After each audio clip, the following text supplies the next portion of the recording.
This is Nightline, your tie line to the world, and this is Walter O'Keefe. Tonight, a visit to worlds strangely different from ours, the world of the future, the world of X-1.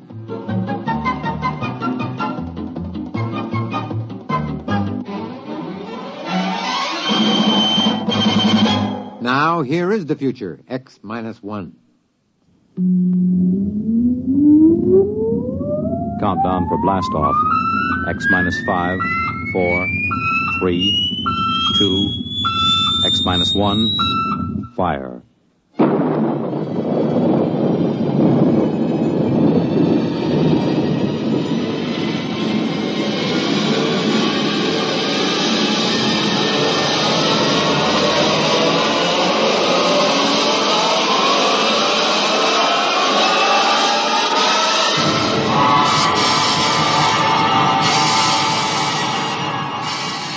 From the far horizons of the unknown come tales of new dimensions in time and space.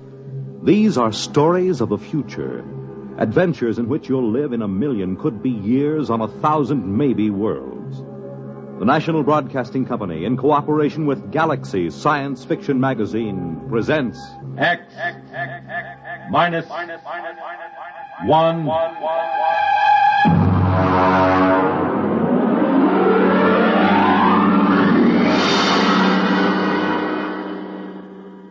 Tonight, the Clifford D. Simak story, Drop Dead. But first, hear this. Have you ever asked yourself what this country's most important natural resource is? I'm Dorothy Olson, NBC Bandstand singing schoolteacher. Our most important resource? Well, you might consider it our mineral deposits, or our tremendous sources of water power, or maybe our great forests. Well, these are all very important natural resources, but there's one resource that's more important than all these combined. Our children. Don't neglect them or their educational facilities. Poor schools breed inadequate citizens for tomorrow. And another thing, keep your youngsters in tip-top shape so that they won't miss important school days. Dress them against the weather so they won't catch needless winter colds. Check their wardrobe as they go back to school this fall to be sure that they have plenty of the right kind of clothing. Remember, our children are this nation's most important natural resource. It's your job to protect their future as they go back to school this fall.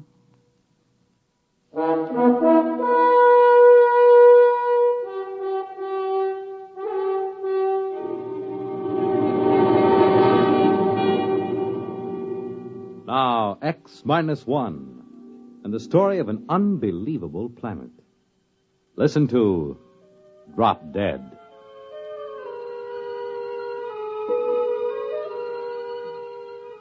Exactly 1 hour and 20 minutes after we sent the survey ship out on its tail, the critters showed up. Ordinarily, when you make a landing on an unknown planet, it takes at least a week for any life to come creeping out of hiding and sneak a look. But there they were, the critters. They were almost cow-sized, but not as graceful as a cow. Their bodies were put together as if every blessed one of them had run full tilt into a wall. Their hides were splashed with large squares of pastel colors, the kind of color one never finds on any self-respecting animal. Violet, pink, orange, chartreuse. The overall effect was in a checkerboard, made by an old lady who did crazy quilts. Max Weber, our biologist, stood at the tail fin with me and stared. Look at that on their heads. Those antlers. Those are not antlers, my friend. Well, I was afraid to say it. It looks like vegetation. As if they were trying to hide behind a skimpy thicket. And what bothers me is the fruit and vegetables. That is, fruit and vegetables growing on their heads. Hey, watch it. One of them's broken away from the herd and coming over this way. Step back. Give me a clear shot in case it charges. Look, here it comes. What? How do you like that? It just dropped. Ted, that animal just walked up to us and dropped dead.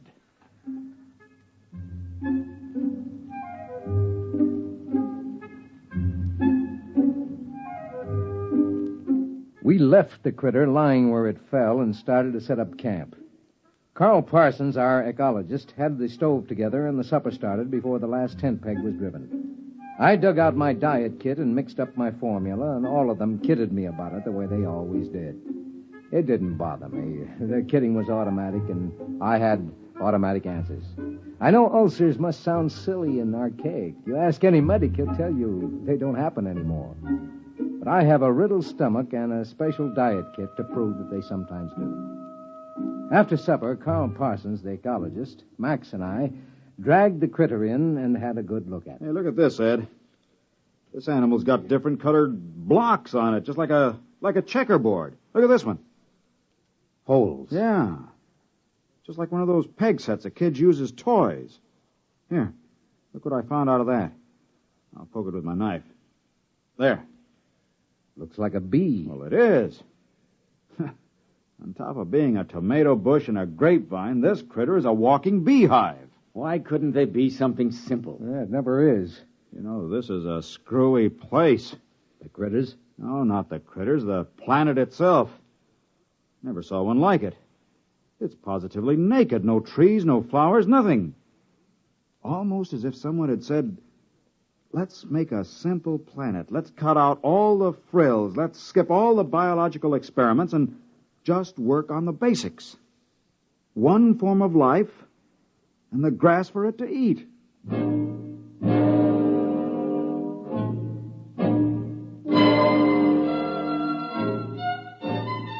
We unshipped the experimental animals, the rats, the zartils from Centauri, and the pumpkins from Polaris. The pumpkins made an unholy racket because pumpkins are always hungry. You just can't give them enough to eat. You turn them loose and they eat themselves to death. We got them all unshipped and set up under a shed in rows when Max walked up to me thoughtfully, chewing on a toothpick the way he always did. Ed, there's something wrong. Yeah, what do you mean? There are no insects here. I wandered around, laid down in a dozen different places. Stands to reason a man should find some insects if he looked all morning. It is natural. What about the bees? What bees? Well, the ones that were in the critter. Didn't you see any? No, I didn't get close to any critter herds. Birds? Not a one.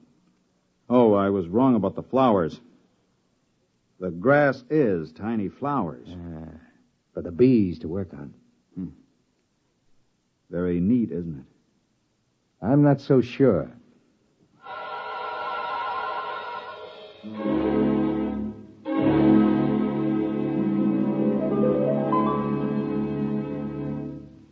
American tradition.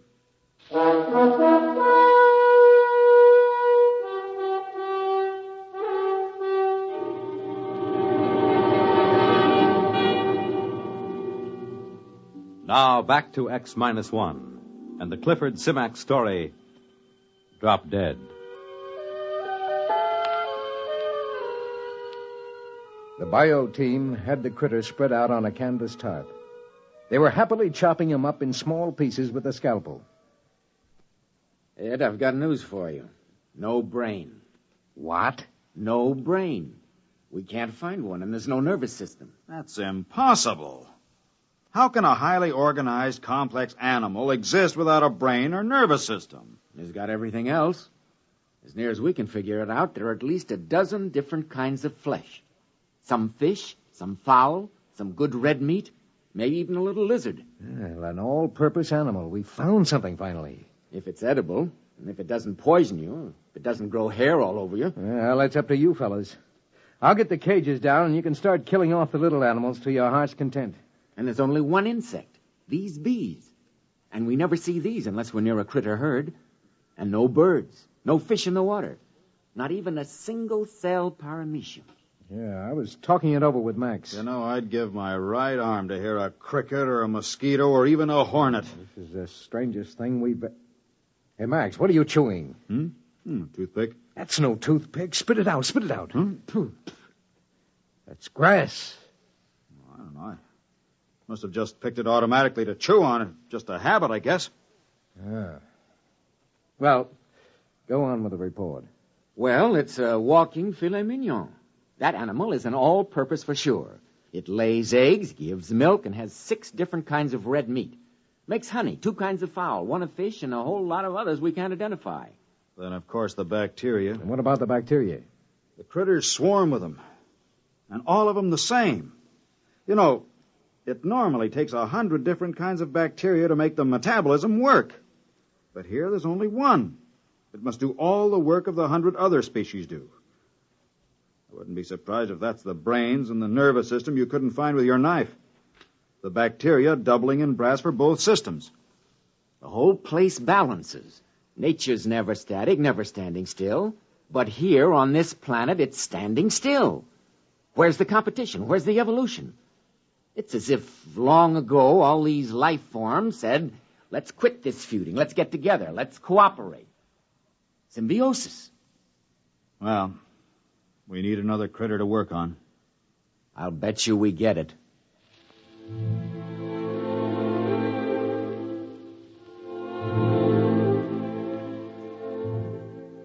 Luckily, Max didn't take Carl's bet.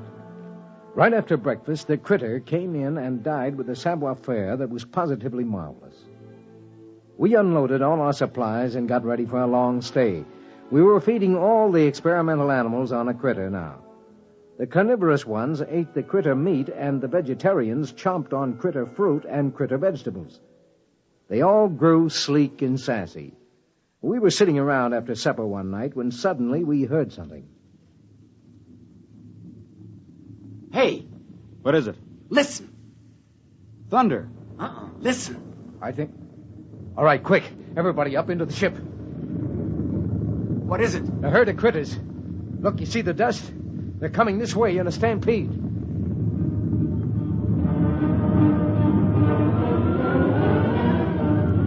We swarmed up the ladder and tumbled into the port.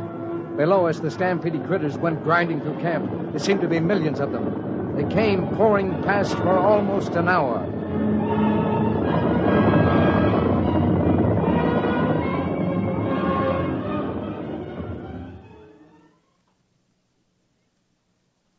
When it was all done, we came down and surveyed the damage. Well, the animals are safe. They were under the tail fins. Everything else is gone. Tents carried away. Food supply is gone. How about the emergency rations in the ship? I had to move them down to the supply tent so they'd be handy. They're gone, dashed into the mud. Well, even if we lifted ship immediately, it's at least 7 weeks to the nearest contact point. And no rations. Well, gentlemen, I suggest you try on your bibs. There'll be steak for dinner. Steak? That's right. Steak or fowl or fish or honey, whichever you like.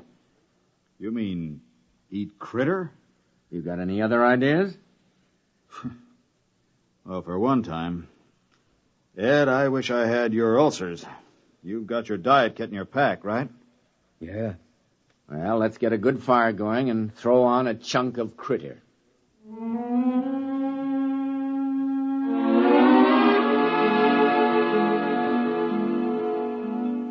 The crew ate about a critter a day. They didn't seem to mind. Just at breakfast time, one would walk in and keel over. The crew ate like there was no tomorrow.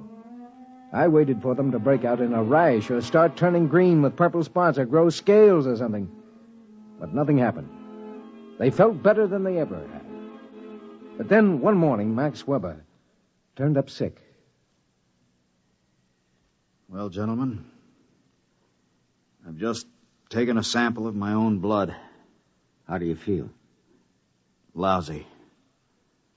I'm loaded with bacteria. Critter bacteria. I've checked some of the others. They've got a lower count than I have. Well, that figures. You got a head start. No. The rest of them have just been eating critter for a week. Hey, remember the day you ran out of toothpicks and took to chewing on a grass stem? Yeah. Well, we can't stop eating critter. It's all the food we have. Well, we might stop eating critter now. And there's my diet kit. We might make it home. Your diet kit wouldn't last us 3 days. I took a blood sample on the test animals. They've got a bacteria count almost as high as mine. Well, it doesn't make any difference. We still have to eat critter. We haven't got any choice.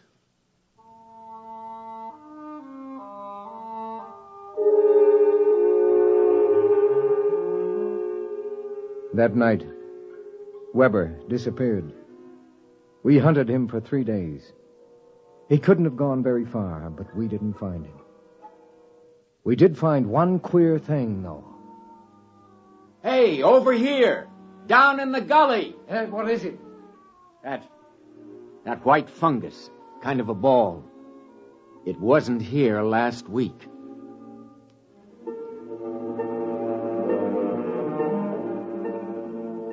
We couldn't find Weber. And then about 4 days later, Carl woke me up. Ed, get up. Get up. Hey, what's the matter? The animals, the test animals. They're encysting. They're turning into cocoons or chrysalis or something. What? All of the test animals, the guinea pigs, the dogs, they're turning into white fungus balls. Carl, the ball we found out in the field. Weber. Max Weber. It's got to be.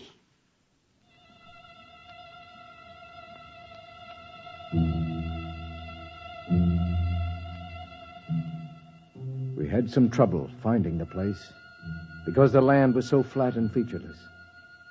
We finally located it just as dusk was setting in. It split. It looks like an egg after a chicken's been hatched. Carl? Well, what do you think? Look inside. There are 2 halves of that cocoon. Look at the marks. You can see what it is now. Ed, you're the only one who has a chance. I think you should leave right now. Get back to the center and tell them. You've got your diet kit. You can make it. No wonder there are just the critters here. Take 1 drink of water. Chew a single grass stem. Take 1 bite of critter. Do any one of those things and you turn into one of them. Listen, Ed. You take your diet kit and notes and get out of here. But I can't run out on you. Forget us. We're not human anymore. You must not stay. If you do, in a day or 2, a critter will come in and drop dead for you. And you'll go crazy all the way back home, wondering which one of us it was.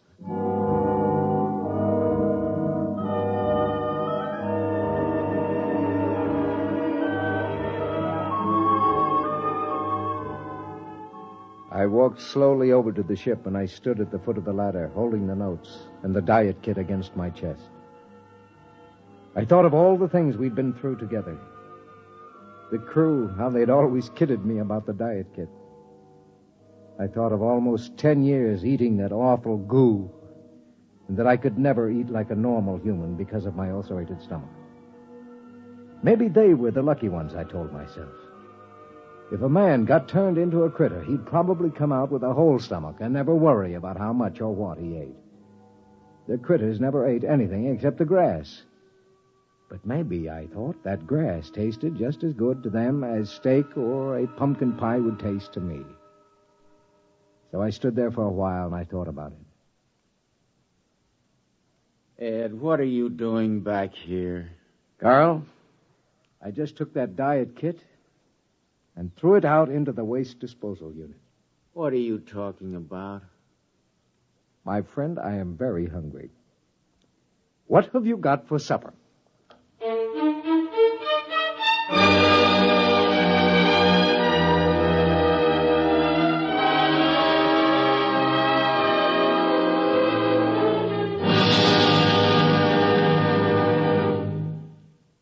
Fred Collins speaking.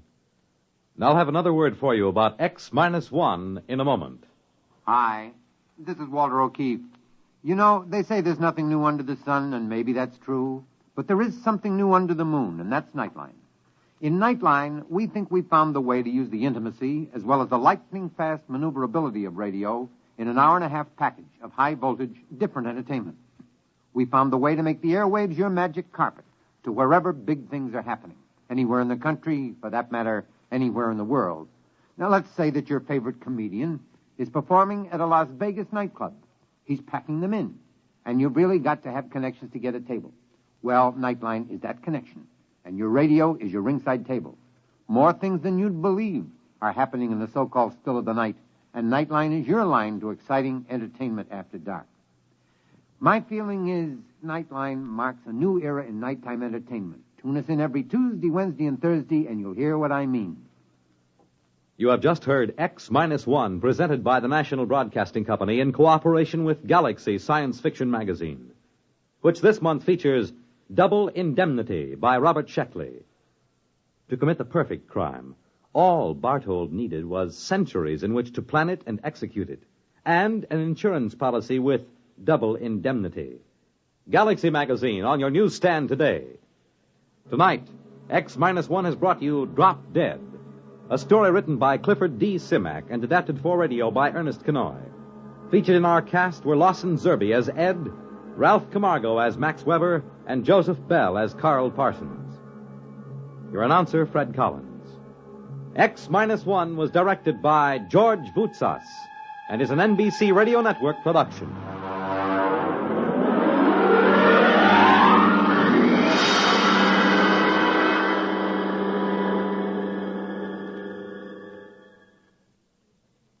You'll be on the right line to exciting entertainment when you hear Nightline tonight over most of these NBC stations.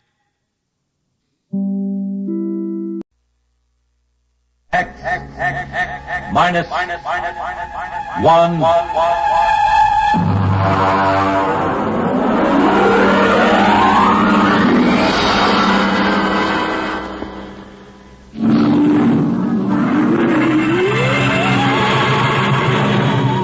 The war had been going on for generations. The sea and air were ruled by guided atomic missiles. Radiations and total destruction drove man underground. And there the war continued. The great beds of shale and limestone trembled as an underground cruiser chewed its way through the ageless rock. The ship was squat, ugly, the top of its cutting head 40 feet above the clattering caterpillar treads. It was windowless, and behind the grinding duralloy blades were ugly lumps that concealed the guns. On the bridge, Commander Sanderson fought the bucking vibration, one hand tight on a stanchion. Culver. Aye, sir. What's wrong with the insulation? It's hotter than oven up here. Port refrigeration unit went out. Starboard can't carry the load. I've got damage control on it. Go back. Aye, sir. Give me a seismo reading. Severe shock 30 seconds back. Change course to 175 degrees. And half speed, please, sir, till I can chart the stratum. Mr. Culver. Aye, sir. 175, half speed. Aye, sir. Navigation, Lieutenant Watson. Bridge here. Change course to 175, Watson. 175. Aye, sir.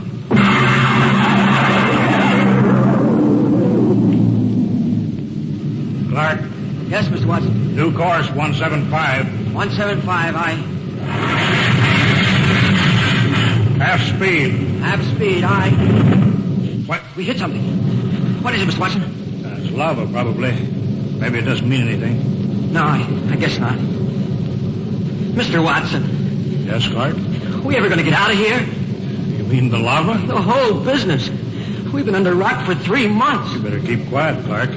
Psycho officer has rubber heels. Oh, I don't care about Carpenter. He's been over me already with those stinking reaction tests. If he gives me one more ink blot to look at... Watch your dial. 1 degree correction. Right. Mr. Watson, what was it like? Huh? When? On the surface. I never saw the surface. I was born in the Denver cave, half a mile down. Oh, that was a long time ago, Clark. Yeah. But you remember, don't you? You and Kovacs are the only ones on the ship who remember the surface. It was war then, too. Kovacs was in the army, the infantry. The queen of battles. Well, the queen's dead now. What was it like? You mean in the surface wars? Yeah. Well, they had chaplains and... Chaplains? I guess you never heard of that. Now we have psycho officers. Yeah, they don't talk about religion much these days. It must have been something on the surface. I dream about that. I don't know what it was really like, but I dream about it. Then somebody takes me and shoves me down the bottom of a hot closet. They shove a big hand over my mouth and I can't breathe. I wake up and I want to bust out of here with my fingernails.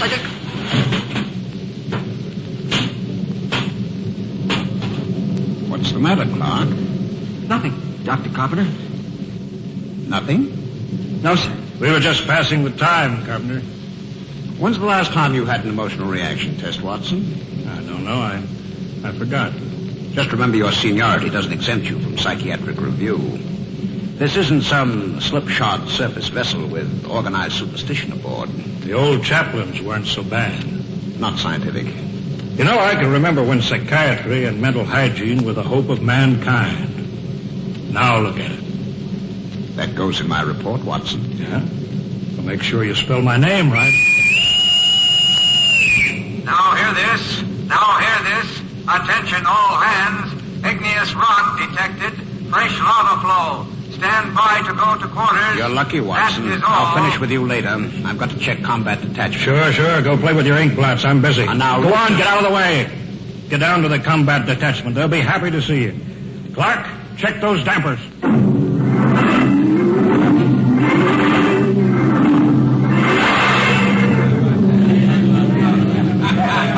I'll take 3 cards. I'll stand pat. Jake to the pat hand. Combat detachment, huh? What kind of a chicken guy are you? Anytime you want to start anything, you lying, yelling shit. All right, don't flip your wig. All right, I don't want no trouble. That rubber-soled rat carpenter, he's worked us all over. Yeah, all except Norman. Hey, Norman. Norman, how come you ain't been psychoed? I don't need it. I'm stable. I bet you any money he's a stoolie for carpenter. I've seen his 201 personnel file. It's blank. I heard a guy say he was born in a lab. What do you mean? You ever seen him eat? Oh, you're crazy. The science brass has been working on something like that. You're crazy. You know how many men they fell short in the last draft? 900,000. So what? Well, suppose you run out of real men for soldiers. Suppose you figure how to make them. Artificial. If they ever do, they ain't gonna talk about it. Till it's combat tested. Yeah, I never thought of that. Hey, Newman. What do you got inside of you? Gears? I'm not supposed to talk about myself. Yeah? Well, suppose I make you talk. Hey, sit down, Chip. Sit down. Let go of me or I'll lay you out, too.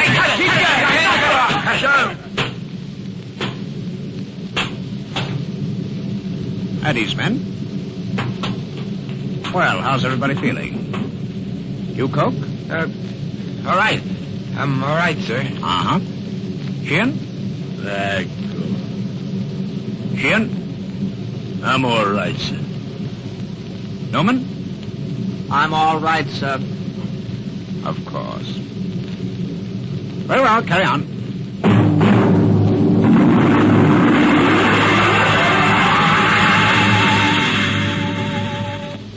Commander Sanderson, I have my report. Later, Carpenter. It's rather important, sir. Serious personnel trouble is indicated below. It always is. Give your report to Culver. I'm busy. But, sir... Kovacs, give me a geo reading every 10 seconds. Aye, sir. Straight as steady as before. Mr. Culver. Later. If you will initial the psycho report. All right. Hurry up. This is no time for non-combat checking. Actual reading, sudden fault, igneous activity ahead. That means the enemy. Mr. Culver? Aye, sir. Elevate the cutters 25 degrees. We're going up and come on the enemy from above. Aye, sir. Navigation, Watson. Elevate 25 degrees. 25 elevation. Aye, sir. Figures ahead on sonar. Sounds like 3. All right. Sound general quarters. Aye, sir.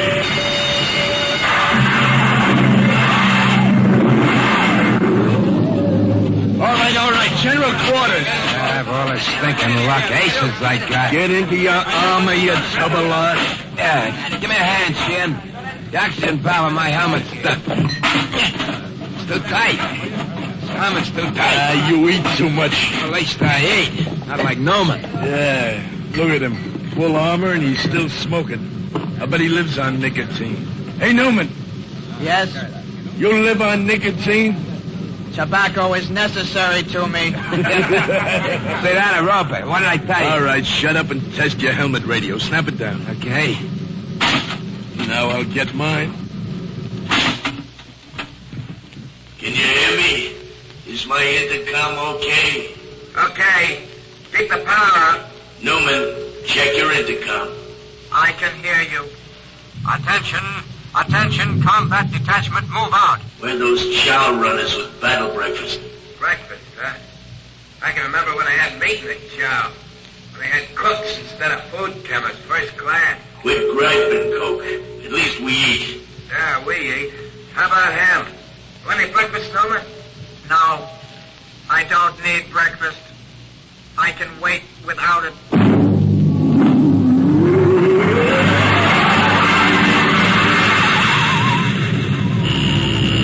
Navigation, Watson. Bridge here. Half speed. Half speed. Half speed, aye. Clark? What? What's the matter? You got the shakes? No, I'm all right. Half speed. Half speed, aye. Attention, all hands. Enemy digger sighted. What? Prepare for action at close quarters. Enemy digger sighted. You hear that, Watson? Prepare for action at close quarters. Full speed forward. No, I won't. What? Come on, full speed forward. No. Another inch. Stop the ship. Get away from there. No, I gotta stop the ship. I won't be killed. I won't be killed. Get away from the controls, Clark. You hurt? All right, take it easy now. Watson, I've got a gun. Stop the ship. Stop it before I shoot you. Now take it easy, boy. I won't be killed. I won't let him. I'll give you 3, Watson, then I shoot. I don't know what you're doing. I'm gonna stop the ship. 1, 2.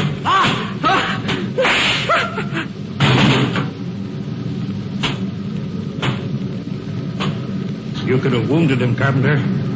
That would have been enough. My judgment was the cloud was more than a marginal risk. I acted accordingly. Sure. I'll get a detail to clean up after you.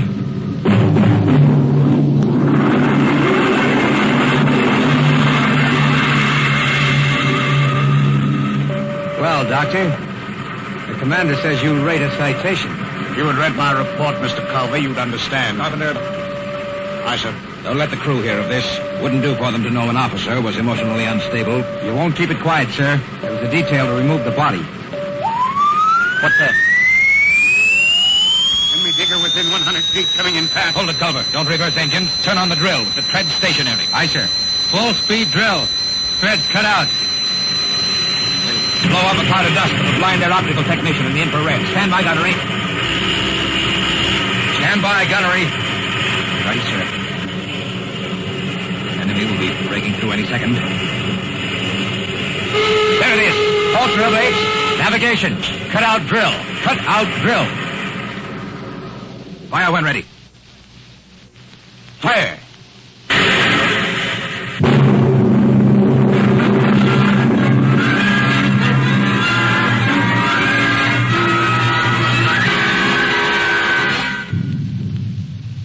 Contact signal. Contact signal received. Cease fire, Mr. Culver. Contact signal. Cease fire. Enemy battery silent, sir. Give the go-ahead to the combat men. They can move in. Who tripped that alarm? Cut it off. Navigation to bridge. Bridge, aye. What's wrong down there? Why the emergency? The atomic pile's kicking up. We can't get into hand dam. She may blow any minute. I'll take over, Mr. Culver. Prepare to abandon ship. But the enemy digger, With sir. the atomic pile about to blow, we'll have to advance, destroy the enemy, and take refuge in their ship. There's nothing else we can do. Look alive. Aye, sir. Attention, all hands. Prepare to abandon ship. Prepare to abandon ship. Kovacs, have the ship's records packed and ready to go. Aye, sir. Commander? Watson, what are you doing up here? There'd be a lot more chance of getting out if the ship's engines were reversed. She crawled back down the tunnel before she blew. There's no way to set up remote control. I know. I thought I could stay and run her. But the pile's going to blow. I know. All right, Lieutenant. Permission granted. You may stay with the ship. Thank you, sir. You may go, Watson. Aye, sir. We can't let him do that, Commander. You can't ask any man to do that. This is no time for sentiment, Mr. Culver. Doctor, you're a louse. That's an unstable statement, Culver. It's obvious that Watson isn't worth much anyway. He might as well die. I've heard enough, Doctor. You've had this coming a long time. Get away from me. Culver! Culver! Pearson, get him! Let go of me, Culver. Yes, sir. All right, Kovacs. Release him. Aye, sir. Mr. Culver, I need you now, but if we come through this, I'll be forced to prefer charges. Kovacs, help Dr. Carpenter up. Yes, sir. All right, Mr. Culver. Give the order to abandon ship.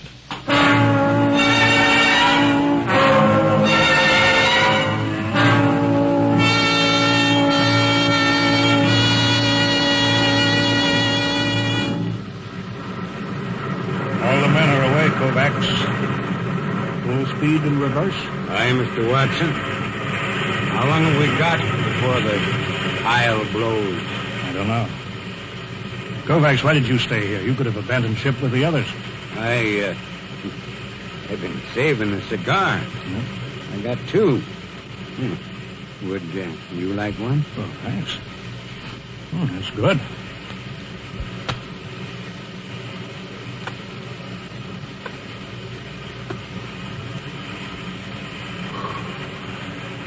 You didn't answer my question, Kovacs. Why did you stay? How about you, sir? Me? I was in the last class out of Annapolis before it went underground and merged into the Geo-Warfare Academy. I guess I just hang on to illusions. Dead traditions of service. I suppose I did it because I thought it was the right thing to do. Yeah, I guess that's it when you get down to it. Kovacs, you saved a cigar against the rules. I've got something, too, here. It's a book. I stole it out of a hotel room in Frisco in the old days. A Bible? Yeah. Psycho officers don't allow them on board. Carpenter would have had me in the cells if he'd known about it. There goes the Geiger alarm. It'll blow any minute now. Kovacs, you remember this? The Lord is my shepherd. I shall not want. He maketh me to lie down in green pastures.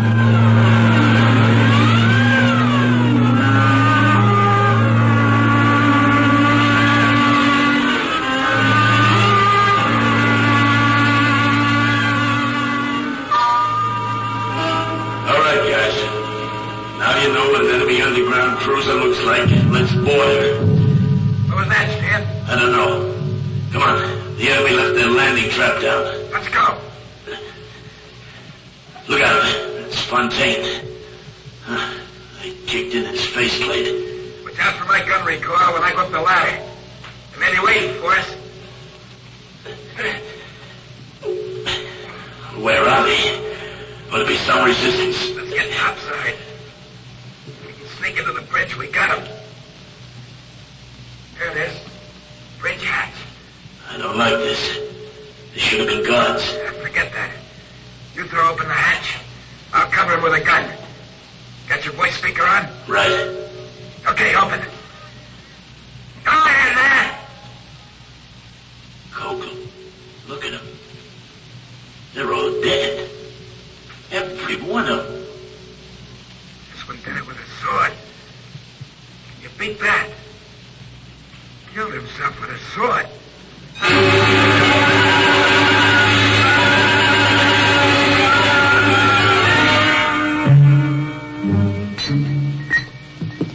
Confound this foreign equipment. Culver, how soon can we get this enemy ship underway? Give me the damage report. Aye, sir. The port tread knocked out, armor breached aft in the midships, gun batteries inoperable. Lieutenant Adamson estimates we can make limited headway in 2 days. Very well. Sir, is it necessary for me to have this guard tagging after me? You're under arrest, Culver. Excuse me, Commander, sir. Oh, go ahead, Coke. There was a message or something under the guy with a sword when I broke in. I kept it as all sort of a souvenir. Oh, give it to me. I didn't mean anything wrong, sir. Hand it over. Culver, you read the enemy language. I'm afraid I'm under arrest as a prisoner. That'll do. Go ahead, read it. From Supreme Headquarters. There's a code designate. To all field commanders. Subject.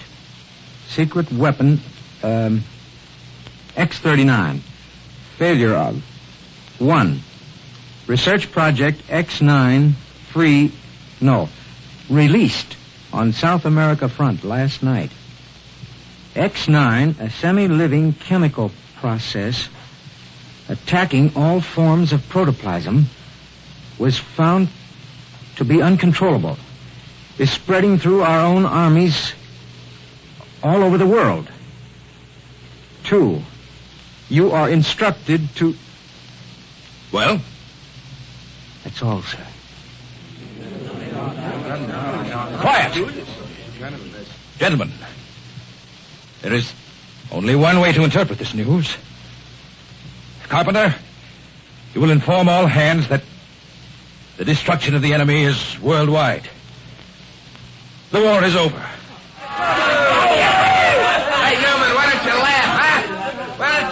the white button. I don't need to show you Carpenter. robot. You will instruct cook to serve double rations at the celebration. No, sir. I strongly advise against it. The psychiatric implications. What's the matter? I don't know. Something it's inside me. I've got to get out. Carpenter! Coke, Newman, go after him. Come on. No. That can't happen to a man. Not that. It's Carpenter. You can see that. But that can't happen to a man.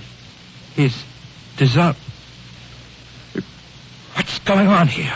You don't understand, Commander. You didn't listen to that enemy message.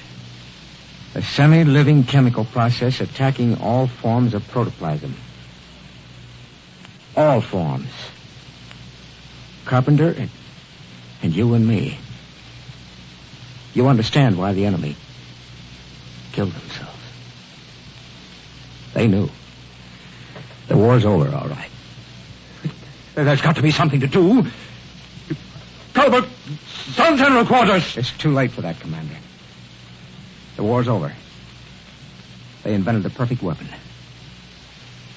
The human race is dissolved. That's funny. Dissolved like Carpenter.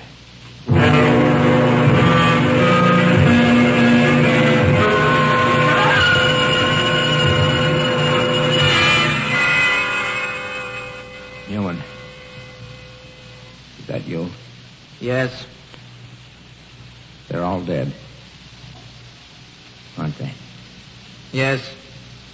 Commander Sanderson was the last. Except me. I suppose so. How about you, Newman?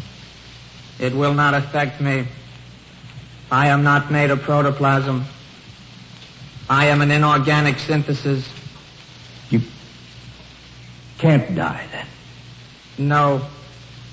I am atomic powered. My breakdown point is calculated in thousands of years. I cannot destroy myself. I was conditioned against it. It's beginning. You'll be all alone, Newman. I know. Buried alive in the rock for thousands of years. I'm sorry for you, Newman. I'm sorry. You'll be all alone. Now, starting. I can't stand it.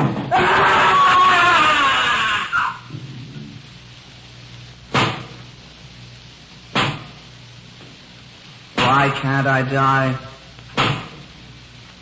Why didn't they make me so I can die like the others? I can't even kill myself. Why can't I die?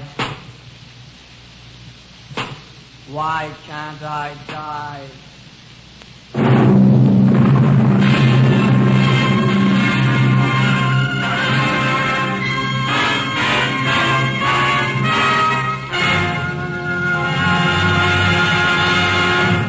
You have just heard X-1, presented by the National Broadcasting Company in cooperation with Galaxy Science Fiction Magazine. Your announcer, Fred Collins. X-1 was directed by Daniel Sutter and is an NBC Radio Network production.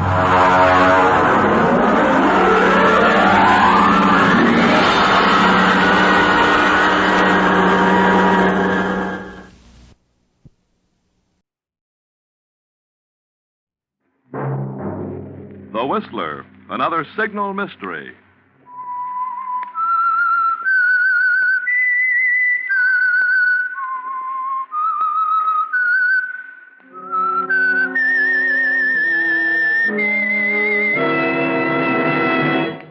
I am the Whistler.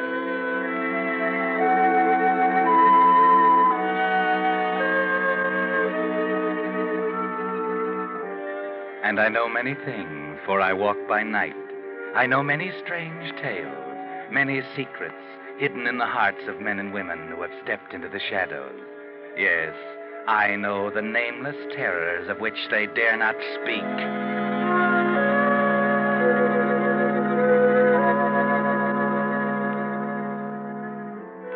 Tonight, the Signal Oil Company, marketers of Signal's famous Go Farther gasoline and motor oil, bring you another in a series of strange tales by The Whistler. The story of a strange and desperate crime, a crime so carefully planned it was practically foolproof.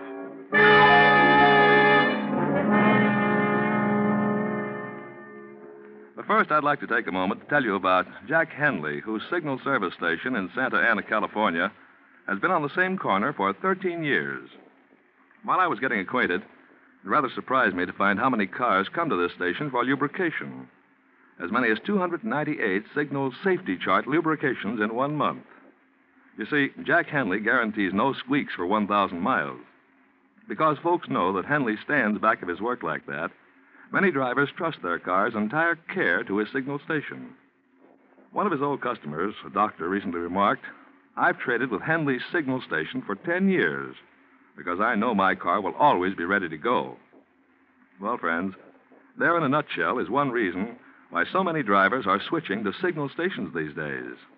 They know that Signal dealers, being in business for themselves, give the conscientious kind of service that keeps regular customers. And they'll be there, year after year, standing back of their work. These days, when cars must last, that's the kind of service you need. The kind you will find at your friendly neighborhood Signal oil dealer. And now, The Whistler.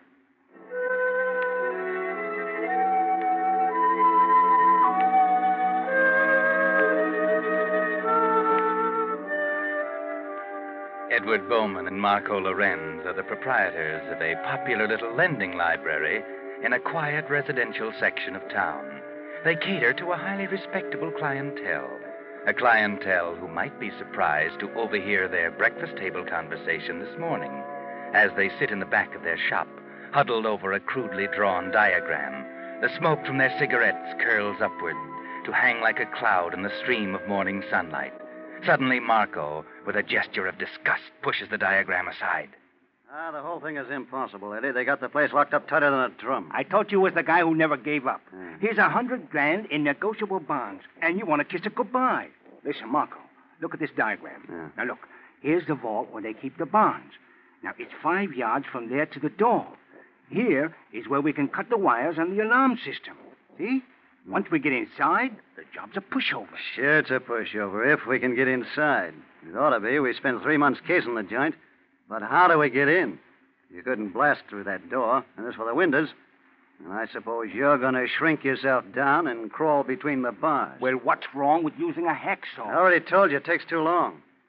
It's too risky. They've only got 2 bars in each window. If we could get 1 bar out, I might be able to squeeze through.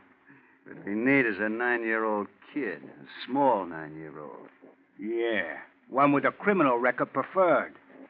Hey, are you still planning to fence the stuff with Jake? Yeah, right after we pull the job. I'm not taking any chances.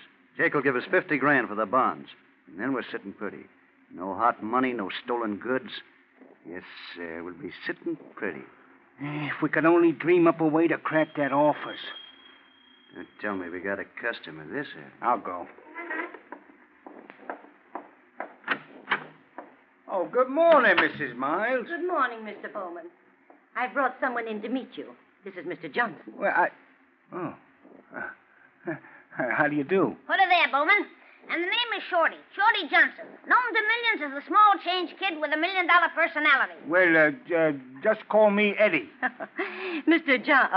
Shorty is my new tenant. Your new tenant? Yes, he just came in from the east. He plans to go to work in the aircraft industry. Fuses, you know. Fuselage, ma'am, fuselage. Yes, sir, Eddie. I walked out on a great theatrical career to come out to the West Coast and serve my country. A great career. You're an actor? Acrobat, my boy, acrobat. Played the palace for 8 weeks. Tumbling Tom Thumb, the world's mightiest mite. That's how they build me. But from now on, I'm taking my cues from Uncle Sam. Yes, sirree. But now then, what have you got in the way of a rootin', tootin', hair-raising yarn? Well, I got That was the first thing Shorty asked about when he moved in, Mr. Bowman, where he could get books. I think you're going to have a very steady customer on your hands. That's right, Eddie. I'm a sucker for exciting literature. Mysteries, westerns, spicy stories, anything. Yeah. Well, we got a new mystery called Another Man's Poison. It's a bestseller. Nah, I'm tired of poison. Haven't you got something with a lot of gunplay in it? You know, an old-fashioned gangster story with lots of shooting? Yeah, well, let's see now. Hey, what's keeping you, Eddie? Oh, sorry, Mrs. Miles. I didn't see you. Hello, Mr. Lorenz. Marco, this is Mr. Johnson, Shorty Johnson. Huh? What are you staring at, brother? Haven't you ever seen a midget before? Oh, sure. How are you? Shorty just came in from the east. He's renting a room over at Mrs. Miles. Oh, I see. Yes, Shorty's quite a bookworm. That's why I brought him over this morning.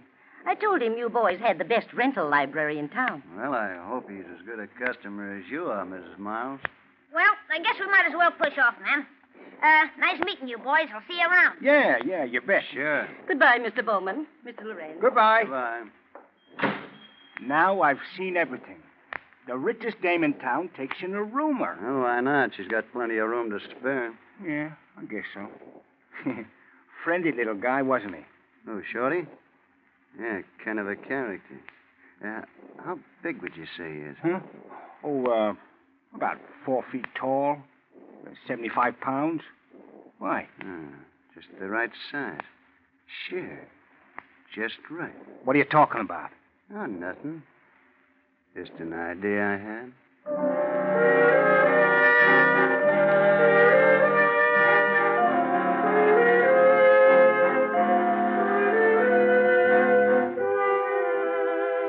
Now, what could Marco be thinking? Could it be how very fortunate it is? Just when they need a very small man to complete their plans, a midget walks in? But what kind of man is Shorty the midget? The kind who would listen to a business proposition? It certainly wouldn't seem so, as Shorty, just a few blocks away, spends a quiet evening at the home of his wealthy benefactor, Mrs. Miles.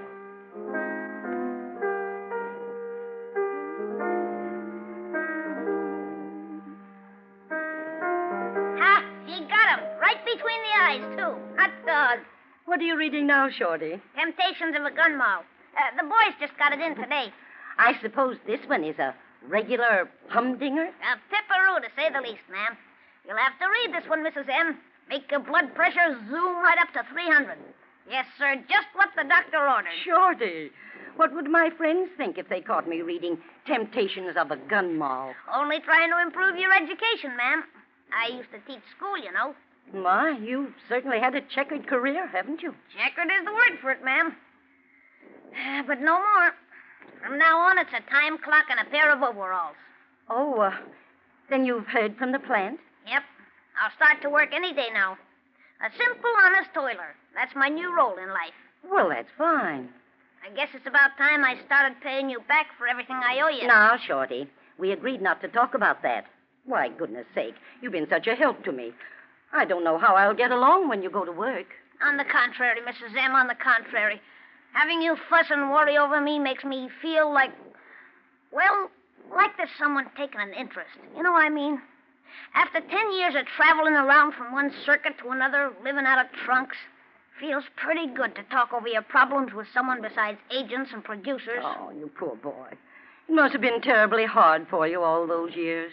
It wasn't easy, ma'am, especially for a fellow like me. Say, listen here, young lady. Don't you know what time it is? 11:30. Come on now, come on, off to bed with you. Oh, not yet. Oh, yes, come on now. Oh, no, but I'm not sleepy. Now, none of your back talk, miss. Hurry up now. Scat. Oh, all right, you tyrant. Oh, I guess I'll take that book if you're through with it. Are you going to pass up Shakespeare tonight? Well, I think I ought to branch out a little. One can get in a rut with Shakespeare, you know. One certainly can. Well, good night, ma'am. Good night, Shorty. Oh, wait a minute. Yes? Aren't you forgetting something? The picture on the wall? The picture? Oh, the safe. I don't think that's really necessary, Shorty. No, yes, it is. You want to wake up some morning with your throat cut? Besides, you're liable to poke your eye out in your sleep with one of those rings. Oh, all right. But it seems so silly. I've never used that safe for anything but old love letters. Well, from now on, you're keeping your jewels there. You certainly need a man to look after you. I guess I have one. Well, you store your little trinkets away. All right. I'm going to curl up on the sofa with sagebrush destiny. All right. Now, let me see.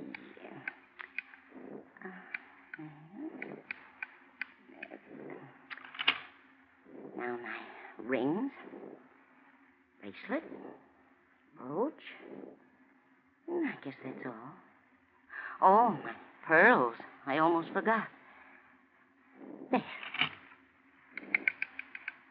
Well, that's done. I hope you're satisfied. Good night, Shorty. Shorty. Why, for goodness sake, he's sound asleep.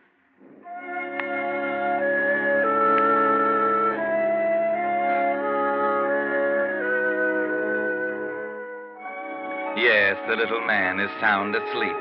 The tight, sharp little face is relaxed now, and the lamplight reveals a network of fine lines around the eyes, a tired droop in the lips. The old lady smiles down at the small, strange figure on the couch, then she turns off the light and quietly leaves the room.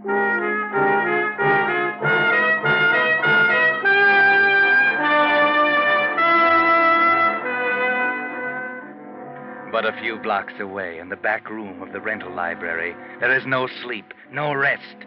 Eddie Bowman and Marco Lorenz sit facing each other across the kitchen table, their eyes narrowed, their voices raised in an excited argument. You're crazy. You're crazy, Marco. You're off your nut. We can't get away with a thing like that. What do you mean we can't? I got it all worked out. Shorty's room is in the back of the house, and he's got a separate entrance. And the old lady sleeps upstairs in the front of the house. That's right. Drive over there tomorrow night, about midnight, when the old lady's sure to be in bed. Oh. She won't hear a thing. We get Shorty first. He'll come easy. Yeah.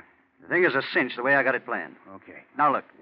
We give Shorty the combination to the vault. Uh-huh. Then we push him through the window, and he cracks the vault. Yeah. Won't take more than 2 minutes. We get the bonds and take them right over to Jake. Uh-huh. $50,000 in cold cash, and the rest is smooth sailing. Yeah. And what about Shorty? He won't be any trouble. We got a nice barrel of cement for him. Only for him, it won't even take a barrel. Hey, no, Marco. Let's not get mixed up in anything like that. No one can pin a thing on us. We got a perfect alibi. A perfect alibi for the robbery, yeah. But what about the other? Okay, what happens when Shorty's missing? Old Lady Miles calls the police. Meanwhile, the police are trying to figure out how the bond firm was robbed. Well, they find out the midget's missing. Naturally, they put 2 and 2 together. And they find out he was a steady customer here, so they come around here and start pumping us. Sure. But they're not going to be looking for a body. They're going to be looking for an escaped thief. And we don't know a thing about it. The setup is beautiful. Absolutely foolproof.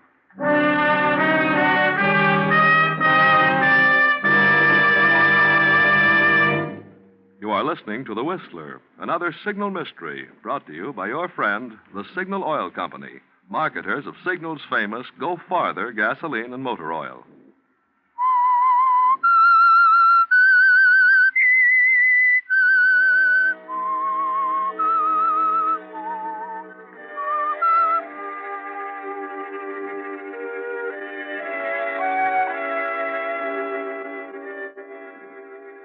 So Marco and Eddie, partners in the business of lending books and borrowing other things, have decided to add a third and unwilling partner, but only for a very short time.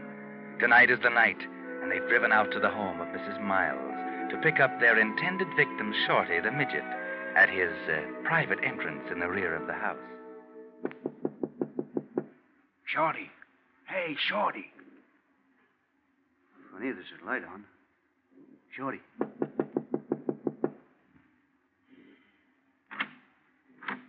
Who is it? Oh, Eddie and Marco. Yeah, we just dropped over for a little visit. Well, it's awfully late. I was just getting ready for bed. Well, we just stay for a minute. Well, I really... Hey, what goes on? What are you packing for? Well, boys, I guess you got me cornered.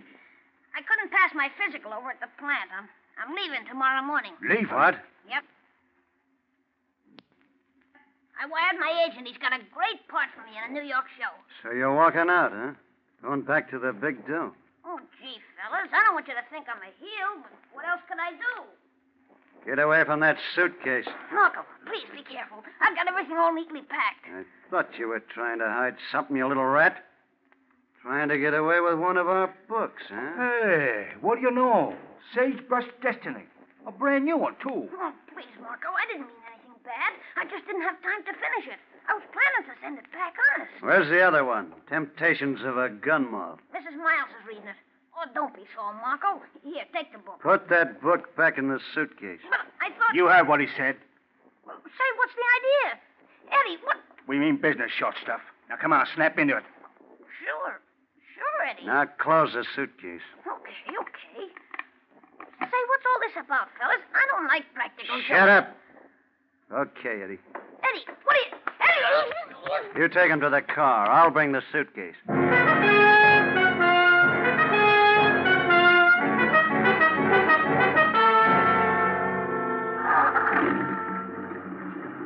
All set. Move over, Shorty. What are you guys up to? Is this some kind of a joke? Shut up! Yeah, things are working out better than we planned. Yeah, you're leaving town at a very convenient time, Shorty. Very convenient. What's all this about, fellas? I haven't done anything wrong. I don't like this, Marco. What's Eddie doing with a gun? Never mind about the gun. Just keep your mouth shut and your eyes open, and you'll be all right. I don't like this, Marco. Let me out, please. I said keep your mouth shut. But where are we going? Might as well tell him now, Marco. Yeah. Ever hear of the J.M. Donahue firm? Stocks and bonds? Yeah. That's where we're going right now. But what for? For 100 grand in negotiable bonds. You're crazy, Marco. You can't get away with a thing like that. Oh, yes, we can. With your help, short guy. What are you talking about? The only way to get into the place is through a window. And that's where you come in. No, I won't do it. You can't make... You'll do it all right, my friend. You want to keep healthy.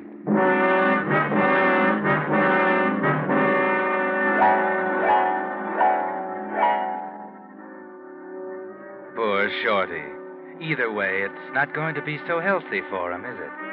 But he doesn't know that as the car pulls up to the curb at the rear of a small building, and the three of them alight. The preliminaries are over quickly. A snip of the pliers and the emergency alarm system is cut. Eddie goes to work on the window. A few twists of Eddie's jimmy and... There. As easy as slicing a cake. Okay. Here, Shorty. Combination of the savers on this paper. Can you read it? Yeah, I guess so. Okay, now when you get inside, the vault's just a few feet to your right. Go straight there. Open it and get the stack of bonds. And bring them straight back here, understand? Yeah, I understand, Marco. And listen, you little runt, no funny business. We can see every move you make. We ain't got these rods for looks, see? I know. Okay, come on, Shorty. I'll give you a boost. Give me a hand. Here. Okay. All right, grab hold. That's right. Atta boy. You can squeeze through the bar sideways. That's it. In you go now. Okay? Okay. All right, get going. And don't waste any time. Do you think he can crack it, Marco? He'd better. It's a simple combination. If there's any trouble, we'll know he's stolen. Hey, he's turning the dial now. Yeah? Hey, that's right. 4 to the left. Yeah. Now right. 2. Then back. Okay, that should be it. Pull it open. He did it. Yeah. Hey, he's getting the bonds now. I told you it'd be a pushover. Did you fix it with Jake to take the stuff tonight? Yeah, I told him we'd be there at 2:30. It's 20 after now. Good.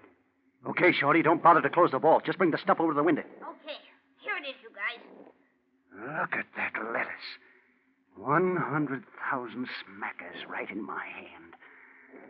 Not bad, huh, pal? Hey, listen, Marco, give me a hand. I can't get out of here by myself. Hurry up, I gotta catch a train. Yeah. Maybe you're gonna catch a train. Okay, here. Get my hand. Wait a minute.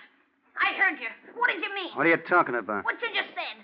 Don't waste time. Take my hand. No. What did you mean? Maybe I'd catch a train. He didn't mean nothing, Shorty. No, I was just kidding, Shorty. Come on, take my hand. No. I thought you wanted to get out of there. No, I see it now. You're going to kill me, so I can't squeal on you. No, I see it. No, listen, Shorty, no. We'll even cut you in on the take, honest. Only just come on down. Get out of there. No, now I see it. I'm going to stay here. Stay here and wait for the cops. Marco, he's running back. He's going to... Eddie! What's the matter? I got him. He won't blab to the cops now. Crazy fool. We had a perfect alibi, and you had to butcher. Yeah, but Marco, I... Never mind. There's no time to talk now. Let's get out of here.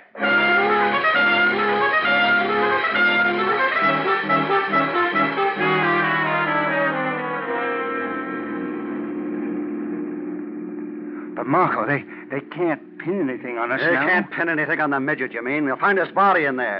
And then they're going to start looking for the guys who stole the bonds. Only now it won't be just a grand larceny rap. It'll be murder. I'm sorry, Marco. I must have lost my head. I thought if he got into that vault and hid... We could have gotten him out some way, given him our guns, given him half the take, something. But now... What are we going to do? I don't know, but we got to get another alibi, quick. Yeah. Hey, how about this? Suppose we just walked into the police station, see? And told them we heard gunshots near there, see? That ought to throw them off our trail. Yeah. Yeah, it might work. It's dangerous, but we got to do something. I guess we better take a chance. Only come on, we got to get this stuff over to Jake's first and get rid of it.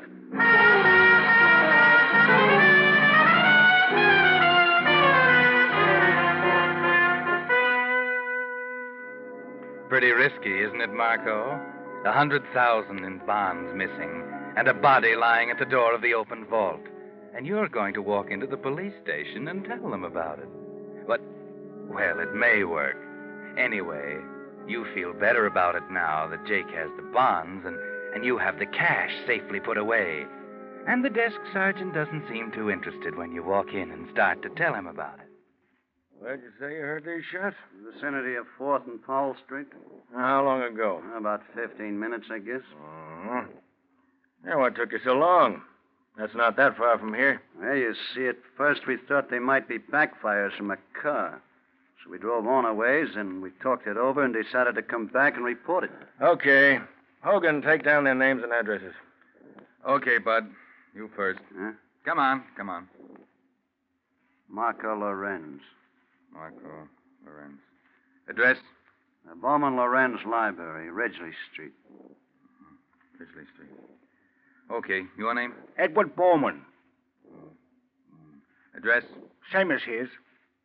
Business together? Yeah. Is that all? I guess so.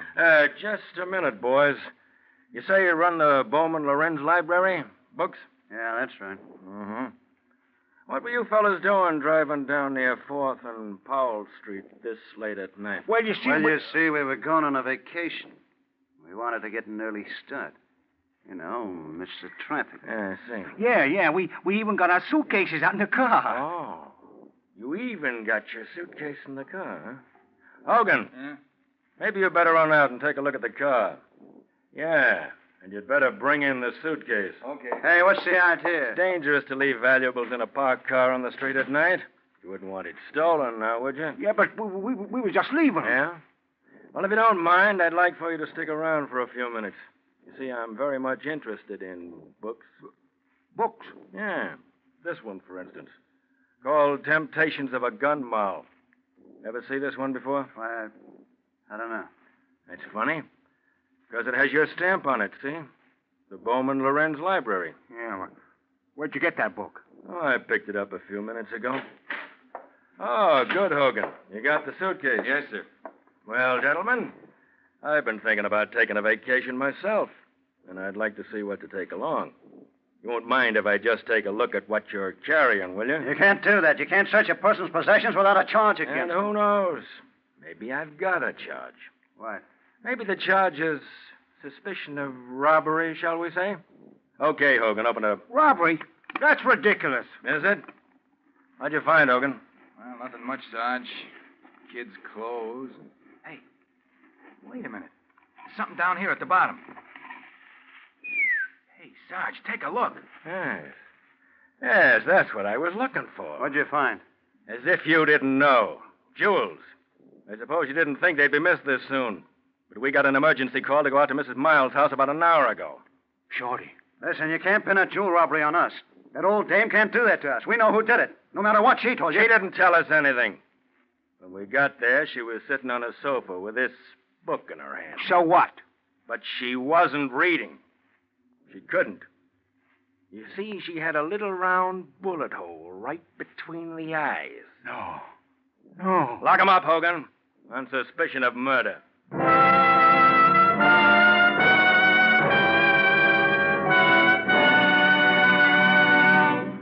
Now, in just a moment, the Whistler will return to give you the ending of tonight's tale.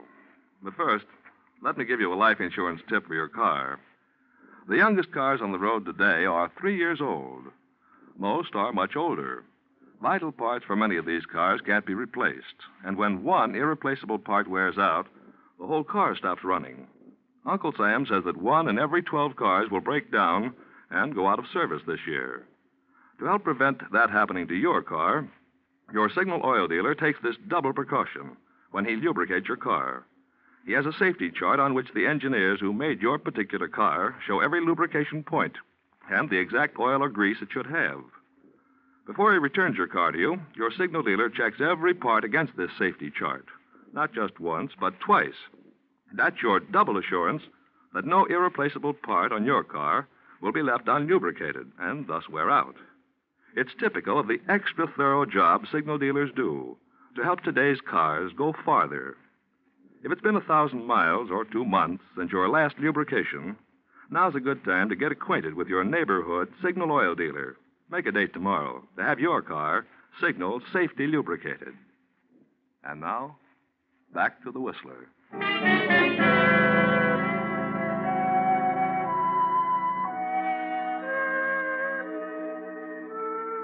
Well, that was quite a mix-up, wasn't it? For a crime that was supposed to be foolproof. What Eddie and Marco didn't know was that Shorty pumped a bullet into Mrs. Miles and was getting away with her jewels when they kidnapped him to help them rob the security office. Yes, Shorty killed Mrs. Miles. Eddie and Marco shot Shorty. And now they'll die for the murder Shorty committed. It all came out even, didn't it? Well, no, not quite. Because, you see, in the hospital ward, the doctor bends over a still, small figure. He shakes his head. Shorty Johnson will live. The shots Eddie fired didn't kill him. So Eddie and Marco will burn for a crime they didn't commit. And Shorty will go free for it. Yes, free. But he won't get off without paying. Oh, no. Because as a result of the gun wounds, the mightiest might of them all, the tumbling Tom Thumb, who lived by his agility and skill, will lie helplessly in his bed all the rest of his life, a hopeless paralytic.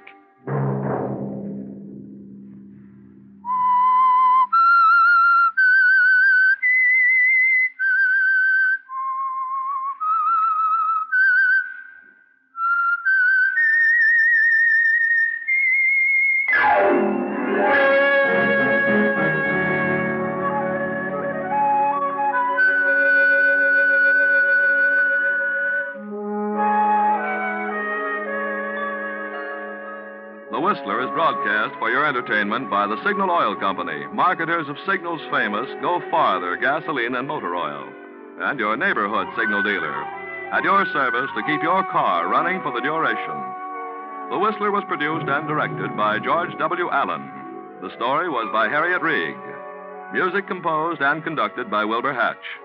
This program is being transmitted to our troops overseas by the Armed Forces Radio Service. Next Sunday night at 7:30, the Whistler will bring you another Signal Mystery. Bill Pennell speaking.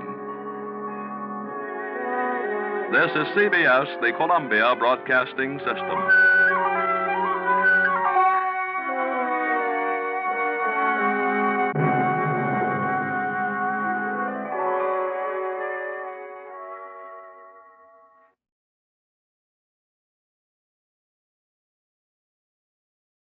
And now, stay tuned for the program that has rated tops in popularity for a longer period of time than any other West Coast program in radio history. The Signal Oil program, The Whistler.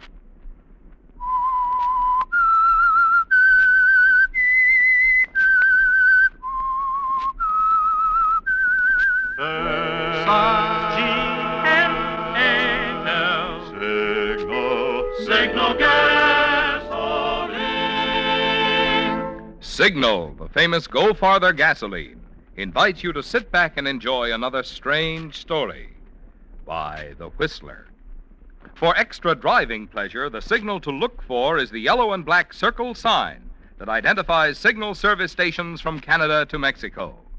And for Sunday evening listening pleasure, the signal to listen for is this whistle that identifies the Signal Oil program, The Whistler.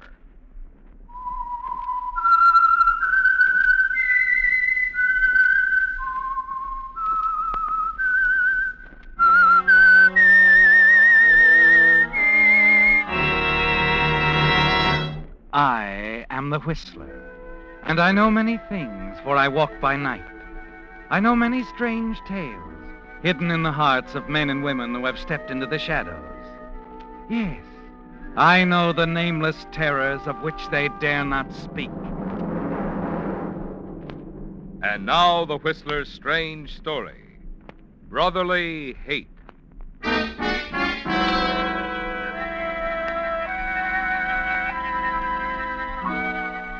Visiting hours were over. The Jeffrey Long Museum in San Francisco was quiet. And in the private office of the owner, Jeffrey sat at his desk, staring at the note in his hands. A note that was damp, almost wet with his own perspiration.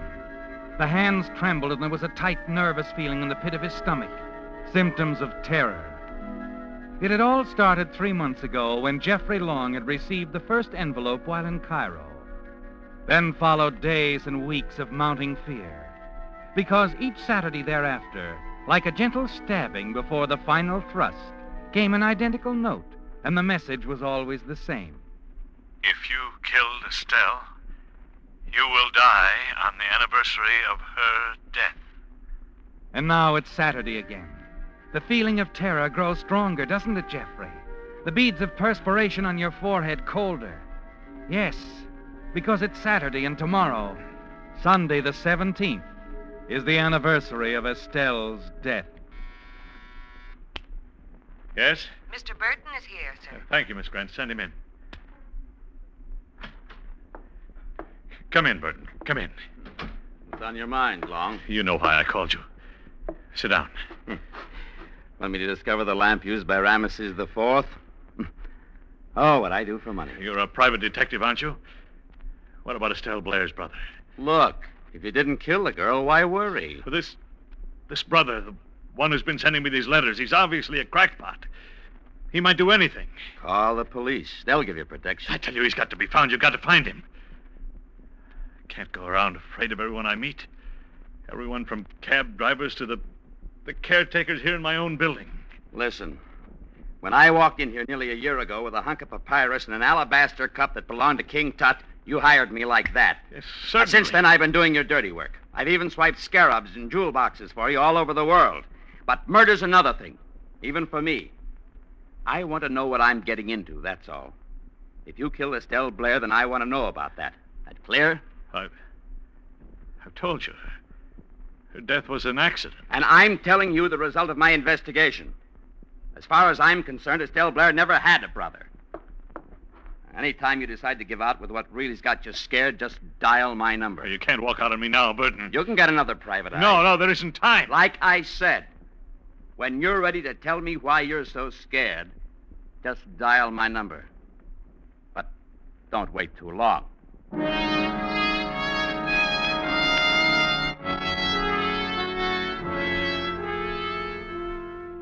It's turned out as you feared it would, hasn't it, Jeffrey? Yes. Burton, the private detective, hasn't been able to find Estelle Blair's brother. And now there's only one thing to do. You know there's too much to lose if you were murdered. The resultant investigation would certainly reveal the ugly facts surrounding your former assistant's death. You have immortality to lose, Jeffrey. Your name is the greatest private collector of Egyptology in the world. The proud name that shines brightly from the brass plaque on your great museum. The museum you intend to will to the city on your death. Quickly, you get to your feet. Hurry to the small cabinet and take down a bottle marked poison. There is a way out, isn't there? A way you can preserve the honored name of Jeffrey Long. Excuse me, Mr. Long. Yes? Oh, what is it, Miss Grant? You won't be needing me anymore this evening, sir. I thought I'd run along. No, I won't be needing you, Miss Grant. No. On second thought, perhaps you'd better stay a few minutes. There is something you can do. Yes, sir? I'll call you. As you walk back to your desk, you unscrew the cap on the bottle of poison. A Herculean force drags at your arm as you try to lift the bottle to your lips. Finally, you succeed. Your throat is numb as you take one swallow, then another, and another.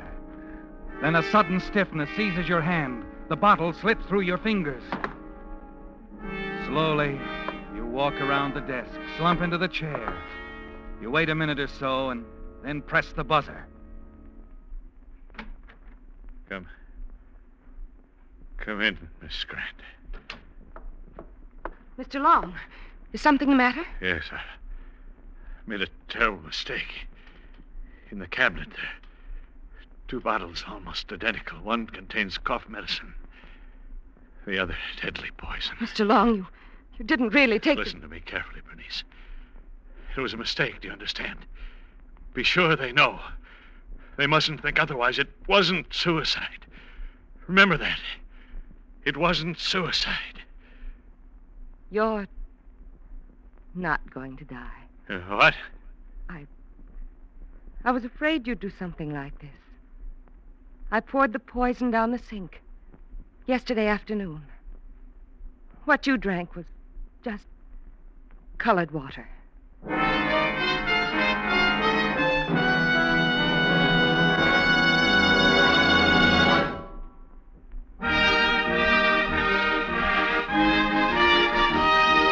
Ed Stevens of Long Beach, California, is the Whistler fan who receives a $20 Signal gasoline book this week as a token of our appreciation for sending in this limerick. There once was a driver named Abbott whose car took off like a rabbit. Signal Ethel, said he, is the fuel for me. From now on, I'll make it a habit. Signal, signal, signal gasoline. Your car will go far with Go Farther gasoline. If, like our friend Abbott, you like pickup that's quick as a rabbit, then Signal Ethel is the gasoline for you. But flashing pickup, mind you, is only one of the improvements you'll discover when you power your car with this super fuel. In addition, you'll enjoy Signal Ethel's extra power that makes cars fairly fly up hills and makes passing safer. And you'll be amazed at your engine's contented ping-free purr. For Signal Ethel is scientifically engineered to bring out the very peak of performance your car is capable of, regardless of age. So why not discover how much fun driving can be? Next time, treat your car to a tank full of the gasoline that's packed with more go. Next time, fill up with Signal Ethel.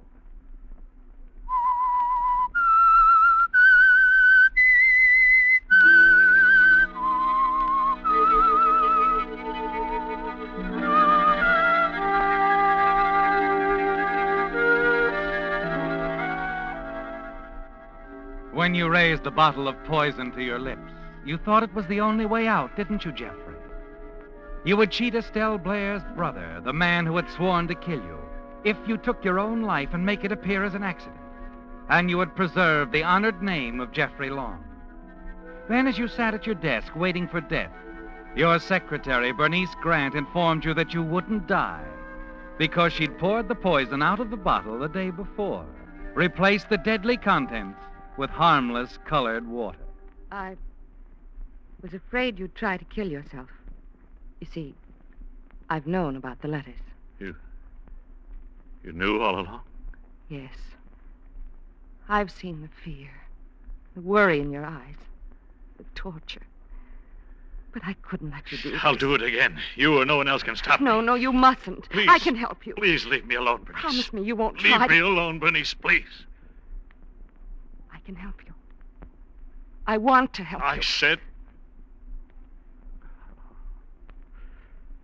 What'll I do, Bernice? What'll I do? We must find Estelle Blair's brother. You could talk to him. Tell him it was an accident. Yes. Yes, I could tell him how she slipped. Fell off the boat. I could show him I wasn't to blame. I'm sure I could find him. I know if you'll trust me. No, it's impossible. What if I told you I'd already located Estelle Blair's father? You what? Yes. I learned about him the other day. He's living in the old men's home in Santa Peralta. I know if I can talk to him. Oh, please, let me try. Well, You promise not to try again to take your life. Are you sure you're not making all this up just... I tell you, I know I can find Estelle's brother. Now, promise me. All right. Then go to the King Tut room in the basement. There's a telephone there and a couch. Stay there until I call you. I'll bring you some food later.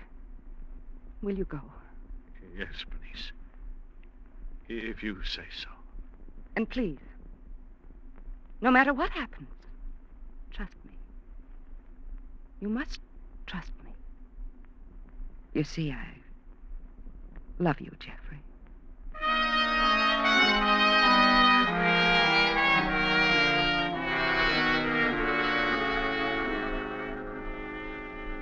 Still numb with shock, you find your way down to the King Tut room, the large storage room filled with relics from the Valley of the Kings in Egypt. Without even taking off your tie, you lie down on the couch and drop into a deep sleep. You awake much later, and when you look at your watch, you see that it's Sunday morning, the morning of the day you expect to be killed. Your thoughts fasten on the tiny bit of hope Bernice gave you yesterday. You quickly reach for the phone.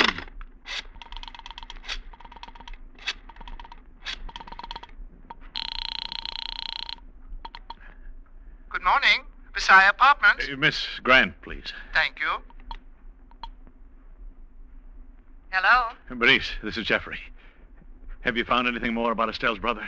Not yet, but Jeffrey, I've made progress. I definitely know she had a brother. He's somewhere in San Francisco. But today is the anniversary of Estelle's death. The day it's going to happen. I can't just wait. Got to wait.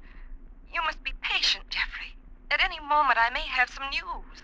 What about the father in Santa Peralta? You must trust me, Jeffrey. I know, but what did he say? What's the brother's name? I don't know yet. But the father, didn't he tell you? I'm working as fast as I can, Jeffrey. You must believe that. I'll call you later, this afternoon.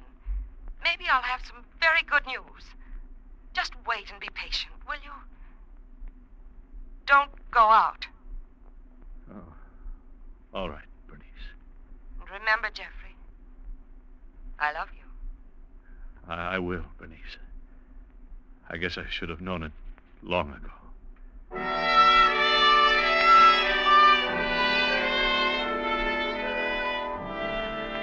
She convinces you to wait, doesn't she, Jeffrey? And you sit there quietly in the near darkness, trying to fight down your desire to run away and leave town. You're debating this when you hear footsteps from the direction of the stairs outside. You tense nervously, staring at the door. Someone is coming, Jeffrey, into this room. Someone who moves quietly and has a key. You want to run, but the door's the only way, and then... Good morning, Mr. Long. Carruthers, what are you doing here? Why, Grady, the regular caretaker, is on his vacation, sir. I'm relieving him this week. But this is Sunday. You're not supposed to be here on Sunday. Miss Grant instructed me that you were here, sir, doing some special work. She asked me to bring this breakfast tray. Oh, yes, of course. I didn't see it. Sorry, Carruthers. It's all right, sir. Anything else? No. No, nothing else. Thanks.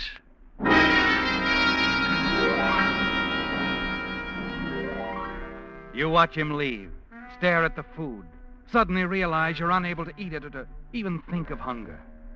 Your nerves are getting the best of you, aren't they, Jeffrey?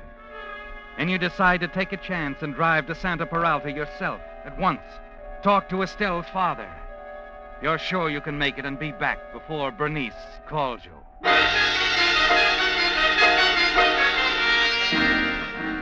You're on the highway in 5 minutes, headed south.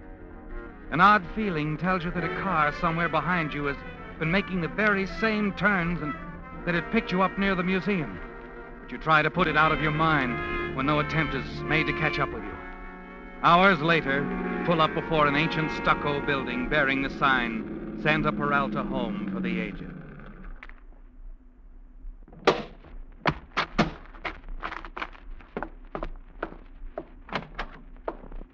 Well, a visitor so early. Welcome. Oh, thank Welcome. you. I'm looking for a man by the name of Blair. I'm sorry, Mr. Long. Jeffrey Long. Oh, I'm sorry, Mr. Long. No one here by that name. Maybe he's here under another name. He had a daughter named Estelle. No one here with a daughter named Estelle. She's a pretty girl, blonde. Tragically killed about 2 years ago at sea, the Mediterranean. She fell overboard. Oh, pity. Yes. But I'm afraid you have the wrong place. We have only 10 gentlemen here, and I know their records very well. We've never had your Mr. Blair here in San Peralta. You're sure? Absolutely, Mr. Long.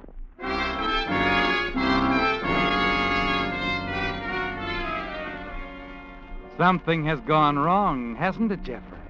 Bernice told you Estelle's father was in the old men's home at Santa Peralta, but apparently she was lying.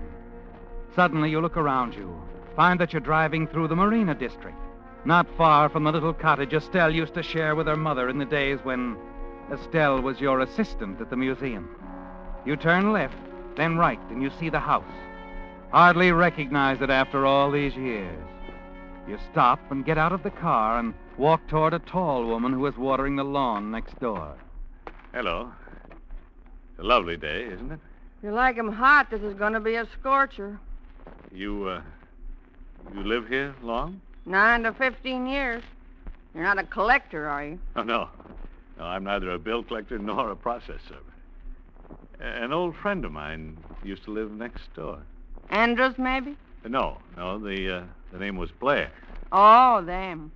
Mother, big woman. Arms like the posts on that porch.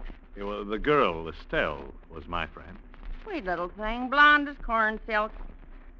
She was killed, you know. Fell off a boat somewhere near Europe or Asia or somewhere like that.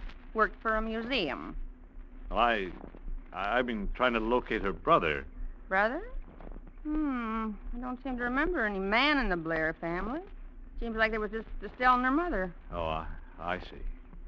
Well, I got to be going. There was a girl, though, used to live with the Blairs, a friend of Estelle's. Dark girl, slim, about 5'2", trim little thing. Wore her hair in a bun. You know, I used to say to my husband, Mac, that dark girl looks more like Mrs. Blair than Estelle does. I bet you they're sisters. I used to say to my husband, Wait a minute. Mac... Be quiet. What? That car. It went past and now it's turning around down the street. Oh, no law against... Well, what is it? What's the matter?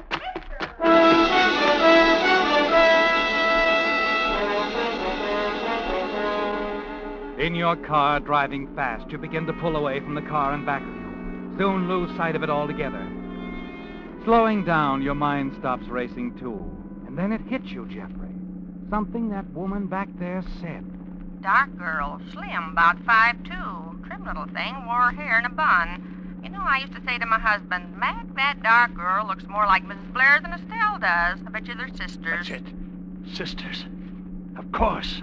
Yes, Jeffrey, that's it. An exact description of Bernice, your own secretary. Suddenly it all becomes very clear to you, doesn't it?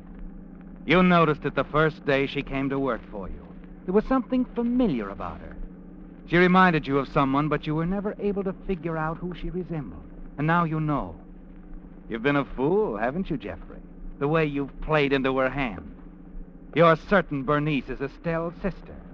And all the while, she's the one who's been sending the notes, intending to avenge her sister, Estelle.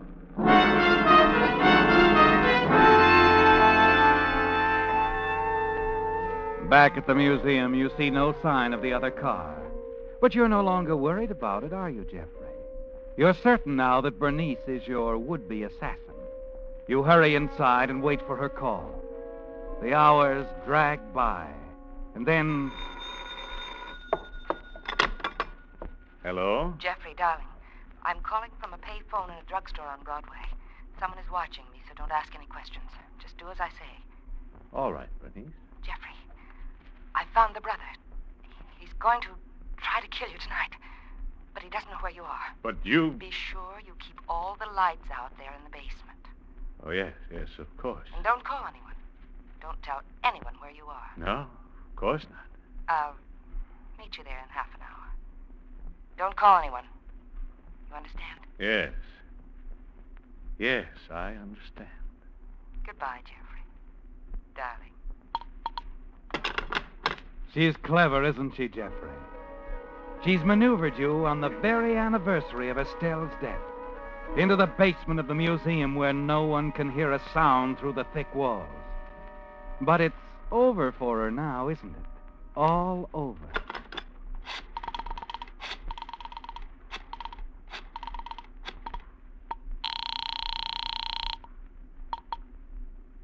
Burton Detective Agency, Burton speaking. This is Jeffrey Long, Burton. Oh? What now? I know. I know who's been sending me those notes. Yes? My secretary all along. Bernice Grant. What? Yes. She's Estelle's sister. Now, you've got to help me. Look here, Long. I've told you where I stand. Before I do anything, I have to know. Are you prepared to go along with me? The whole way, if I tell you? What do you mean by that? I mean, even to doing away with someone? You mean Bernice? Yes. If it's necessary. Anything for money. You know that. All right. Yes, I killed Estelle. I pushed her overboard, but she had it coming. I'll tell you about it later. Are you with me now? Of course. I'll be right over. You better bring along a man you can trust. Bernice is coming here to the King Tut room in the basement in half an hour. She'll probably have a gun. Can I depend on you? Don't worry about a thing. We'll meet you there. It seems ages as you sit there in the dark waiting. Then when the illuminated hands on your watch point to 8:30, you hear Bernice coming.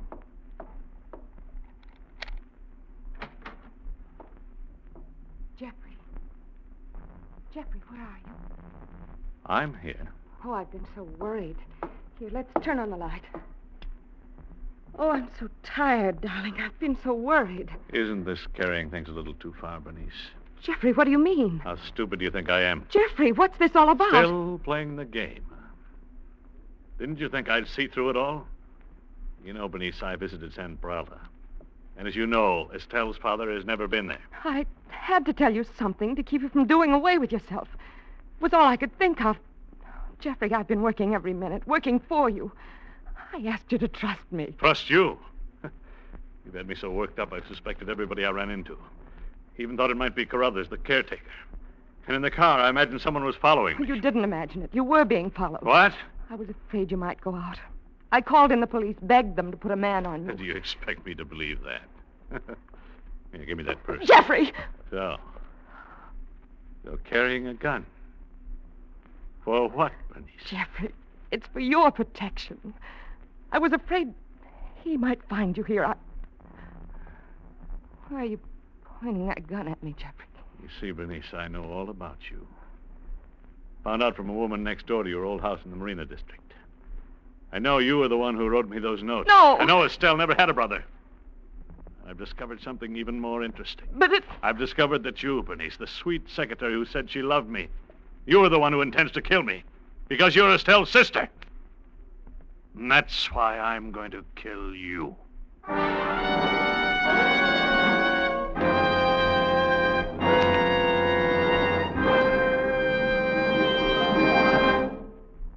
There are two ways to buy new tires. One way is to keep driving on smooth, unsafe treads until one day you're sailing down the highway, probably miles from nowhere, when all of a sudden, broomp, broomp, broomp, you've got a flat.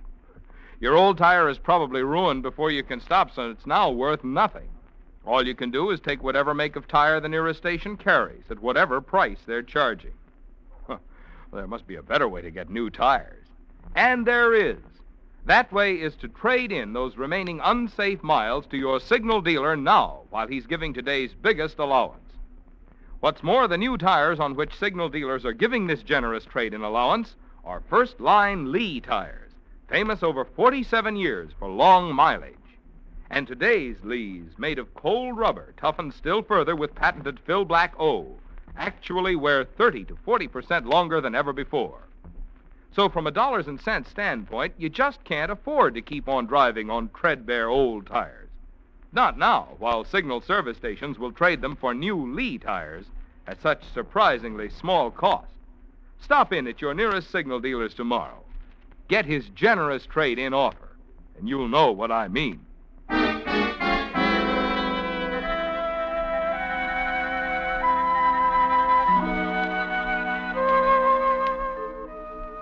You watch Bernice standing against the wall, weeping. Everything is under control now, isn't it, Jeffrey? You're certain that you've outsmarted the girl you think is Estelle's sister. The girl you think wanted to kill you in vengeance for her sister's death.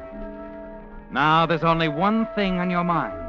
To get out of the museum with Bernice and do away with her. You're tense, listening for the approaching footsteps which you know will be Burton. Oh, thank heavens, Jeffrey. He's coming. The detective I've had following you. Yeah, I'm sorry, Bernice, you're wrong. That's someone I sent for. But I told you not to call anyone. I know you did. You wanted me all to yourself, didn't you? You're out of your mind. Long, you in there? Yes, in here, Burton. Burton. Dick Burton? Yes. Come on out, Long. Shall I bring Bernice? No. Leave her there a while. Come on out alone. No, don't go, Jeffrey. I found out for sure It's this morning. no use, Bernice. I fell for your lies for a long time. Wait, please! Jeffrey, don't go! The police will be here soon.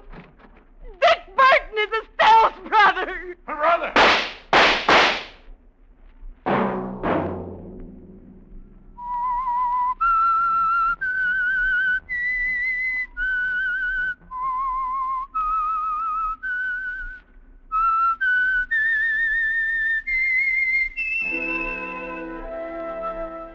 Let that whistle be your signal for the signal oil program, The Whistler, each Sunday night at this same time. Brought to you by the Signal Oil Company, marketers of Signal gasoline and motor oil and fine quality automotive accessories. Remember, friends, if you'd like the fun of having your friends hear a limerick of yours read on The Whistler, the address to which to send it is Signal Oil Company, Los Angeles, California. Your limerick must be your own composition. It will be judged on the basis of originality, humor, and suitability, and the decision of the judges is final. All entries become the property of the Signal Oil Company.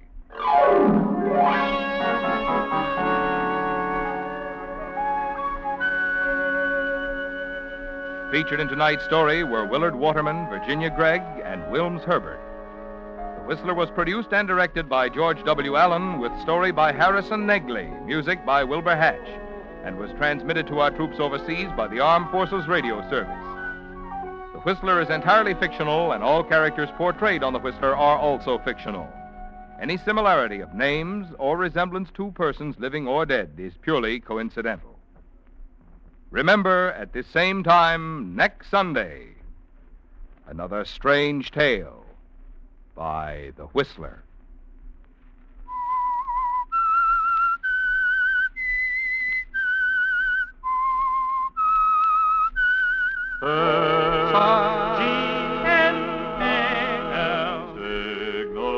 Signal gasoline.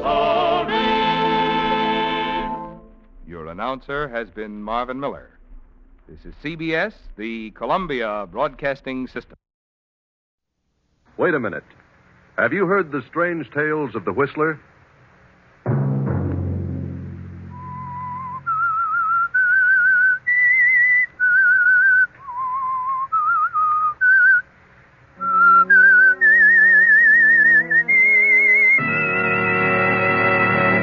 I'm the Whistler. I've come to the end of my rope. I've tried my best for 20 years to please Agatha. I gave up my painting and tried business after business and failed in every venture. Now, I can't go on any longer. I'm through. Another Sunday night, and again CBS presents The Whistler.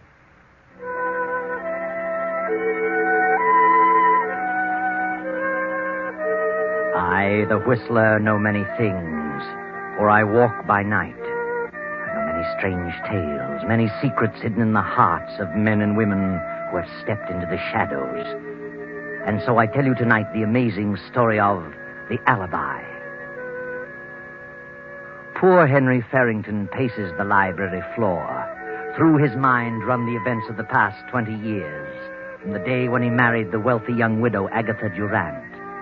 Henry hadn't $1 of his own then, nothing but charm. He still hasn't $1 of his own, and now very little charm. Henry was a struggling artist, but Agatha was a businesswoman and was determined to make Henry a businessman. And Henry had tried hard. Agatha backed him in venture after venture, bossing him, completely dominating his every moment. But Henry experienced nothing but failure, and gradually Agatha's love turned to disgust. And now, 20 years later, his artistic talent long since vanished, he realizes what a wreck Agatha has made of him. What are you doing in here, Henry? Morning, Agatha. I said, what are you doing? Why, I'm just thinking. That's what I thought.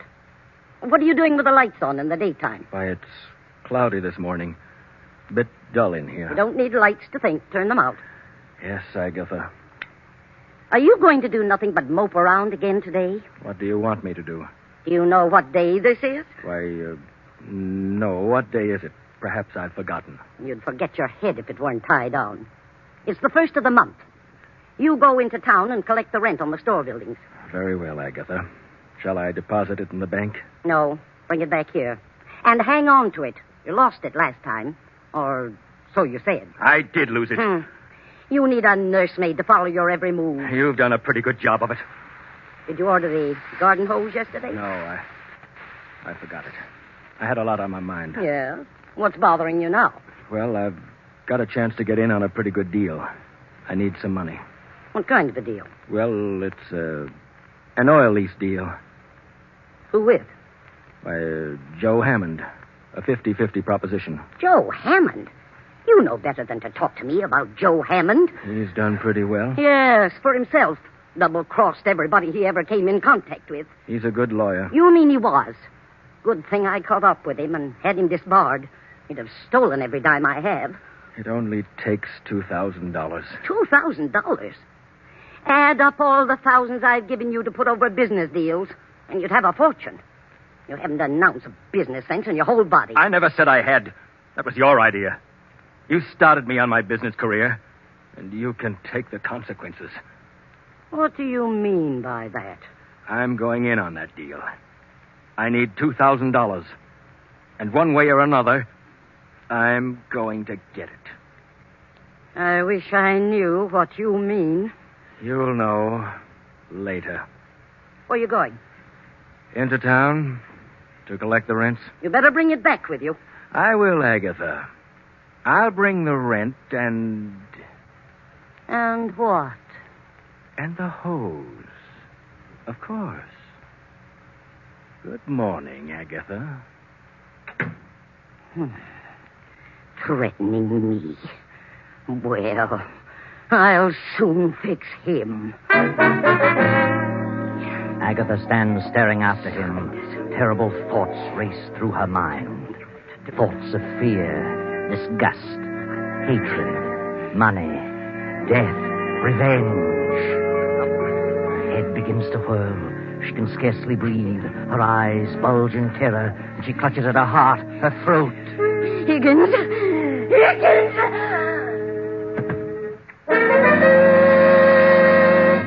Higgins, the butler, rushes in, realizes at once that Agatha has had another of her heart attacks, carries her to the Davenport, gives her a dose of her stimulant, and calls Dr. Johnson. I heard her call to me, but she was unconscious when I reached her, Dr. Johnson. I gave her some of her heart medicine. And I don't remember her having one of these attacks for several months, Higgins. She's had one a week for the last 4 or 5 weeks, Doctor. Oh, dear. Well, she'll pull out of it in a few minutes. Her heart's in a terrible condition. She's been under some extreme emotional strain. Oh, yes. She's coming round now. Morning, Agatha. Oh, what are you doing here? Well, you haven't been eating enough apples. Who sent for you? What's happened? Why, well, ma'am, you had another attack. I called Dr. Johnson. Attack? Nonsense. No, it isn't nonsense, Agatha. You've had one of the worst attacks you've ever had. No. Believe me, if you don't drop all this business worry and control your temper, well, you won't have many more. Oh, bosh. Tell me, what brought this on, Agatha? Some deal turn out badly, lose a little money someplace? No, I didn't. Oh, all right, Agatha. But I'm warning you, you'd better slow down, forget business, and control that temper. Do you realize what your blood pressure is? No, and I don't care. Oh, dear. Henry must have pulled a dilly. Who said anything about Henry? Oh, no. Take it easy, Agatha. You know, you're your own worst enemy. Well, I'll be running along. Good. Plenty of rest and quiet, and no temper. Goodbye, Agatha. Goodbye.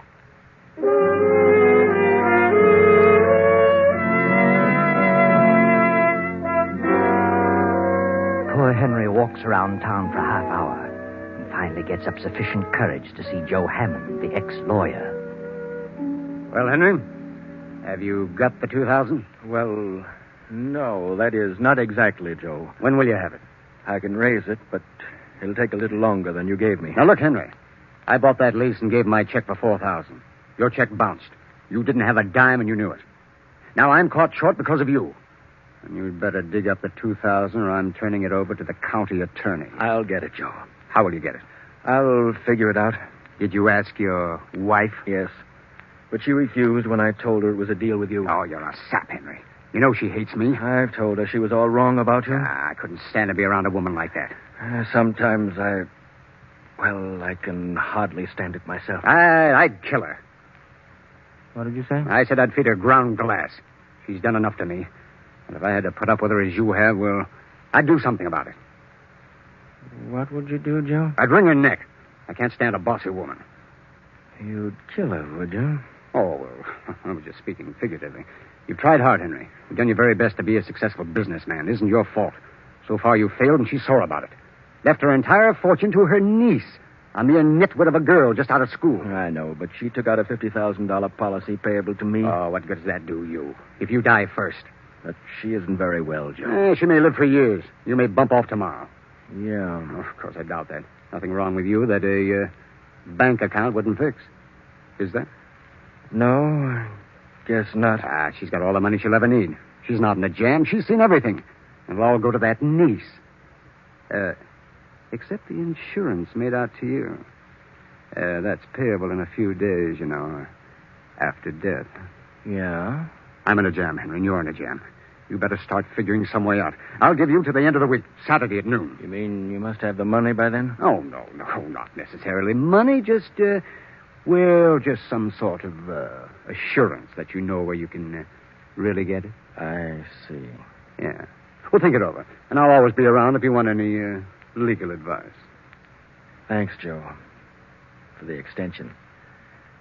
I'll be in touch with you.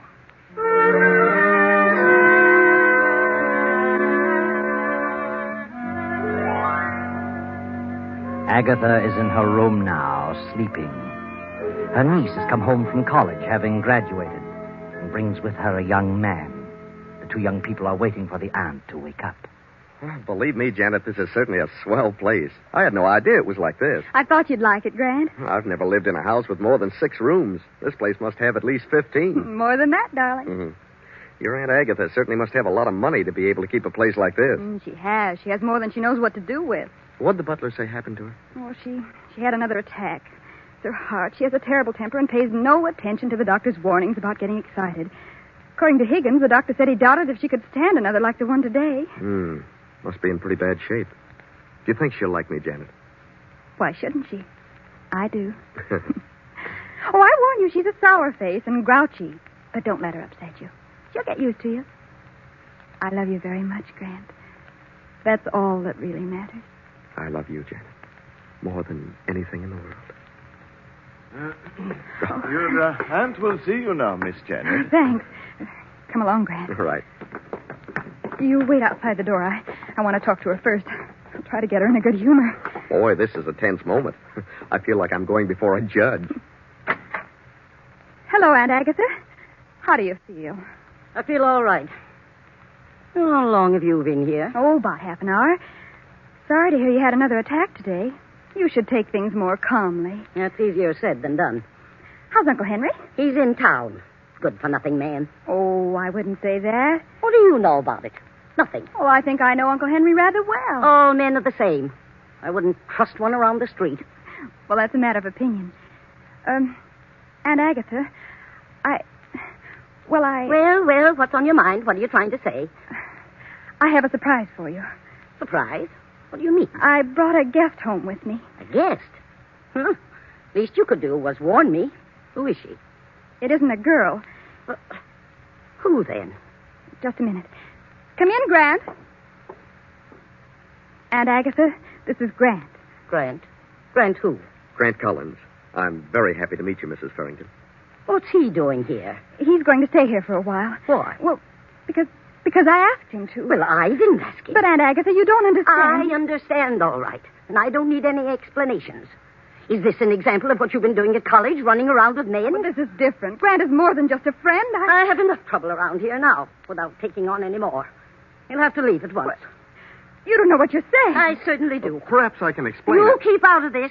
This doesn't concern you. I'm afraid it does concern him, Aunt Agatha. Well, who is he? Where'd you meet him? What does he do? Well, I'm just an ordinary person. I haven't come from any great family, if that's what you mean. And I haven't any money. What's your business? Well, I haven't any regular line. I've done a lot of things. But I'll hit on something. Another one. Just like Henry. You ought to have more sense than that, Janet. But I love Grant. Nonsense. And I love Janet. Young man, you better leave this house before I lose my temper. I'm not going to have my niece throwing herself away on a nobody. Now get out. Just a minute, Aunt Agatha. This is my home, too. Grant is here at my request. Is that so? Your home, hey? It's your home only so long as I choose to make it so. You're my heir, but if you dare to defy me, I'll change that quicker than you can bat an eye. Oh, you're jumping to conclusions. After you get to know me better, I think you'll like me, Aunt Agatha. Aunt Agatha? What do you mean by Aunt Agatha? I'm your nephew. Did you say nephew? Yes, he did. Grant and I are married. Married? We were married today. How dare you? How dare you do such a thing without Now, consulting please, me? Aunt Agatha, don't let yourself get excited. Get out of here. Get out. But please, Mrs. Farrington, give me a chance to explain. This marriage will be annulled immediately, Janet, or I'm through with you. Do you hear? I'll change the will and leave you nothing. It's final. Now get out. Get out, both of you, and leave me alone. Get out. Come on, Grant. Let's leave her alone before she has another attack. What do you think we should? I'm all right now. Leave me alone.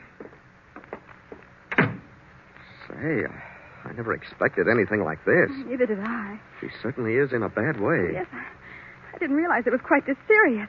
She's in a terrible mental state. Well, this is a pretty situation for us. Well, I don't want you to leave, darling. You'd better wait a few days until she's better. There must be some way to win her over. I hope you're right. I'll have a talk with Uncle Henry.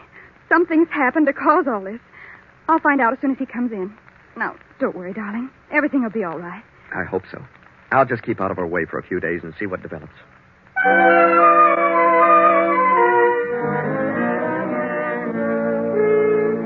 Now, long after dinner, Uncle Henry sits alone in the library, deeply lost in thought. On the desk before him is a small calibered revolver. His fingers toy with the weapon. And as the door opens, he slips the gun into his desk drawer. Janet closes the door and steps into the room. Uncle Henry. Huh? Oh, come in, Janet. I wanted to talk with you alone. Talk with me? Very well. What is your opinion of Grant? Why, I like him. Fine boy. Do you suppose it would do any good if you talked to Aunt Agatha? I? You know as well as I do how she feels about me. And in her eyes, Grant is an exact counterpart of me. She thinks it's the same situation over again. And she's determined that you won't have to put up with a failure as she did with me. But how does she know he'll be a failure? I'm her yardstick for all men without means. What happened today to cause the heart attack? Her violent temper. There must have been a reason. Yes, Janet, there was. I had a deal on, and I needed $2,000. She flew into a rage and had the attack after I left the house. What on earth are we going to do about her? I don't know, Janet. As for me, well, I've come to the end of my rope. I've tried my best for 20 years to please her. Now, well, I just can't go on any longer. I'm through. What do you mean? Just that. There's nothing left for me now. I'm too old to try anything new. Too old to go back to my painting, and Agatha is becoming more resentful every day. I'm licked. Uncle Henry, are you trying to tell me that you're planning something? Planning something, my dear? What do you mean? You mustn't, Uncle Henry. Regardless of how you feel, there's still much to live for. Is there? You've always been so kind and good to me. I just couldn't stand it if you were... No, please, darling. I'm much older than you are.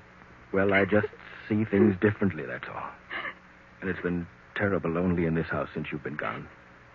Now it'll become lonelier and lonelier, filled with hatred and greed and resentment, and I couldn't stand it.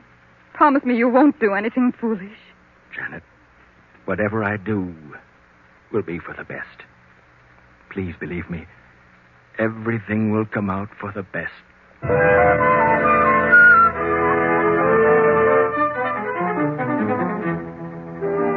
Around 12 o'clock that night, Janet, Grant, and Henry go to their rooms, and the big house settles down to sleep. Then, 2 hours after midnight, Agatha stirs uneasily in her bed. An eerie figure in white stands beside her. She opens her eyes. Well, who's there? I want you, Agatha Barrington.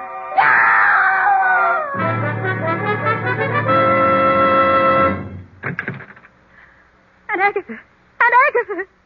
Good heavens. Brian, Uncle Henry, hurry! What happened? I heard a scream. Janet, what was it? There's the medicine. Give her a dose. I'll rub her wrists. Oh, she's as cold as ice. What on earth could have happened? A nightmare? She's had quite a shock. Oh, her pulse is fairly strong. She's coming to. Oh. What happened? Well, you screamed. You had fainted when we got here. Yes. There was someone in this room. I saw it. Saw what? I don't know what it was. It was a figure in white. Auntie, you must have had a nightmare. Maybe so. It could have been a nightmare, but it seemed so real. Look. The window to the balcony is open. Did you open it, Aunt Agatha? No, I never keep it open. Look outside, Grant. You mean it might have been a burglar? My diamonds. It could have been a burglar. And your scream frightened him away. Look in the box in the drawer. I did. They're all here. Not a sign of anyone outside. Do you feel better now? What's happened, ma'am? Anything wrong? No, Higgins, nothing's wrong. Go back to bed, all of you. I'll be all right. And lock that balcony window.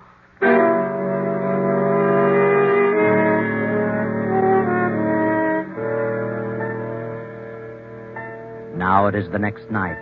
Uncle Henry is sitting alone at the desk in the library, lost again in a deep study. Grant and Janet are in the living room. You really think it might have been a prowler last night, Grant? Well, I don't know. The window was open. It could have been. I'm inclined to think it was nothing more than a nightmare. She's been so upset lately. Well, if it was a burglary, he didn't get anything.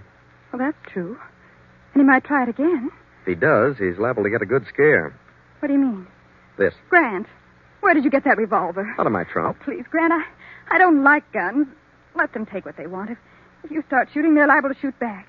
Besides, jewels can be replaced. Now, don't worry, darling. I couldn't shoot anyone if I tried. Anyway, there are no bullets in it. Then what good is it? Well, it's a little .32 I use in school for a starting gun. It has nothing but blanks in it. Yeah, see? It won't hurt anyone, but it'll give them a good scare. Well, blanks or no blanks, I don't like guns around. Now, don't worry, darling. Oh, good heavens, it's 7:30. I'd better get dressed or we'll be late for the Morrison's party. Oh, yeah, you better hurry. I'm all ready. I want to see about the car. Oh, Higgins. Yes, sir. Come in, sir. I was just having a little coffee and a bite to eat. Would you care for anything, sir? No, thanks. Did Rollins check my tires and gas? I did, sir. Rollins and the others are all off tonight. I put your car in front. Oh, thanks. Excuse me, sir. Farrington residence? Yes? Oh, yes, Mr. Hammond. He's dozing in the library. I'll get him. What? Oh, I see. Yes, I'll tell him. Goodbye. Joe Hammond wants Mr. Farrington to come over to his place this evening. I'll tell him. Excuse me, sir.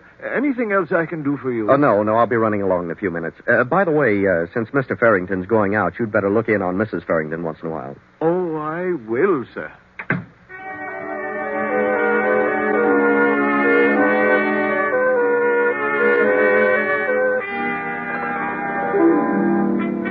So Grant and Janet drive to the Morrisons' estate to attend a charity lawn party. And Henry goes to talk things over with Joe Hammond, the ex-lawyer who holds Henry's bad check. Then, toward midnight, the lawn party breaks up and Grant and Janet return home. Well, that was a wonderful party, Grant. I never saw so many people. Friends I haven't seen for 4 years. I was thrilled to death. Yes, it was quite an affair. I wonder how much they raised. Good many thousands, I imagine. And did that red-headed gal sell war bonds? I'll run up and see how Aunt Agatha is. I'll be right down. Right. I think I'll have a nightcap. Want one? No, thanks. Hello, Grant. Oh, hello. Party over already? Yeah, big affair. Had a great time. I got to talking business with Joe Hammond, and first thing I knew, it was almost midnight. Gran, call Dr. Johnson. What? Janet, what is it? Aunt Agatha. Come quickly, Uncle Henry. Call Dr. Johnson, Grant. You can't get him, call the emergency hospital. Get a police ambulance.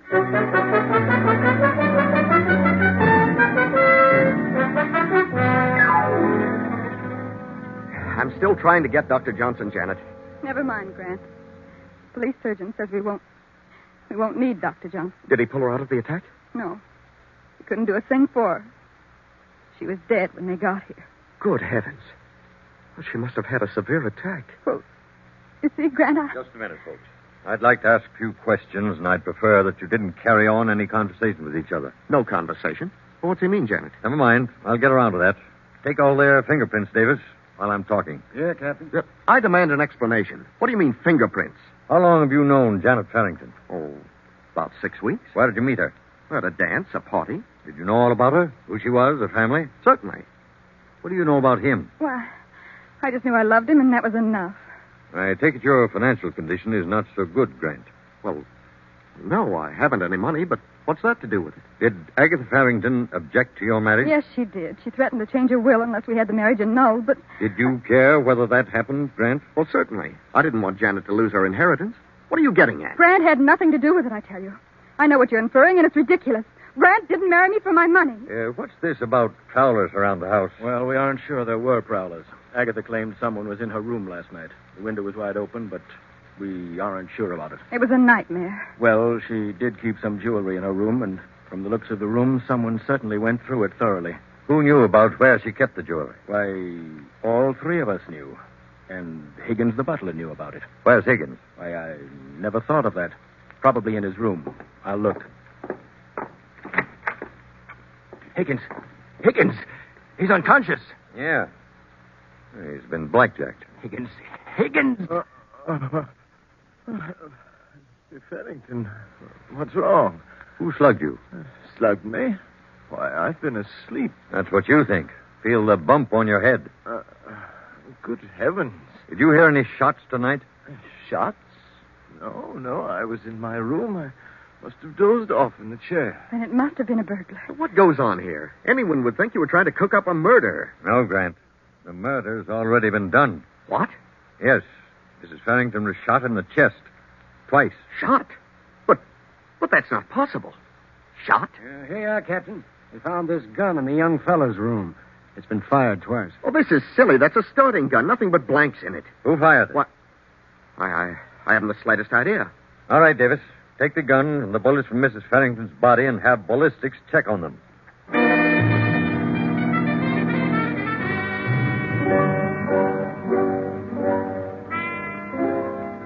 Well, young fellow, according to the ballistics test, the bullets that killed her were fired from your gun. But it isn't possible, I tell you. My gun had nothing but blanks in it. And there were no fingerprints but yours. I'm afraid you're stuck with this deal. Oh, please listen. I couldn't have done it. You had a motive, a gun, and an opportunity. And furthermore, you left that party for a half hour tonight. We checked on it. We have a witness who saw you leave. All right, what if I did? My gun has blanks in it. Oh, please believe me. I couldn't bring myself to do such a thing. I couldn't. You killed Mrs. Farrington, and you might as well admit it. I didn't. I didn't shoot her. I swear I never touched her. I can't stand by and see an innocent person suffer for this. The boy didn't do it. I did it. I had a better reason. I planned it. I'd have enough of Agatha, and I was caught in a jam. I did it to get the insurance she left me. I was desperate. I came back and slugged Higgins while he was asleep, shot Agatha, and left the house. I don't believe you. You're trying to cover up for him, but it won't hold water. We've got him dead to rights. But I couldn't have killed her. I only wanted to scare her. What?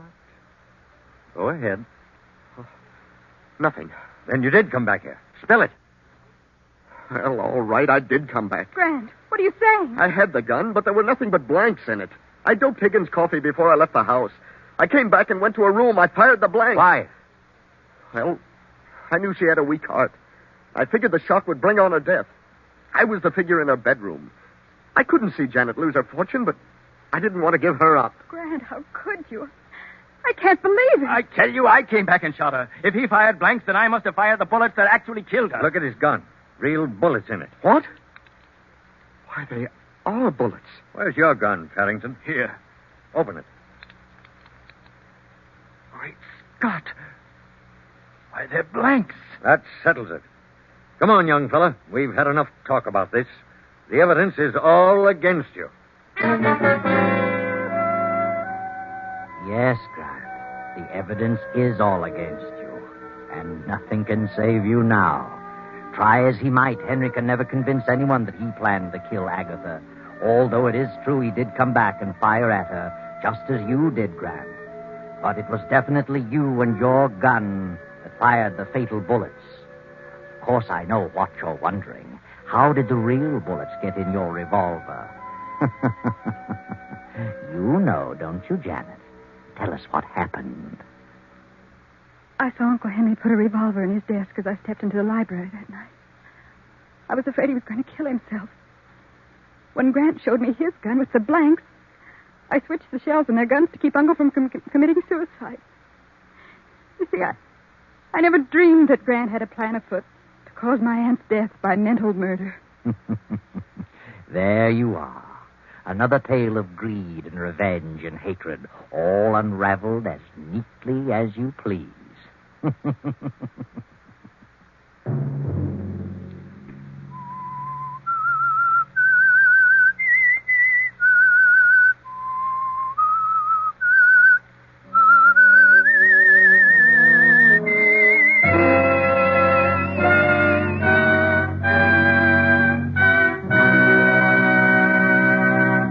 CBS has presented The Whistler.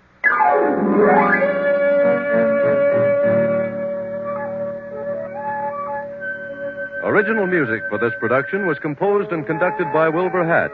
The Whistler is written and directed by J. Donald Wilson and comes to you from Columbia Square in Hollywood. Next Sunday, same time, I, the Whistler, will return to tell you another unusual tale. Good night.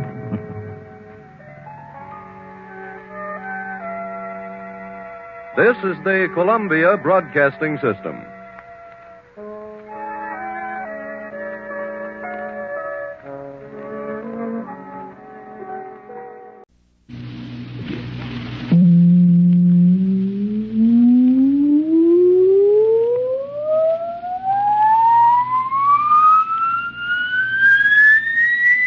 Countdown for a blast off. X minus 5, minus 4, minus 3, minus 2, X minus 1. Fire.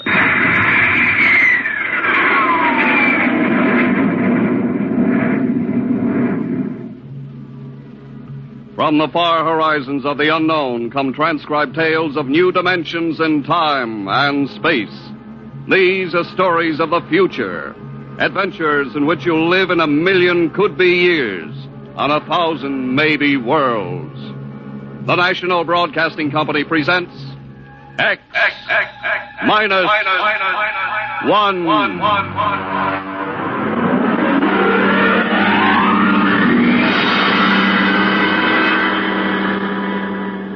If you wanted to take over our world with a minimum amount of resistance and trouble, how would you go about it?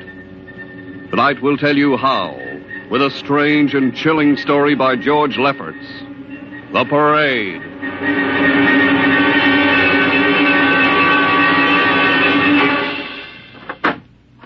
You are Mr. Sid Ryan. The same.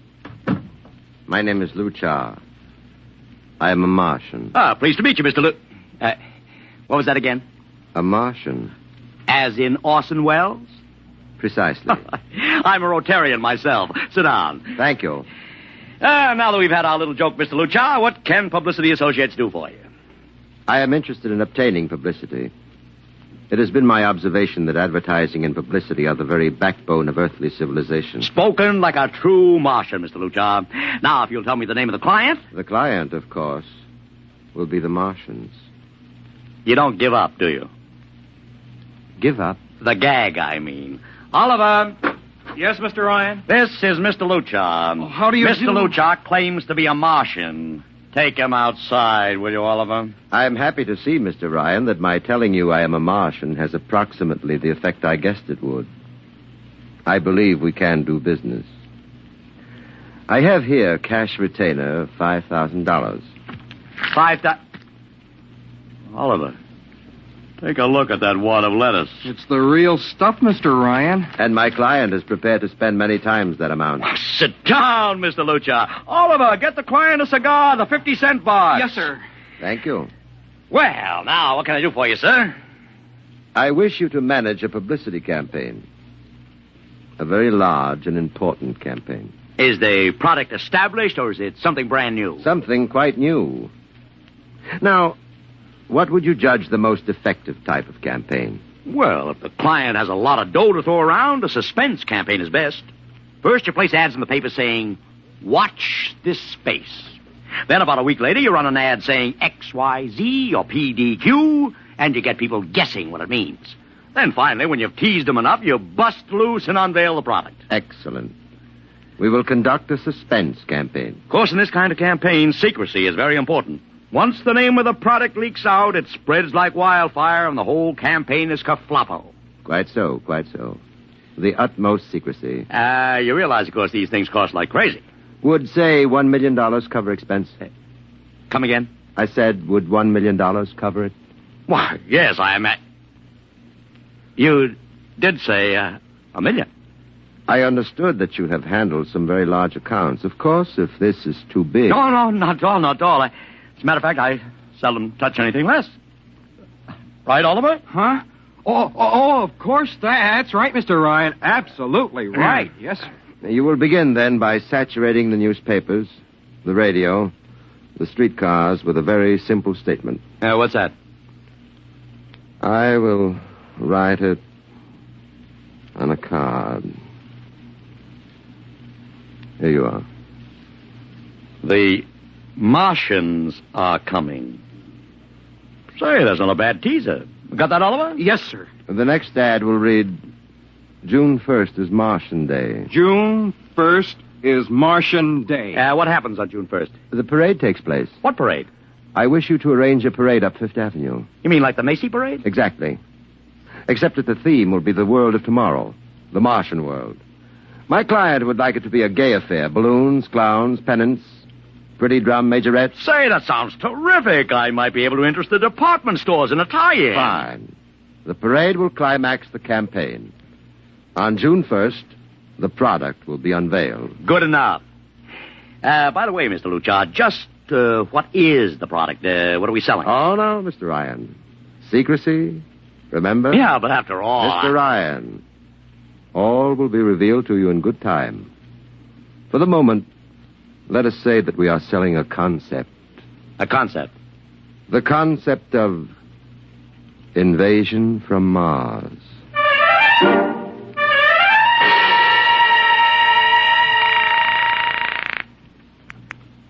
Sorrel Talent Agency. Sammy Sorrel, please. This is Sammy. This is Sid Ryan over at Publicity Associates. Listen, Sammy, how you fixed for midgets? I got midgets. Fine. I need 40 midgets for a parade. 40. June 1st. And listen, Sammy, I want them dressed in little spacesuits. In little... You know, like men from Mars. Mars. Okay? And I want some movie extras, maybe 50 of them. 50. Also rigged up like men from Mars. Make them look gruesome. Got that? Gruesome. Also, I need some horses with pretty girls on top of them. Maybe you can get that bunch from Maroney's Traveling Circus, the one we booked for the Fireman's Parade in Albany last year. Yeah, I'll try, Sid. Never mind the expense. Just get me the talent. It sounds like you landed a big client. Who is it? It's a secret. I gotta hang now. Call me back, Sammy. Right. How you doing, Oliver? Oh, fine, Mr. Ryan, just fine. I got 100 small boys pasting little stickers. The Martians are coming on the subway platform. Good. We got full-page ads in all the dailies. Good. And 10-second spot announcements on every local station. Good. It's costing a fortune. Good. The more it costs, the bigger our percentage. Spend like you were going to the electric chair, Oliver. Yes, sir. How are you making out in the parade? If it comes off, it'll be the biggest thing since Barnum invented the midget. I've got Macy's, gimbals, and sacks to contribute floats. Everything is built around the Martian theme, see? Even the horses will have long feelers attached to them and funny-looking extra legs. It'll be sensational. That sounds fine, only... Only what? Mr. Ryan, we don't even know what we're selling. Oliver, my boy, do you think old Sid Ryan has been sitting here spending all this moolah and not putting two and two together? You mean you know who Luchar represents? Just by accident, understand. I have learned that Century Pictures is making a big new epic. One of those expensive pictures they make in secret and then spring on the public because they don't want the other studios to get the jump on them. What's the picture? A space opera titled Invasion from Mars. Get it? Oh, I begin to see. Also, by mere coincidence, it's supposed to have its premiere sometime around June 1st. You follow me? Yes, but, Mr. Ryan, Century has an exclusive contract with New Feature Syndicate for all their publicity. Suppose Century Pictures doesn't like the way New Features is handling their stuff. They want to get out of the contract, but New Feature says no, so they have to get around the contract. A man named Lucha, client unknown, starts publicizing the Martian invasion.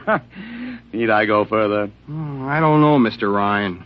Sounds pretty far-fetched to me, but I don't know. That's what I like about you, Oliver. You're so innocent.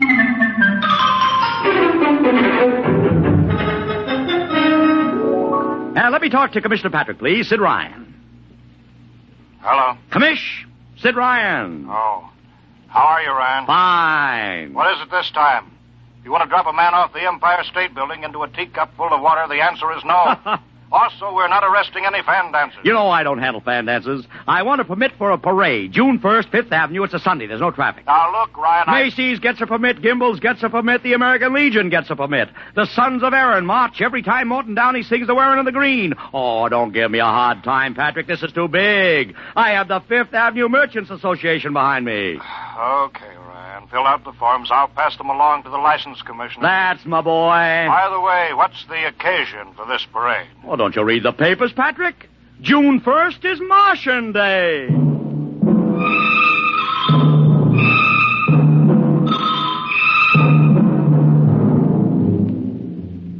How is the campaign going, Mr. Ryan? Like wildfire, Mr. Lucha, like wildfire. Everybody and his brother is going along with the gag. Yesterday, we distributed 50,000 Martian hats to school kids. I got some of the merchants doing World of Tomorrow displays in their windows. Every big novelty manufacturer in town is climbing on the bandwagon. They want to get into the parade with floats, giveaways, anything. Everybody smells a buck to be made. I wouldn't be surprised if the mayor himself declared Martian Day. I've even arranged for Commissioner Patrick to accept a $50,000 check for the Policeman's Benevolent Fund from the man from Mars. Oh, it's terrific, terrific. My blood pressure's up to 200. Excellent. I understand Century Pictures spent over $1 million making that space opera. I beg pardon? Oh, come, Mr. Lucha. Sid Ryan wasn't born yesterday, you know. I know who our client is, even if you don't admit it. You do? Always thinking that's me. Well, as long as you know, let's keep it to ourselves, shall we, Mr. Ryan? As you once remarked, when these things leak out, it destroys the surprise and ruins the effectiveness of the campaign.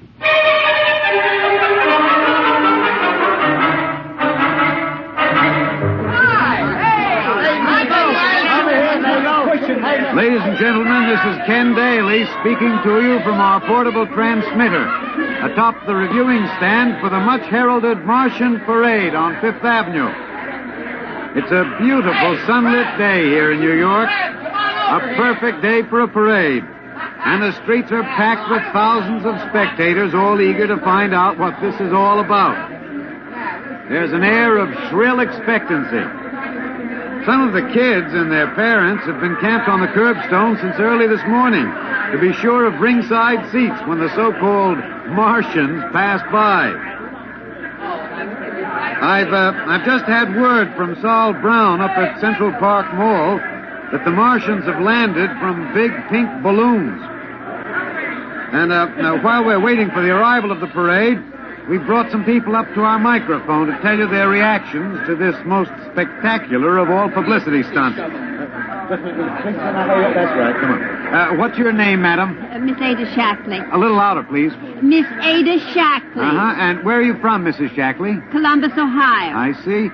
And I see you have your family with you, too. Two little curly-headed blonde boys.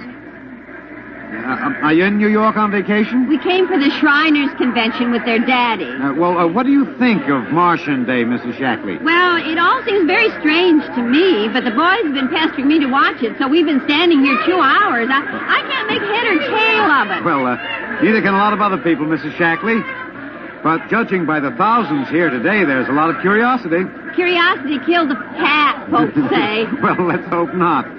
Thank you, Mrs. Shackley. Mr. Ryan's here. Right. And this is Mr. Sid Ryan, ladies and gentlemen, the publicity man who's the brains behind the Martian Day stunt. Hello, Sid. Good morning, Kenneth. Easy, not so close to the mic. Oh, sorry. Hey, Sid, you've certainly lifted the lid this time. Looks like it, doesn't it? Sid, there's been a great deal of speculation as to exactly what all this is leading up to. I've heard some folks say it's a big war bond drive.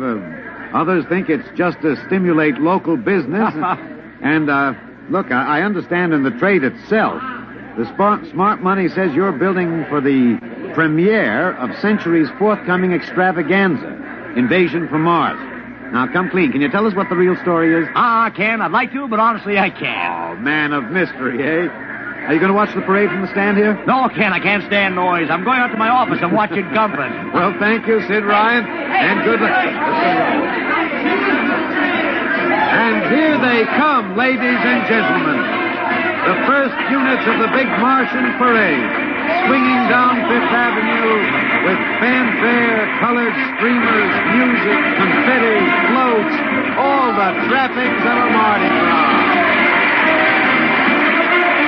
And here in the vanguard is a whole troop of little midgets in weird-looking pink and blue spacesuits, carrying Rube Goldberg weapons with signs painted on them. Let's see, I can read one which says, Atomic Blaster.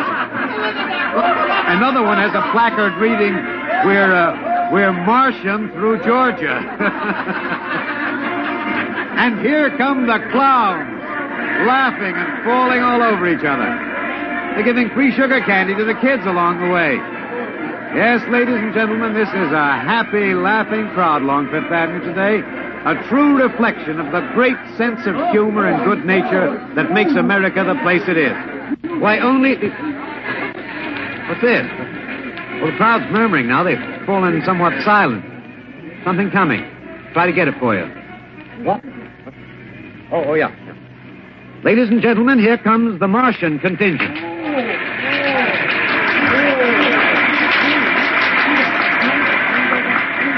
This is promised as the climax of the show. And now a great hush has fallen over the crowd. It's quite a sight to see these thousands of people standing here expectantly, hearing only the great regular sigh of their mass breathing. And now here they come, ladies and gentlemen. The Martians. Marching in booted, helmeted ranks. Row after row of them. My, this is an impressive sight, ladies and gentlemen. And a rather serious contrast to the rest of the joyous slapstick parade we've witnessed. There are perhaps, 200 tall, broad-chested men dressed in metallic gray spacesuits with thick glass visors drawn across their faces. Each is holding an ominous-looking ray gun at the ready position. They're marching in absolute silence, keeping step perfectly, as though some mute, unspoken command were marking time for them. The crowd seems rather grim and serious now. Perhaps they're reminded of the actuality of war and possible invasion. They stand solemnly, silently, watching. Even the children are awed. And now the first ranks of the Martians are moving past us down Fifth Avenue toward the reviewing stands at the square. No one moves. What's that? What's happening? There, a woman, ladies and gentlemen. She dashed out into the street. For what reason, I don't know. She attempted to lift the visor of one of the Martian spacesuits, but just as she reached the Martian, she fell forward in a dead faint. I tell you, I've never felt such mass tension in a crowd as we're experiencing here right now today. All sorts of rumors have begun filtering back through the audience. There are excited whispers of she's dead, she fainted, and now an undercurrent of... What? They're really Martians. This is an example of how a single incident can precipitate mass hysteria, ladies and gentlemen. I tell you, it's a mighty reassuring sight to see the blue uniforms of New York's finest spaced every 10 feet or so along the avenue. Somehow, I can't explain it. This incident has begun to work on what was a moment ago a happy, carefree crowd, and the complexion is changing.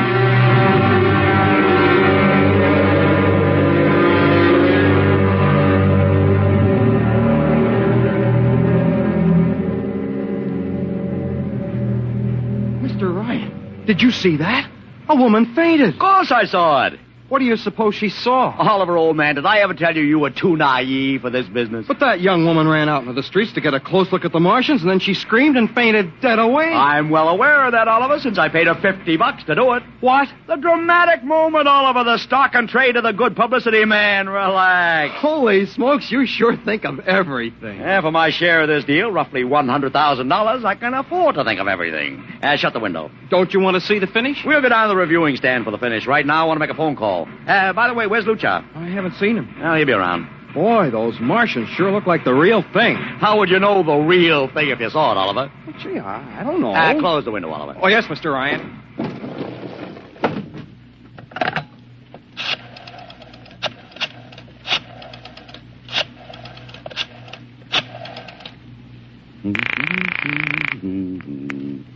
Sorrel's Talent Agency. Sammy, this is Sid Ryan. Say, listen, Sid, I was going to call you. I'm awful sorry about those Martians. What do you mean sorry? They're terrific. Now, don't joke, Sid. I mean it. Well, I mean it, too. They're great, great. Are you in the bag? Never felt better?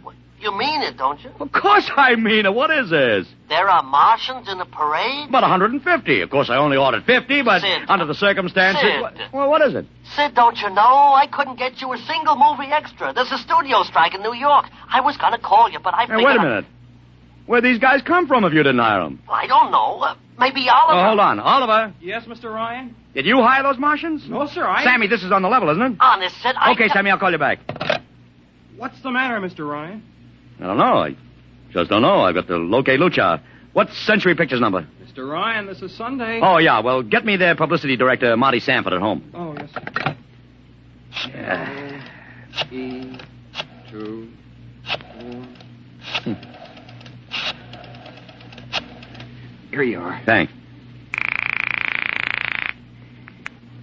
Sanford. Marty, this is Sid Ryan. Oh, hello, Sid. How's the Fine. Listen, Marty, this is dead serious. On the level. Get it? What's wrong? I've got to locate Lucha. Lou who? Lucha, come on now, Marty. This is life and death. The guy you sent over to hire me for the invasion picture. Invasion picture? Invasion from Mars, the space opera. Are you batty? Marty. That picture was shelved last month. What? Sure, back in the can. Too expensive and too fantastic. The big shots decided you can't sell a Martian invasion to the American public. And I never heard of a guy named Lou... Mother heaven. What is it, Mr. Ryan?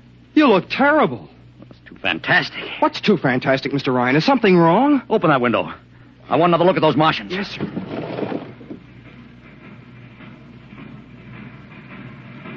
Look at it. Oliver, you were in the Army. Could 150 movie extras learn to march like that in, say, 24 hours? Not in 24 days, Mr. Ryan. Not a second's hesitation. Not one other step. Look at the way they carry those ray guns at the ready. The only other time I've seen troops march like that was in a film of the Nazi stormtroops marching through the streets of Paris. See those chests on them? That's pride. Sheer, arrogant pride. Look at those chins. That's contempt. Nobody could act like that. Mr. Ryan! Oliver, get down there. Find that woman who fainted. Her name's Gloria Montex. Get her up here. Make it fast.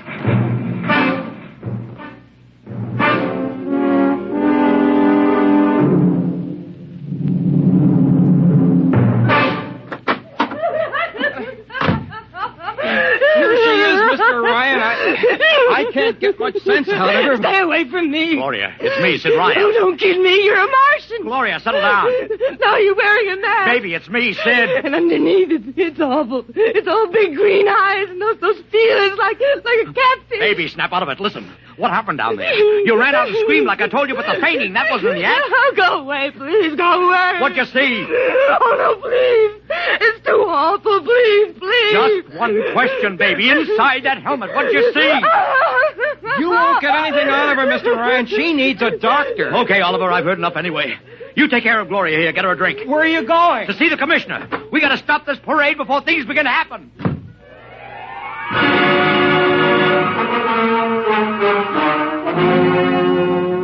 Okay, Ryan, what's the beef? Listen, Patrick, I don't know what it is, see, but something's wrong. You gotta stop that parade. I suppose you'd like the riot squad. That would get you a front-page spread on every paper in town. Honest, you publicity guys give me a pay. This may be a matter of life and death. Oh, sure. Look, Ryan, I've got no time for your cheap publicity gags. I'm a busy man. Listen, I'm trying to tell you I don't know where these Martians came from, who they are, anything about them. All I want you to do is stop the parade and make sure they're on the level. Ryan, I'm wise to your tricks. Now, if you let the sergeant show you out... You won't do it, huh? An honest citizen appeals for protection and you refuse. I most emphatically do. Now beat it. All right, Patrick. I'll go right to the mayor's office. I'll have you busted flatter than a fried egg. Go ahead. I'm sure His Honor will be glad to toss you out on that phony nickel-plated skull of yours.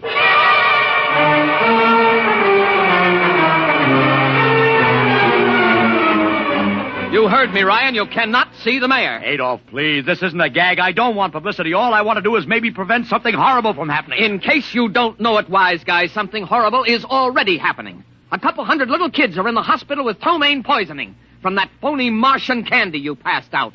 Or didn't you know? I didn't. We've got to stop that parade. Sure, you'd like nothing better than to start a panic now. Maybe a few hundred people would get trampled to death. Think of the newspaper space that would get you and your product. I won't stand for this, Adolf. You won't have to, because you're going to get out of here right now. Go on, beat it. Get out. You and your publicity stunts make me sick to my stomach.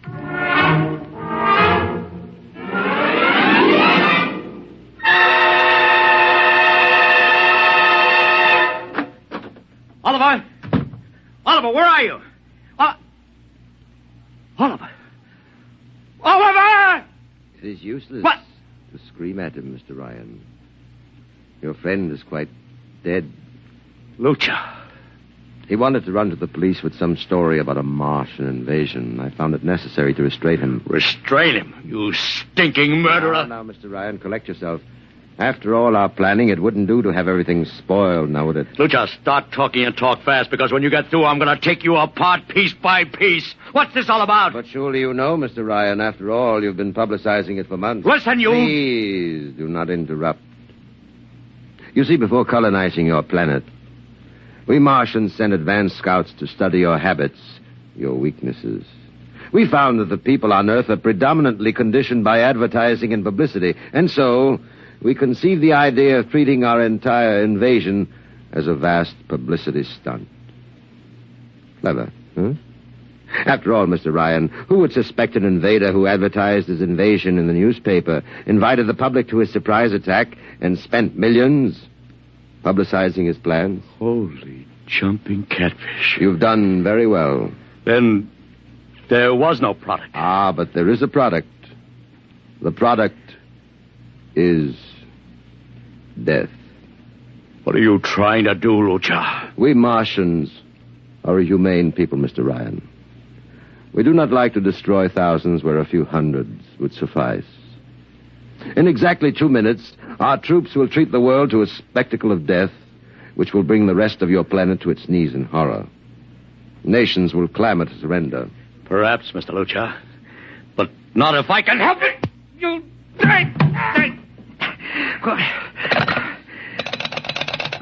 Yes, please. Operator, this is Mr. Ryan. Get me the field telephone on the reviewing stand of the Martian Day Parade. Hurry. Anyone in particular? Just hurry.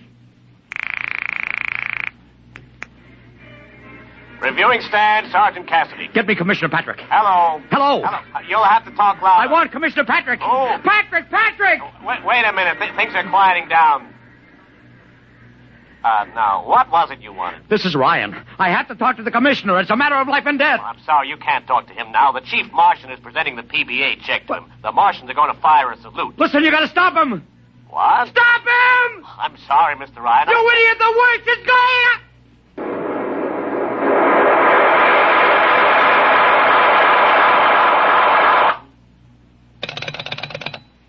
This is the operator.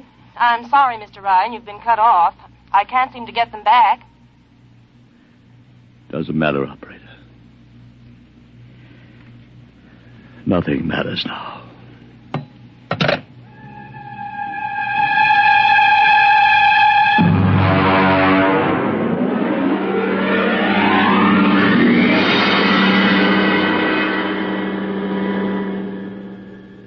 Tonight, X-1 has brought you The Parade, an original story written by George Lefferts. Featured in the cast were Joseph Curtin as Ryan, Joe DeSantis as Luchar, Alexander Scorby as Daly, Agnes Young as the woman, Ellen Deming as Gloria, John Thomas as Oliver, Arthur Anderson as Sammy, Wendell Holmes as the commissioner, and William Keene as Sanford. Your announcer, Don Pardo. X-1 was directed by Fred Way and is a transcribed NBC Radio Network production.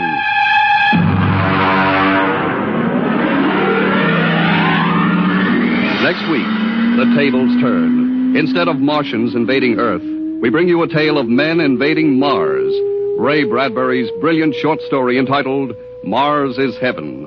Suppose you were a member of the first rocket ship crew to land on Mars, but instead of seeing Martians, you find that you've landed in a town that looks just like home, that all your dead relatives and friends are there to greet you, so that as incredible as it may seem, you think you're really in heaven. That is, you think so, right up to the fatal moment. The moment of X minus 1. The Signal Oil Program, The Whistler.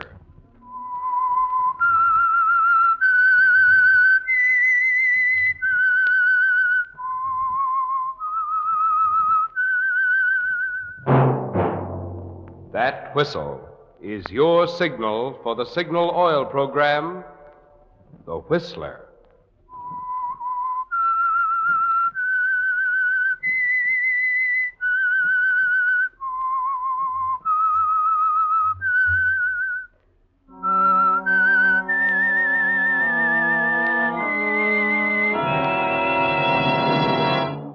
I am the Whistler, and I know many things, for I walk by night. I know many strange tales hidden in the hearts of men and women who have stepped into the shadows. Yes, I know the nameless terrors of which they dare not speak.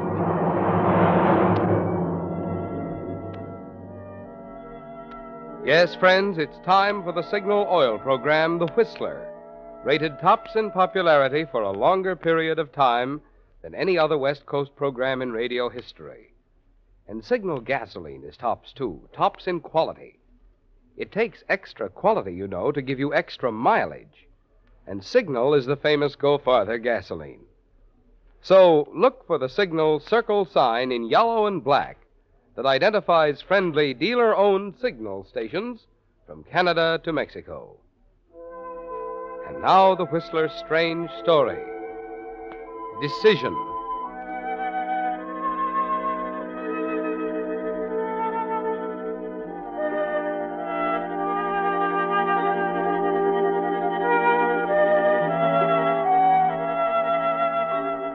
It would have been far more logical had it happened in the springtime.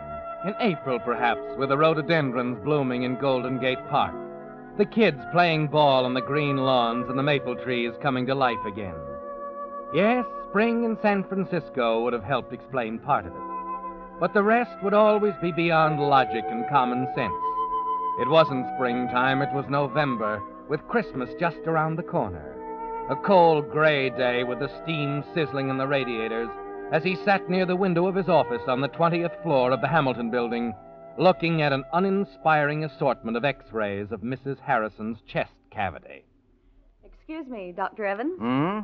Oh, yes, Miss Carlton. Mrs. Harrison called again about the X-rays. Oh, there's nothing wrong with her heart. All she needs is some fresh air. Shall I tell her that? No, I suppose I'll have to find her a disease with 20 letters. Oh, I'll call her. And there was another call from a Mrs. John Cameron. Cameron? Can you see her today? Is it important? Well, she says so. Yes, they all do. All right, make it 12:30. What about lunch? I'll have to skip it. Mrs. Cameron's heart is undoubtedly more important than my lunch.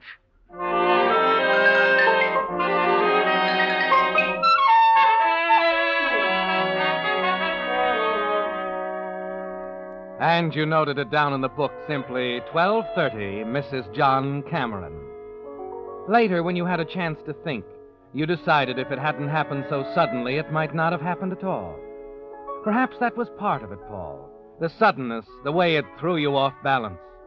But more than that, it was a black-haired girl with blue eyes standing by the window when you looked up from your X-rays a half hour later. You remember exactly how she looked. The turquoise dress with a gold belt and clip, the smart little felt hat accenting her dark hair, making you realize in a split second what was wrong with all the girls you ever knew.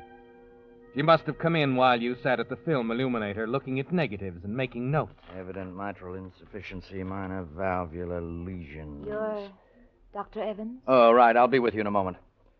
Request detailed cardiograph immediately. There we are. I'll just get rid of this stuff. Please sit down. Now, what can I do for... Hello, Doctor. I'm Carol Cameron. Carol Cameron? My nurse said you were rather concerned about yourself. Oh, no, it's not about myself. It's about my husband, Oh, I see. John Cameron. Perhaps you've heard of him? Stocks and bonds, isn't it? Yes, a few too many for his own good, I'm afraid. Oh? He's been under a terrible strain recently, and night before last he had a rather severe attack. His heart? Yes. Dr. Miles, our family physician, suggested that I see you about it. I see. Well, tell me, where is your husband now? At home, in bed. Mm-hmm. Didn't Dr. Miles recommend a hospital? Well, John's awfully unreasonable. He wouldn't hear of it. He insisted that he'd be up and around in a day or two. Well, that is unreasonable. You'll see him, Dr. Evans? Yes, of course. I'll be glad to. I'll do what I can.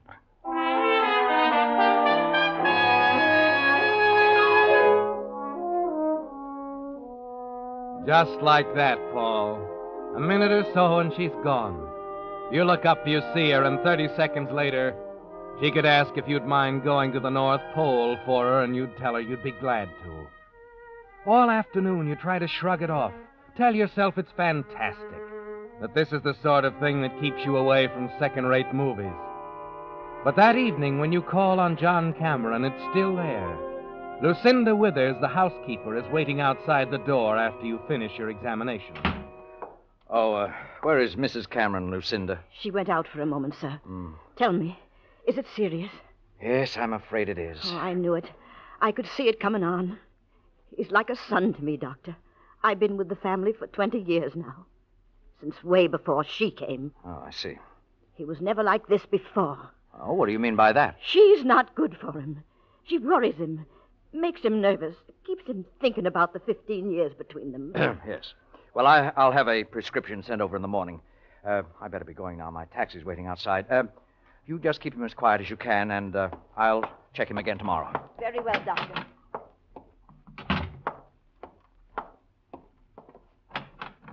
Oh, Dr. Evans. Oh. Just a minute. I wondered what happened to you. I was just about to go. I left instructions with the housekeeper. How is he? Angina pectoris. It's quite serious, I'm afraid. Oh. He hasn't been taking very good care of himself. He's got to now. I see.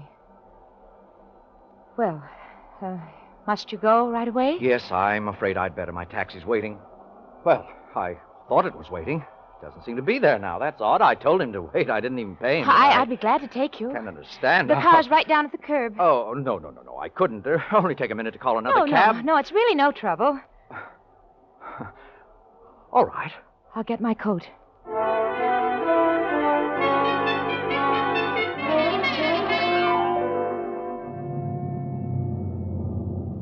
There you are, Doctor. Right to the door. It was awfully nice of you, Mrs. Cameron. It's all right. Well, I guess the next thing to do is get out. Just a minute. I want to tell you I lied about the taxi. What? I told him to go. Why? Because I wanted to take you home. Why? I'm very flattered.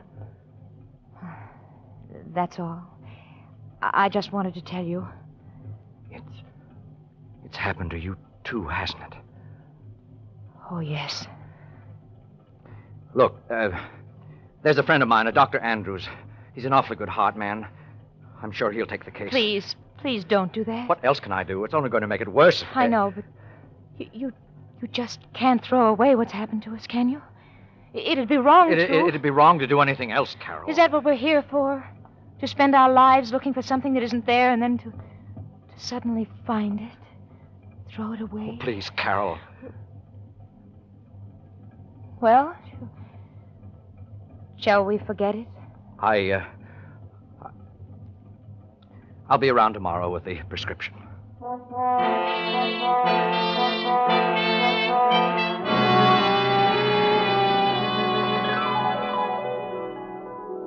So that's how it started, Paul.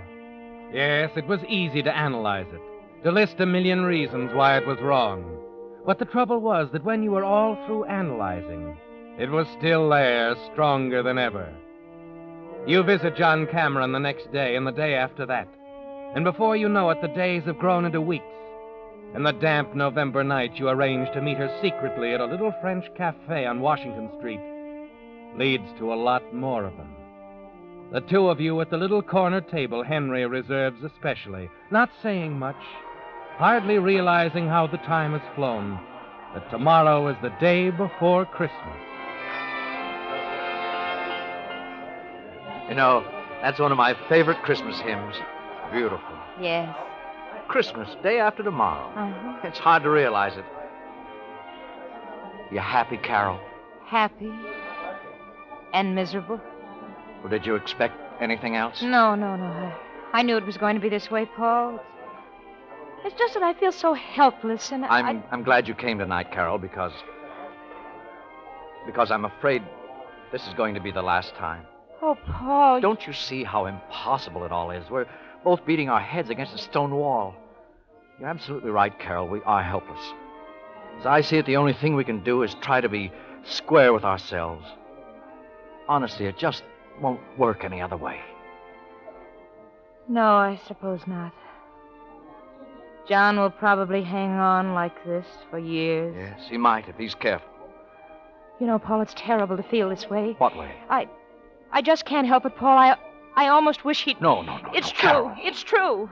I never loved him, Paul. My family thought he'd be good for me. I didn't want any part of it. I know, my dear.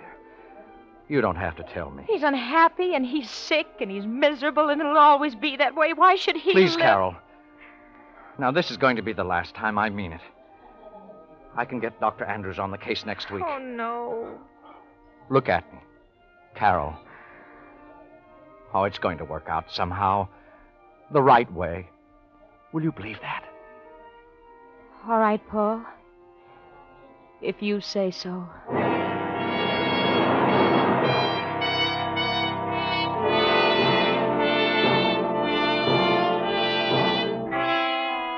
Yes, Paul, it was the only thing to do. The honorable thing. Approved 100% by the Medical Association. But it doesn't help you sleep that night. And it doesn't help the next day when you make your regular call on John Cameron. Examine him, find him the same, leave his prescription bottle with Carol and go. Yes, it had to end, Paul. Because you were both beginning to think the thing that Carol almost said at the restaurant. That you both wished John would die. And then at 10 o'clock that night...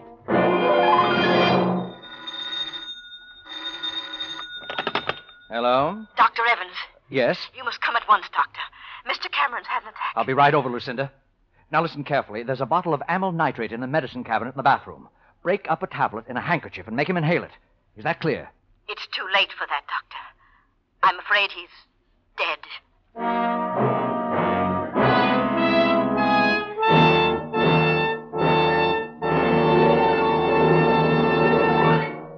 With the prologue of Decision, the Signal Oil Company is bringing you another strange story by The Whistler.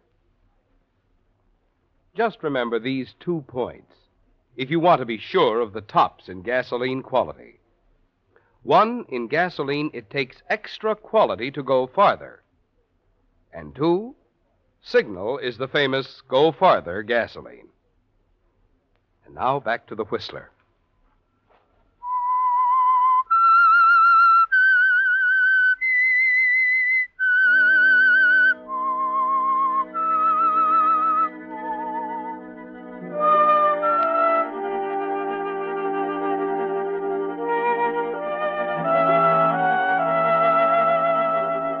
So it finally happened, Paul.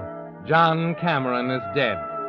But it hasn't affected you as you thought it would. There was something so sudden about it. It happened so soon after you and Carol had decided to call it off.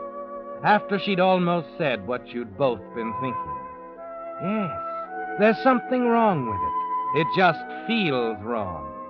That's why, after you've examined him, you turn to Lucinda.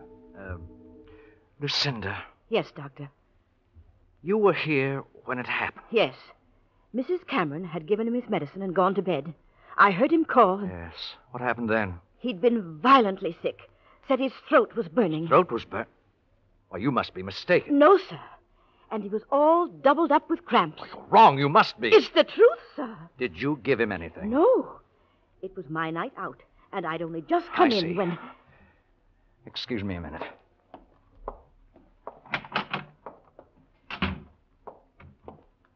Well, Paul? Don't go in there. There's nothing you can do now. I know. Well, it's over. Oh, Carol. Don't say anything, Paul. I don't want to talk about it or think about it anymore, ever. We've got to think about it. I know. You don't have to tell me. He was all right this morning, just as well as could be expected. All right, Carol. What happens now? No, I won't say any more.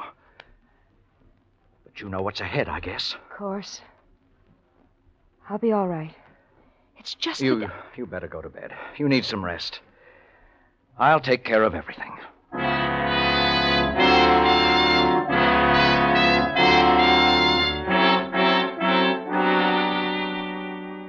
It's almost midnight when you get back to the office and take the prescription bottle out of your pocket. The one you took from Carol's medicine cabinet.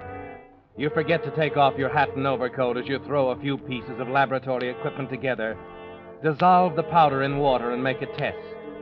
A very simple test. Thiocyanin. I knew it.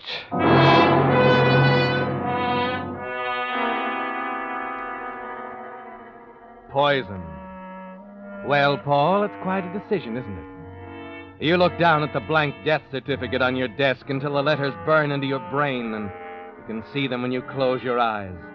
It's the most important decision you'll ever have to make, Paul.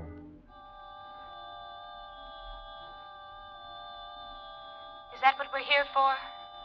To spend our lives looking for something that isn't there and then to suddenly find it? Throw it away?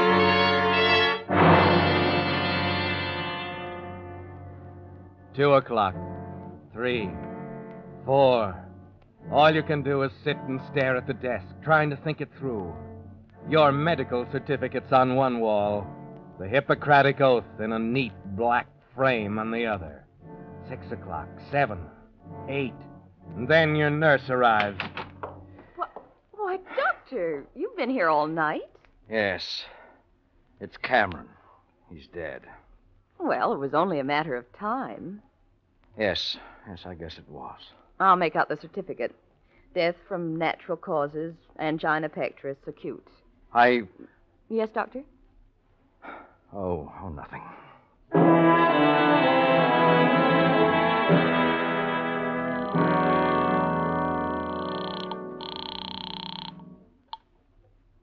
Hello? Carol, Yes, Paul. I've just filled out the death certificate. Heart disease? Yes. Do you think they'll investigate? Got to be careful, awfully careful. I will. Poison isn't easy to cover up, Carol. They'll find it in a second if they ever get suspicious. Now, listen.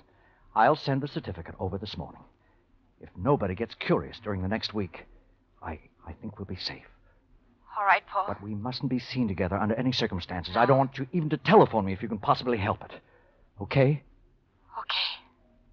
Well, that's all then. Good luck, darling.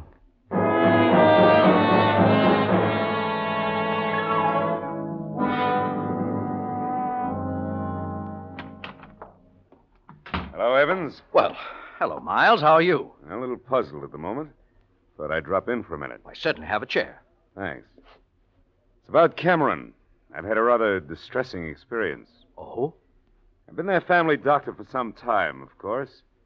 I didn't know Mrs. Cameron before she married John some years ago, but I've always thought her a rather charming person. But she seems to be. Yes. You know her pretty well, Paul? Oh, well, Well, naturally, in attending her husband. Of course. Do you think she's a woman of character? Yes, I'd say so. So would I. Miss Lucinda Withers, however, seems to think she's a murderess. Just what does that mean? I don't know. The woman was completely confusing. A lot of rambling, disconnected remarks that seemed to imply that you and Mrs. Cameron were in love. Well, as you said, Miss Withers seems to be confused. Yes. Well, I just think, Paul, that you ought to do something about Miss Withers. You know as well as I that this sort of thing can ruin you.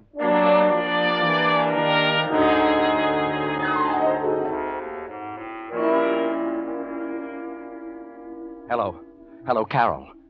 Yes. Listen, darling. You've got to get Withers out of town. Yeah, I know it'll make it look worse, but it's the only thing we can do. Now, where's her family? Idaho. Well, that's good. Now, tell her she needs a rest, anything. I know it sounds crazy, but it's better than sitting around waiting for the axe to fall. Well, that's it. Good luck, darling.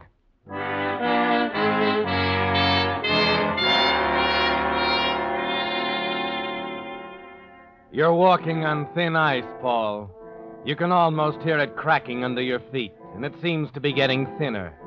The funeral on Thursday, then Friday, Saturday, and Lucinda's still in town. Carol was right. It only made it worse to try and get her to leave. You're just waiting now. It's only a matter of time. And then, bright and early Monday morning... Hello, Doctor. I'm Willard Stevens. How do you do? I'm afraid I'm John Cameron's cousin. Flew out from New York. I see. I have a rather delicate problem on my hands. I hope you'll understand. I'll try to. About John's death. I had a letter from him indicating he planned to make certain changes in his will. It arrived just a day or two before he died. Does that suggest anything to you? No, I'm afraid it doesn't. You naturally ascribed his death to his heart condition. Yes, naturally. I realize it would be embarrassing for me to contest your diagnosis. I'm hoping you'll work with me and...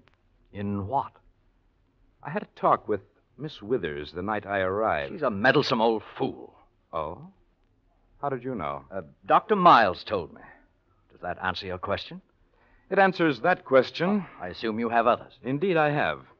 And I'm afraid, Doctor, there's only one way to answer them. What's that? An exhumation and an autopsy.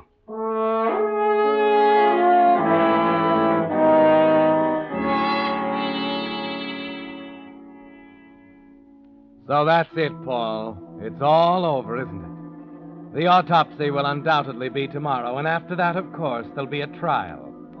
The next decision is easy, isn't it? It would be useless to try and run away. It would never lead to anything. You and Carol could never find happiness with an axe hanging over your heads. So the next day, during the autopsy, you sit at home quietly in the chair by the phone, waiting for it to ring. Hello? Hello, darling. Oh, is the autopsy over? Yes. They're waiting downstairs to take me to the coroner's office for the report now. Listen to me. Paul, would you do me a favor? Anything, Carol. Will you leave? Now? Leave? What do you mean? Look, if it's going to happen, there's no reason for it happening to both of us. That's about the most ridiculous thing you ever said. Oh, Paul, please listen Don't to go me. with them, Carol. I'll be down there in an hour. But it's... Carol, there's only one thing in the world right now. And when that's gone, I don't want to be here anymore. I hoped you'd say that. You keep your chin up, darling. I'll see you in an hour.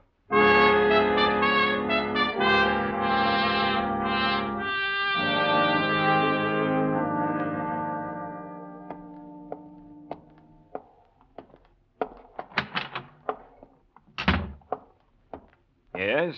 I'm Dr. Evans. Oh, yes. This way.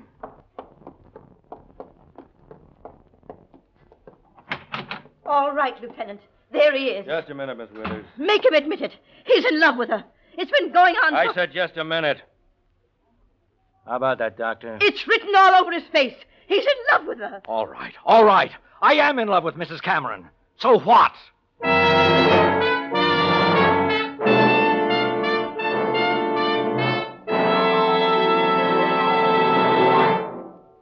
The Whistler will return in just a moment with a strange ending to tonight's story. Meantime, all of the people in the Signal Oil Company, as well as signal dealers, and we of the Whistler cast, wish you a very Merry Christmas and a new year brimful of good health, good cheer, good luck. And now back to the Whistler.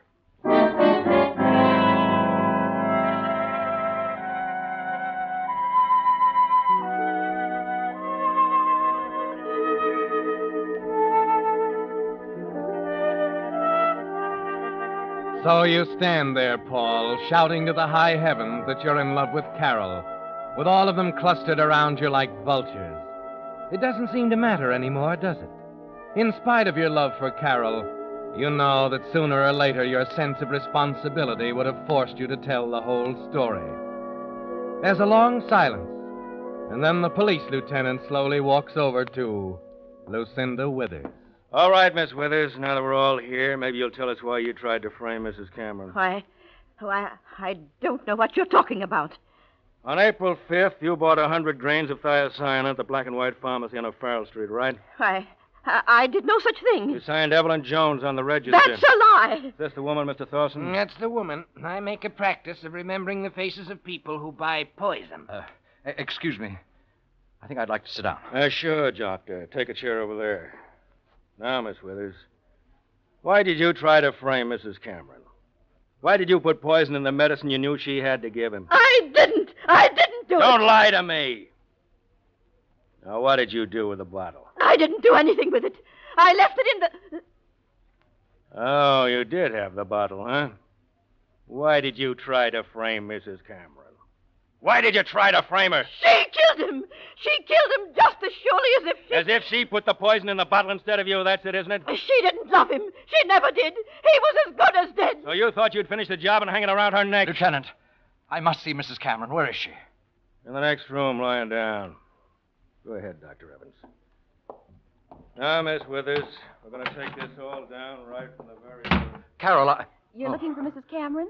Yes, the lieutenant said... You're Dr. Evans? Yes, I am. Well, Mrs. Cameron's gone, but she asked me to give you a message, and she said she was waiting for you at the French restaurant on Washington Street. She said you'd know the place. Oh, yes, thank you. I know the place.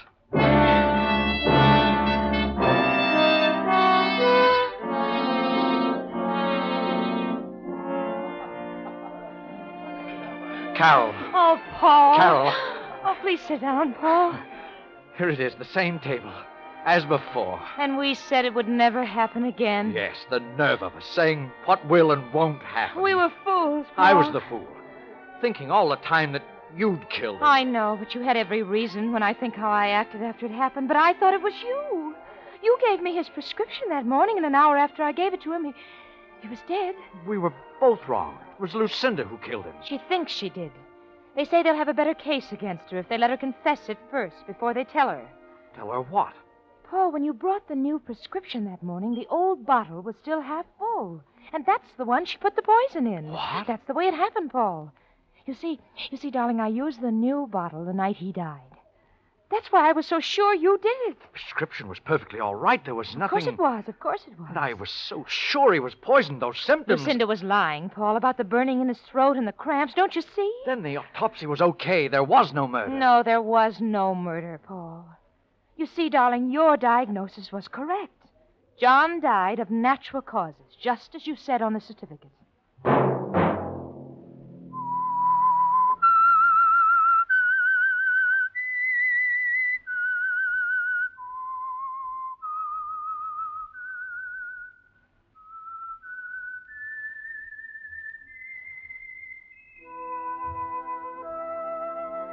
Let that whistle be your signal for the Signal Oil program, The Whistler, each Wednesday night at this same time.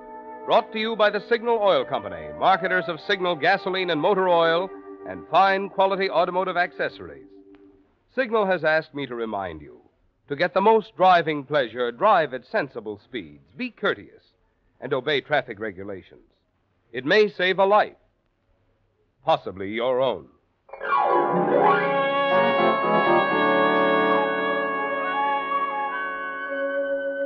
Featured in tonight's story were Kathy Lewis and Joseph Kearns. The Whistler was produced by George W. Allen, with story by Harold M. Swanton, music by Wilbur Hatch, and was transmitted to our troops overseas by the Armed Forces Radio Service. Next Wednesday, for a full hour of mystery over most of these stations, tune in a half hour earlier. Enjoy The Saint as well as The Whistler. This is Marvin Miller speaking. This is CBS, the Columbia Broadcasting System.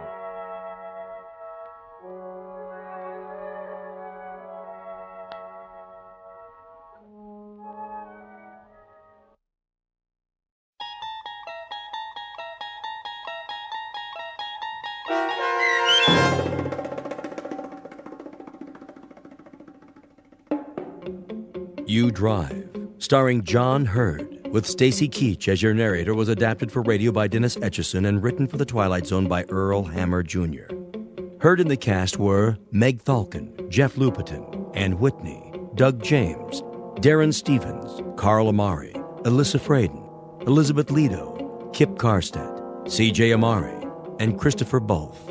To learn more about the Twilight Zone radio dramas and to obtain audio cassettes and CDs of these programs, visit our website at twilightzoneradio.com.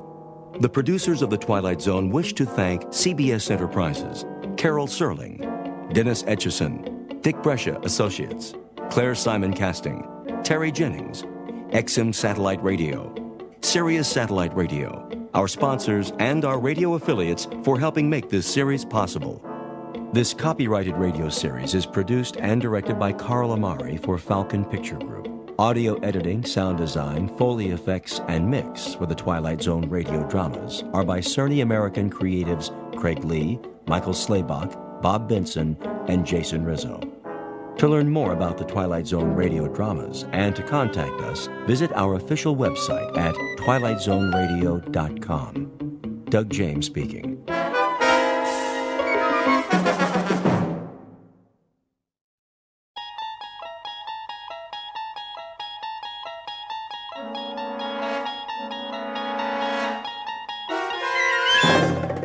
You unlock this door with the key of imagination. Beyond it is another dimension, a dimension of sound, a dimension of sight, a dimension of mind. You're moving into a land of both shadow and substance, of things and ideas. You've just crossed over into the Twilight Zone.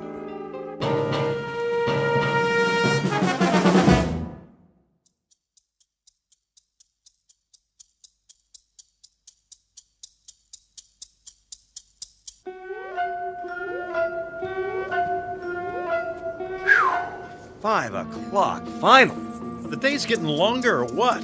Too long, if you ask me. It's that time of year. What do you mean? It gets dark so early. Then we ought to knock off sooner. 4 o'clock instead of 5. Oh, old man Roscoe would love that. Hey, Mary Ellen, let me get those files for you. You want to carry my books, Rich?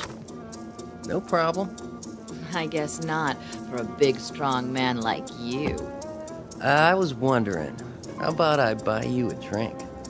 No thanks. I have to drive home. Just one? Some other time. Besides, it looks like it's gonna rain. We could stop off at the corner. Leave her alone, Rich. Can't you see she's not interested? Just trying to be friendly. Good night, Mr. Pope. Don't work too late. I won't. Look at them go. Never worked overtime in their lives. You still at it, Ollie? Few more minutes, almost done. I was about to leave. Go ahead, I'll lock up. Let me give you a hand. What do you got left? Why does he always want to give me a hand? Thinks I can't do it, is that it? Oh, no, not that much. Just some letters. Well, give them to me. I'll do them for you. What's he trying to prove? Don't worry, I can handle it. I know you can, but I'm your assistant, Let me assist. Yeah, assist me right out of a job. That's what you're after, isn't it, Pete? That's all right. Come on, I'm your friend, too. Sure, Pete, a real friend. You want my desk, don't you? Go on home. You know, Ollie, you don't look so good. You're working too hard. You gotta take it easy, I'm fine. I'm fine, really. Just get out of here. Well, if you're sure. I'm sure.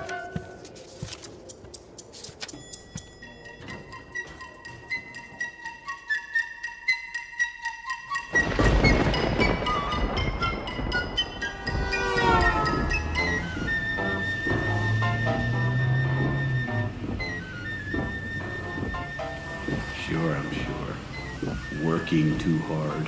What does he know about it? What do any of them know about it? Look at this traffic.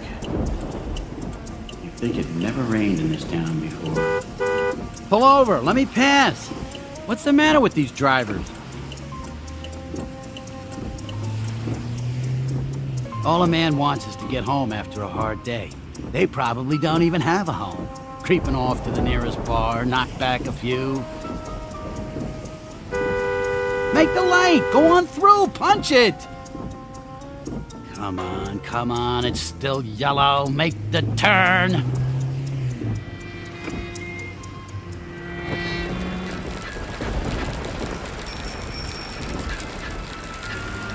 Hey, mister! Don't you see me?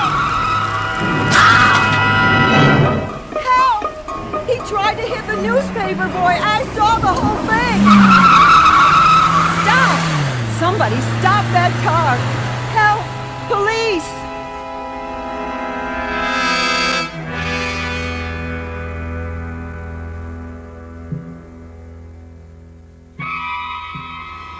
Portrait of a hit-and-run driver. The name is Oliver Pope, a shaky little citizen, insecure in his job, suspicious of the world and its inhabitants. A man who feels big and powerful and secure only when he's behind the wheel of a car. Oliver Pope has just arrived at a crossroads in his life. The hit occurred in the world he knows. The run will take place in the Twilight Zone. And now, The Twilight Zone and our story, You Drive, starring John Hurd, with Stacy Keach as your narrator.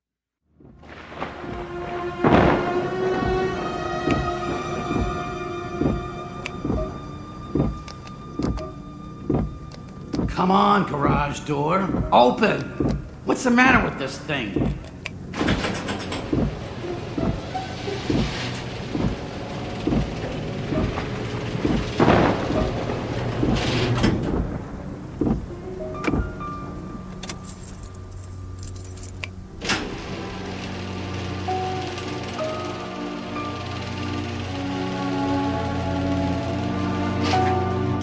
Good Lord.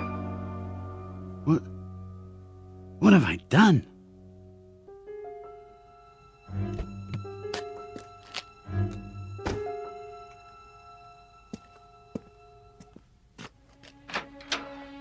Ollie? Yeah? I'm in the kitchen.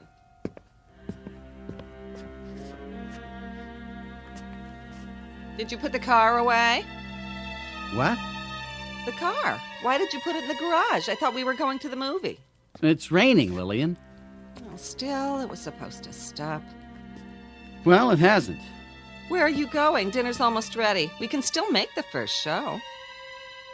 I have a splitting headache. Bad day at the office? They're all bad. Well, then, the movie will take your mind off it. You've been under a strain. I'm not under a strain. It's just... Just what? I think Pete Radcliffe wants my job. Oh, come now. He doesn't impress me as that kind of person at all. Why does she disagree with everything I say? Lillian, please. Here, take this. I don't need it. Yes, you do. You're tired and cross and you have a headache. An aspirin will make you feel better. Good for your heart, too. She thinks I got one foot in the grave. Ooh, you're shaking. Let me feel your head. What are you doing? I want to see if you have a fever. You might have the flu bug that's going around. Leave me alone. Stop fussing over me, please. You should be glad that someone cares about your health. I'll be fine. But I don't want to go to a movie. Well, maybe tomorrow night then, if you feel better. I'll feel better if you just leave me alone. Did you lower the garage door? Of course I did. Well, it sounds like someone just opened it. That's impossible. Listen. Probably the cat. I'm serious. Does the cat know how to work the garage door remote? All right. I'll check it out.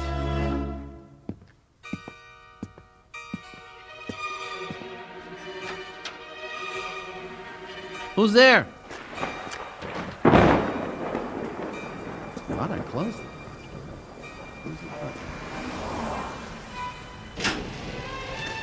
Who did that? I didn't even touch it. The headlights? Somebody in the car? Get out, or I'll call the police. No, you won't. You definitely don't want the police around. I'm not kidding. Nobody. You're cracking up, Ollie, old boy. Then who just turned the headlights on? There. Now they're off. Tell her it was a short circuit. The moisture. But the headlight switch was on. Somebody pulled it out. Did they? And who would that be?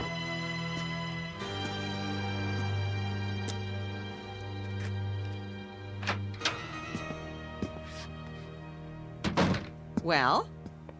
Yeah, it must have been a short, rain and all. Was it the cat?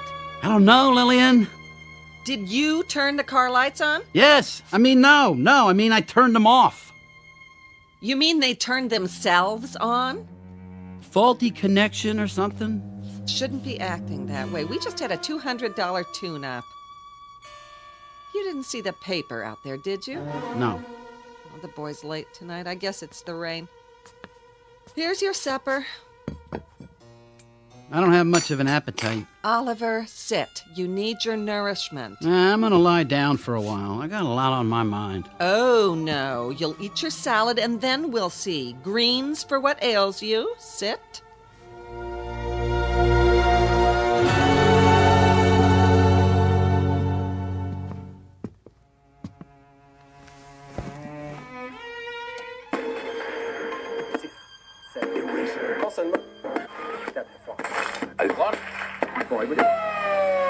On his rounds in the rain when a hit-and-run driver collided with the bicycle. So far, an eyewitness has been unable to provide a description of the vehicle or a license plate number.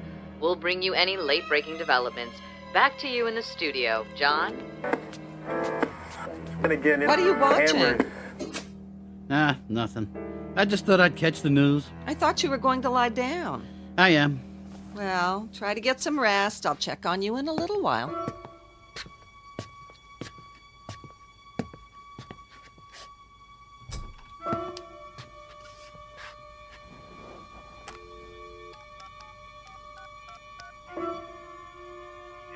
Yes, is this the TV station? I'm calling about one of your news stories. There was an accident tonight on the corner of 3rd and Elm. Could you tell me... Oh, I'm a friend of the family. That's right. Could you tell me how the boy is? I see. Yes. That's terrible.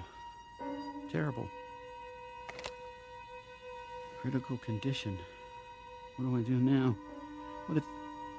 You don't do anything. You'll be fine. Nobody saw you clearly. Put it out of your mind. That kind of thinking makes a man crazy. But it was me. I did it. Did you? If a tree falls and nobody hears it, did it happen? Answer me that. But I have to do something. That's right. Be a man for a change. In the morning, it'll be nothing but a memory. You'll see.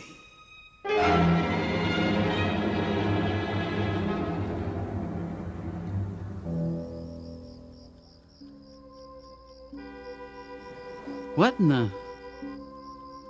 Ollie? Ollie, what is it? Nothing. Go back to sleep.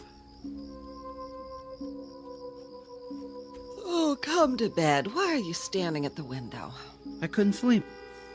Oh, there it is again. I thought I was dreaming. What? Some jerk waking people up in the middle of the night. But that's your horn, Ollie.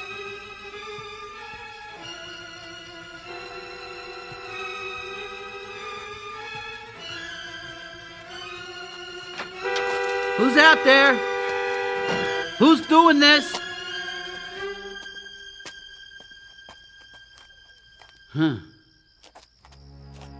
Wires must be wet. Take care of it first thing in the morning. That's enough! I had it with this piece of junk.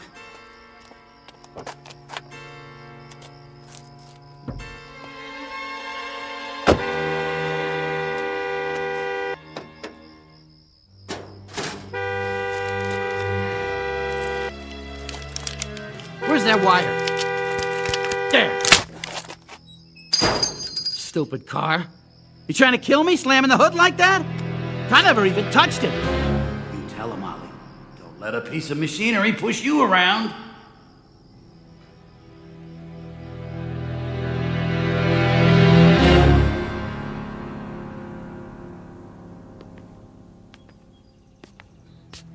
There you are. 1 egg or 2.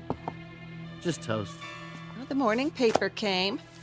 Oh, terrible about that little boy, isn't it? What little boy? Oh, right there on the front page. Just 12 years old and they don't expect him to live. Oh, I hope they catch the man who did it so he gets what he deserves. How'd you know it's a man?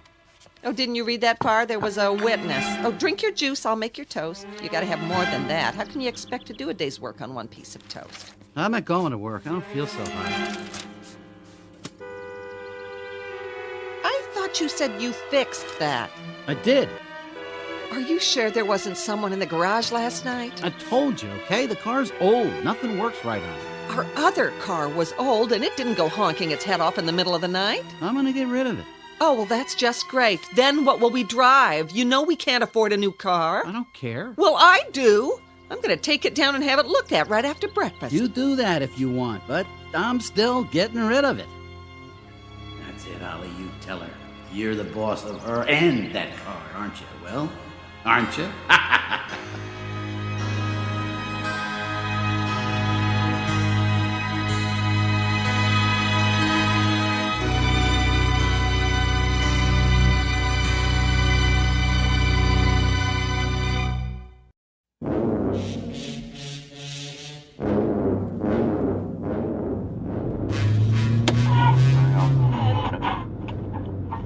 And that low-pressure area seems to have passed over. In local news, still no word on yesterday's hit and run. The boy, 12-year-old Timmy Danvers, remains in critical condition. We'll be back with the sports news after this. So sad. Oh, I don't believe it. Now something's wrong with the steering. Turn!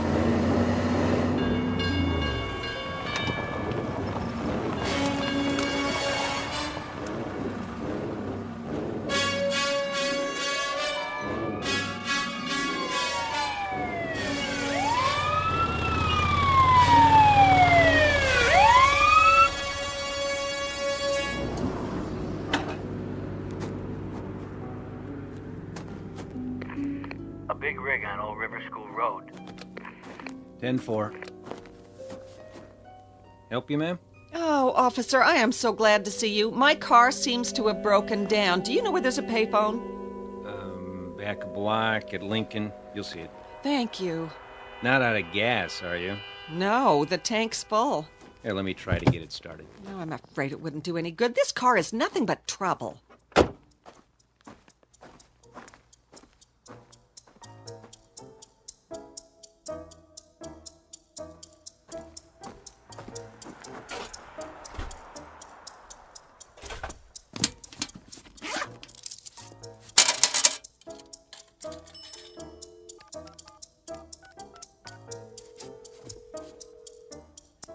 Hello, Auto Club? I need a tow. Yes, at 3rd and Elm. I don't know what the trouble is. It just stopped and now it won't start. Would you please send the truck right away? It's in the middle of the street.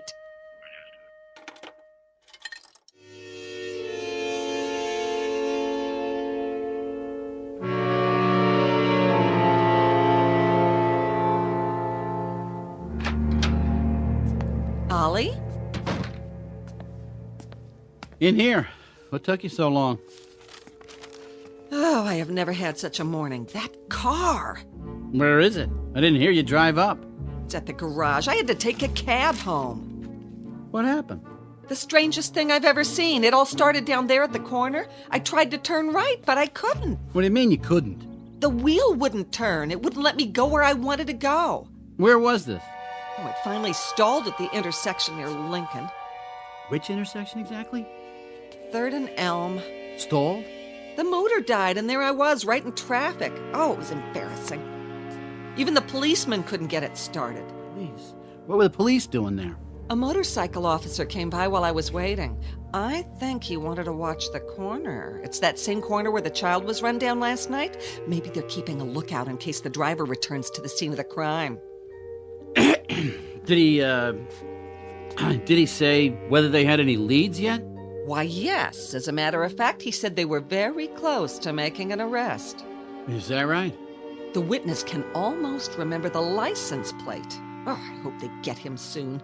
None of us are safe with a madman like that around.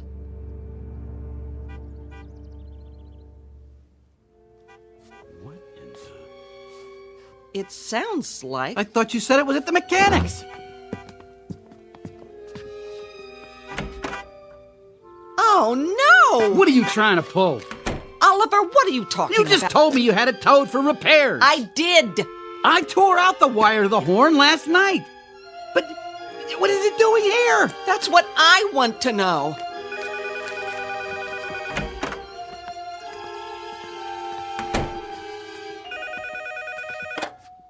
Hello? Speaking. No, I didn't pick it up. Neither did my wife. Yeah, I do know where it is. It's right here at my house. Didn't one of your guys bring it out? Well, I don't understand it either, okay, pal? But I want you to understand something. Don't go sending me any bill. It wasn't there long enough for you to even look at it. Guess you told him, but that still doesn't explain. Oliver, I'm confused. You're not the only one. What do you know about this? Was that the mechanic? He said they'd lost the car. Imagine the nerve of that guy. But it isn't lost. It's in our garage. Well, then you tell me how it got here. They didn't deliver it. Oh, I suppose it drove itself home. Don't answer that. Why not? Will you do as I say? If it's for me, I'm not here. Why? Ollie, what's happening? Your eyes. You look frightened. Nothing. I just don't want to see anybody.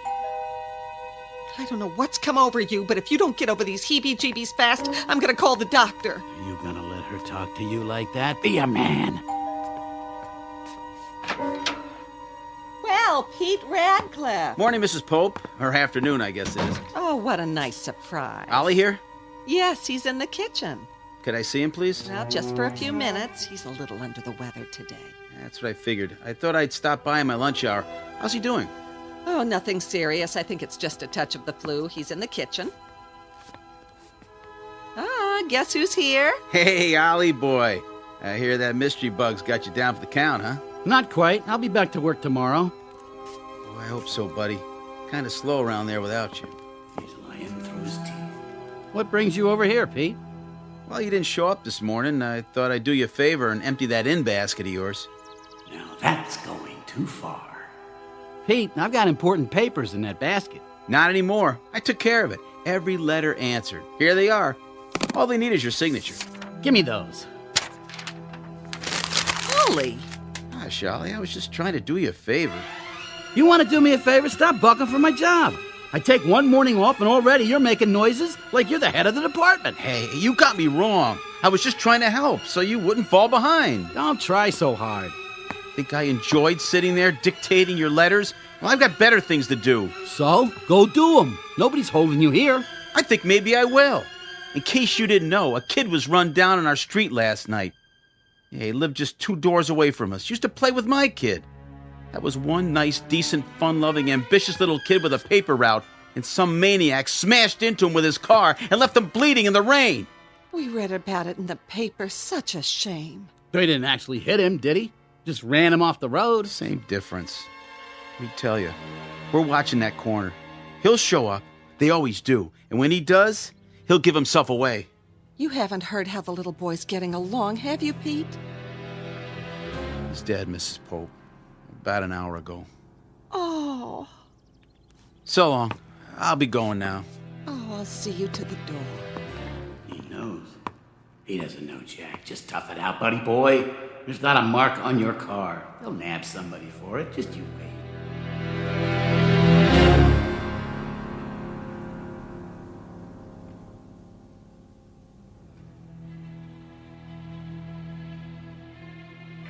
Where are you, 51? Check in.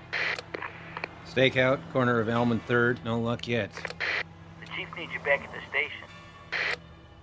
That's Big 10-4. Are you leaving, officer? For a while, ma'am. I'll try again at rush hour. You see a suspicious car, you get the license plate this time. Should I try to stop him? No. No way. Keep your distance and call it in. We'll follow up. You simply have to stop him. That little boy was very special on this block. Everyone loved him. I'm sure they did. Officer! Yes, ma'am? I think that's him. Are you sure? No, but... That won't do. You've got to make a positive ID. He's getting away. You know, if I had something more to go on... The car's the same color. Yes, he's the one. I'm sure of it. Wait here.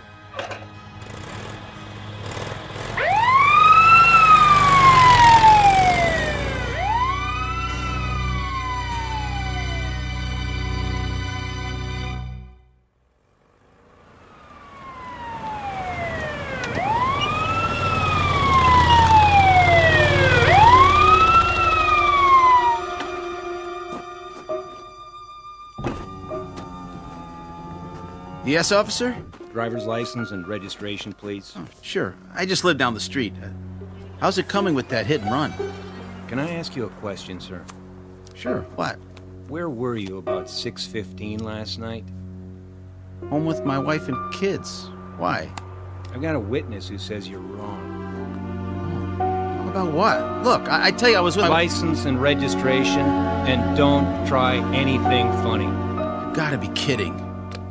This is 51. I need backup at 3rd and Elm. Possible suspect. I'm not the one you're looking for. Listen to me. My name's Pete Radcliffe. I live right down the... Turn around, please. Hands on the car. And don't make any fast moves. What are you doing? I'm taking you into custody.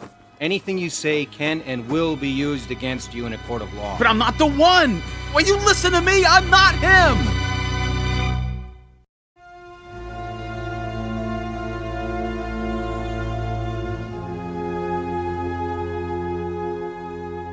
There you are, just in time for dinner. You feeling better after your nap? I guess so. Paper come? By your plate.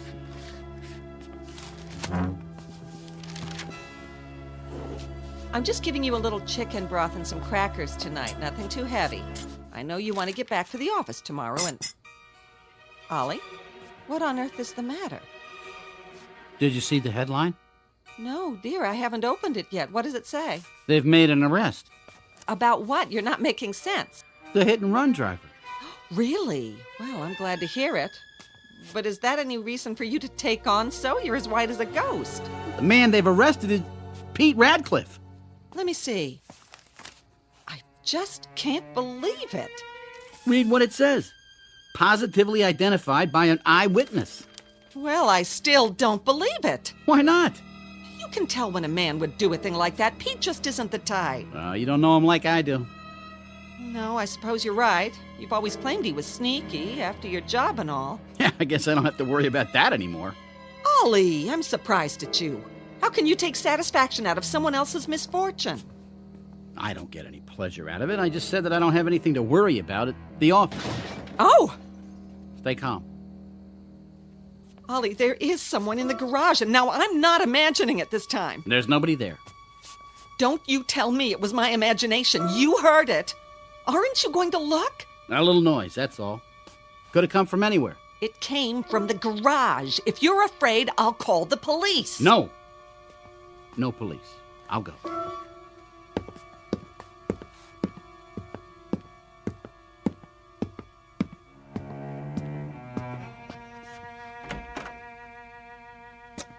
Now what? The whole front bumper. Looks like it fell right off. Or somebody pulled it off. Who did this? Who's in here?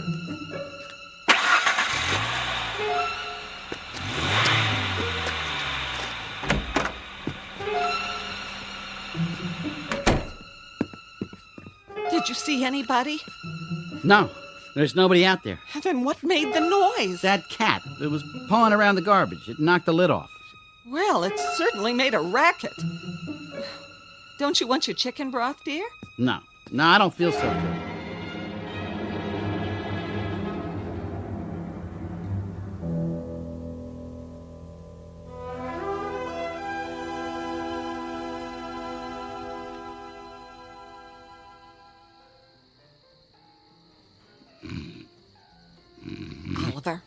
Oliver, wake up! What? Did you hear that? Hear what? Sounds like some nut's got his radio turned up as far as it'll go. Oh, I'll see where it's coming from. Where's my robe?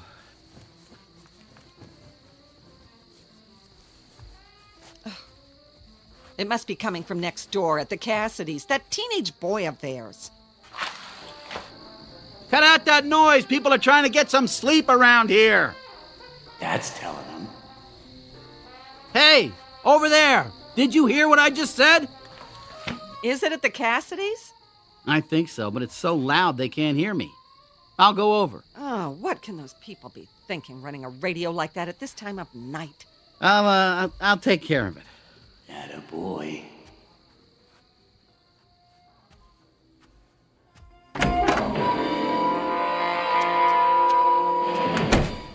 What is this? And now the news. An arrest has been made in the accident that fatally injured young Timmy Danvers. Radio in my own car. Somebody or something is trying to drive me insane. The suspect, Peter Radcliffe, has been identified by Mrs. Daniel Hastings, who was walking her dog at the corner of... Funeral services for the victim will take place tomorrow afternoon at the Church of the Good Shepherd. No! Take charge of it. Kill it. The right tool for the right job. How about a hammer? Yesterday's hit and run. Leave me be, you piece of junk! For the victim will take place tomorrow. Can't see! Turn those headlights off me! An arrest has been Off, made in I the said! accident that fatally injured young Timmy Danvers. Young Timmy Danvers. An arrest has been made in the accident. Fatally injured Timmy Danvers.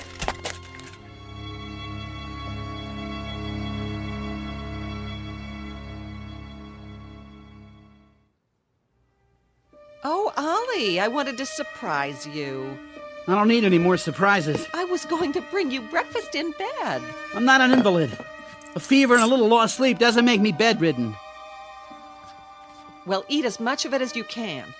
I still think you should have called the police. Why? To find out why prowlers are coming into our garage. This makes 2 nights running. I'll install a new lock when I get home tonight.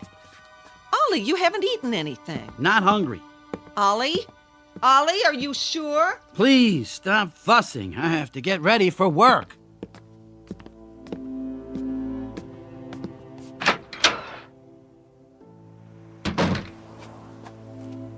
Now, don't you stay in that office and try to work if you feel bad. You come on home. All right, Lil. Aren't you going to drive? I thought I'd take the bus. Now? I don't trust the car. It's falling apart. So what should we do? Are you just going to let it sit in the garage? No, I'll put an ad in the paper. Maybe we can unload it on somebody. For now, leave it as it is. If you say so. Bye. Bye. Morning, Lillian. Oh, good morning, Alice. How's everything? Fine, I guess. Are you sure? Oh, it's Ollie. He's so nervous lately. What's wrong? Well, he's not getting enough sleep, for one thing. Neither am I. All that noise in the middle of the night. I heard it. Was it the Cassidys? That's what I thought, but... Oh, you won't believe this. Someone broke into our garage. No. I told Ollie to call the police, but you know how men are. If it happens again, though, I'm calling them myself. You should. Did they steal anything? I don't think so, but they fooled around with the car, turned the radio on and off. It was terrible. Oh, I bet. I hope they didn't do any damage. Well, Ollie says it isn't serious, but he wants to sell it. Now, I suppose we'll have to buy a new car. Well, at least it runs. There he goes now. Oh, looks like it's going to rain. But Ollie's not driving to work. He's walking to the bus stop. Then who's driving your car? Watch out! Alice! Lillian, maybe I'm going blind, but I'd swear there's no one at the wheel.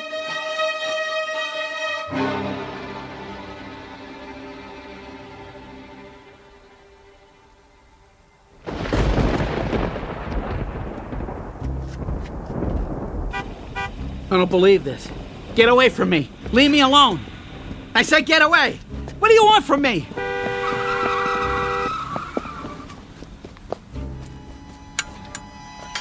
Hey, mister. What are you doing in my yard? I have to get to the next block. Out of my way.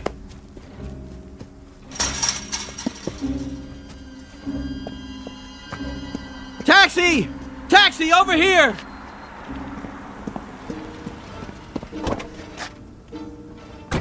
Thank God.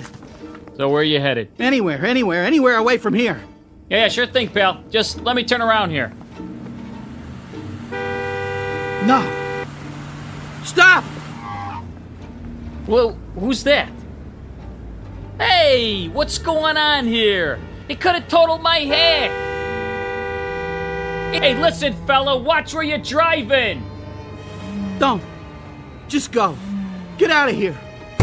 Yeah, not till I give that guy a piece of my mind. Hey, who's driving?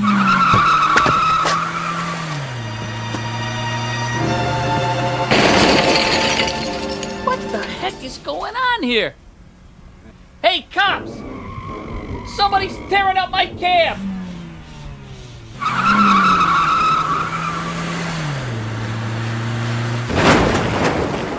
Stop! I'll do whatever you want. What am I supposed to do? Get in? All right, I'm getting in, see? See, I'm getting in. Now, where are you taking me?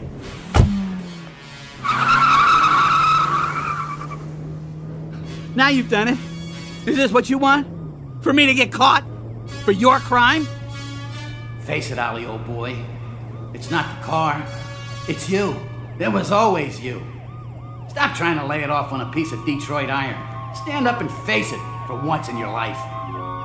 Slow down. You're gonna get me killed. Come off it. Take your punishment. Thought you were pretty clever, didn't you? Well, you weren't clever enough. I am not what I drive. I'm a man. I tell you, a man. That's right, a man. Just think, your name will be all over the papers. You were a man who was not afraid, who would not break, who drove to the police station under his own power and turned himself in. That's it. I am a man. A man who would not be broken. A man who stood up. A man who took his medicine.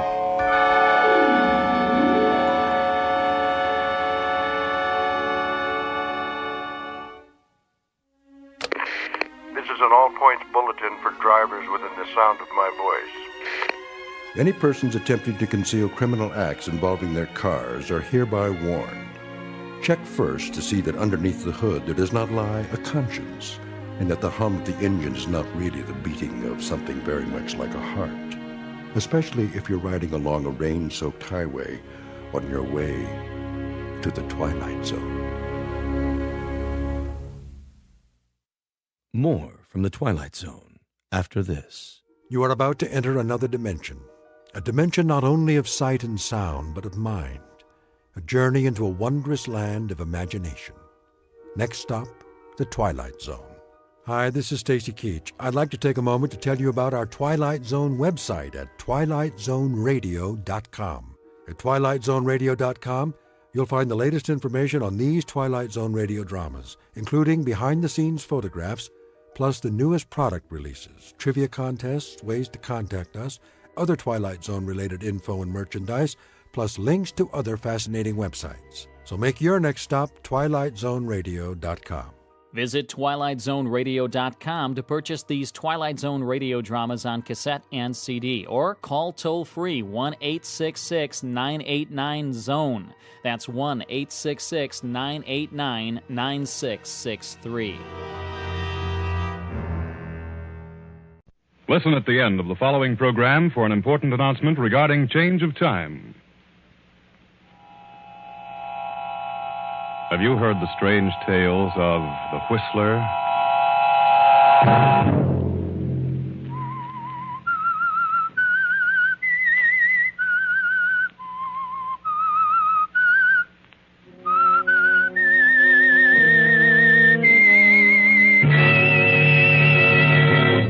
I'm the Whistler. No, I can't go on. I gotta get away from it all. For a year now, it's been nothing but murder and death. How much do you think a man can stand? Saturday night, and again, CBS presents The Whistler.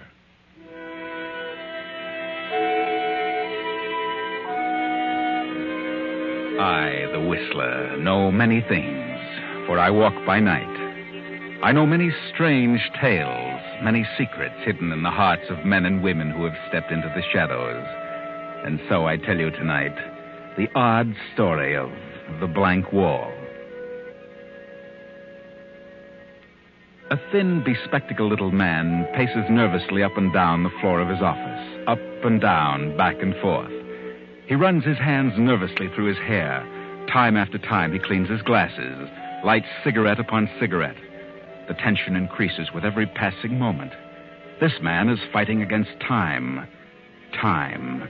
With him, every second counts. Every minute becomes an eternity. Yes, this man is up against a blank wall. Suddenly he stops, and in sheer desperation, he almost screams at the man facing him. I can't go on any longer. I won't. There's a limit to everything. I've come to the end of my rope. You made a deal with me, Wilson. So far, you've done very well. But you can't back down now. It's too late. I've done everything you've assigned to me. But don't you understand? It's tearing me to pieces. It's wrecking my nerves. I can't eat. I can't sleep. It's too late to quit, Wilson. You've gone this far, and I warn you. You can't pull out now. Murder, death. How long do you think I can go on doing such things? How long? You'll go on and on until we're through with you. I won't. Yes, you will. Furthermore, you'll like it, or... well, you know what'll happen. What do you mean? You know what I mean, Wilson. If you think you can walk out on me after all you've done, considering what you know about everything here, well, you've got another think coming. I'm afraid. Afraid of what? I'm afraid I'll lose my mind. You won't. For the last 6 nights now, I haven't been able to close my eyes. All I can see is poor Gregory Hellman. Hellman? Yes, awake or asleep, all I can see is his body buried in the cellar. And 2 weeks ago, it was John Henderson, dying in agony. I wake up in the middle of the night screaming. Oh, nonsense. On the surface, I'm a quiet, gentle person. No one around me knows the awful things that go through my mind. That's what I'm afraid of. What? Oh, that I'll suddenly go haywire. Look, Griskin, you've got to let up on me, for a while at least, or I'll crack up. All right, Wilson. All right. We'll give you a rest. You will, Griskin? Yes. After this one. What? Which one? Olivia Martin. Olivia Martin? Yes, Olivia Martin. Oh, what's wrong? I thought I'd worked that all out. Oh, the plan's fair, but there are a couple of loopholes, Wilson. And one thing we don't want is a loophole. Right? We've never slipped so far. We can't afford to now. No. Well, all right. I'll check on it. I'll straighten it out. And make it airtight, Wilson. And then can I get away from everything for a while? If you plan it so that Olivia Martin takes the rap for everything, then I see no reason why you can't have a rest from all this. All right, Griskin, I'll do my best, but... But what? Oh, isn't there anyone else who could work it out? No. Only you, Wilson. And you'd better start now. Understand? Yeah, I understand. I'll be back around 5:30, and I'll expect a foolproof plan. I mean one with no holes in it. So long, Wilson. Yes. Well, Wilson, you're on the spot, aren't you? You heard what the boss said. No loopholes, no slip-ups. And Olivia Martin must take the rap. But just how are you going to plan this murder, Wilson? Olivia Martin, husband Fred Martin, wealthy advertising executive. How? How can I work it out? Oh, you can do it, Wilson. You can do it. You've planned things like this before. And the one who really did it was never caught. But Olivia Martin is innocent. You're very clever. You can concoct something and make everyone believe it, whether it's true or not. Yes, but what? I'm up against a blank wall. Come, Wilson. A professional killer, a murderer, one who knows all the tricks up against a blank wall. Yes. There must be some way. Yes. Why don't you plan this one in reverse? Look at it from the standpoint of the detectives. Start with the moment Olivia is accused and trapped. Think in reverse, Wilson, and work backwards. Yes. I'll start with Olivia when she's caught. That's right. Now, supposing it's this way. Suppose Olivia Martin had returned to her home in New York. The plane she was flying crashed, and her husband's secretary, Doris Hammond, was killed. Now Fred Martin, Olivia's husband, who has been living at his club, goes home to question Olivia. Hello, Olivia. Fred. Oh, Fred, it was terrible. I can imagine. I'm sorry, Olivia. I don't know what happened. All of a sudden, my motor went dead. I couldn't find a clearing anyplace. I thought I saw a place, but it was more trees, and with no motor, I couldn't pull up in time. Where were you going, Olivia? Why, well, after you left for the club, I got to thinking things over, and I just couldn't remain another night in this house alone. So I decided to go to my sister's in Detroit. I see. Poor Doris, I was never so shocked in my life. Fred, I'm so sorry. So terribly sorry. No, get hold of yourself. You couldn't help it. I know how you must feel, Fred. I'll certainly miss her. Can you ever forgive me? Of course, Olivia. I never want to fly a plane again, never. Tell me, how did Doris happen to be with you? Where was she going? Why, well, she said she wanted to visit a friend in Buffalo, asked me if I'd drop her off there. How did she know you were flying that way? Well, I went to your office and told her I was going to Detroit and asked her to draw some money for me. I told her I'd be glad to put down in Buffalo. I can't imagine why she'd leave the office in the middle of the week to visit friends out of town. Maybe she had some business to attend to on the side. Olivia, are you telling me the truth? Why, what do you mean? Have you told me the real reason why you wanted to leave town? Certainly. Are you sure you weren't carrying out a plan? Plan? Didn't you have a definite idea in mind when you wrote that note to me at the club? Note? Yes. You seem to have forgotten the note. Why don't you tell the truth, Olivia? Weren't you running away from something? Running from what? Why don't you tell the truth? Yes. Yes, I did make up my mind to do something terrible. I was going to kill her.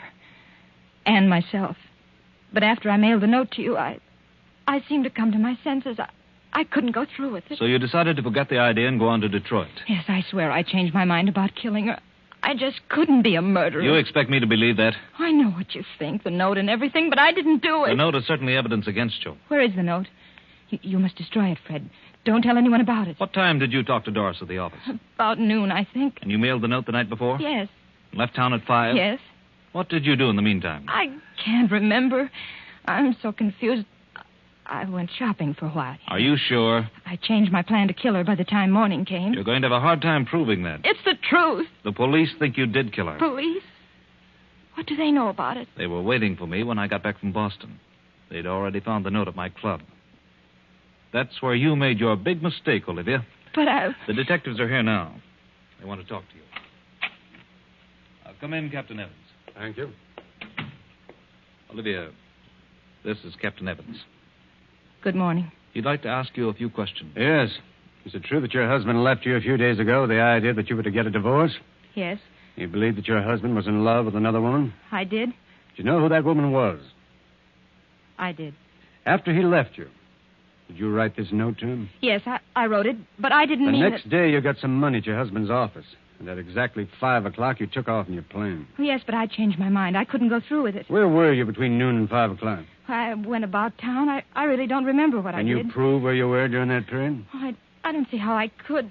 What difference does it make where I was between noon and 5 o'clock? It makes a lot of difference. Because it was about that hour that Rita Bartow was stabbed to death in her apartment. Rita Bartow? The head of the art department? Yes. A weapon has not been found. There were no clues, excepting your note to your husband. Rita Bartow? I don't understand. Rita Bartow was the other woman. The woman your husband was in love with. I'm sorry, but you got yourself in a tough spot. Come along, Mrs. Martin.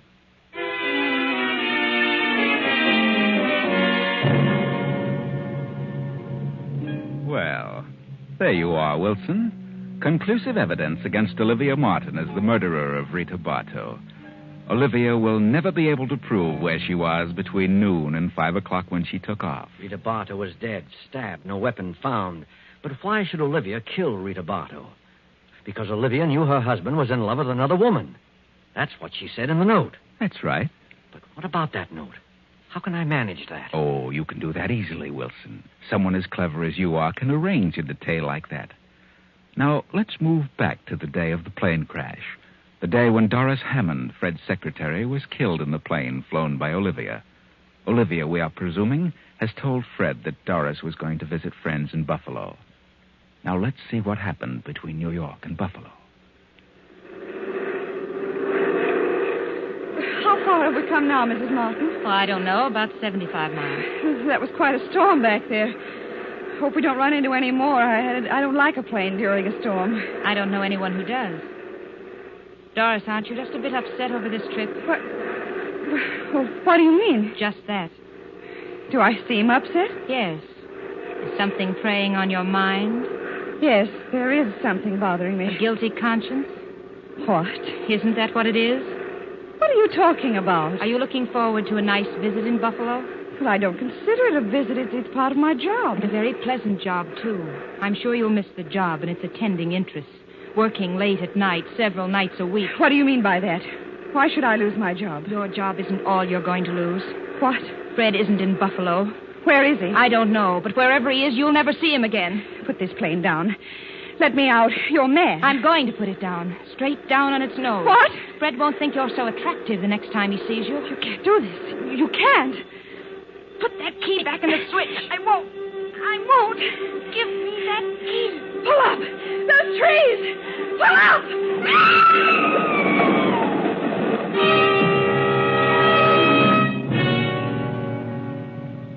Well, they hit the treetops, and when a farmer who sees the crash reaches them, he finds Olivia thrown clear of the wreck and still alive. Doris, of course, is dead.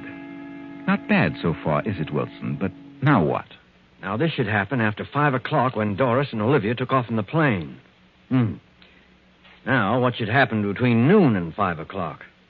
Yes, that's the period Olivia can't account for. All right.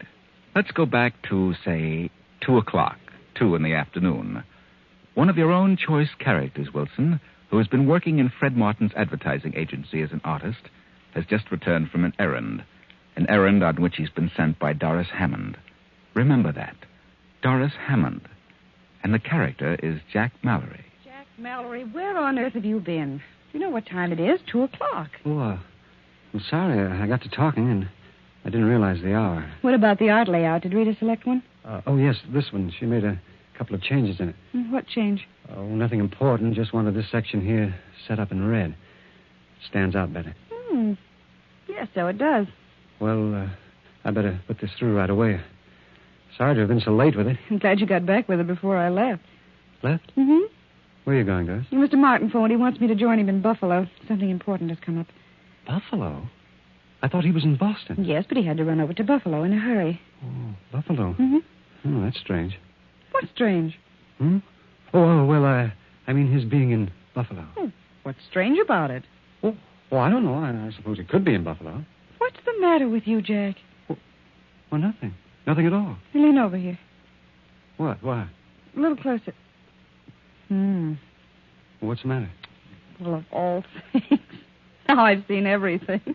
You've actually had a drink. You, of all people. Well, I don't approve of it as a rule, but I walked back from Rita's place. I got my feet a little wet in the rain. Felt kind of chilly. Afraid I was catching cold, so I stopped in the bar on the way back and had a drink. Well, I hope you don't get sick. Can't afford to have you and Rita both out. No, that's right. There's lots of work to be done this Here, week. take off that top coat. It's damp. Let me have it. I'll hang it over the radiator. Well, What's wrong? how on earth did you do this? You've spilled ink on the front of your coat. Yeah? Well, what do you know? That's a fine thing. I just got it yesterday. Oh, I must have done that over at Rita's when I blocked that section in red. You ought to get it out as soon as possible. Here, hand me that towel from the closet and dampen it. No, don't bother, Doris. I'll have it cleaned tomorrow. Get some of it out now.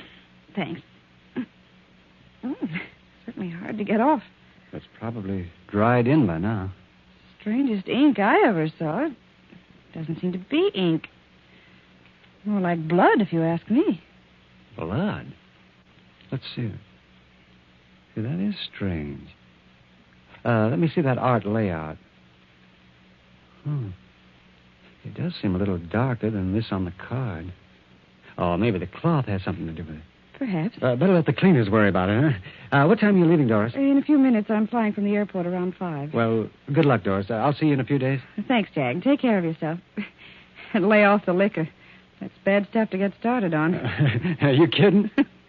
What do you think?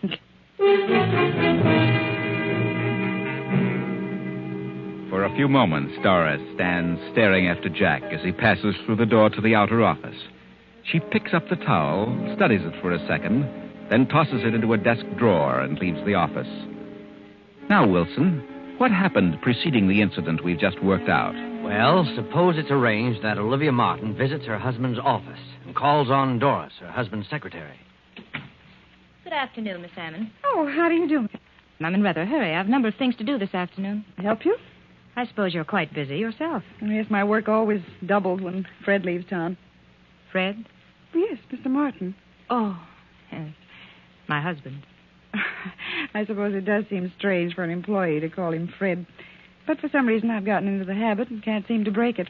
He doesn't seem to mind, however. Is that so? After all, you're like one of the family, aren't you, Miss Hammond? Yes, I've been here for several years. You've been Fred's private secretary for how long now? Almost a year. Pleasant work, is it? Oh, you've no idea how absorbing this business can be, Mrs. Martin. I realize that it must have a certain amount of extremely interesting moments. You should drop around here more often, Mrs. Martin. How right you are. Things might have been different. Different? Yes, I mean if I'd taken an active interest in the business. Well, at times it gets rather dull waiting at home, especially on long evenings when one's husband has to stay in town on business. But I mustn't take up your time with personal problems. I want you to have a check drawn to me for $500. Very well. I'll attend to it at once. Have you heard from Fred since he left? No, I haven't. He phoned me this morning. He did? He left an important paper at home, and he knew I was flying to Detroit tonight to visit my relatives. Yes. So he wants me to drop it off for him at Buffalo. Buffalo? I thought he was in Boston. He was, but he had to rush over to Buffalo. Some unexpected business came up. He says he needs you very badly. He wants me to come to Buffalo? Yes. I told him I'd notify you and bring you with me. I'll be leaving the airport about 5. Well, I'll meet you at the airport. Is there anything in particular he wants me to bring? No. Nothing but the paper he left at home. Very well. I'll be at the airport. Do you mind flying, Miss Hammond? No, not at all. That's good. I'll see you at 5.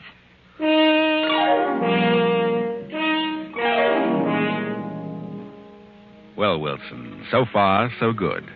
Doris, the secretary, has been killed in a plane piloted by Olivia. Prior to that, Jack Mallory returned from a visit to Rita Bartow's apartment with a stain on his coat. And shortly before that, Olivia talked to Doris in the office. Now, what happens while Olivia is wandering about town till 5 o'clock, the time she took off from the airport? Well, it was after 2 o'clock when my man Jack Mallory, who was working in the art department, returned from Rita Bartow's apartment with the art layout. Doris had sent him there about noon. All right. Now, let's see what happened while he was at Rita's. Oh, hello, Jack. Doris phoned me. Said you were bringing that layout over. Oh, yes, Rita. The client wants you to pick out the one you want to use for the display. I know. How do you feel? Oh, all right. I just didn't feel like coming to the office today. Oh? Well, Doris said you were ill. Had a bad cold, huh? Oh, no, not too bad. I'll be all right tomorrow. Oh, I see. Well, here are the layouts for next week. Which one do you want? Well, I'd planned on this one, but I think you should make this section in red. Mm-hmm, I see. Well, that's easy. I'll fix it up in a jiffy. Well, it'll stand out better that way. We'll run this other one for the week following. Okay. Hey, you look mighty lovely, Rita. Thanks. Where are you going all dressed up?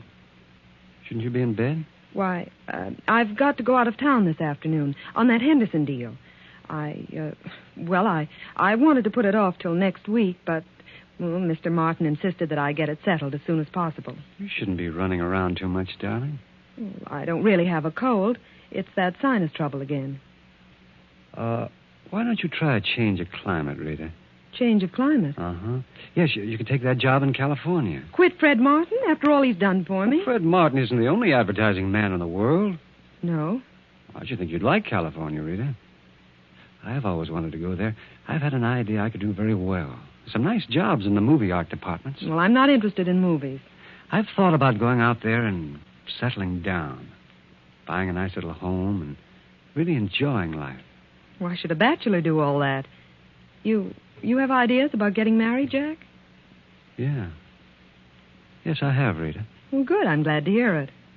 What time's your plane leave, Rita? At 2. How about a little lunch while you're waiting, huh? Very well. Well, leave your bag here. We'll pick it up later. All right. I've got something important to talk to you about, Rita. Important? Yeah. Well, I got a nice raise this week. Well, that's fine, Jack. I want to ask you a question about you and me. Yes. Well, go ahead. No, not now. Come on. We'll talk about it during lunch, huh?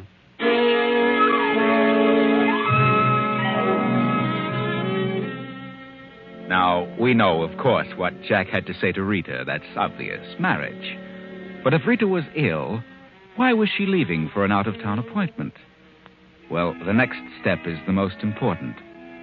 Remember, Wilson, Olivia and her husband Fred had come to the parting of the ways, and Olivia wrote a note.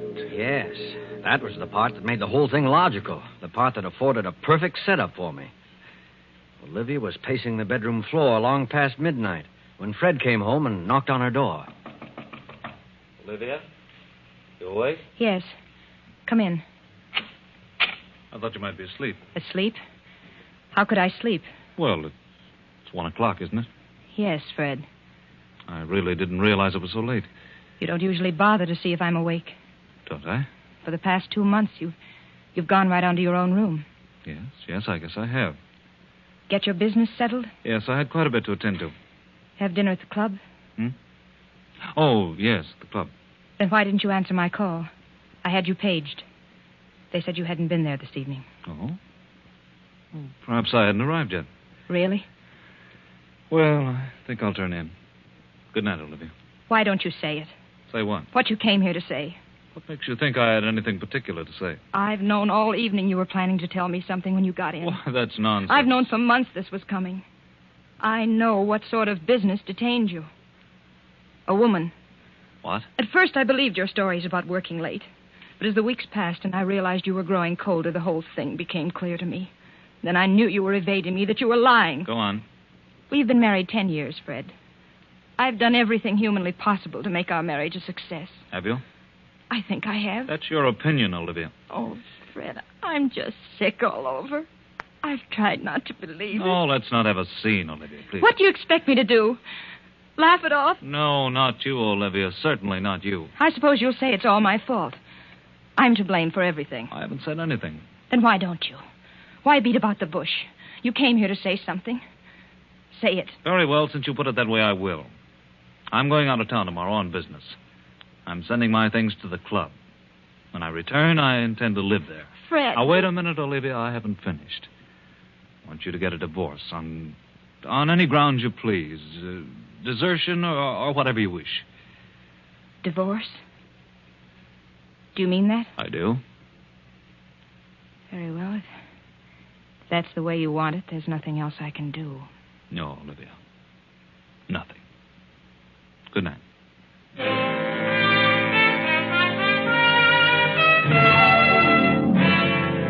Well, there you are, Wilson. That was what led up to Olivia's writing the note to Fred at his club. The note that made this whole thing possible. She mailed it the following night. That note was the complete evidence against her, Wilson. What does it say? Fred, the very thought of losing you, the thought of divorce, the thought of giving you up for another woman is more than I can bear. The shame, the disgrace, the scandal of it all would, I know, drive me insane. Regardless of what you may think, I refuse to accept the responsibility of the failure of our marriage. I know who caused it, and I know who she is. You'd never be happy with a woman of her type. You'd be throwing your life away. I refuse to give you up to her, and so I have made a decision. Goodbye, Fred. Olivia. Now, Wilson, because of that note, Olivia will be accused of the death of Rita Bartow because Rita was really the woman her husband was in love with. She thought it was Doris, Fred's secretary. She lied to Doris when she said Fred had asked her to bring Doris to Buffalo. Fred wasn't in Buffalo. Olivia planned to crash the plane and kill herself as well as Doris. But Olivia survived only to be accused of the death of Rita. Actually, you fix it so that your choice character, Jack Mallory, killed Rita when he learned that Rita was really going to Boston to be with Fred Martin. And the ironical part of it will be that Olivia killed the one person who knew about the odd stains on Jack's coat. Blood stains. Yes, Doris will be the only one able to clear Olivia and place the guilt on Jack Mallory. But Doris will be dead. It works out perfectly, Wilson. You're not up against this blank wall now. The murder is perfect, and no one will ever know who really did it. That is, no one but you and I. It's wonderful. Airtight. Not a single loophole. Yeah, Wilson? How about it? I've got it, Griskin. Not a slip up on the whole thing. I knew you could No do one it. will ever figure this one out. I tried a new slant. I started at the end and worked backwards. Backwards? Yes. Well, just so it works out okay, what does it matter? Now, look, Griskin, you said if I figured this one out that I could get away from all this for a while. I know. Well, then how about it? Okay, Wilson. I'll give you a month on one condition. Well, what's that? That you really get out of town. What do you mean, Griskin? I know that other outfit's been after you. I know they've offered you a better deal, but if you try to walk out on us now, well, I don't think I need to say any more. Well, then, how about a raise when I come back? A raise? Okay, Wilson, it's a deal. You'll get a raise. But if you know what's good for you, you'll be back here in exactly 1 month. Yeah, sure, I understand. I'll be back. Why, I'm not going to leave you. You know, I wouldn't think of such a thing. Maybe while I'm gone, I'll figure out some new tricks. Yeah? Well, enjoy yourself, Wilson, because you're going to be a busy man when you get back. We've got this is going to be a busy season for murders. So long. Yeah. So long, Chief. Well, the boss was perfectly satisfied with the way Wilson worked out the details of the job. And Wilson was more than pleased, too. Of course, all I did was to suggest a plan he used once before. Only I suggested it to him in reverse. And the strange thing was, he didn't even recognize his own plan. Yes, Wilson had used this one before. He used it last year, about 6 months ago. November, to be exact. But neither he nor the boss were aware of it. In other words, a plot is just as good worked backwards as it is forwards. Oh, by the way, I should mention now that Wilson was not an employee of Murder Incorporated, and Griskin is not a gangster chieftain. No. Wilson was really a top writer for a detective story weekly, and Griskin was the editor of the magazine. Poor Wilson was just up against a blank wall, so I thought I'd help him out.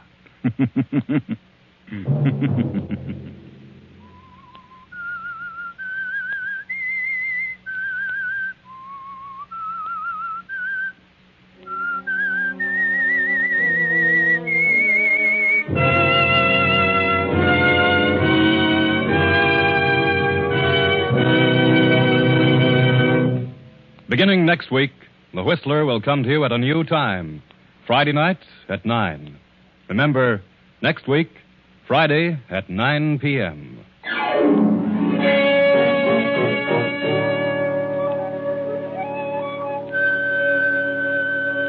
Original music for this production was composed and conducted by Wilbur Hatch. The Whistler is written and directed by J. Donald Wilson and originates from Columbia Square in Hollywood.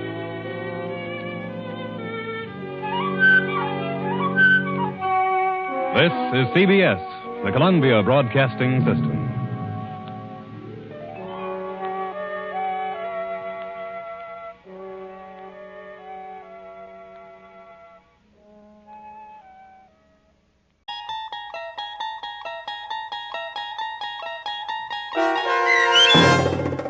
What's in the Box? Starring Mike Starr with Stacy Keach as your narrator, was adapted for radio by Dennis Etchison and based on a script by Martin Goldsmith. Heard in the cast were Meg Thalken, Jeff Lupetin, Christian Stolte, Franette Lebo, Doug James, Carl Amari, Paul Patch, and Roger Wolski.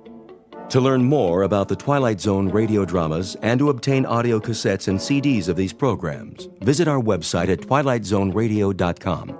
The producers of The Twilight Zone wish to thank CBS Enterprises, Carol Serling, Dennis Etchison, Dick Brescia Associates, Claire Simon Casting, Terry Jennings, XM Satellite Radio, Sirius Satellite Radio, our sponsors, and our radio affiliates for helping make this series possible. This copyrighted radio series is produced and directed by Carl Amari and Jason Mallow for Falcon Picture Group. Doug James speaking.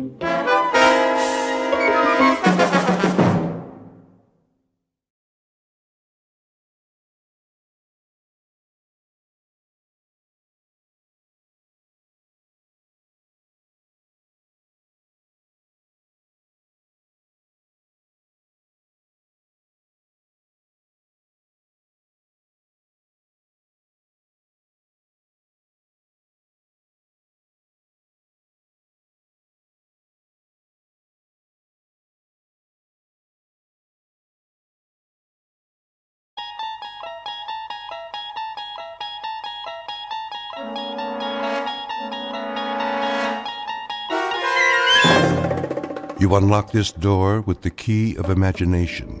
Beyond it is another dimension, a dimension of sound, a dimension of sight, a dimension of mind. You're moving into a land of both shadow and substance, of things and ideas.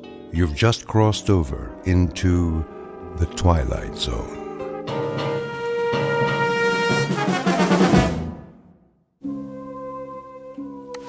Okay, you know the drill. You talking to me, Copper? Well, I don't see anyone else here. Spread them so I can read you your rights. Set it and forget it. Just 3 easy payments. Coffee beans that are aged. Will you stop it? Turn that thing off. We'll have to operate on his brain at once. Scalpel. Watch it, nurse. It's the bottom of the 8th inning, and so far it's been a very tight game. Drop it! Drop it or I'll shoot! Take it easy, Phyllis. The repairman's coming. You did call him, didn't you? Of course I did. Now turn it down. I'm trying to cook dinner in here. I gotta keep it warmed up, don't I? Bring me another beer. Get it yourself and wash your hands. It's almost ready. Yeah. Acme TV repair. Come on in. So, what seems to be the problem? Did you hear me, Joe? Dinner is served. In a minute. Channel change is messed up. You don't say. Keeps flipping all over the place, one thing after another. Well, let me take a look. Yeah, you do that. Shall I repair it here, or perhaps take it to the shop? Are you kidding? Tonight's a big match from the Garden. World Hardcore Tag Championship. You know, Mr. Britt, it may take some time. Just fix it, will you? I gotta watch my programs. Okay, Joe, have it your way. If it's cold, it's not my fault. I'm coming. Go ahead, pal. I'll check back with you. Most certainly. Mind if I turn the sound up? A man's gotta do what a man's gotta do. Just keep it down to a raw, huh? The wife. You know how it is. Yes, I do. Your wife, that's all I hear. Easy. I said I'm taking care of it. Huh? Why don't you just tell her about us? Don't worry, I'll tell her everything. When the time's right. If you were any kind of a man, you'd do something now. You'd get rid of her. Wait a minute. What kind of program is that? Oh, that's Channel 10. But I don't get Channel 10. There's no such thing. Portrait of a TV fan. Name, Joe Britt. Occupation, cab driver. Married to one Phyllis Britt, long-suffering companion in a lower-middle-class apartment. His one consolation is the time he spends in front of his television set, watching various sports, crime, courtroom, and medical shows, his nightly escape into a world of fantasy and high drama. But tonight, Mr. Britt is going to watch something not listed in his local newspaper, a special broadcast designed for the cabbie who's seen everything. Joe Britt doesn't know it yet, but his flag is down, his meter's running, and he's already in high gear, on his way to a call that will lead him off the pages of the map book and into the Twilight Zone. And now, the Twilight Zone and our story, What's in the Box, starring Mike Starr with Stacy Keach as your narrator. Great dinner. Glad you liked it. Scrumptious. Wasn't it? Absolutely mouth-watering. I thought so, too. Tastes like... Yeah, go ahead and say it. Like what, Joe? I got it. Fiberglass. Well, keep on being late. What do you expect? Not much from you. Yeah, the feeling's mutual. I'm telling you, I'm getting sick of it. Where'd you get this slop? The Lucky Dog pet store? You're getting sick of it. How do you think I feel? I don't get a man coming home to me at night. I get something left in the cab that's all used up. Nice, Phyllis. Real nice. Tell the whole world. We got company, remember? Oh, yeah. The TV repairman? Better hope he gets finished pretty soon, Joe, so you can watch your programs instead of having a conversation with your wife. We're having a conversation right now. Sure we are. It ain't my fault I'm pulling long hours. Yeah? Whose fault is it? The man in the moon? I already told you. Guy hails me when I'm heading into the garage. Had to haul him all the way up to Yonkers. Oh, give it a rest, Joe. I heard that one before. The other day it was Yonkers. Yesterday it was LaGuardia. You don't fool me one bit. Just tell me. Who's the girl? What girl? The one you've got on the side. You're crazy. Yeah, and you're a louse. You don't have nothing left by the time you get home. You gotta be giving it away someplace else. Yeah, I got so much extra energy. Where would I get it? Not from this food. You get what you pay for, Joe, and you're slipping way behind in your payments. Give me a break. I'll give you a break in your head is what I'll give you. If you're cheating on me, Joe, I swear. Can it, Phyllis? The guy out there's getting a free show. Free? How much are you paying him? $10 an hour? 20? And for what? So you can watch your stupid TV. I got a suggestion, Joe. Why don't you sleep on the couch tonight so you don't miss the late show? That's it. I'm going in the other room. Well, don't let me stop you. Take the whole six-pack. As soon as he gets done, you better hurry up. It's getting late. The main event's coming up. Goat Boy and Old Crow versus Dude Love and Rob Van Dam. I know what's going on. You think I don't? You can't even look me in the eye anymore. You're so guilty. Phyllis, for the love of... Well, don't jump off any building on my account, Joe. One of these days, I'm going to even up the score. Make it a real tight ball game. What's that supposed to mean? Freddie Broom. You know, that good-looking butcher? He's always given me the once-over. I can feel his eyeballs rolling over me like ball bearings. You'd think I was the Queen of Sheba. What are you trying to do, start a fight? Well, I got no fight left in me. Once that joker gets fiddling with the TV, all I want to do is watch wrestling and flake out. I'm pooped. Yeah, I'll bet you are. You drove to Yonkers. For all I know, you even went twice. You shouldn't drive so much, Joe. You'll ruin your health. How's it coming, Mac? Oh, Mr. Britt, you've got yourself a little problem here. Little problem. You've been at it an hour now. I could have built a whole new set by now. Is that so? Sure thing. I didn't just step off the ferry from Jersey. I know how you guys operate. Do you? First, you kill a $20 hour. Then you say you got to take it down to the shop. Another 20. Then you start switching tubes and charging me for the privilege. I get some poor sucker's old parts, and he gets mine. Nobody's the wiser, right? If you say so. And what was that phony station you brought in? Channel 10, my aching back. I don't know what you're referring to. You don't, huh? Probably put a videotape in just to confuse me.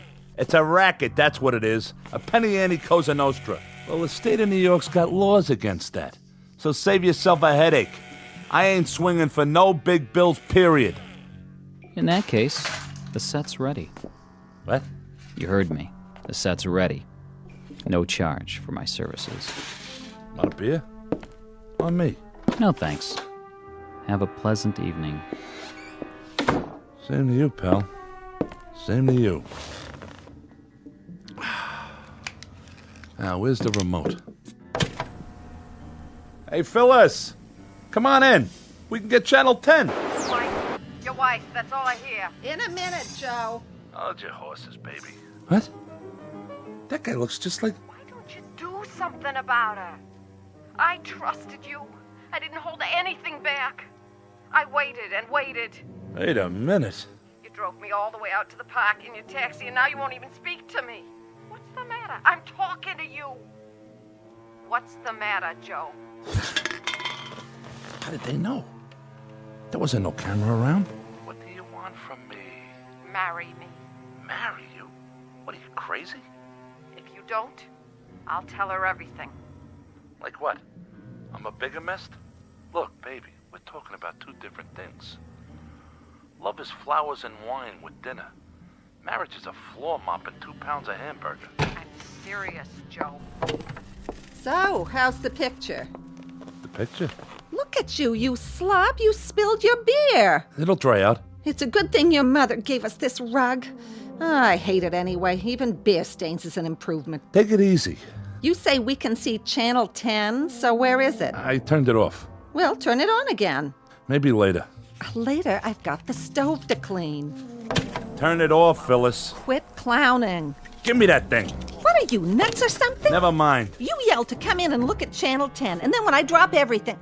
What's the matter? Is the set still on the blink? Yeah, I mean, no. Well, there must be something screwy. You know there's no Channel 10 around here. Did you try the other channels? Let me see that remote again. Get your hands off that! Listen, Phyllis. Are you by any chance trying to pull a fast one? I don't know what you mean. That guy. Who was he? What guy? Don't give me that. The guy, the repair guy. Oh, him? How do I know? I never saw him before. No? You're the one who called him. I told you to call a repairman. I didn't say which one. You picked him out. Oh, you're suspicious. Well, Casanova, you can relax. When I even up the score, it'll be with that butcher, Freddie Broom. He's got the most expressive hands. Oh, I've watched him cut meat. You should see what he can do to tenderize it. He sends me right to Yonkers. Yeah, sure, that must be it. He did something to the TV. They can do all kinds of cockamamie things with electronics. You're acting like a lunatic. Okay, who was he? Before I crack you one in the mouth. Like I told you, I don't know. The regular repair guy, he's on vacation. So you were yelling to get the set fixed tonight so you can see every drop of blood on Goat Boy's forehead. Excuse me, I mean forehead. All right, knock it off. You don't have to read my horoscope. Where did you get this, Fink? Let go of me. From the phone book. Where else? What's wrong, Joe? He didn't fix it right? No, he fixed it. He fixed it perfect. You should have seen this. This Channel 10. Nah, never mind. I'd like to. Turn it on. No. It's nothing. Honest. Go finish your cleaning up. I'm sorry I yelled at you.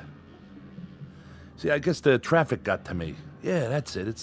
Well, something sure did. You keep this up, Joe, you better see a psychiatrist. Take my word for it. I guess I'll stick to wrestling. Something civilized. They're circling each other, looking for an opening. With a tag team gold on the line, this is going to be a real slobber knocker. This is more like it. Now the collar and elbow hookup into a quick go behind. Whoa, Nelly! Dude loves going for this patented sleeper hold. Oh, but wait a minute. Goat Boy fouls him with a billy goat kick. Whoa, where's the referee? Oh, that one must have hurt. Now, you're not going to believe this, folks. He's trying to chew Dude Love's ear off. Come on, Rev. This is a Pier 6 brawl. Now all four men are outside the ring on that hard concrete floor. Break it up. Oh, somebody's got to stop these behemoths before... Great dinner. Glad you liked it. Huh? Scrumptious. Wasn't it? Absolutely mouth-watering. I thought so, too. What is that? Tastes like... Yeah, go ahead and say it. Like what, Joe? I got it. Fiberglass. No, Well, keep on being late. What do you expect? Not much from you. Yeah, the feeling's mutual. I'm telling you, I'm getting sick of it. Where'd you get this slop? The Lucky Dog Pet Store? I don't believe this. How do you think I feel? I don't get a man coming home to me at night. I get something less in the calf that's all used up. Nice, Phyllis. Real nice. Tell the whole world. I don't believe it. If she sees this... Hey, wait. Can't breathe. Ow! Vince Worthington here. You want to be best alien around? Swear.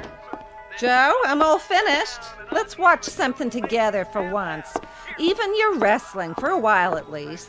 Joe? Joe! Talk to me, Joe!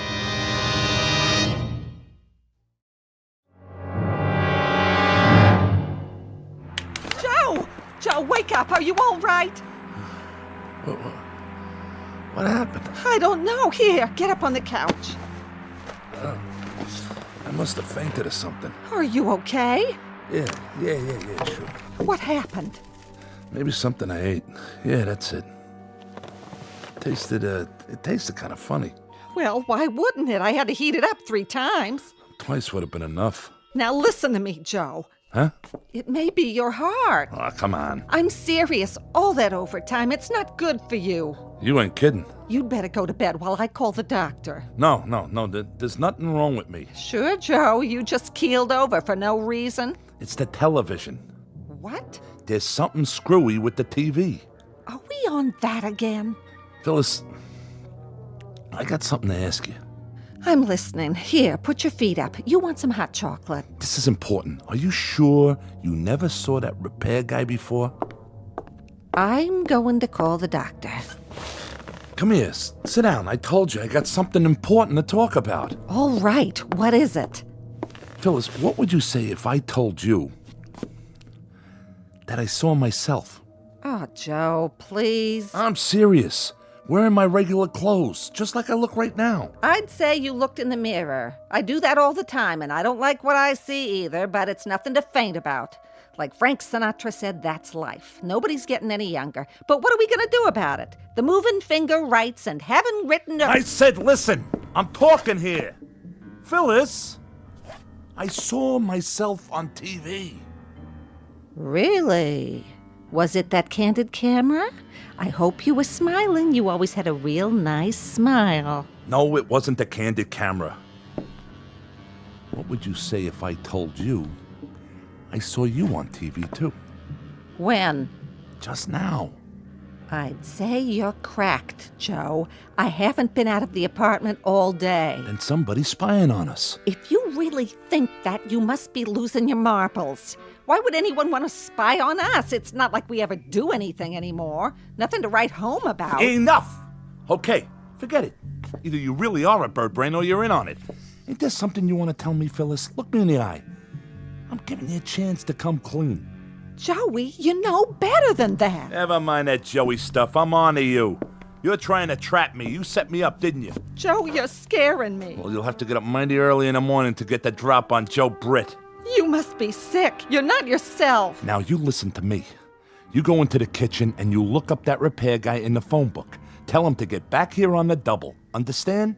Sure, Joe, sure. Take it easy. You'll get your blood pressure in an uproar. Because if he don't, I swear I'll go down to his shop, wherever it is, and drag him here. Who do you two think you're dealing with? I ain't nobody's sucker. Oh, okay, I'll call him. See, I'm going. In the meantime, why don't you go to bed? Calm down. Take a load off. Now, fellas!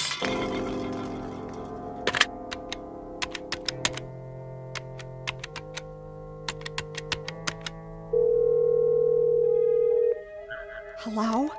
This is Mrs. Britt. Yes, I think you'd better get over here right away. Calm down, she says.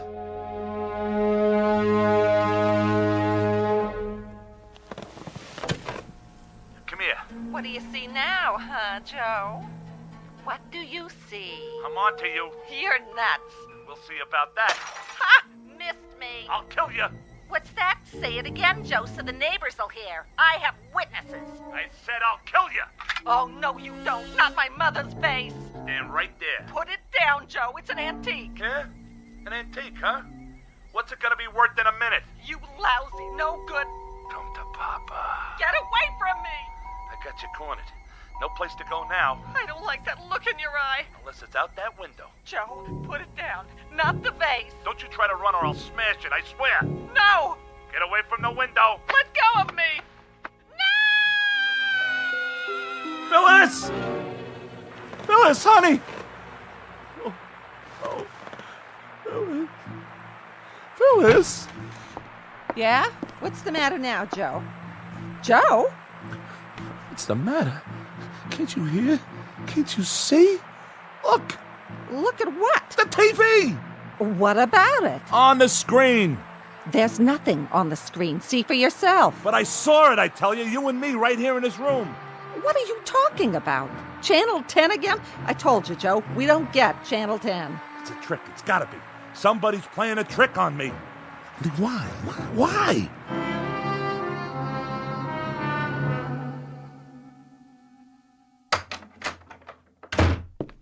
Dr. Saltman, how is he? I've given him a sedative. I'll also leave you a prescription for some tranquilizers. Is that all he needs? We'll just have to wait and see. Of course, it might be wise to seek more expert advice. I'm a family doctor. Psychiatry's not my specialty. However, his condition could turn out to be relatively simple. What condition is that, Doctor? I read an interesting study the other day. It might apply here. According to this study, it's possible for someone to suffer delusions, even actual hallucinations, because of what's called media overload, effects that are directly attributable to the electronic culture we live in.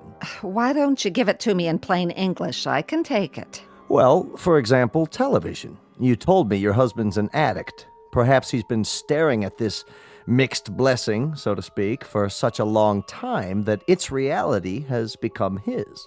You mean he's turning into a TV set? No, nothing like that, but he may have reached a stage of confusion where he no longer knows whether he's watching the action or participating in it. You're putting me on. He's living a kind of waking dream, in other words. Mind you, that sort of thing isn't limited to the mentally ill. It can come in flashes for anyone who's exposed to large enough doses. I have on occasion found myself actually calling for sutures or sponges while watching an operation on television. Even a man like you. Never mind. Is that what's wrong with my Joey? He thinks he's one of those doctors on TV? In your husband's case, I gather he believes that he has, in some sense, already murdered you. What? Or rather, that he will. He no longer seems capable of differentiating between past, present, and future, between reality and fantasy. Yeah, like with his wrestling. In any event, we don't want this situation to develop further. I should say not. I'd like you to bring him to my office first thing in the morning. I'll order a thorough checkup, reflexes, blood work, and so forth. Sure, if you say so. Meanwhile, see that he gets some rest. I will. Thank you, Doctor, from the bottom of my heart. Glad to be of help. I'll let myself out. Oh, Dr. Saltman. Yes. Is this your little black bag, or am I just imagining it? Oh, yes, of course. Thank you. Perhaps he shouldn't watch any more television for a while. Oh, good idea. Think of it this way, Mrs. Britt. If you gaze into the abyss long enough, the abyss may begin to gaze into you. Isn't that the truth? Good night, and sleep well. Can you beat that? I wonder if I stare into the frigid air long enough, I'll turn into cold cuts. Wouldn't that be something, though? We'll get back to our movie in a minute. Vince Worthington's here. You say you want dependable transportation? You need a second car so the little woman can get out of town on the weekend? Wouldn't that be something? Well, tell you what I'm gonna do. We'll get back to the news in a minute. You see this little baby right here? I'm gonna give it to you for nothing down. That's right, nothing, zero, not a penny. Walk in and drive it off with just your good name, a smile on your face, and the number where your little wifey can be reached while she's out of town. Come in your birthday suit. What do I care? How's that for a bargain? Oh, what's the use? That guy's on every channel. I might as well turn in. Phyllis? Hold your horses, Joe. Phyllis! I said keep your pants on. I'm just turning out the lights. Phyllis, where are you? Phyllis, where are you? Help! Hold on, Joe. I'm coming.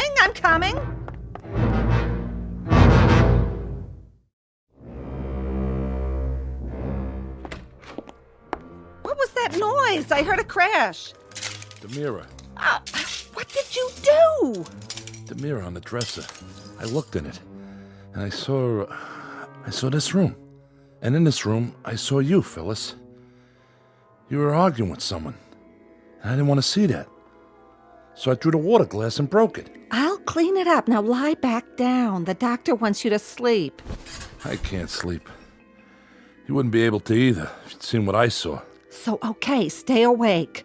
Only let's make a deal. What you saw, I don't want to hear about it. He told you? Yes, and what you saw on the TV before. But he said not to worry, just go to sleep, and tomorrow you'll be fine. Can I fix you something? It's okay. Phyllis. Yes? Phyllis, lean closer. I have to talk to you. Oh, no, you don't. What's the matter? Every time you start off like that, we wind up in a fight. And tonight, if you don't mind, I'm passing. Don't you worry about it. I got nothing to fight with you about. That's a relief. If anyone's to blame for us not getting along, it's me. Well, what do you know? The doctor shot some sense into you. Do you think so? Now, go to sleep. You're not well, Joe. You can't be. If you were right in the noodle, you'd never be talking like this in the first place. No, I mean it. I really mean it. Oh, Joe. You know, Phyllis, driving a cab is pretty lonely work. You're all by yourself for hours and hours. And in between times, people are yelling at you to slow down, hurry up, take Madison Avenue, don't take Madison Avenue, turn right, left, stop, go. And on top of all of that, they think I'm cheating them. Would you believe it? No, they don't. Who says that? So when someone finally comes along and smiles at you, calls you mister, Well, maybe you go all to pieces and think the moon and the stars are your own private property. At least for the night. It feels like spring. And you act like a first-class donkey, kicking up your heels like you were 17 or 18. See what I'm saying? No. There ain't no point in drawing you a picture. I guess you get the message. Maybe you better spell it out for me. Well, seeing you dead like that, after you fell out the window. Or at least, I thought you fell out the window, because it was on the TV and all. It was an awful shock. And I realized, well, you know what I'm trying to say. Then say it. Okay, I'll give it a try. It took a shock like that to make me realize it's you. And not some... Sounds like you're trying to confess something. I just mean, it's you I love. You're the one. I'm touched. Okay, I'm just trying to be honest. I'm really touched. How's that, better? You don't have to get nasty. Me? Nasty? What am I supposed to get, dewy and gooey? Please, Phyllis. Am I supposed to fall all over myself when my husband of 27 years tells me he's finally decided he loves me? You don't know what love is. That's not the point I was making. What is the point, then? After charming the pants off the entire borough of Manhattan, he pins the blue ribbon on me? Which means I win one used-up nitwit. Easy credit, no money down. All mine to keep and feed and pamper and obey till death do us part. The only point you've got is the one on top of your head. Take it easy, Phyllis. I'll take it easy, all right. I'd take a butcher knife to you right now if you weren't so pathetic, lying there in bed out of your ever-loving mind. Who's out of his mind? You are if you think I'm gonna take your crap lying down. Well, at least you take something lying down. Yonkers, huh? Tell me another one. No wonder you're so short on the money every week. You've been blowing it on some cheap floozy. Cheap? Not everybody's cheap. Some people are expensive. You admit it. I didn't admit nothing. That's where our money's been going. You get out of here before I... You bet I will. This is one time I'll be glad to obey. To think of the years I gave you. Well, never mind that now. What are you doing? What does it look like? I'm packing my bags and moving on. You can't do that. Oh, you just watch me, Buster. I'm gonna drag you into court, Mr. Britt. You and your fancy woman, whoever she is. This is the thanks I get for trying to turn over a new leaf. So long, Joe. Thanks for the memories. I don't know what I ever saw in her. Will somebody please tell me? That woman wouldn't know sympathy if it jumped up and bit her on the behind. Get out of here before I throw you out. Order in the court. Phyllis? Your Honor, the prosecution objects to these interruptions by the defense. What's going on in there? May we have a sidebar, Your Honor? For what purpose? Who's in my living room? Approach the bench, but I warn you both, if this is a delaying tactic. Ugh, that TV again. I should have known. Your Honor, the defense is merely trying to establish the sequence of events. Or, should I say, to respond to the fantasy presented by the prosecution. Throw me out. I'd like to see him try. Now what are you doing? I'm taking my crystal glasses. They were a wedding gift, remember? But why? But no. You don't have to do that. Why, he says. Stay away from me, Joe. I'm warning you. The mood I'm in right now, you're lucky I don't tear you limb from limb, you dirty, rotten cheat. Order. This court will stand in recess.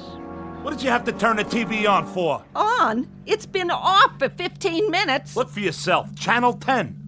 What do you want to do, drive me nuts? That'd be a short trip. We don't get Channel 10. Get it through your thick skull. You didn't see anything on the tube? No, I didn't, and neither did you. You've been faking it the whole time. Phyllis! I'll Phyllis you. It is the ruling of this court that Dr. Saltman's testimony be entered into evidence.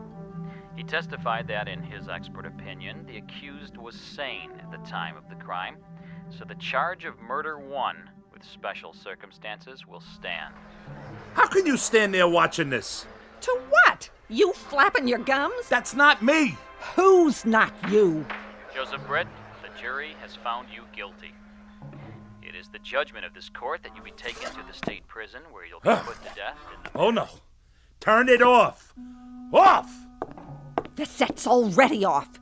Anything you see, it's in your mind, Joe. It must be your lousy conscience. Take a good look. Turn it off!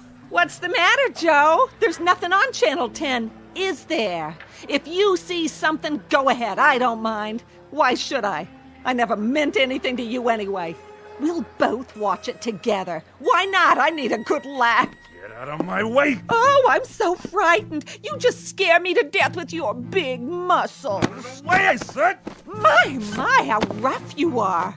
Tell me what you see, Joe. It must be very upsetting. Lord is my shepherd, I shall not want. No, I'm innocent, I tell you. That's what they all say. He maketh me to lie down in green pastures. You ain't getting me in that room. Don't fight it, Joe. Lo, though I walk through the valley of the shadow of death. All I know is, I ain't sitting down. There's no use struggling. In all my years, I haven't seen a strap break yet. No! No! There. Now let's see this TV work. No more Channel 10 or anything else. Was it Lady Wrestlers, Joe? Or a burlesque show with fan dancers from Yonkers? Shut up! You shut up or I'll kill you! I swear I'll kill you! Come here. What do you see now, huh, Joe? What do you see? I'm on to you. You're nuts. We'll see about that. Ha! Missed me. I'll kill you. What's that? Say it again, Joe, so the neighbors will hear. I have witnesses. I said I'll kill you. Oh, no, you don't. Not my mother's face. Stand right there. Put it down, Joe. It's an antique. Yeah? An antique, huh?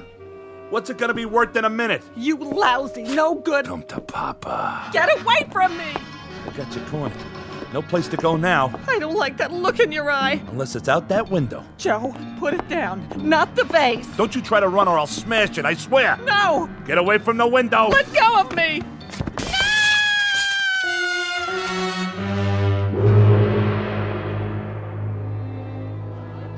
You have the right to remain silent. Anything you say can and will be used against you in a court of law. You can't afford an attorney. What happened?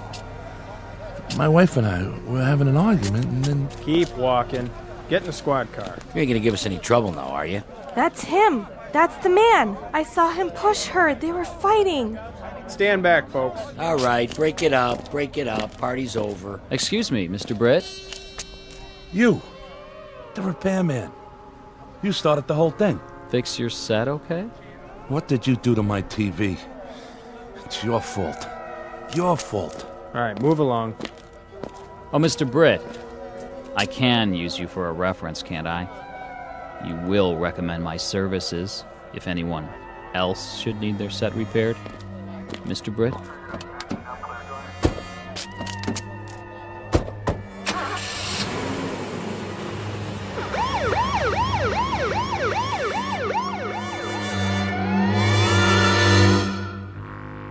Joe Britt, cab driver. Also a two-bit Romeo and star of Channel 10, who made his television debut just in time for the new season. But the series was cut short.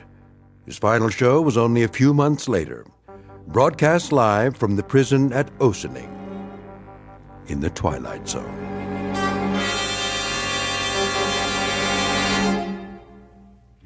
More from the Twilight Zone after this. Hello, I'm Stacy Keach. I hope you're enjoying this edition of the Twilight Zone radio dramas. To learn more about this series, be sure to log on to our official website at twilightzoneradio.com. You'll find special discounts on our Twilight Zone audio collections, listings of our radio stations, links to other websites, and a photo gallery of our recording studio and some of our stars in action. Plus ways to contact us with questions or comments about the show. And for a limited time, when you log on to twilightzoneradio.com, you can send in for a free CD of the show. So be sure to visit us at twilightzoneradio.com.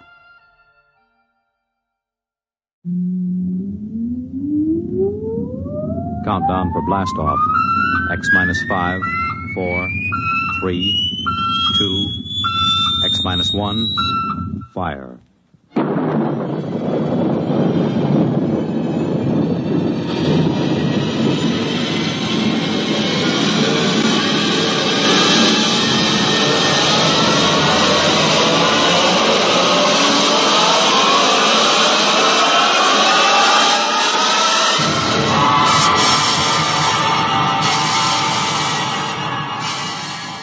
the far horizons of the unknown come tales of new dimensions in time and space. These are stories of the future, adventures in which you'll live in 1,000,000, could be years on 1,000 maybe worlds. The National Broadcasting Company, in cooperation with Galaxy Science Fiction Magazine, presents X minus 1.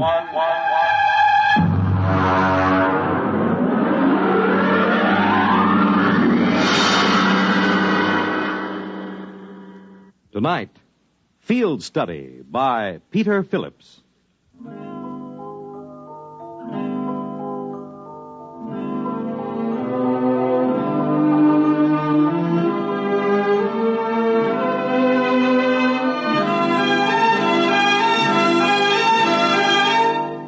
You might put down that newspaper for just a minute, Frank.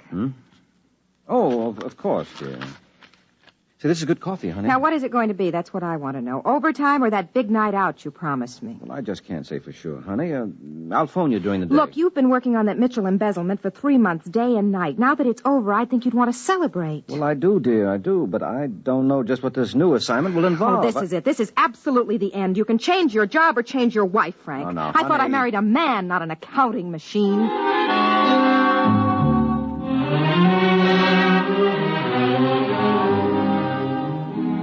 I guess I do seem like an accounting machine to Betty sometimes. Maybe she should have married a different kind of guy. Someone who likes to go out dancing and to parties all the time. And who has some kind of romantic career. The quiet life she had with me made her tense and nervous. No, more than that. Neurotic. Actually, the work I did was rather interesting, although she didn't feel that way about it. Being an investigator for the accountancy branch isn't exactly like being one of those detectives as smart as Einstein and as tough as Marciano, but we do get into some unusual situations. And now there was this new assignment the chief had given me. All I want you to do is see him, Frankie. You can be normally curious, but that's all. If you question him, make it simple. And if he gets cagey, cut it out. You're not going as an agent. You're just an errand boy. Take what he hands out and bring it back. Get on it right away.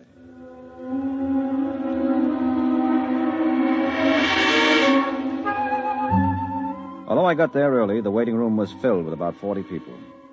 40 people who seemed to have everything from Parkinson's disease to muscular atrophy. In 40 years, I'd never had anything wrong with me but a postnasal drip, but I was prepared with the symptoms of an obscure ailment. I didn't have an appointment, but I had hardly sat down when the receptionist came over and ushered me into the office. I'll be with you in just a moment. Please sit down. Thank you. This is good of you, Doctor, but I was perfectly willing to wait my turn. Oh, I'm entitled to use my own discretion. You're an interesting case. And please don't call me doctor. In the healing profession, that title's reserved for those who have taken the Hippocratic Oath. My name is Trancor. Mm-hmm. You said I'm an interesting case. How do you know about my case? You've never seen me before. My receptionist has intuitive diagnostic ability. Now, what are your symptoms? It seems you should be able to tell me. Well, let's say the recital is part of the treatment. But if you'd rather not bother, just take this capsule in water. But this is ridiculous. How do I know? You don't.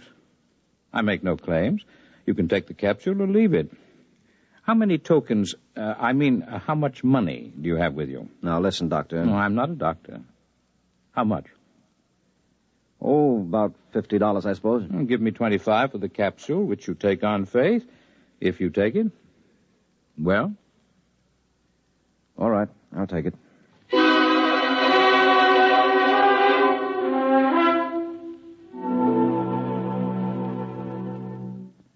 I'm afraid that's all there is to report, Chief. That's all right. All we really wanted was the capsule.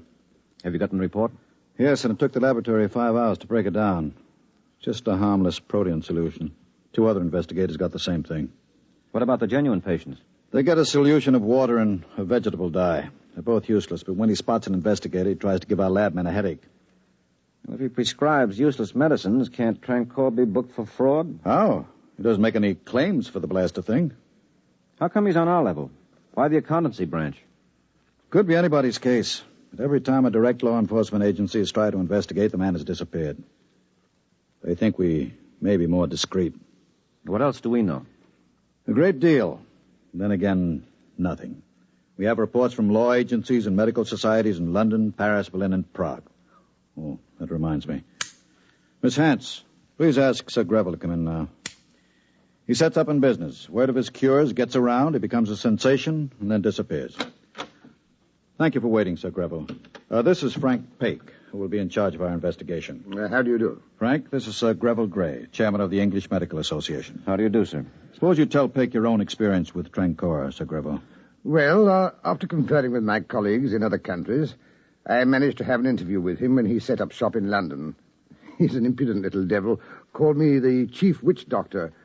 When I said we'd prosecute, he flatly denied that he practiced medicine at all. What about the capsules? He said he simply offered the capsules because people expected something material. He said it made no difference whether they took them or not. In a word, he disclaims everything, even success. Perhaps legally he's in the clear. You mentioned his success. Do you credit him with success? I think he's a faker and a fraud. But some reputable doctors report that their own patients seem to have been cured of advanced leukemia, peritonitis, and appendicitis.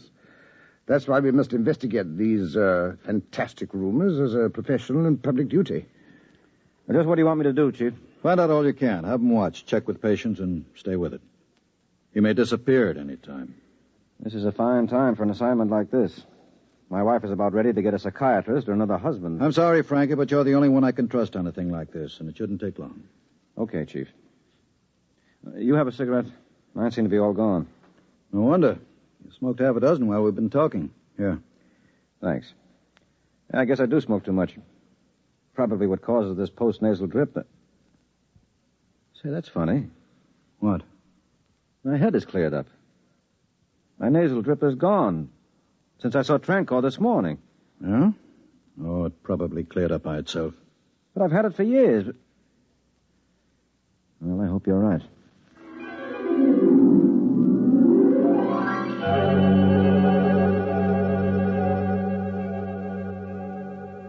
Oh, look, sweetheart, I know I practically promised, but I can't make it tonight. I've been hearing that over and over.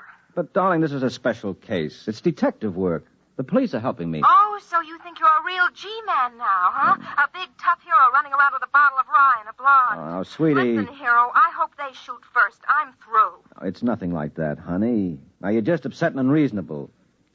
Well, look, I'll try to be home early. I'll call you. Don't bother. I won't be here.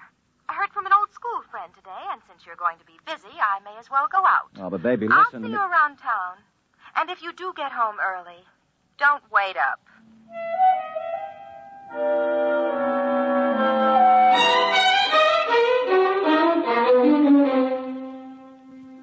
I was alone in the office all evening, thinking about Betty, thinking about Trancor. I remembered Betty's crack about a bottle of rye, so I called the liquor store and had them send up a pint. Every now and then I got a call from a detective saying they were still watching the office. Then there was a call from another detective saying that he had picked up Trancor at the entrance of the office building and trailed him to a hotel just off Broadway. I took down the number and was about to leave when the first detective called again. He said they were still waiting at the office door and that there was still no sign of Trancor. I didn't try to explain. I didn't want to think about it. What could I say? That he flew out the window? I took another drink of rye and went to the hotel. As I got there, a figure came out of the building. I wasn't sure, but I followed him. Good evening, Mr. Paik. How are your nasal passages? Fine, thank you. Yes, they're better. Walk with me, won't you? But first signal your policeman that he needn't follow us. All right. All right, now tell me something, will you? Am I mad? No, you're more sane than most. Your higher critical centers are momentarily dulled by fatigue and alcohol, giving full rein to your intuition. An endearing quality when allied with imagination. The saving grace, indeed, of your race. You're from India, aren't you? Trancor is a good Indian name. Incidentally, fatigue is a disease. Now, don't cure me. I don't want to wake up. Let me close my eyes a minute.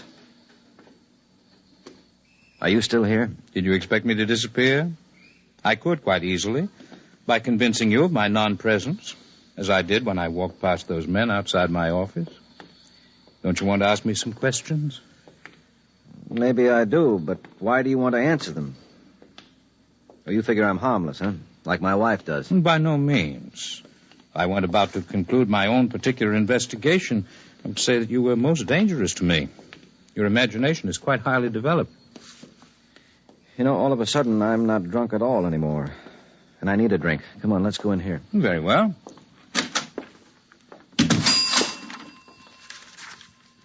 A double rye, please. The same. Oh, just leave the bottle.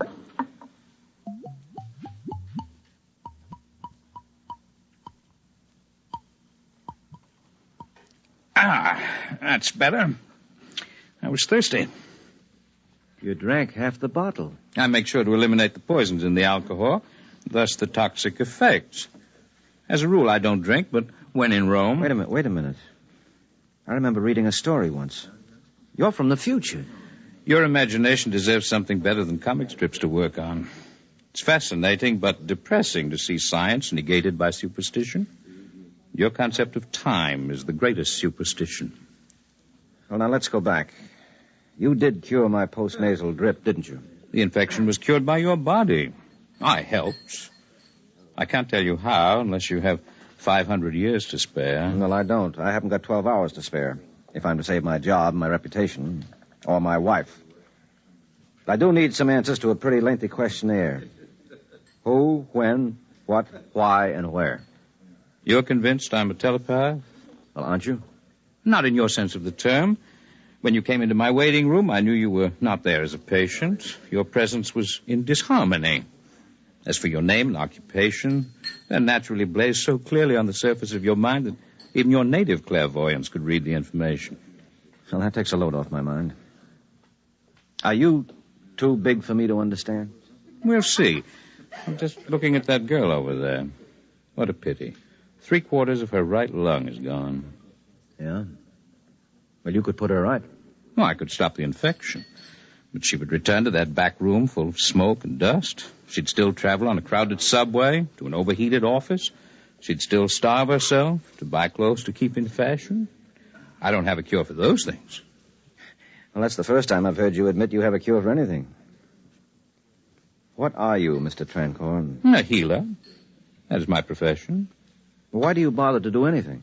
Even a healer must eat, you know. And field research is expensive. Of course, I could obviously earn sufficient of your tokens for subsistence by gambling. But that would not be ethical. You could teach. What? Run afoul of your witch doctors? Besides, these techniques have taken me 500 years to learn. Well, that's why I thought... That I was from the future? Well, I might be in terms of possibility. We are no older than you are as a race, in terms of universal evolution, but as individuals we are longer lived. The biggest single advance you will make as a race will be when you increase the lifespan of the individual. You could help us. We could, but that must be achieved by your own efforts. Are we so contemptible in your eyes? Of course not. Would we study you if you were? Our architects, our musicians, even our fiction writers do field work in this territory and write scholarly theses when they return. Anthropology, in our sense of the term, embraces all the arts and sciences. We are scholars. Occasionally, we innovate, and you benefit. Why do you want to tell me this? Frankly, I like you.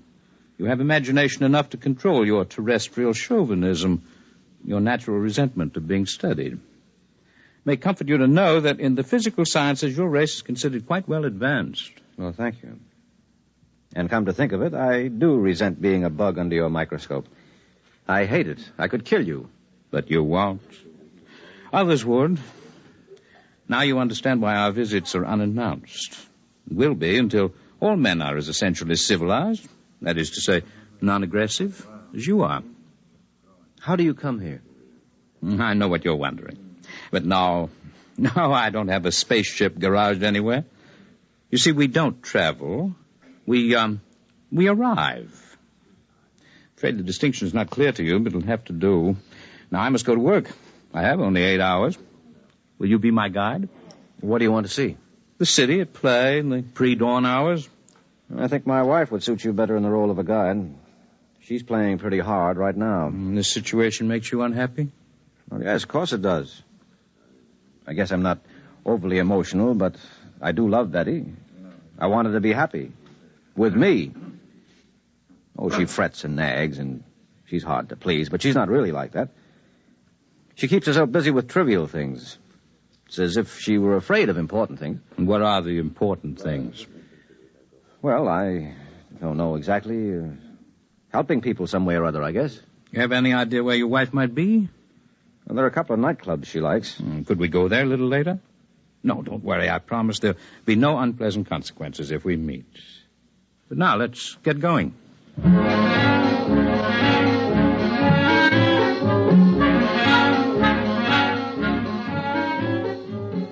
We made the early morning rounds at Manhattan. The bars, nightclubs, penny arcades. We played a pinball machine, and I watched the steel ball hit the prize number 25 times. We quit bowling after his second straight 300 game, and I didn't even bother to pick up a cue in the billiard parlor. Then we went to the Clover Club, where I saw Betty at a table in a low-cut evening gown. She was sitting with a big curly-haired guy who looked like an ex-football player who was wearing shoulder pads under his jacket. You see her? Yes, there she is, in that practically non-existent dress. Would you consider me uncivilized if I poked that big dope in the eye? Let's go over. And remember, you're not altogether without blame in this development.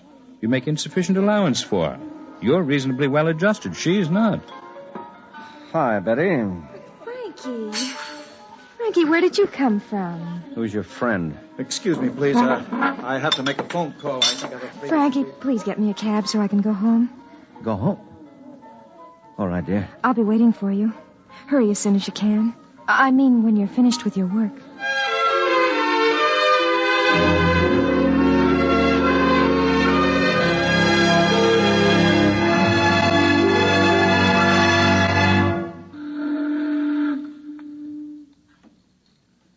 It's beautiful here, watching the lights on the river.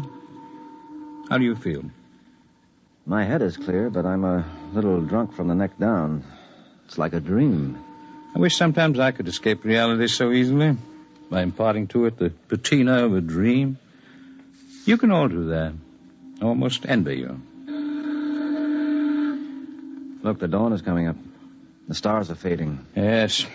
It's time for me to say goodbye, Mr. Pake. But can you at least tell me which star? You haven't seen it or named it yet.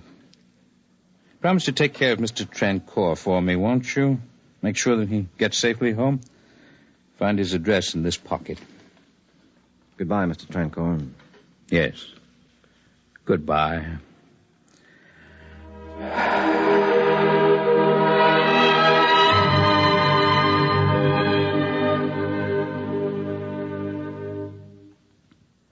That's the way it happened, Chief.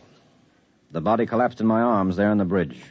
When it came to, the man was Chandra Trancore, a second-rate doctor who disappeared from Madras 10 months ago. How do you expect anyone to believe that? Those doctors and cops can examine the poor devil till they drive him crazy, but he can't tell them anything. He has less idea where he's been these past 10 months than they have. How do you explain it? I don't. And I'd like you to hurry through my resignation, Chief. That's what you want. I want to be free to take legal action for Trancore if those witch doctors have him arrested on some phony charge. I'll take personal responsibility for seeing him home to India. You don't have to resign. I'll fix special leave if you insist on being crazy. Well, that's not all, though, Chief. You see, I'm taking an intensive 2-year course for a new career. Yes, you told me. I thought you were drunk. What's Betty going to think of a fool idea like that? If her nerves are on edge now, this is enough to drive anyone daffy. No. She's all for it. She really is. After all, a neurosis is a disease, and she met Trancore. Well, all right. Let me know how you're getting along.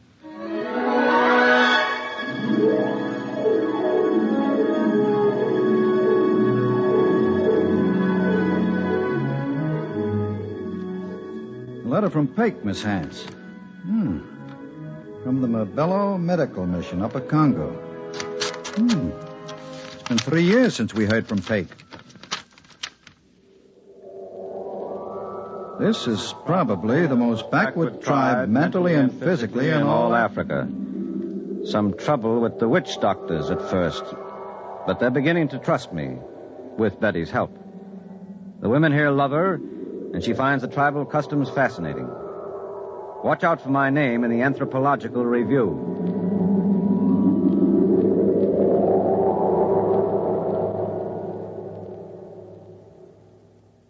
You have just heard X-1, presented by the National Broadcasting Company in cooperation with Galaxy Science Fiction Magazine, which this month features Operation Stinky by Clifford D. Simak. What is man's best friend? The answer was so vital that every possible resource that could be found had to be poured into this one great project. Galaxy Magazine, on your newsstand today. Tonight, X-1 has brought you Field Study, a story from the pages of Galaxy written by Peter Phillips and adapted for radio by Jack Wilson. Featured in our cast were Terry Keane, Les Damon, Santos Ortega, Alfred Shirley, and Kermit Murdoch. Your announcer, Fred Collins. X-1 was directed by Daniel Sutter and is an NBC Radio Network production.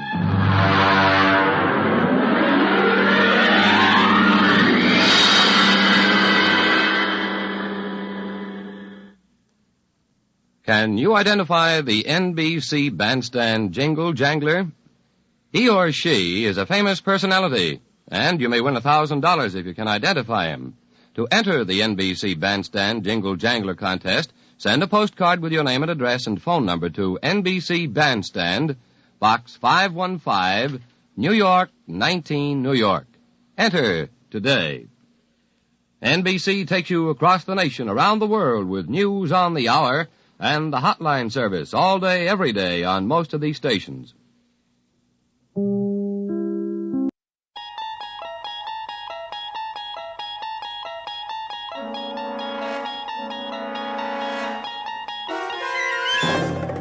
You unlock this door with the key of imagination. Beyond it is another dimension, a dimension of sound, a dimension of sight, a dimension of mind. You're moving into a land of both shadow and substance, of things and ideas. You've just crossed over into the Twilight Zone.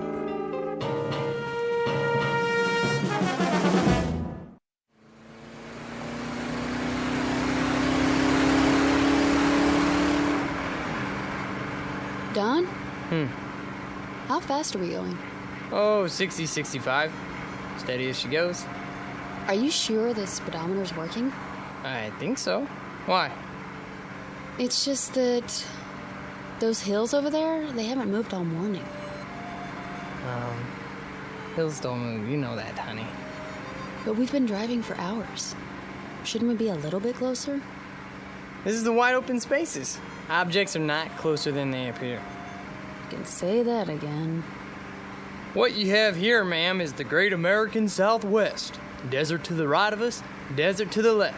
Amber waves of cactus and all that. Where are we, anyway? Well, if it's Tuesday, this must be New Mexico. Where's the map? I got it. You're wrong. Me? I'm never wrong. First time for everything. Actually, it's Arizona. You're kidding. Nope. Nope? Yep. Could have fooled me. There should be a town pretty soon. I'll watch the signs. You need a rest stop? Oh, it might be nice to stretch our legs. Get some lunch, don't you think? I think that's a capital idea, Mrs. Carter. Say that again. What? Mrs. Carter. I like the way it sounds. So do I. How long has it been? Let me see. 238 hours and 17 minutes. Wow, you're good. You're right, I am. Don't forget it. Not much chance of that. You want a soda? There should be some in the back. All gone. I already checked. Then we better hope for a town. We could use some gas, too. Don, look out. What does he want? Gosh, I don't know. To go around us? Well, let him. Don't worry. I'm not gonna duel with him.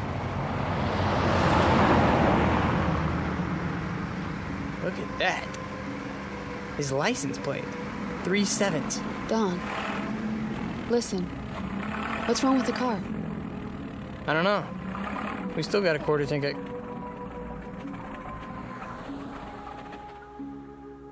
Oh, great. There'll be a tow truck anytime now, you'll see. How do you know? 3 7s. You don't really believe that. Watch.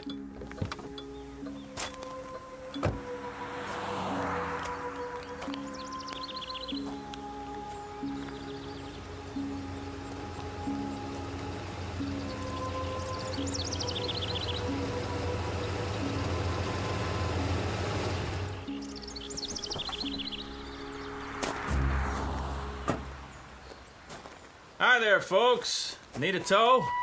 As a matter of fact, we do. Oh, come on then. Hop in the front seat. Gas station's about 20 miles.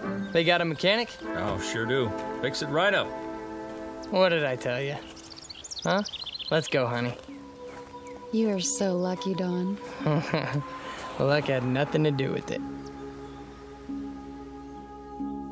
Don and Pat Carter, honeymooning couple on their way back to New York. They've had the time of their lives, and they'll be home in a few days. Or that was the plan. But their new life together is full of surprises. Very shortly, Mr. and Mrs. Carter will be subjected to a gift of sorts, one that most humans never receive in a lifetime. They will be given a glimpse into the future. The price of that glimpse? A mere penny, 1/100th of a dollar. The time is now. The place of their revelation is a little diner in Ridgeville, Arizona. But what our honeymooners don't realize yet is that this unassuming town just happens to lie on the outskirts of the Twilight Zone. And now, The Twilight Zone and our story, Nick of Time, starring Marshall Allman and Jamie Brown, with Stacy Keach as your narrator.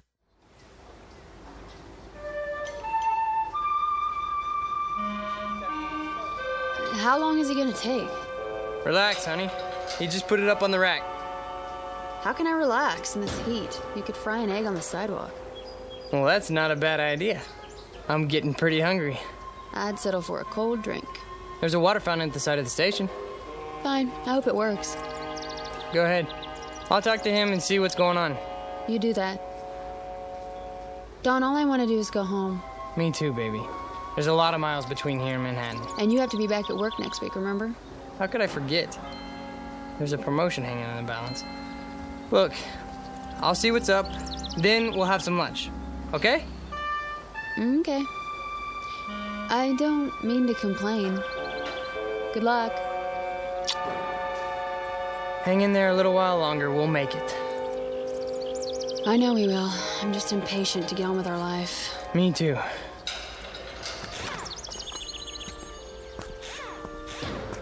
Oh, hi, Mr. Carter. Hi there. How's it coming?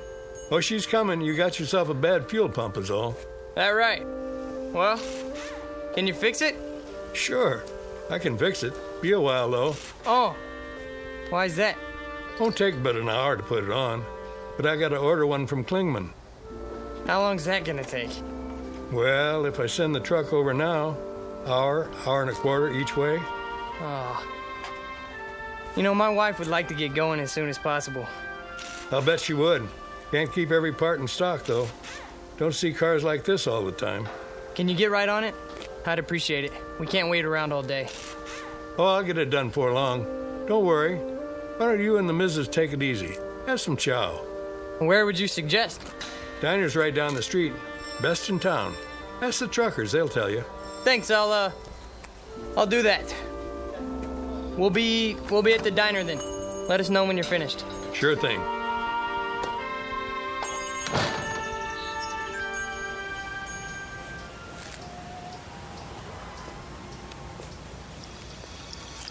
There you are. How are you holding up? The drinking water isn't cold.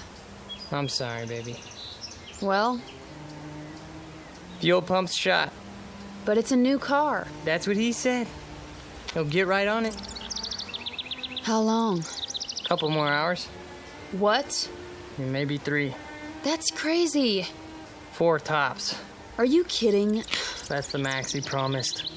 How come? What's the problem? He has to send the truck to the next town for a part. And where is that? I don't know. New Mexico? Colorado? Someplace like that. Oh boy, oh boy, oh boy. Let's take a walk. Ready for some lunch? Lunch? We might as well just move here, put down some roots. Sure. We'll rent a room at a motel. Get the weekly rate. Yeah, well, is it air conditioned? I was thinking an electric fan. Yeah, I'm gonna look for a job tomorrow. Where? I don't know, but I'm holding out for an executive position. Well, maybe there's an Indian reservation. We can move into a teepee. Quiet, you. Yes, sir. Where's Restaurant Row? Just ahead. You can see the diner from here.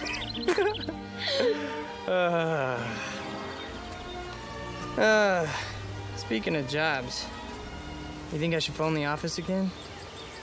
Easy, lover. You're going to lose that promotion if you keep pestering them. I'm probably gonna lose it anyways.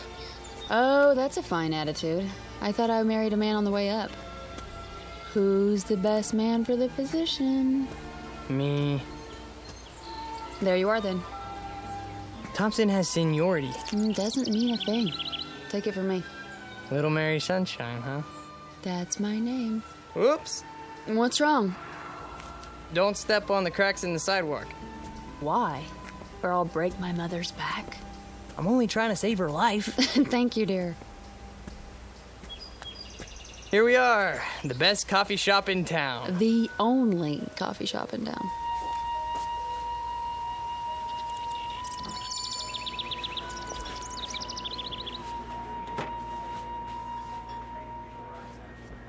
It looks like we got the place to ourselves. Except for that man at the counter. Yeah, nice Stetson. Think I should get one? I'll be right with you, folks. Oh, not at the counter, please. Is the booth all right? Anywhere you like. I wonder what specials they got. I just want something cold to drink. Well, they have ice, don't they? Knock wood. Well, look at that. Huh. Well, wonders never cease. Look at what? The napkin holder. What about it? It's got one of those little built-in vending machines. The Mystic Seer. Answers. Read what it says. Insert 1 cent. Ask me a yes or no question. You put a penny in and push the lever down. Lovely. The plastic devil's head's a nice touch. I'll bet it even wobbles when the coin goes in. I'll bet it does. May I see a menu, please? The Mystic Seer knows all. Does he, she love me? Will I become rich? Is my future bright? I can answer those questions for free. Well, let's find out what the Mystic Seer says. You're like a little boy. Come on. It'll be fun. I got a penny somewhere.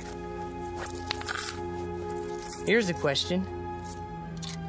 Anything exciting ever happen around here?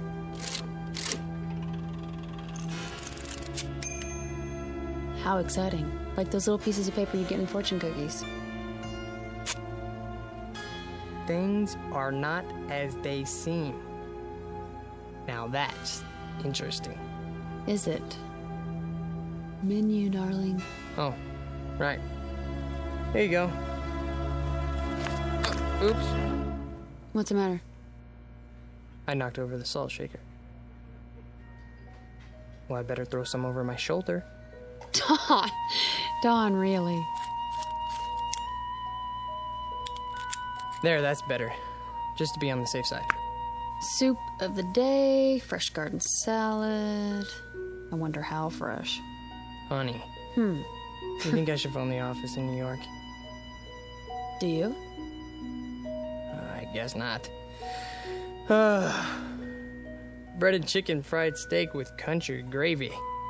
Doesn't that sound yummy? Very low-cal. Howdy. Howdy. Some water for you folks, or you made up your minds yet? I'll have a lettuce and tomato sandwich on whole wheat. Iced tea with lots of ice. You, sir? I'll have the same. Coming right up. How's the water? Ugh, yuck. He must have siphoned it out of a mud hole. Not that good, huh? Hold on. What are you doing? Getting some more pennies. Look at you. A rabbit's foot, a plastic 4-leaf clover. You really are superstitious, aren't you? Isn't everybody? Well, to a degree. What are you going to ask now? What else? Am I going to be promoted for Pete's sake?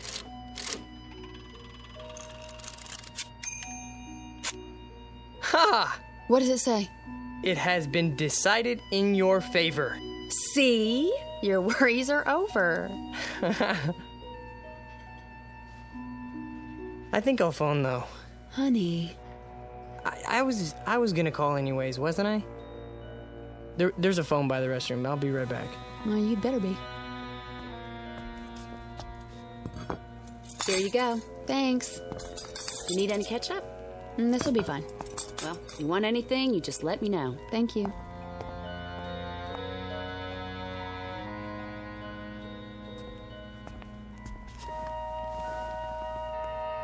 I started already. I hope you don't mind. Not in the least. What are you so happy about? You are now looking at the youngest office manager in the history of the company. Honey, I'm so proud of you. I told you, didn't I? So did he. Who? The Mystic Seer. Well, I told you first. You sure did. How's this sandwich? Passable. Office manager. Oh, that's amazing. We should ask him something else. He really came through on that one. And while you're at it, ask him why he didn't warn us. About what? That the whole wheat bread is stale. Let's see. Does he, she love me? Don't you know? Will I become rich? Wait, I know that too. I'm gonna be the first millionaire accountant in the company. Office manager, dear. All right, Mystic Seer. Is it really gonna be 4 hours before we get out of here? That's my question.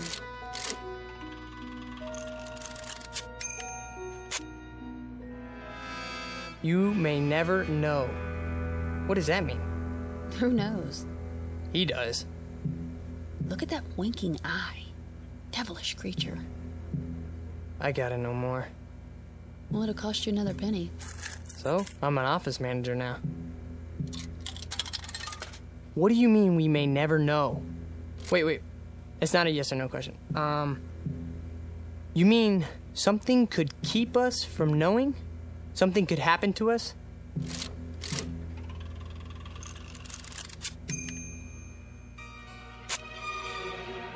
If you move soon. Now what's he getting at? He's a mystic. What do you expect? Give me another penny. I'm all out. Well, I can see I'm going to have to be the frugal one in the family. It's just one. All right. Thanks. You mean we're not supposed to move? We're supposed to stay here? Only one question per penny, please. That makes a good deal of sense. Well, I'm not staying unless I get some dessert. One more. Give me another penny. You're gonna break me.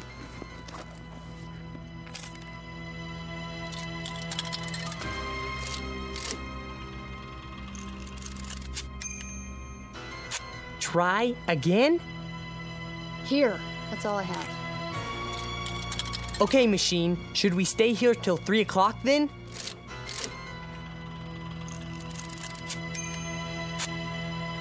Look at the slip. There is no question about it. Let's go for a walk. Funny. Every answer seems to fit. You're joking, aren't you? I mean, Dawn, no more. Okay, if we don't stay here until 3 o'clock, will something bad happen to us? Honey, for heaven's sake. Read it. All right, let me see that. Go ahead. This is silly. I don't... What does it say? Do you dare risk finding out?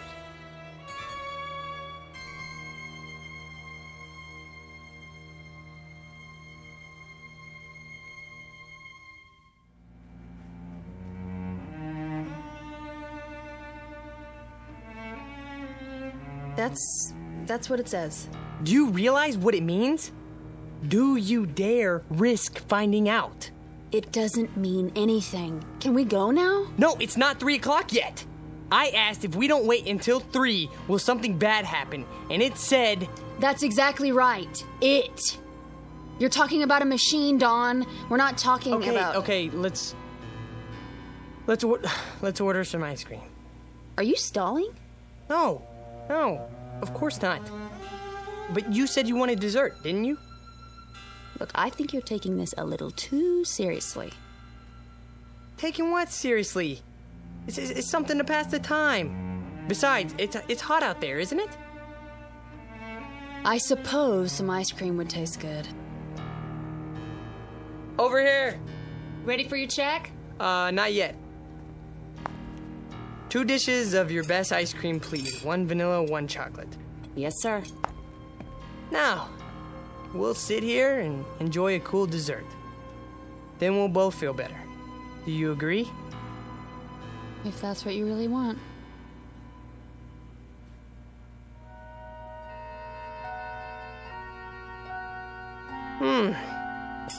That was good. Yeah, it was. Now can we go? Are you sure you don't want anything else? I'm sure. Some more iced tea? Dawn, please, let's go. Okay. Yes. I suppose we should. It's 2:45 already. Do you have enough cash? Of course. I'll go pay. Just leave it. If you don't mind, I'd like to get out of here. We've done enough sitting lately. No problem. Well, I guess that's it then. That's it.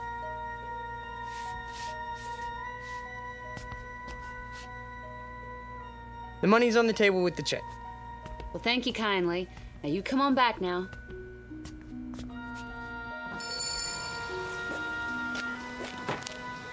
Whew, still hot. Yeah. Hotter than ever. Maybe it won't take them 4 hours to fix the car, you think? Maybe. Don. What? Tell me one thing. Yeah? You didn't really want to stay in there till 3 o'clock, did you? No. Honey? No. But what? Why was it so specific? Specific? You saw the answers. If you move soon, that makes a good deal of sense. Try again. You've memorized them? There's no question about it. You may never know.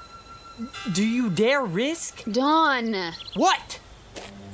It's a novelty machine, a napkin holder in a cafe in Ridgeville, Arizona. Not something... Don't you think I know that? Well, I'm glad you do, because for a while there you were freaking me out. What about my promotion?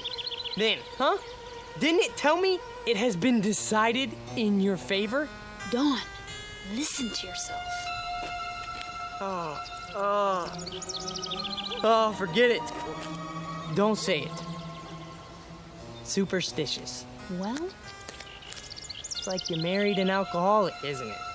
Only instead of bottles hidden around the house, it's rabbit feet and 4-leaf clovers in my pocket, in the car, all over the place. And you're all mine. I wouldn't have it any other way, honey. Truly? Have I ever lied to you? No. Let's walk over to that garage and see how the car's coming. Maybe he took some pity on us and got the fuel pump finished ahead of time. Wouldn't that be nice? You're always looking on the bright side of things, aren't you? That's me. What are you doing? I'm not doing anything. You keep looking around as if you're expecting something to happen. Do I? You are worried, aren't you? I wouldn't say that. Oh, honey. You make me wonder when you act like this. Like how? The little things I can take, you know, the Lucky Charms, not walking under ladders. There's a good reason for that one, okay? Something might drop on your head, a can of paint, or... But this, it's too much. I'm sorry. I'm sorry too, Dawn. We're having such a wonderful trip, so don't spoil it. I said I was sorry, okay? I'm not trying to upset you. Well, I know you're not. Let's just forget it. Green light. What? Time to cross the street. We're almost there. Oh.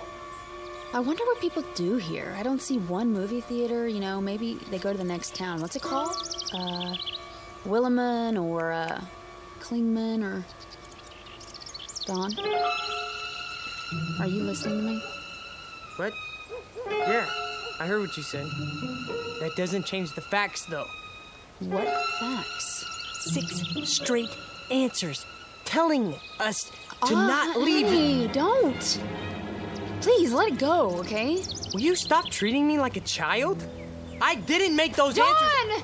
That car! Get out of the way! God, look out!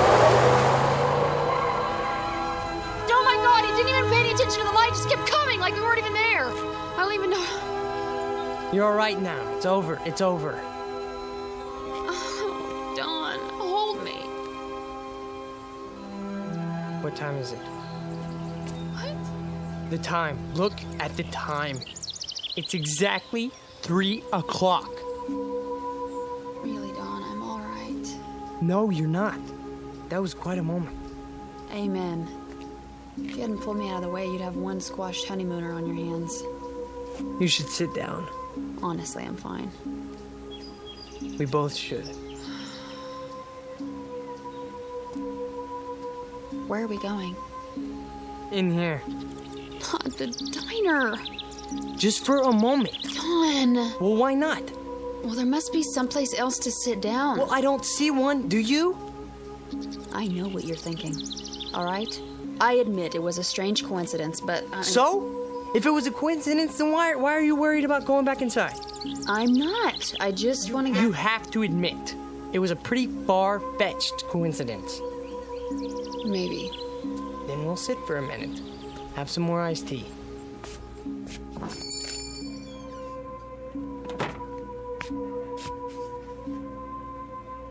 Well, hi, you two. Back already? Yeah. It's pretty hot out there. Yeah, sure is. I'll be right with you. Thanks. Oh, no. They're sitting in our booth, in front of our mystic seer. Yes, they are. Well, we'll just have to try another one. How about that booth?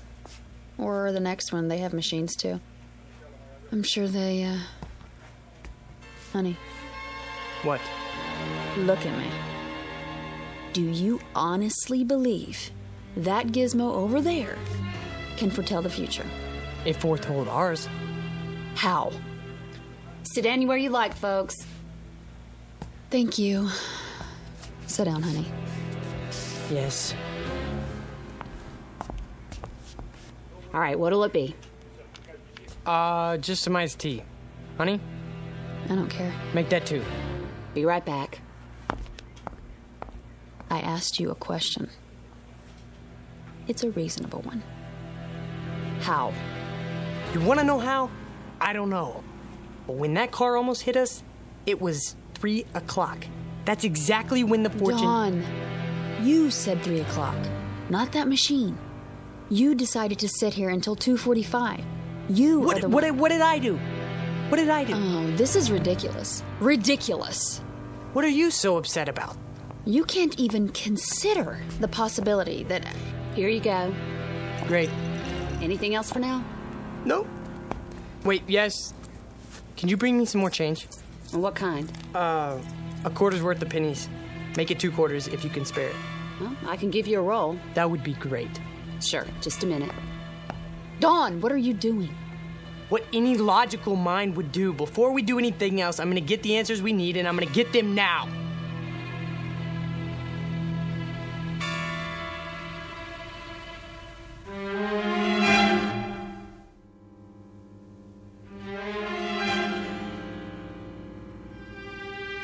Logical. How can you call this logical? Could you keep your voice down? If you can't see that you made up all the details yourself, and all that thing gave you back was generalities, then I don't know what to do. Honey, would you listen to me? Will you listen? Go ahead. I have nothing more to say. I'm not going to argue with you.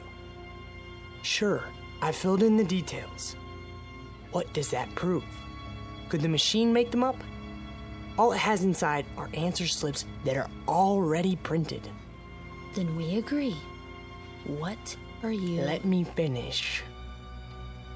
You heard me talk 100 times about mathematical probability, right? It's my job. It's what I work with. I know that. There are probably thousands of these machines in diners all over the country. There are at least 10 of them in here alone. And every one of these thousands of machines are hundreds of little answer slips arranged in some kind of order. Probably a different order for every machine, right? So? So, it's mathematically possible that the way the slips are arranged in just that one machine at this particular time might apply to our future. How can you say that? Iced tea for 2. Right. And your pennies. You know, too bad that thing's not a slot machine. Isn't it, though? All right, you need anything else, just wave. I'm here all day. Got it. I'd appreciate it, honey, if you wouldn't act as if I were losing my mind. Well, aren't you? Is that what you think? Let me try to explain. You don't have to explain anything. But I do. Try to follow what I'm saying. There is a higher realm of mathematics that goes beyond probabilities. Some of it comes from quantum physics. Why are you telling me this? Hear me out, please. Jung, the psychologist, talked about synchronicity, meaningful coincidence. The point being that there are no pure coincidences. Everything is interconnected. If we can just spot the connections, it's what the Chinese I Ching is based on. The one where you throw 3 coins and look up your fortune in a book. Dawn, please. It's not fortune telling. It only seems to be. The idea is there are 64 hexagrams. Each one represents a pattern that reflects our place in the world at a given moment. Find the right one, and all else follows. It couldn't happen any other way. But the coins could come up in any combination. No, that's just it. Given everything else, at a particular point in time, there is only one pattern that fits. The Qing is just a means of identifying that pattern. So, you do believe in fortune telling? You're not listening. I said... How can you let yourself be controlled by such a thing? Can't you see what you're doing to yourself? What am I doing? What about the questions you asked? Were they mathematically determined too? I don't know. All I know is that the answers matched them. They would have matched any questions you asked. Does he love me? You may never know. Will I become rich? If you move soon. Is my future bright? There is no question about it. Ask anything, okay? It will always seem to fit. Honey, that's not the point. What is the point? We're about to find out. They're leaving. We can have our old booth back. Oh, Don. Bring your glass. Now we can test the hypothesis.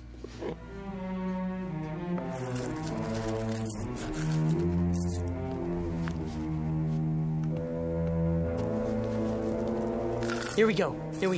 First question. Did you know about that car almost hitting us?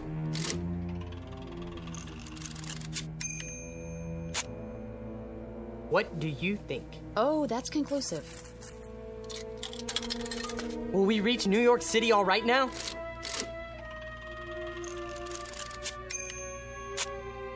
The chances are good. You see that? Very precise. What do you expect? Okay, a slip of paper should come out that says, "Hiya, Dauncey and Patsy, so how's by you?" I never said these slips were made for us personally. I only said... I heard. Honey, don't you see that you could get the same kind of answers from any one of those machines in here? Try, you'll see. The same kind, maybe, but not the same answers. So you're not interested in being objective? I'm interested in what's gonna happen to us. Okay, machine. Is it still going to take 4 hours to fix the car?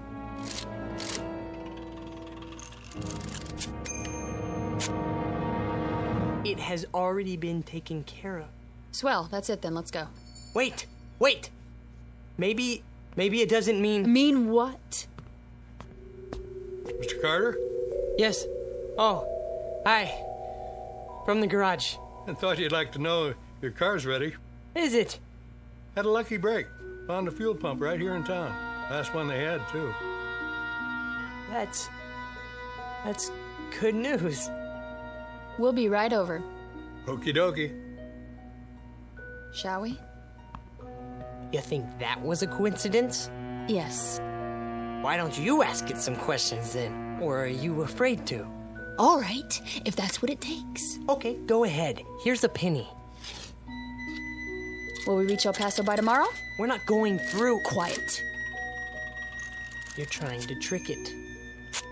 If that's what you really want. See? It can't be tricked. Will I ever get married? Read it. The answer to that is obvious. Mystic Seer. It isn't possible to foresee the future, is it? What does it say? That's up to you to find out. You're a stupid piece of junk, aren't you? It all depends on your point of view. I don't want to stay here. Even if it's true? Sit down. Especially if it's true. What are you talking about? I've had enough. We're not finished with the test. Maybe you're not, but I am. I think you are afraid of it. Not of it, Dawn. Of what, then? Don't you know? Can't you see it on my face? Fine, then I'll finish it for you. Okay, machine. Are we always going to live in New York?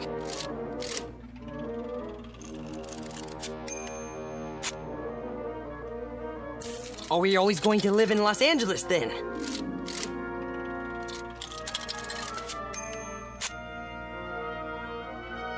Well, then are we going to live in the Midwest? Then are we going to live in this country? Dawn. Dawn! No more. What? Let's go. No! Put those down. Are we just going to stay here? I don't know! Sweetheart, listen, please. If you love me, listen to me. No, you listen to me! I believe that this machine can tell what's going to happen to us.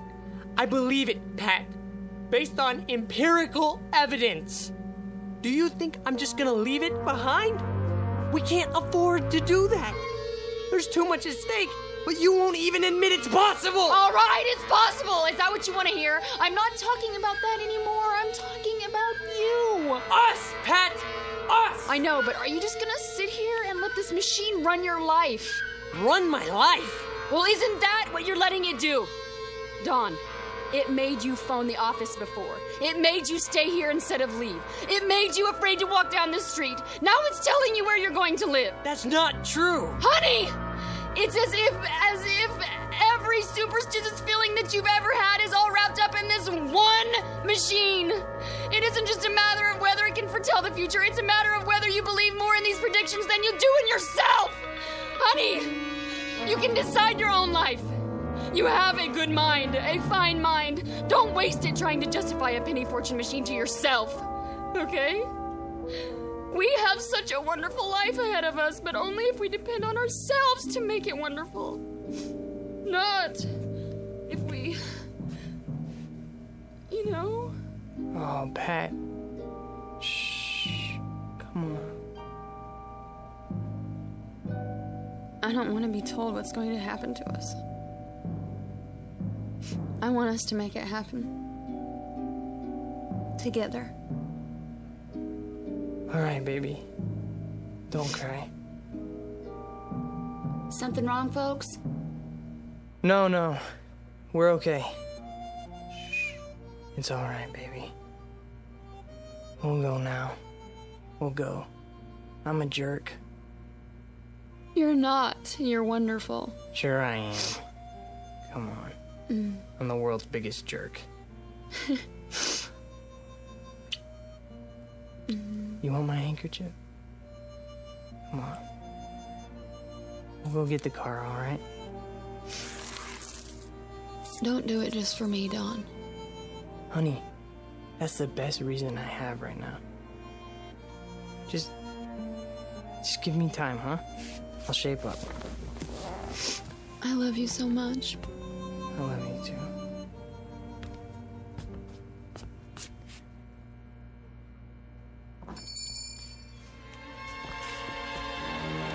There it is. No one's using it.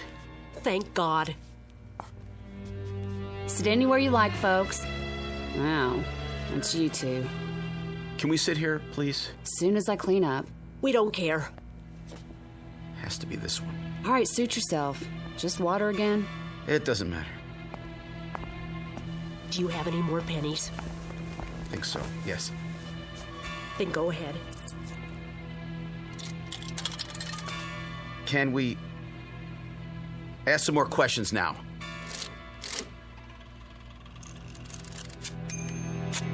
What does it say? Choice is yours. Do you think we might leave Ridgeville today?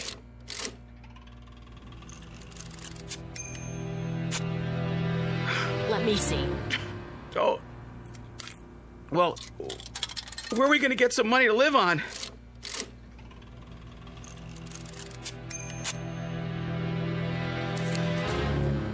Should I sell our car?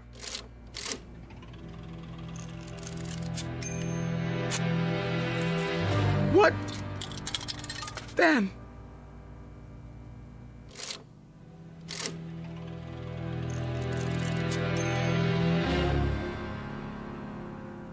A delicate balance in the little town of Ridgeville, Arizona. Two people who have escaped from the tyranny of fear and superstition. Two others permanently enslaved by it. One couple able to face the future with confidence. Another couple facing it with hopeless dread. Victims of life imprisonment in the darker regions of the Twilight Zone.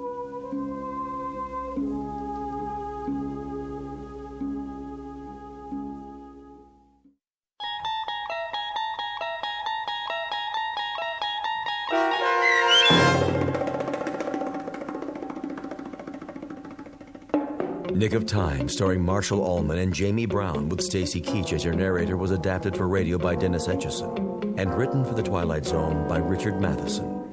Heard in the cast were Paul Cook, Craig Brawley, Amber Lake, Jeff Lupetin, Kate Johnson, Doug James, and Elizabeth Lido. To learn more about the Twilight Zone radio dramas and to obtain audio cassettes and CDs of these programs, visit our website at twilightzoneradio.com.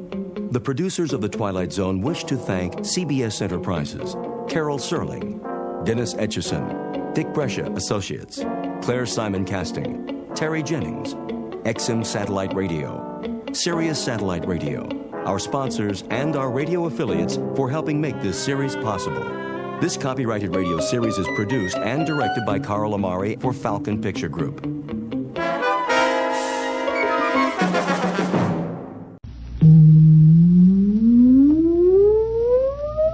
Countdown for blastoff. X -5, -4, -3, -2, X -1, fire.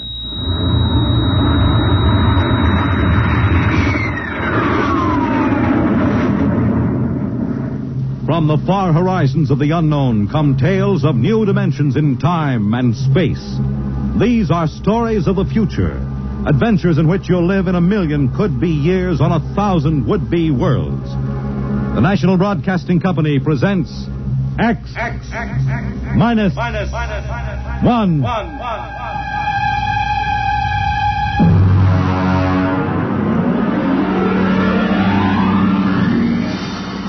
Tonight's story, The Man in the Moon.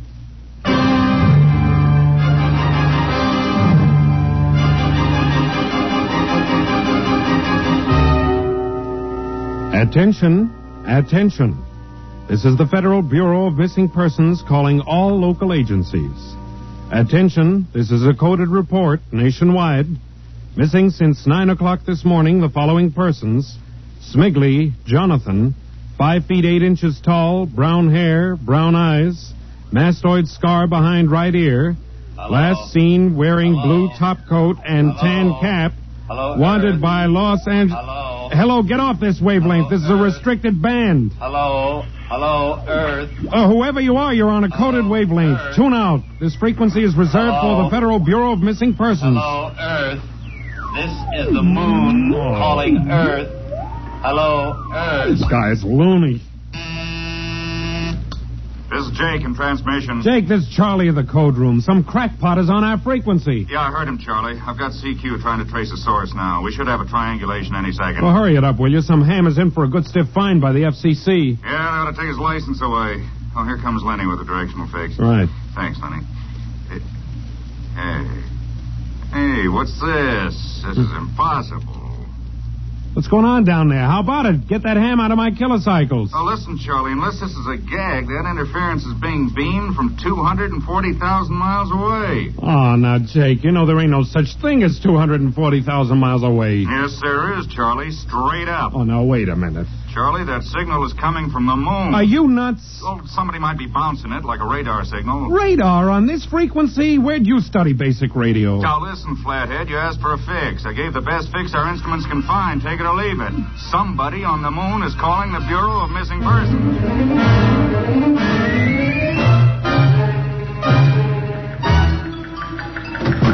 Mr. Timken!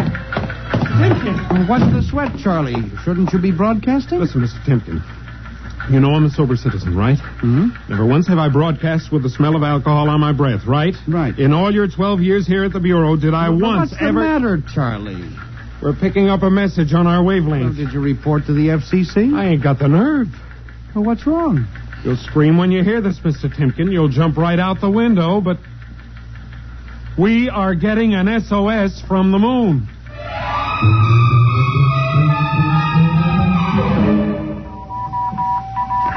Well, that's it. He started on voice and switched to Morse.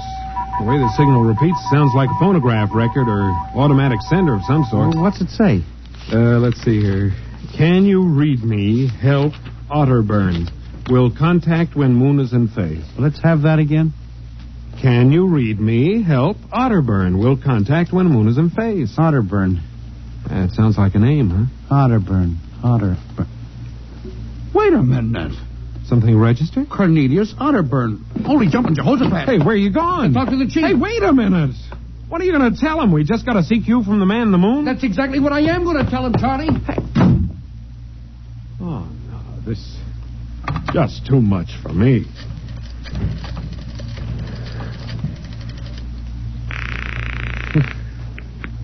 Washington Star-Ledger. Let me have O'Brien on city desk. A moment. O'Brien? Seamus. Yeah? Charlie Starbuck down at the Missing Persons Bureau. You want a hot one? No kidding. This'll cost you a beer, okay? All right, shoot, Noodle Brain. I'll stay on your wavelength for 30 seconds. Okay. We just got a radio message from the moon. Yeah. What? From the moon. Call me back when you're sober. Okay, Seamus, if you don't know a story when you see one, I'll send you the name of a good psychiatrist. So long, Orson Welles. How do you like that? He don't believe me.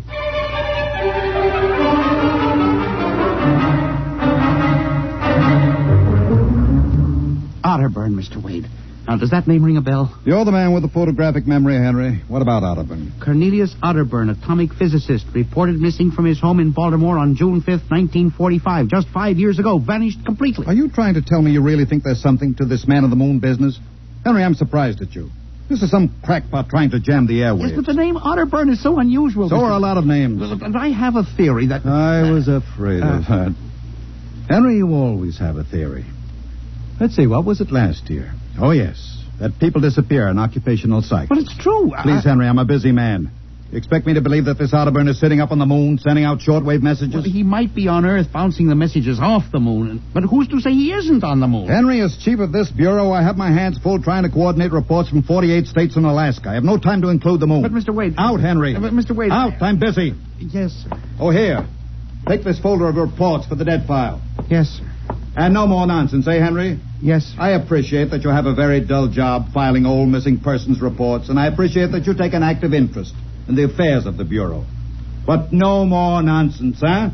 No, sir. No more nonsense.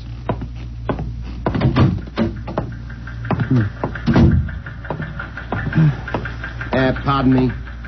You are Mr. Henry Timken. That's my name. Permit me, Jefferson Philo, scientific feature writer. Oh, how do you do? Oh, are you a newspaper man? Not exactly. I write as a hobby. Occasionally the papers give me leads on an assignment. If I may have a moment of your time. Oh, certainly. Just sit down at my desk over here. Thank you. My, that's quite a stack of papers. Filing. I'm the records custodian of the Bureau. 12 years and never misplaced a record. Magnificent. I admire the precise mind, Mr. Timken. Of course. Now, Mr. Timken, Mr. O'Brien, the editor of the Star-Ledger, said I might drop by and investigate a rumor. Only a rumor, mind you, that a message from the Moon? Well, we aren't certain it's from the moon. It may be a bounce. They have bounced radar waves off the moon, you know. Yes, I know. I wrote the first newspaper article on it. Really? I'd be interested to read it. I must have a copy in my briefcase. Well, don't bother. Oh, but I insist. Oh, yes. There you are. I'll leave it on your desk. Oh, thank you very much. Now, about this message from the moon, Mr. Timken. Well, now, we don't know for sure, as I said. But I believe that this message, wherever it originates, is from Cornelius Otterburn. The physicist? Oh, do you know him? I once wrote an article on his contributions in nuclear mechanics. A brilliant man, Otterburn. Years ahead of his contemporaries. Well, whoever is sending those signals, if he isn't on the moon, is at least using the moon as a sounding board, bouncing the signal. But why, Mr. Timken? Why? Well, if you will come here tomorrow night at 8, Mr. Philo, we may learn the answer to that question. I've arranged with Charlie, our radio man, to let me use the equipment. May I consider this an invitation? You certainly may. Very well, sir. Until tomorrow night, then. Goodbye, Mr. Philo. Let's see now. Aiken, Abelard, Abramson, Rono, Atchett. Well, that's funny. Now, where did this list of names come from? Paul Ahrens, astromathematician. Robert Simons, electronic engineer. Carl Parker, mining specialist. Well, this must have got mixed up with the papers on my desk by accident. Peculiar list of names.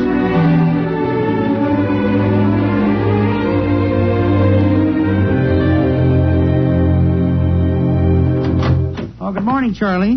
Oh, hi, Mr. Timken. See, we made the papers. Oh? And how? And as the chief steamed up about it, he really gave me what for. What did the paper say? Oh, mostly ha-ha. Here's the Herald. Listen. Man on the moon contacts Missing Persons Bureau. Missing atomic scientists sitting on the moon, say Bureau experts, etc., etc. What a panning. Well, no wonder Mr. Wade is hopping. Say, about tonight, Mr. Timken, I don't know. Now, you promised you'd give me a key to the radio room. Yeah, but I didn't expect it. I'll take full responsibility with Mr. Wade. It's the time for the morning broadcast. We got quite a list today. Well, mind if I listen a while? We may hear Otterburn. Well, I ain't self-conscious. Just stick around. Yes. Attention. Attention. This is the Federal Missing Persons Bureau calling all local agencies. Nationwide. This is a coded broadcast. The following persons are missing. Ahrens, Dr. Paul, 5'5", brown hair, brown eyes, scar on left side of chin, thick glasses. Ahrens. Occupation, astromathematician. Missing since 6 o'clock this morning. Being sought by Bel Air police. Charlie. Repeat. Dr. Paul Charlie, Ahrens. turn it off a second. Hold it. Delay 1 minute. Listen, Mr. Timken, it's okay to stay, but you can't interrupt us. This is important. Did you say Dr. Ahrens was reported missing this morning? 6 a.m. We got the report from Bel Air less than an hour ago. Are you certain, Charlie? Positive. What is this? Charlie, what's the next name on the list? Let's see. Simons, Robert, engineer. What? Came in less than 20 minutes ago. 20? Hey, what's the matter with you? You look like you've seen a ghost. It's nothing, Charlie, except that last night, quite by accident, someone left a list of names on my desk. And that list included the names of those 2 men who were reported missing within the last hour. What? Oh, that don't sound right to me. Well, it isn't right, Charlie. It leaves a big question to be answered. Who would make up a list of missing persons before they were missing, not after?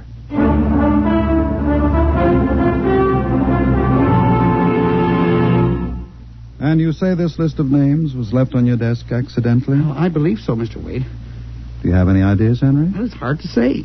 Mr. Philo left some papers from his briefcase. Mr. Philo? Well, a science feature writer. I see.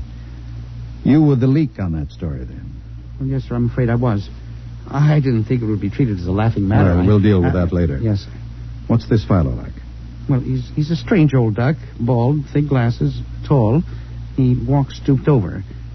Seems to know a great deal about scientific data, but, of course, being a science writer, Is there any other possibility? Well, I believe that this is all hooked up with the broadcast from Otterburn. That seems to be a very remote possibility. Well, a Missing Persons Bureau deals in remote possibilities, Mr. Wade. I do not require a statement of policy. Yes, sir. What's the theory? Well, for some time now, it has been my contention that in a country like ours, where even the cleverest criminal can be ferreted out and located eventually, there is no such thing as a missing person. I was afraid of that. For 12 years now, I have kept the central files, where information from all over the country is channeled and recorded. I have made a private study. This is beginning to sound familiar, Henry. And I have discovered that each year, literally thousands of persons vanish, leaving no trace. They are never located. Where do they go? Nobody knows. And they disappear in interesting cycles. What sort of cycles? Occupations, for example. One year we'll have a run on, well, say, coal miners. Next year the proportion of engineers increases. And then scientists. And what do you think happens, Henry? I don't know, Mr. Wade, but I'm beginning to suspect that somebody else has discovered the same phenomenon, even to the point, perhaps, of being able to predict who will turn up among the missing next. Philo? Well, I don't know, but I would like to find out. And you think Otterburn may be a part of this picture? Mr. Wade, I definitely do. Henry, do you honestly expect me to buy an idea like that? It is more than an idea. The two top men on this list are missing, and... Maybe so, but the rest of them aren't. Parker, Watson, Gibbs. Why, I saw Parker in the restaurant where I had lunch today. Yes, but... And if you think I'm going to make myself a laughingstock by accepting such a crack-brained theory... Well, Excuse me. Yes. Hello, Wade speaking. Yes? Yes? I see. What name? Just a moment. Henry, let me see that list again. Here you are, sir. Go ahead. I see. I'll get back to you. I guess I owe you an apology, Henry. Sir? Carl Parker was just reported missing. Parker? Third man on your list. Holy mackerel. Exactly. Henry, for a good many years now, I've ridiculed these theories of yours. I don't know. Perhaps I've underestimated you. Maybe this time you've really stumbled onto something. What do you intend to do, Mr. Wade? I don't know. I haven't thought it out yet. Well, I was planning to listen for another broadcast tonight in the hope that Otterburn might try to contact us again. Good idea. I believe I'll join you. I also invited Mr. Philo, the feature writer. Oh? I'll be glad to meet him. I'm beginning to get interested in you, Mr. Philo. Mr. Wade, you don't think... That he's mixed up in this? Yes, sir. I don't know, Henry. But it suddenly strikes me that we don't know very much about him, really. We ought to contact the police. No, Henry. I think we're better off keeping this between ourselves for the moment. We're dealing with the unknown. And in solving an equation for the X factor, it's often easier to limit the number of terms. You follow me? I don't know, Mr. Wade. There may be more danger in what you have discovered than you are aware of. Let's keep it quiet. Do you agree? Maybe you're right, Mr. Wade. I hadn't thought of the danger involved. 8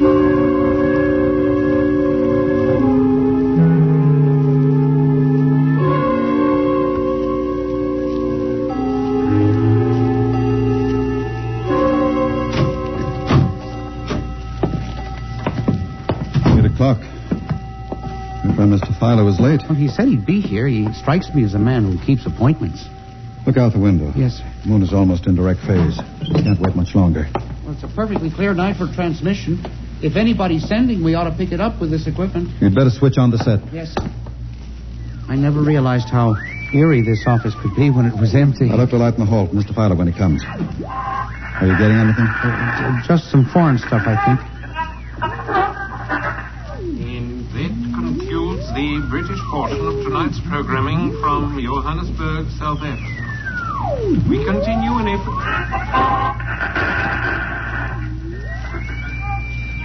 That's a peculiar transmission sound. Now, that sounds like something. See if I can work the selector. The moon is in phase. Yes. Hello, Earth. Can you hear me? I'll try to return. Hello? Hello? Hello, Earth. Hello, do you hear me? Oh, I get you now. Thank God. Who are you? Can you hear me? Who are you? This is Professor Cornelius Otterburn. Hello? Go on, I hear you. Not much time. They're on to me. They've located my sending point. Do you hear me? Go ahead, keep talking. I've only enough oxygen for a few minutes more. Well, where are you? I'm on the Earth side of the moon. You get that? The Earth side of the moon. A volcanic crater. Good. Start that recorder, Mr. Wade. Go on. Explain, please. Explain, please. Now listen closely.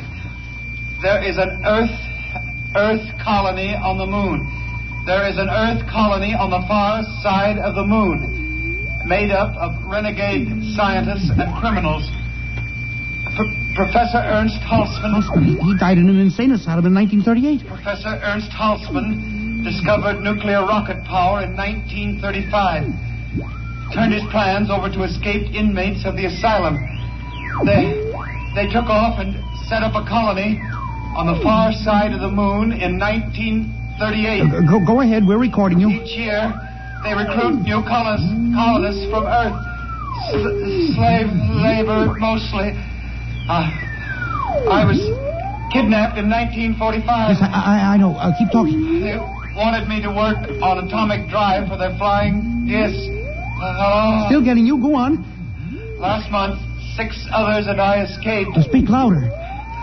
You got to stop them. Stop them. Stop who? The moon colony. Planning to take over the Earth. Invasion. Hang on. No oxygen. Hard to breathe. Listen. They have agents on Earth. You hear me? Agents on Earth? Where? Who? Hello? Agents in... Henry, look out. Light. Someone at the window. Get down. Henry, are you all right? I think so. His shot smashed the transmitter. And the lights. Strike a match. Careful. Yeah, it was close. I got a look at him. From the description, it was your Mr. Philo. We got a recording anyway, but not the most important part of the message. Poor Otterburn, suffocating to death. Henry, we've got to get you out of here. He said they have agents. Philo was probably one of them. He'll be looking for you now, trying to kill you. But the police... You think the police would believe a fantastic story like this? People being kidnapped to the moon as slave labor? Moon colony planning an invasion of the Earth? But Henry, believe me, they'd clap us into straitjackets before we could finish. We've got to do something. We need time. Time to get cool. You don't think my theory was bunk then? I know it wasn't, Henry. Right now, my only concern is for your safety. But we can't walk out of here. Philo's probably waiting. Listen, there's a service elevator that leads to the basement garage. Yeah? We can get down there. There are some delivery trucks parked there all night. We can probably get one started. The garage door's off the ramp. Work from the inside. We'll start the mechanism and make a run for it. I don't know. I think if we call the police... By the time the police get here, we'll be dead. You think Philo will wait outside all night? Come on. That's an order. Okay. But what about the recording of Otterburn's notes? We'll leave that here in the safe in my office. They'll never get into that. Let's go. You buzz the elevator while I hide the recording.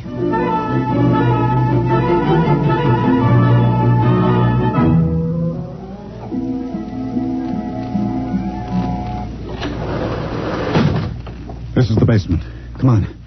Keep to the side. Yes, sir. Shh.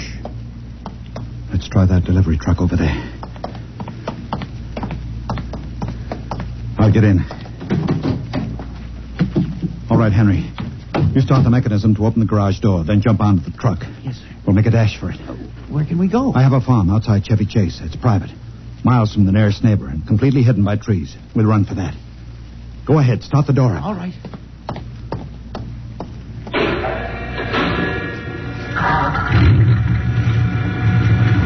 Quick, jump in.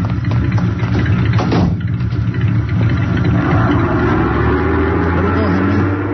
Cross your fingers.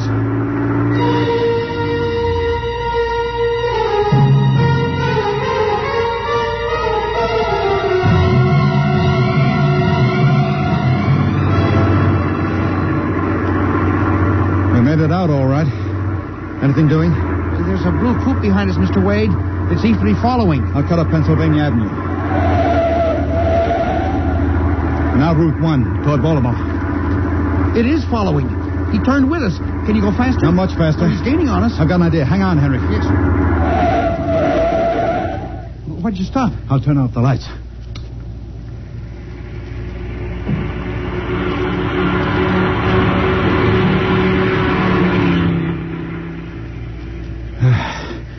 It worked. He shot right past us. Now we'll double back and go out another route.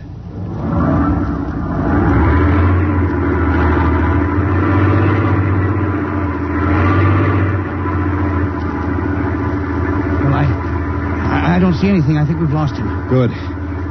I think everything's going to be all right now. We can be at my farm in less than an hour.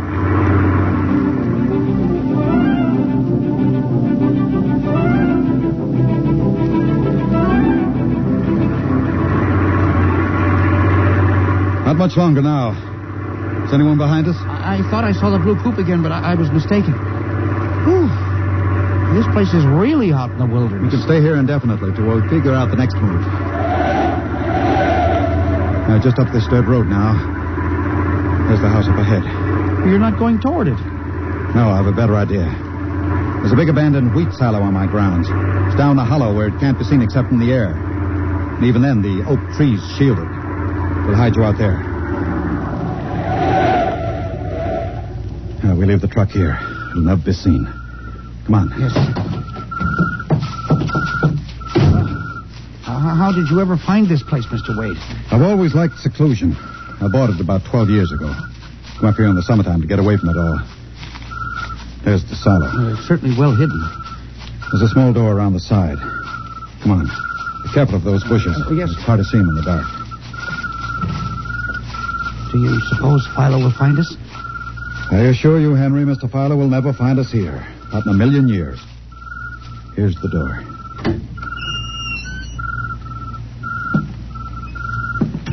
It's pitch dark. Hold my arm. I know the way. Just a few steps up and another door.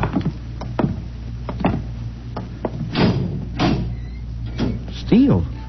Well, this is an unusual silo. Double-walled, wood outside and steel inside. Completely fireproof. An army couldn't wreck it. We're inside the inner shell. Careful. Yes. You're in a circular room. Stay here a moment. I'll go outside and see if the coast is clear. In a moment, your eyes will become accustomed to the darkness. I'll bring back some food and water. Don't be long, Mr. Wade. This place gives me the willies. Just a moment.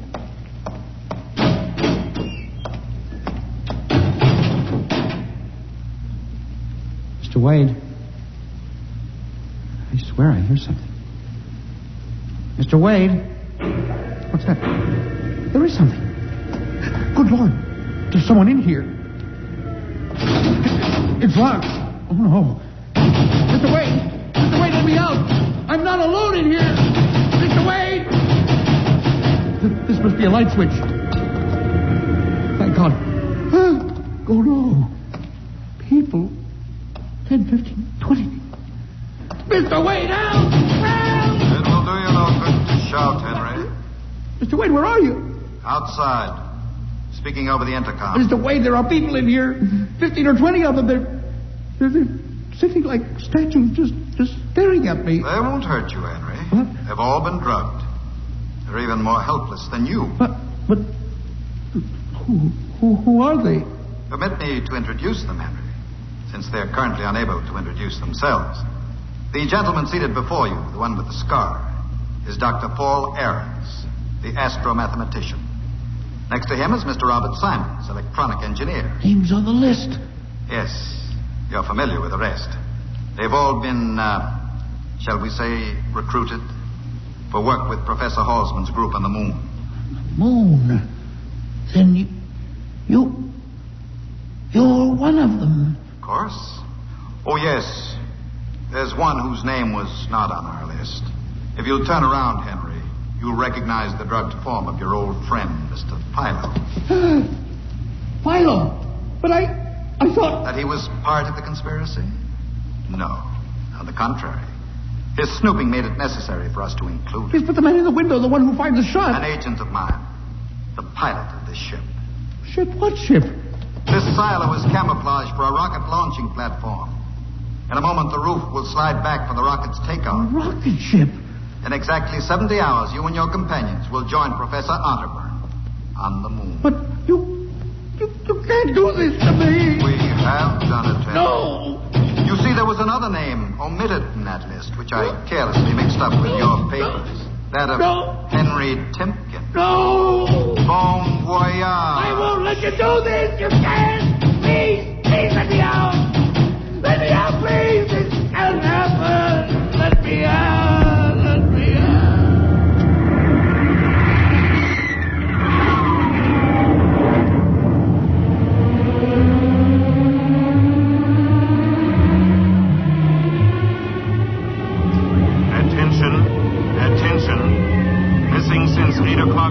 tonight the following persons: Timken Henry, age 45, height 5 feet 8, 165 pounds, brown eyes, slightly balding, occupation records custodian. Repeat, Timken Henry, age 45, height 5 feet 8, 165 pounds.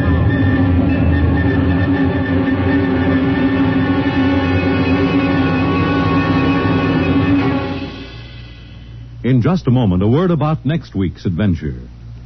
Tonight, by transcription, X-1 has brought you The Man in the Moon, an original radio drama written by George Lefferts. Featured in the cast were Louis Van Rooten as Henry, Santos Ortega as the Chief, Ross Martin as Charlie, Sidney Smith as Otterburn, Bob Haig as Jake, Joe DeSantis as Philo, and Ed Latimer as O'Brien. Your announcer, Fred Collins. X-1 was directed by Fred Way and is an NBC Radio Network production.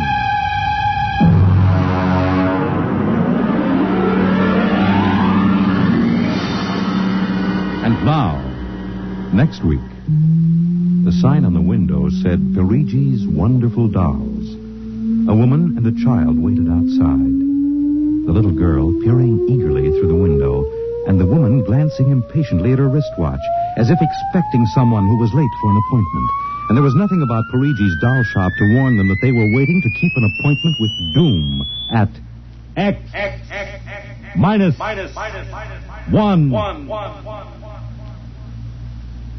And now, stay tuned for the program that is rated tops in popularity for a longer period of time than any other West Coast program in radio history. The Signal Oil program, The Whistler.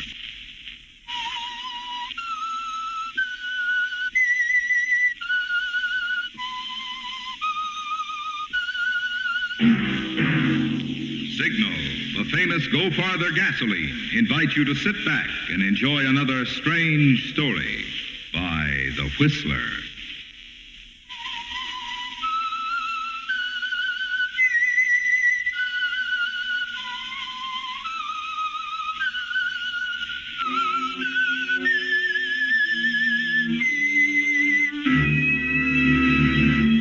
I am the Whistler, and I know many things, for I walk by night. I know many strange tales hidden in the hearts of men and women who have stepped into the shadows. Yes, I know the nameless terrors of which they dare not speak. And now for the Signal Oil Company, The Whistler's strange story. Ski Master.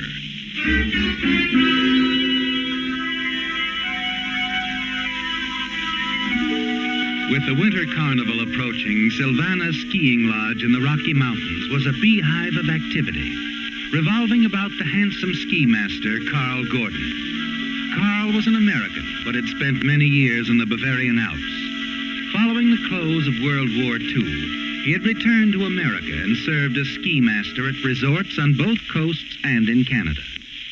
And now, Carl, you watch idly as gaily dressed sports lovers swarm through the lodge lobby, laughing, happy people from all over the world. Suddenly, your glance falls on a middle-aged man.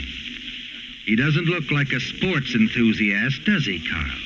You watch him closely as he surveys the lobby with a look of disdain, and then hurries over to a striking young woman sitting in the corner. You edge closer, Carl, straining to hear. Dr. Prentice, you here? Yes, Clorinda, I flew. From New York? Yes, I left the minute I read about your skiing accident. And you came all the way across the country because you read that I'd hurt my ankle? Why, you darling. Then it's not serious? Why, not at all. The doctor in the village fixed it up very well. Good. By the way, there was something else in the column. Yes? A mention of a romance between you and the local ski master. Well, I don't see how that could have been printed. No one here knows anything about it. It's a secret between Carl and me. A girl who has one of the largest fortunes in the country can have no secrets. No, I'm afraid not. But what about this romance? What's his name? Carl Gordon. And I'm in love with him. Carl Gordon? American, eh? Usually these ski instructors Well, Carl spent a great deal of time in Bavaria during the war. Also in Switzerland. Yes. Tell me, Clorinda, does your father know? No, I hope not. You know he'd try to stop it. But What about this Gordon? Who is he? How do you know he isn't after your money? Not Carl. I know he loves me, not my money. I hope so. When do I meet him? Right away. I'm sure he's around. Oh, Carl! Yes, Miss Rogers. Dr. Prentice, may I present Carl Gordon? How do you do? I'm honored, Dr. Prentice. Dr. Prentice has just arrived, Carl. He's one of my father's oldest friends. Oh? Have you come for the sports carnival, Doctor? As a matter of fact, no. But I think I might remain. Oh, Doctor, can you do that? Oh, I think I can arrange it. Then you shall give me away. Give you away? Yes, at my wedding. Carl and I are planning to be married during the carnival. Well, congratulations, Mr. Gordon. Thank you, Doctor. I suppose you are very happy about this. Yes, indeed. I'm the happiest man in the world.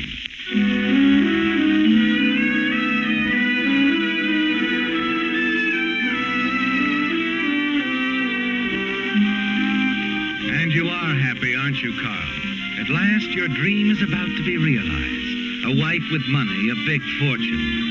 This is what you've been striving for all these years. Why you chose skiing as a profession in the first place. But things hadn't worked out as you planned, had they, Carl? No. Not after you married Frida, a beautiful country girl in Switzerland before the war. After the bombing of Munich came the news that Frida was killed. But that's all in the past, isn't it, Carl? Now you have a fine future as the husband-to-be of a very rich woman. And you're determined to let nothing spoil it. Later, when you meet Dr. Prentice in the bar, you try to avoid him. Care for a drink, Mr. Gordon? No, thank you, Doctor. I seldom drink. But surely a glass of kirsch. Well, all right, Doc, if you insist. Waiter, 2 glasses of kirsch, please. I might as well come straight to the point, Mr. Gordon. What's this about your planning to marry Clorinda Rogers? Oh, we're very much in love. No doubt you think so. I've known Clorinda all her life. She's been engaged to half a dozen men. Naturally. She's very lovely. And very rich.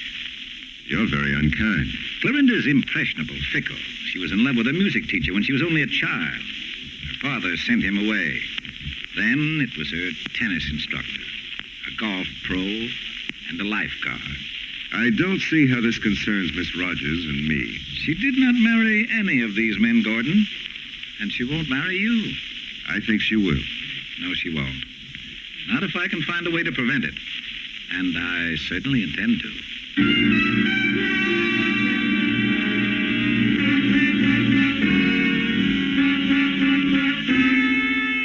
The doctor's manner is infuriating, isn't it, Carl? And you wonder what he's going to do. He has a great influence on Clorinda, there's no doubt about that. And he'll probably try to prevent your being alone with her. The 3 of you are at dinner when Mr. Wood, the manager of the lodge, comes to your table. You have nothing to worry about, Dr. Prentice. I've arranged for you to keep your room throughout the carnival. Well, that's very nice of you. I realize how crowded you are. Oh, now, don't mention it. No trouble is too great for a friend of Miss Rogers. Thank you, Mr. Wood. You're very kind. Is everything satisfactory? Very. I must compliment you on the excellent service in spite of the crowd. Thank you. Fortunately, the extra waitresses arrived this afternoon. Yeah, they look quite colorful. Yes. We always dress them in Bavarian costumes for the sports carnival. They're starting in a bit early this year. Now, if there's anything you want, anything at all. Those Bavarian costumes are very effective, aren't they, Mr. Gordon? Why, yes, Doctor, they are, in a way. Oh, look, Carl. That girl over there. The one with the long blonde braids. Oh? She looks like a real Bavarian, doesn't she? Yes. Yes, I suppose she does. What's the matter, Carl? You aren't yourself tonight. Oh, really? Well, I'm sorry. Perhaps I'm a bit tired. Tired? With a physique like yours? Nonsense. Tell you the truth, Gordon. You act as if you'd just seen a ghost. And you have seen a ghost, haven't you, Carl? The new waitress. The one with the long blonde braids. The resemblance is remarkable. A little older and thinner, perhaps, but so much the same. And you must know at once. Quickly you excuse yourself and leave the dining room. You take a short walk to steady your nerves. Later, you go to the back door of the kitchen where the waitresses will come out, restlessly pace up and down, remaining in the shadows. Finally, the girls come out in pairs, laughing and talking together as they go down the path to the servants' quarters. At last, she comes out, alone. The one with the blonde braids. You make sure that you aren't observed. Then you start down the path after her and call softly. Frida. Frida. Who is it? Did somebody call me? Yes, Frida. I called you. Oh, no. It isn't. It couldn't be. Frida, be quiet. But, Carl, it's you. It's you, my husband. Oh, Carl, I've found you at last.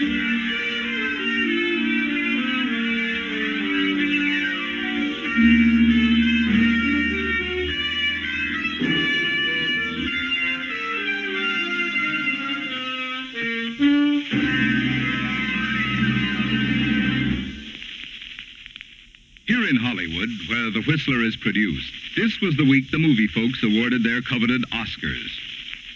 Too bad there isn't an Oscar for gasoline, because I'm sure Signal gasoline would have run away with the honors for outstanding performance. Just as some actors become typed in certain roles, you may have typed Signal gasoline for economy because of its fame as the Go Farther gasoline. But economy, mind you, is only the beginning of Signal's story. The important thing is what makes Signal's good mileage possible. The fact that Signal gas helps your engine run so efficiently. For when your engine runs efficiently, you can depend on it to deliver an outstanding performance in any role. Quick starting, peppy pickup, smooth power. So if you want your car always to perform as if it had just won an Oscar, keep in mind that performance and mileage are like birds of a feather. They go together. To get both, get Signal, the famous Go Farther gasoline.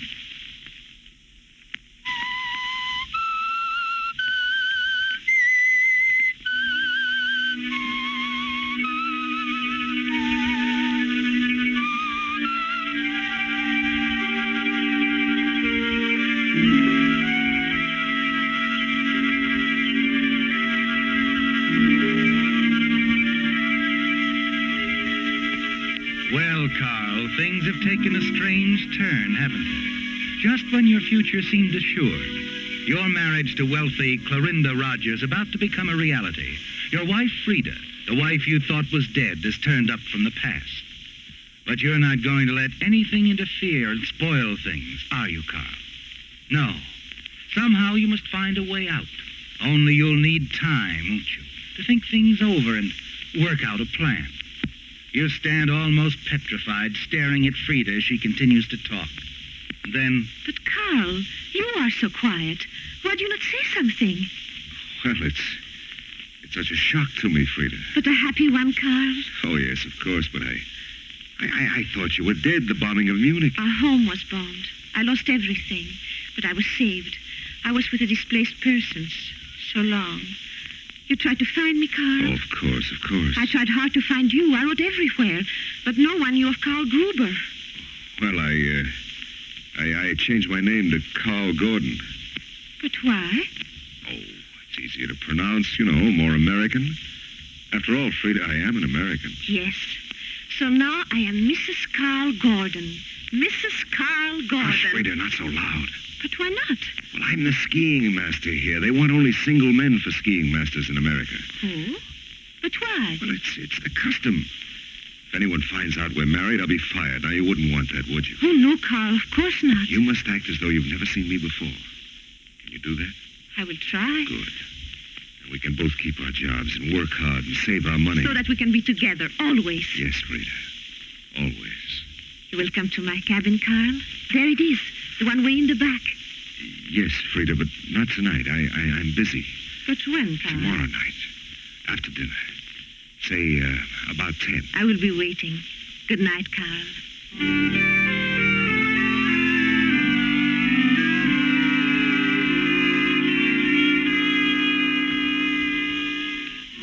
Well, Carl, one thing is clear. Frida hasn't changed. She'll never let you go, will she? But you have until tomorrow night to think things out. And you feel certain that she won't talk. But you know you'll have to be careful, very careful. Make certain Frida doesn't see you with Clorinda Rogers. You know Frida's jealousy, the bitter quarrels in the past over your attentions to other women. So the next morning you carefully avoid Clorinda. But later she finds you on the terrace. Oh, Carl, darling. Well, where have you been all morning? Giving lessons. I've missed you. Well, now you have the company of your friend, Dr. Prentice. But I'm not so sure that he is my friend, Carl. What makes you think that, dear? Now, Carl, you won't get angry. You won't think that I'm a child tied to apron strings. What is it, Clorinda? You can tell me. Well, you're going to meet someone. My friend, as you call him, Dr. Prentice. He arranged this. Arranged what? For my father to come here for the sports carnival, Dr. Prentice says. And Father hates winter sports. Dr. Prentice just sent for him to try to break up our marriage. No one can do that. Where is he, Clorinda? Your father? Oh, you're not angry then? Not at all. Oh, darling, it's going to be all right. At the first possible opportunity, we'll drive into the village and we'll get our marriage license. Right. But now, Clorinda, shouldn't you introduce your fiancé to your father? Yes, of course, Carl. Father and Dr. Prentice, well, they're in the cocktail lounge. Come along, darling.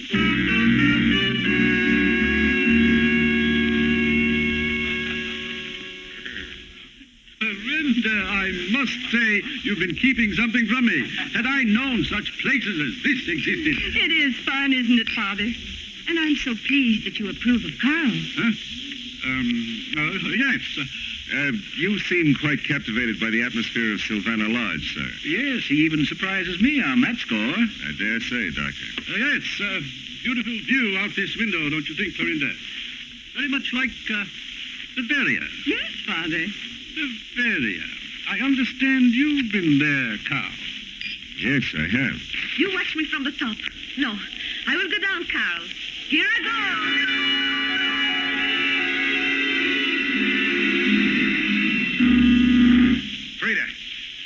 Frida, you hurt? I don't know.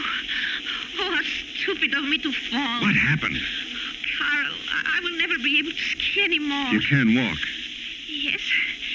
Yes, I think so. You will help me up, Carl? Yes, dear. I'll help you. Now, look, Frida, if you can make it all right, we'd better go back separately. There's a shortcut just around that turn. You go that way, huh? I understand. We don't want you to be fired. You are all right now. Oh, yes, Carl. I'm all right now. That's fine. This is my day off. I can rest. I will stay in my cabin all day. That's a good idea, Frida. Yes, stay in your cabin all day.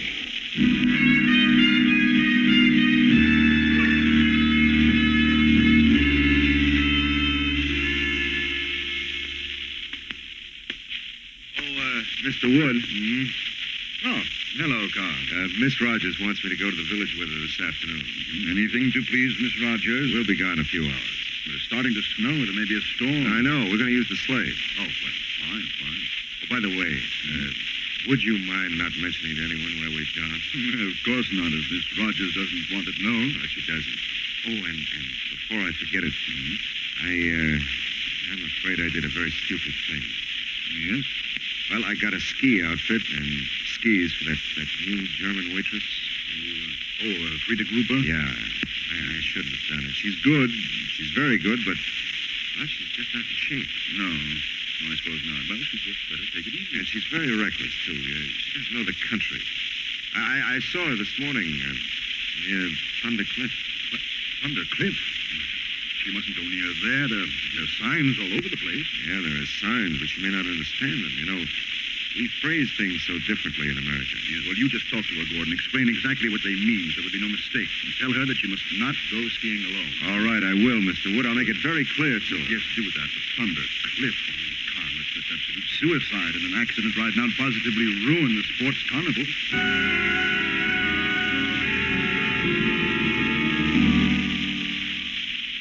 Well, Carl, you've made one more step in your plan, haven't you? A reasonable explanation for the accident at Thunder Cliff. And the storm has played into your hands, too. The snow will cover your tracks. Late that night, after you and Clorinda returned from the village, where you went for a marriage license, you slip into Frida's cabin. She's sleeping a deep, heavy sleep. You put a pillow over her face. It's all over quickly. And you look through the cabin for anything else which might connect you with her. The rest of your plan is more difficult, but you finally accomplish it. And 2 hours later, Frida's body, dressed in a ski suit, is at the bottom of Thunder Cliff. In the morning, when you go into the lobby, there's an air of tension, as if something had happened. The sheriff and a couple of members of the ski patrol are at the desk with Mr. Wood. Carl, will you come here a moment, please? Well, certainly, Mr. Wood. Carl, that German waitress, did you talk to her about skiing alone? Oh, yes, I did, Mr. Wood. I made it very plain. Well, she didn't take your advice, and it's cost her her life. No. What's happened, Sheriff? The girl went over the edge of Thunder Cliff. Her body was found at the bottom. It was obviously an accident. Yeah, I guess we'd better fill out the accident report.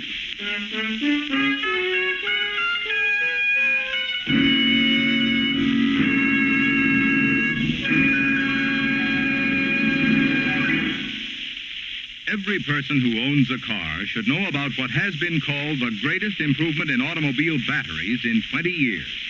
An improvement which is now yours to enjoy in Signal Deluxe batteries. I'm referring to micro-porous all-rubber separators, which not only permit freer flow of acid between the plates, but are themselves impervious to the action of the acid.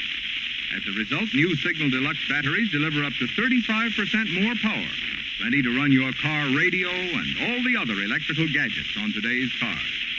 In addition, new Signal Deluxe batteries last so long, they're guaranteed not just for the usual 12 or 18 months, but for a full 30 months on a service basis. That makes the cost per month so low, you're actually saving money while enjoying the extra power and dependability of a Signal Deluxe battery. So before you buy any battery, get your Signal dealer's trade-in offer for your old battery. Find out his convenient credit terms. Prove for yourself that today's best battery buy is today's finest battery. The new improved Signal Deluxe battery at Signal service stations.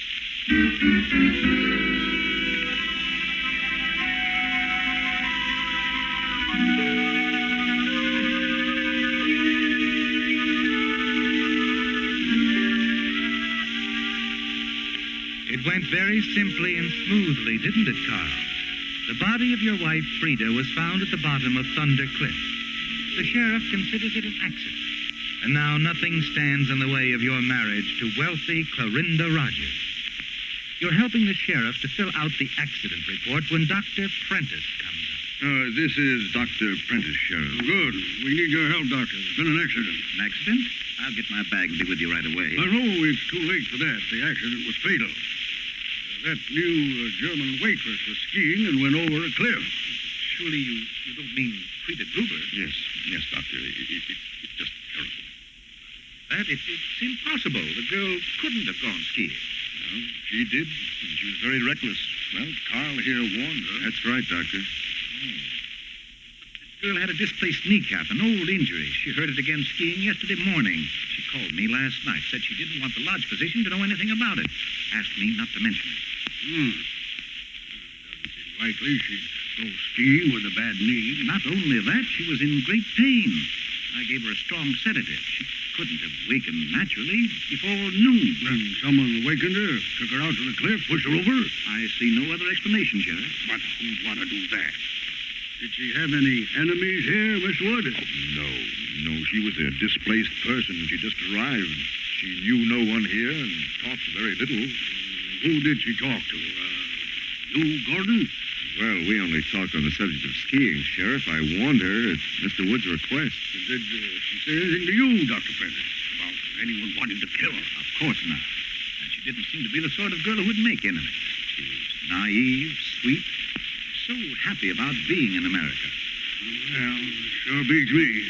Seemed very anxious to learn American customs. Oh, that reminds me. She made a rather amusing request.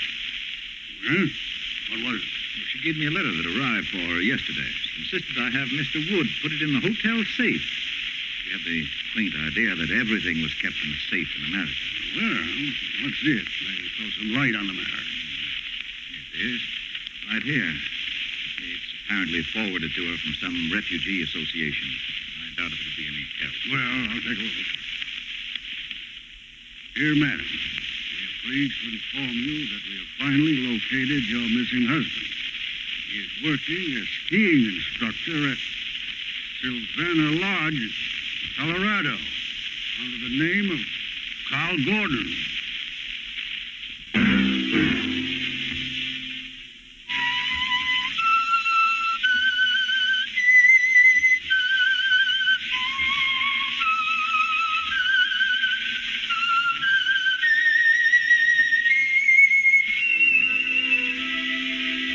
Let that whistle be your signal for the Signal Oil program, The Whistler, each Sunday night at this same time.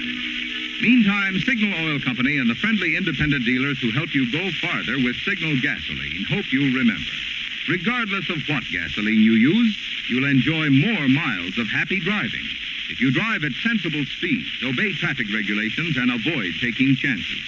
You may even save a life, possibly your own. Featured in tonight's story were Bill Foreman as the Whistler, Gerald Moore, Isabel Jewell, Gladys Holland, Ed Begley, John Daner, and Herb Butterfield. The Whistler was produced and directed by George W. Allen, with story by George Adrian and Carol Nix, music by Wilbur Hatch, and was transmitted overseas by the Armed Forces Radio Service. The Whistler is entirely fictional, and all characters portrayed on The Whistler are also fictional. Any similarity of names or resemblance to persons living or dead is purely coincidental. Remember to tune in at this same time next Sunday when the Signal Oil Company will bring you another strange story by The Whistler. Marvin Miller speaking for the Signal Oil Company. Stay tuned now for our Miss Brooks starring Eve Arden, which follows immediately over most of these stations. This is the CBS Radio Network.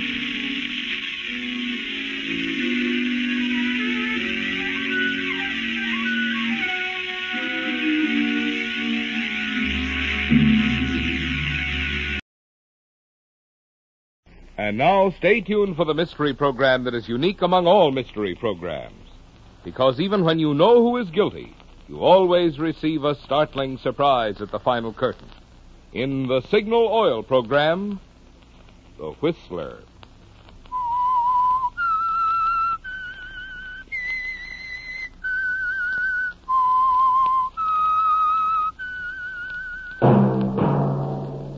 Signal, the famous Go Farther gasoline, invite you to sit back and enjoy another strange story by The Whistler.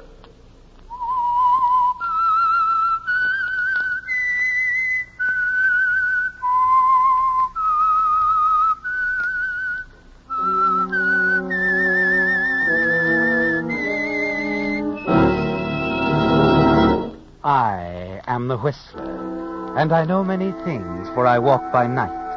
I know many strange tales hidden in the hearts of men and women who have stepped into the shadows. Yes, I know the nameless terrors of which they dare not speak.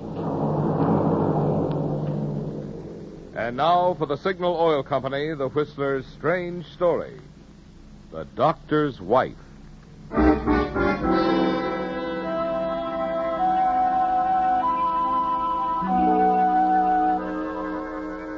The Boston firm of Beneke and Woodruff, dealers in antiques, art objects, and rare books, has welcomed scholars and collectors into its long, narrow, and dimly lit showrooms for over 100 years. And since 1850, the same motto in neat gold letters on the plate glass window reads, "A firm of integrity." But Charles Beneke, one of the present owners of Beneke and Woodruff, is too restless a man to follow in the traditional footsteps of his forebears. Even now, though his policies have brought the firm to the brink of disaster, Charles remains self-assured and unruffled as he enters the showrooms late in the afternoon and walks back to the office of his partner, Paul Woodruff.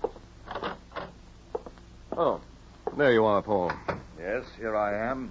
Well, I did some good. Did you forge another letter by Keats, or was it Shakespeare this time? Lower your voice. What for? Because if I have to spend the next 10 years in jail, I assure you, you will be in an adjoining cell. Thanks. Okay, what happened? They proved the Keats letter was a forgery.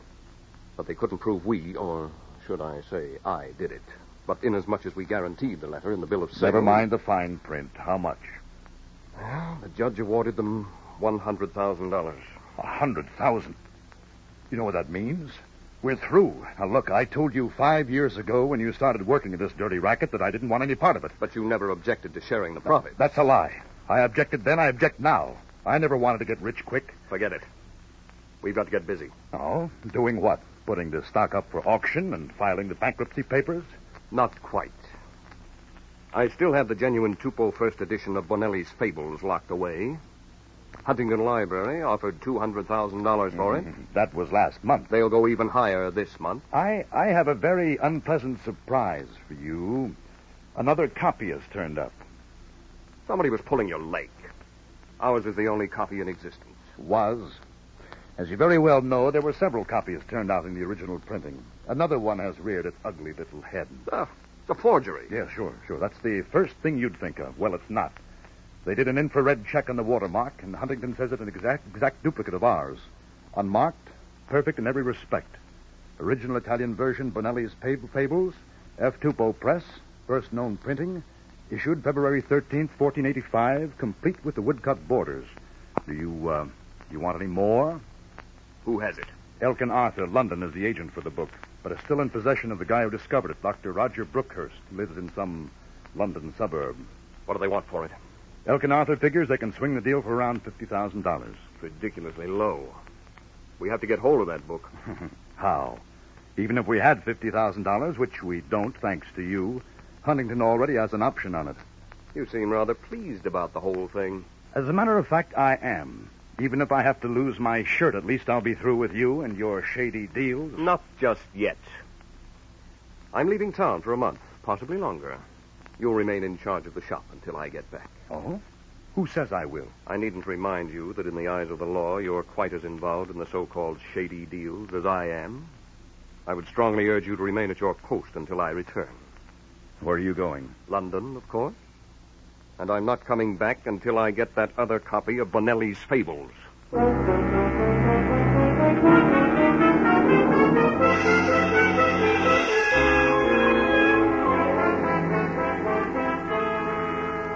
3 days later, you're aboard a World Airline Clipper, completing your trip across the Atlantic, aren't you, Charles? You lose no time sightseeing in London, do you?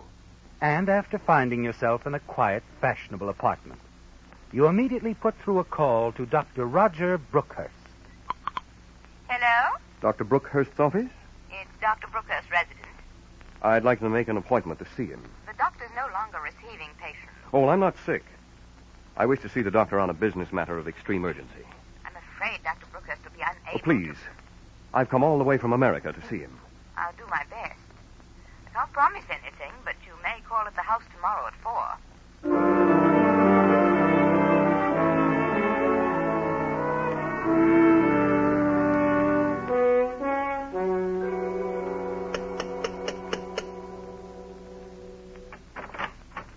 Won't you come in? Thank you. Oh, excuse me. This is Gerald Kimberly, Dr. Brookhurst's secretary, and... Charles Beneke. Please, I'm sure. Forgive me, Yvonne. My head is splitting. I must be going. I'm sorry I'll take care of it, Gerald. Don't worry. Well, then, goodbye, Yvonne. And good day to you, sir. Good day. Are you the doctor's daughter? I'm his wife, but that is a compliment. Oh, the truth. Are all Americans like you? In the presence of a beautiful woman. In that case, I had better take you upstairs to see Roger immediately. Well, if you insist.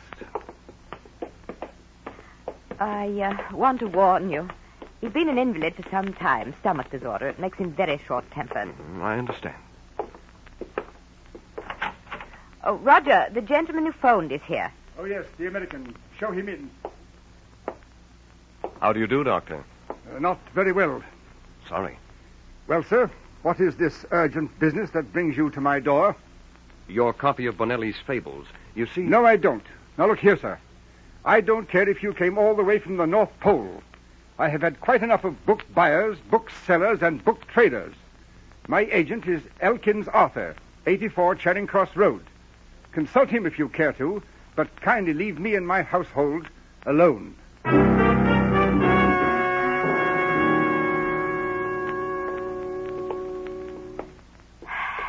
Well, I did tell you. Oh, no fault of yours. I try not to judge him, but cooped up with him day in and day out, well, it's just... Can't you ever get away? Oh, I can occasionally, but it's no fun by yourself. Well, why don't you let me... Oh, no. I didn't mean to hint. After all, you're a complete stranger. All the more reason. Someone has to show me around London. I couldn't. Oh, nonsense. You can, and you will. Let me take you out dancing somewhere after dinner tomorrow night. And you can get away, can't you? Easily. But do you really want to? Oh, very much. Well, all right, I'll do it. Thank you. And I'm certain that neither of us will regret your decision. Yvonne.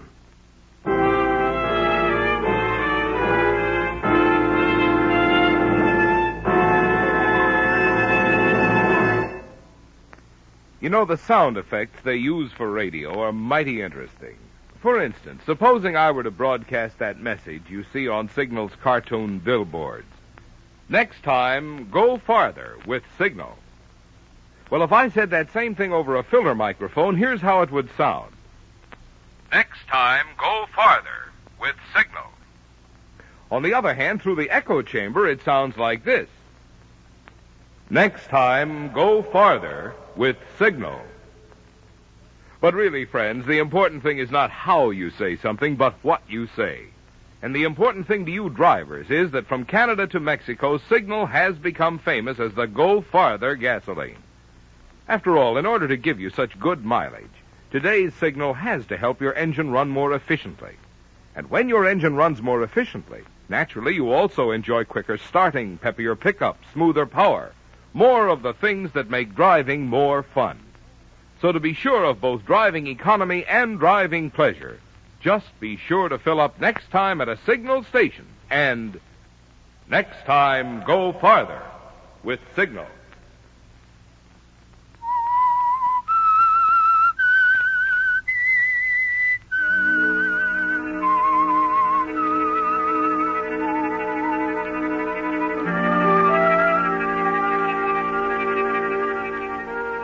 Well, Charles, it looked very bad when you first arrived in London.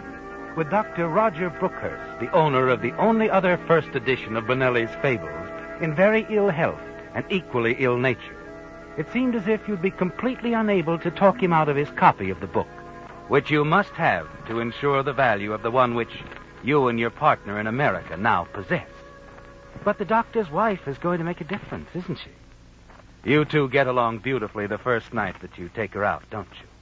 Dining in a secluded restaurant, dancing afterwards, and then a romantic stroll along the Thames. You don't even mention the precious book until you're riding home together in a cab. I don't know when I've enjoyed myself so much. Oh, it has been a splendid evening. You know, I can't see how a woman of your beauty endures Oh, don't say it. I am married to Roger, and it's not his fault. Well, all the same, I don't want to think about it. Very well. This evening has been very strange. I feel as though I'd known you for years. And I've missed you for years. Charles, I... What are you trying to say? Nothing. Let's keep it light and gay. All right. Let's discuss the subject you've avoided all evening. I can't think of any. Remember I came to London to get my hands on a rare book? Oh, that. Yeah? How do you know I haven't taken you out for a purpose? I have had fun just the same. Oh, you little idiot. Tell me, has your husband told you anything about the value of his Bonelli's Fables? No, he never discusses business affairs with me. It's worth quite a lot of money, you know. Really? Yes. As much as 10,000 American dollars. That much? Honestly? That's right.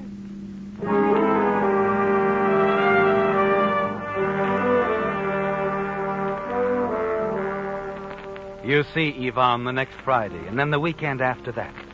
You're sure she's in love with you, Charles, and you're sure she loathes her husband.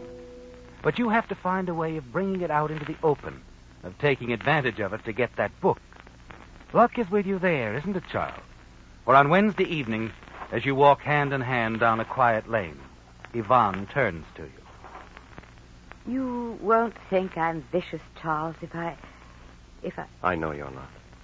It's about Roger. I can't stand it another minute. Day in and day out, jailed in that old house with that nagging invalid.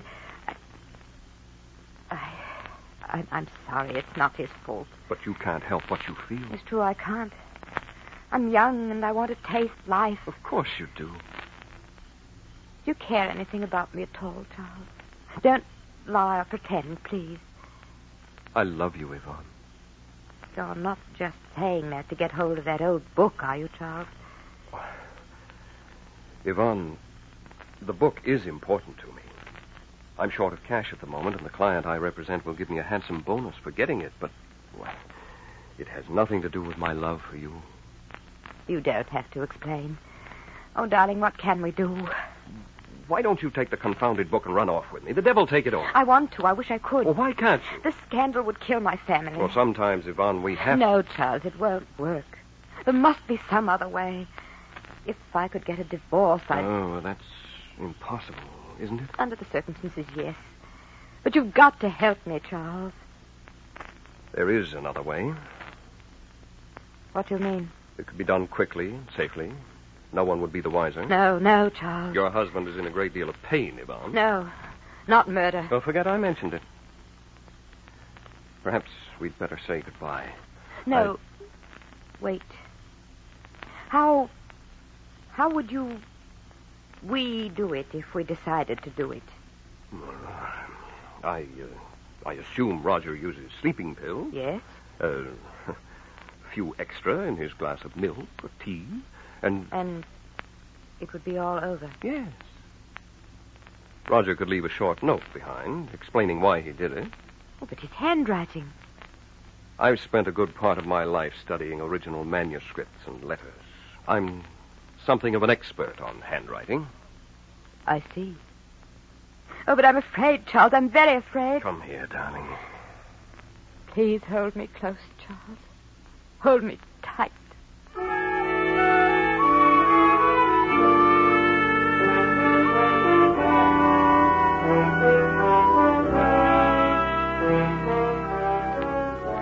A few days later, Charles, as you sit in your lounging jacket reading a French novel, the phone rings.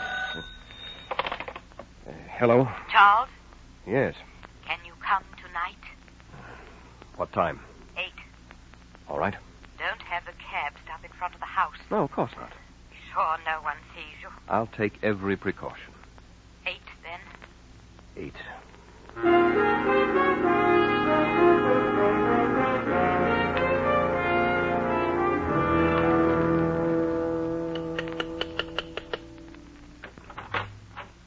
I was afraid you wouldn't come. You know I wouldn't let you down.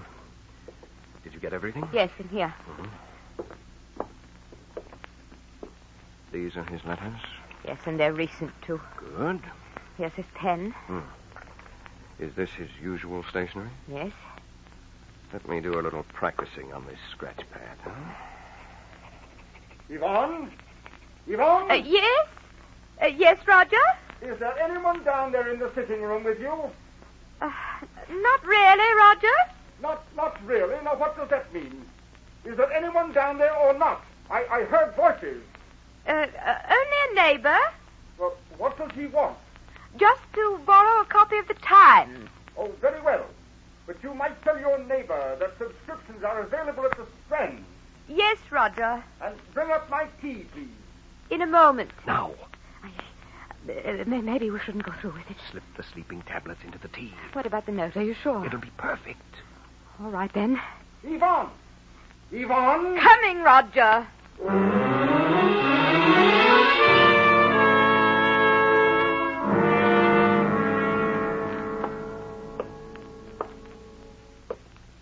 Well? He's drinking the tea now. The note? How's this? I've been a burden on my wife long enough. Forgive me. Roger Brookhurst, M.D. Good. Charles, perhaps you'd better keep away until after the funeral and the inquest. Yes, of course. I'll miss you, darling. I'll miss you too, Charles. I hate to bring this up at a time like this, but we must be practical. Yes? Perhaps I ought to sell the book for you immediately. You'll need ready cash for the funeral expenses. Oh, no, Charles. They might ask about it at the inquest. Give me a week. Certainly, darling. Shall we arrange for a place to meet? What about our pub off Piccadilly Circus? Just the place. A week from today. 4 o'clock be all right? Yes. Anything else? No. I only hope I can stand the ordeal. When it gets bad, think of us in America, married, happy, together. I will. And now, upstairs. Do you suppose he's... Yes. We'd better have a look.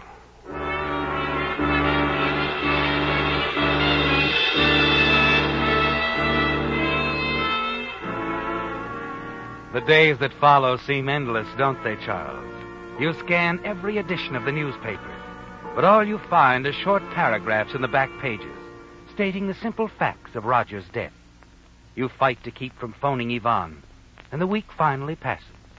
You find yourself at last in the pub off Piccadilly Circus for the 4:00 appointment with her. You wait for her nervously, and suddenly she's there, sitting down beside you in a black gown.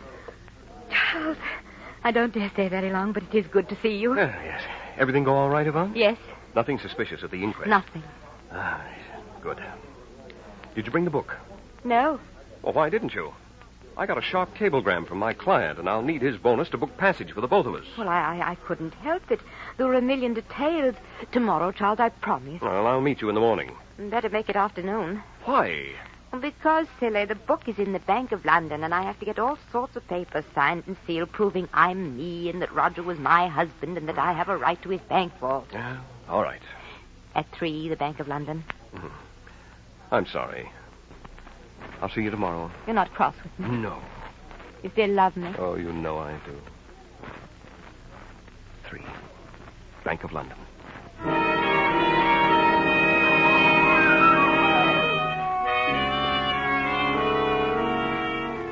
You feel much better, don't you, Charles? You're certain that tomorrow afternoon you'll have your hands on the only other original printing of Bonelli's Fables. You feel a little sad about poor Yvonne, but you don't let it bother you too much. You leave the pub and walk to the World Airlines office.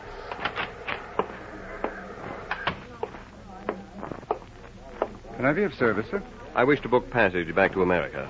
Boston. Oh, yes, sir. We have a flight leaving tomorrow night at 9. I'll take it. How many in your party? 1. As you're about to get your ticket, you suddenly hear a familiar voice from another ticket window close by. 2 for Paris. Yes, they'll do. I'm in a hurry. Here. You can only catch a glimpse of her back, but you're sure it's Yvonne. Your ticket, sir? Hold it for me. But, sir, I'll be back. You rush out after her, but she disappears into a waiting car and drives off. Desperately, you look up and down the street. Cabby! Cabby!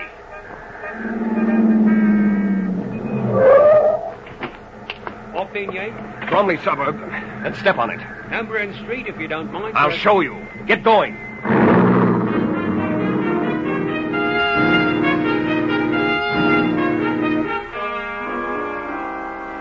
You have the driver let you off a block before Yvonne's house and walk the rest of the way. As you approach, you see Gerald Kimberly, the late Dr. Brookhurst's secretary, drive off in a roadster loaded with suitcases. You're afraid you're too late, aren't you, Charles, as you rush inside the Brookhurst residence. Gerald, darling, is that you? I'm in here. The rest of the bags are packed. I'm getting the book out of the safe. Hello, Yvonne. Charles. Surprised? Yes. I didn't think you could do a thing like this after all we went through. Didn't you know? I thought the lady loved me. No crocodile tears, Charles. I was on to your game from the first. What do you mean, game? Oh, come off it, Charles. Imagine trying to tell me the book was worth $10,000 when poor Roger was giving it away at $50,000. You knew.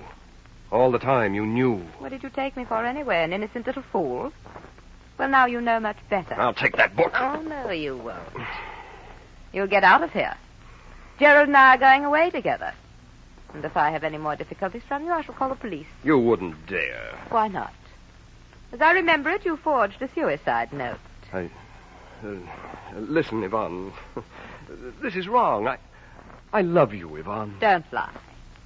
Besides, if it were true, it would do you little good. Gerald and I have been in love for years, but he couldn't bring himself to do away with Roger. So that's why you let me. You used me. That's right. I'll take that book, Yvonne. No, you won't. Let go of me. Too bad, Yvonne. You could at least have had your life. And Gerald.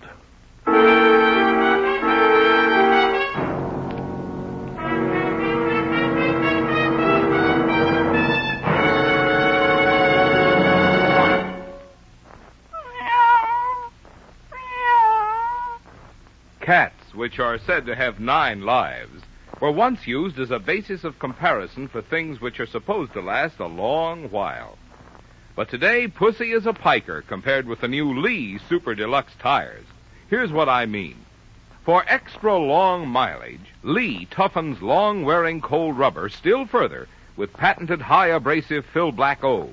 And for extra safety, extra protection against blowouts or road hazards, Lee reinforces the carcass with double-life rayon cord. No wonder Lee of Conshohocken, for half a century maker of first-line tires, dares to back these famous nationally advertised new Lees with a double guarantee. Guaranteed for life against defective workmanship and materials. Guaranteed 15 months against all road hazards. When you consider that Lee charges nothing extra for all this extra quality, and dealers are now giving generous trade-in allowances on old tires, you can see why more and more drivers who want to be prepared for what's ahead are going to signal stations and Lee tire dealers for the tire with 9 lives. Lee tires.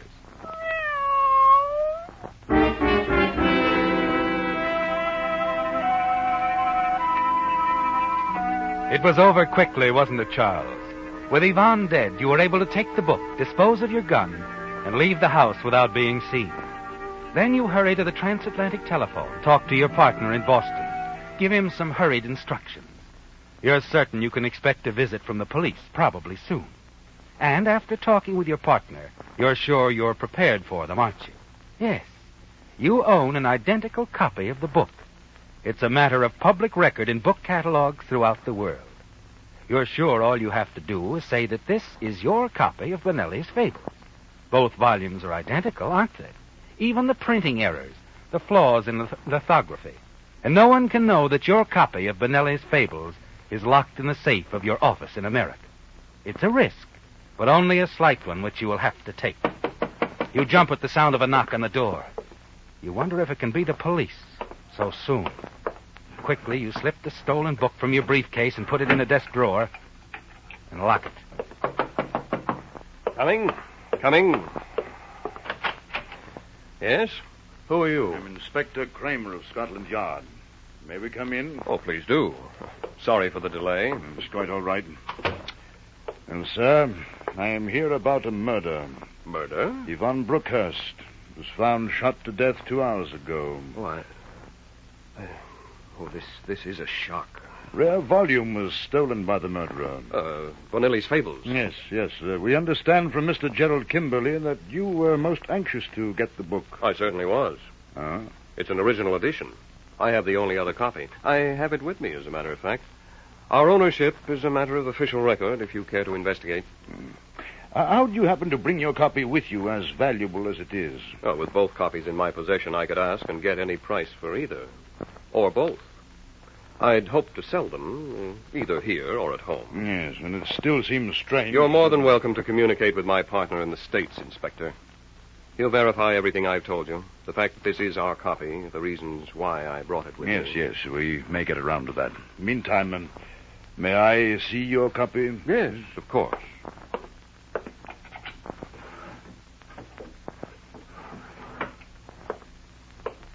Here you are, Inspector. Yeah, thank you.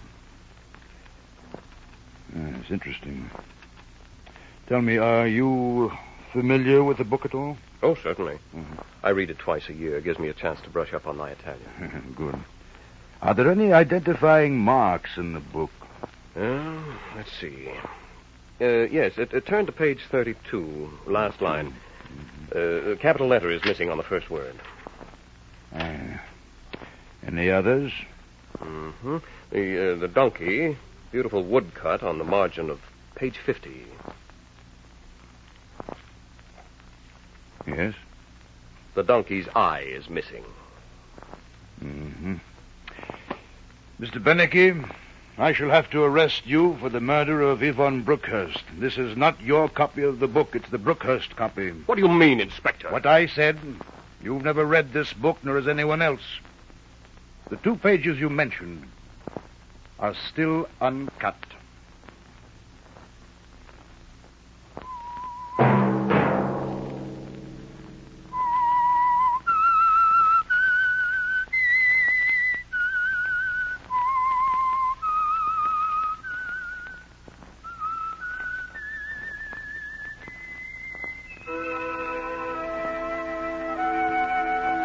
Let that whistle be your signal for the Signal Oil program, The Whistler, each Sunday night at this same time. Meantime, Signal Oil Company and the friendly independent dealers who help you go farther with Signal gasoline hope you'll remember. Regardless of what gasoline you use, you'll enjoy more miles of happy driving if you drive at sensible speeds, obey traffic regulations, and avoid taking chances. You may even save a life, possibly your own. Featured in tonight's story were Bill Foreman as the Whistler, Les Tremaine, Alice Reinhardt, John Daner, Herb Rawlinson, and Donald Morrison. The Whistler was produced and directed by George W. Allen with story by Meyer Dolinsky, music by Wilbur Hatch, and was transmitted overseas by the Armed Forces Radio Service. The Whistler was entirely fictional, and all characters portrayed on The Whistler are also fictional. Any similarity of names or resemblance to persons living or dead is purely coincidental. Remember to tune in at this same time next Sunday when the Signal Oil Company will bring you another strange story by the Whistler entitled Man on the Run, in which a killer takes dangerous and breathtaking chances in an attempt to elude pursuit. Marvin Miller speaking for the Signal Oil Company. This is the CBS Radio Network.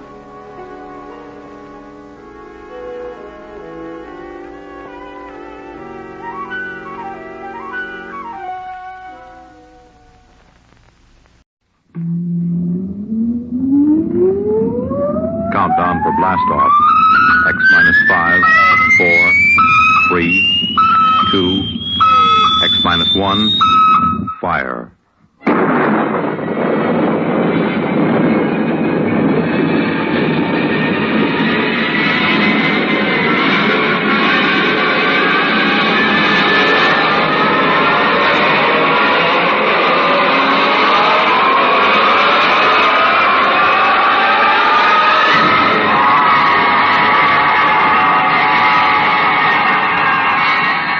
From the far horizons of the unknown come transcribed tales of new dimensions in time and space. These are stories of the future, adventures in which you'll live in a million, could be years, on 1,000 maybe worlds. The National Broadcasting Company, in cooperation with Galaxy Science Fiction Magazine, presents X minus 1.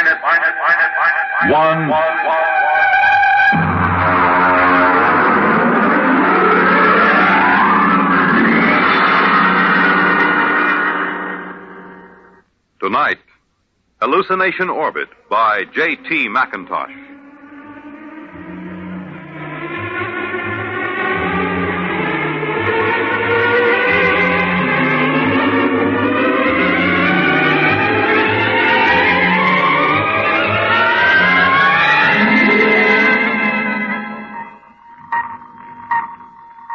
Mr. Chaka. Sir? Stand by to release pickup rocket. Yes, sir. We'll break orbit in 8 hours, have damage control pull the rods on the number 3 pile. Check leakage. Yes, sir. Try and have the locks cleared of all unessential personnel when that pickup rocket comes back. There's no point in making trouble. I understand, sir. Pickup rocket away, sir. Very well. Take over, Mr. Chaka. I will be in my quarters if I'm wanted.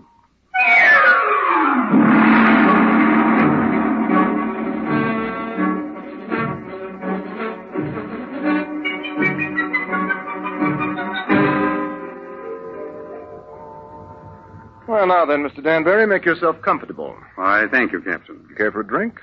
Scotch in that bulb, bourbon in the other. No, thank you. I can't get quite used to squirting liquor from a rubber bulb as if I were oiling a bearing. Well, you'd have a devil of a time pouring from a bottle in free fall. Well, how are you enjoying your trip? Very interesting. It's very nice of you to give me a lift. You know, it would have been 8 months before another ship came along. A whole lot more than that with the main Pluto beam station out. Probably 8 years. Really? That long? I thought the whole run to Pluto was under 18 months. Yes, it is when the beam is running. See, Mr. Danbury, we left Earth 27 days after the beam broadcast from Pluto station broke. We've been spaceborne close to 6 years. I suppose that's why you're on orbit around this planet, picking up supplies or something, eh? Oh. This is a standard pickup for the space beam service. We sent a rocket down to take off a man who's been the only inhabitant of this planet for a little over 2 years. Well, I expect he'll be glad to see you. Well, there's no telling. I know I would. After 2 years of duty, Mr. Danbury, you might not know anything. Oh, psychiatric troubles? Solitosis. It's from the Latin, solus, alone. Is that much of a problem? Only in space. Here, look.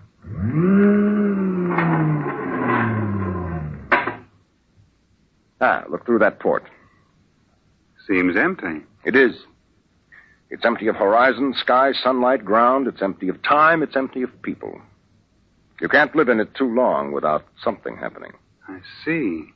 But surely people have been alone before spaceflight. Oh, yes, but they have been on the same world with other people. And that seems to make a difference. You take a hermit on Earth, he may spend his life trying to escape civilization. Put him on a deserted world, he turns psychotic. Is there a cure? Oh, sure. Put him back with people. At least about 40 people. That seems to be the critical number. See, I have 48 in this ship's complement. I could run her with about 18. But if I tried to, I'd have psychos on my hands 6 months after blastoff. But then every one of these men on the beam stations, they're all alone, aren't they? That's right. Well, then they must get it. They do. It wouldn't pay to leave more than 40 men on a space station. And less than 40 is too dangerous. Solitosis can be homicidal. So they leave one man. Now, he gets it all right. But you can snap him out of it just by taking him back to Earth. That's why I like to have as few people as possible around when the pickup ship comes back.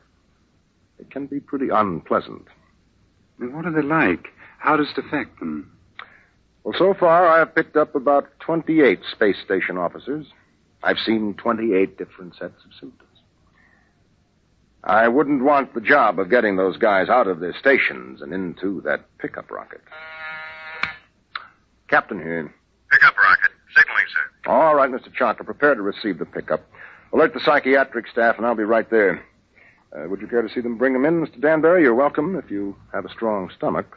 I don't think so, thank you. All right.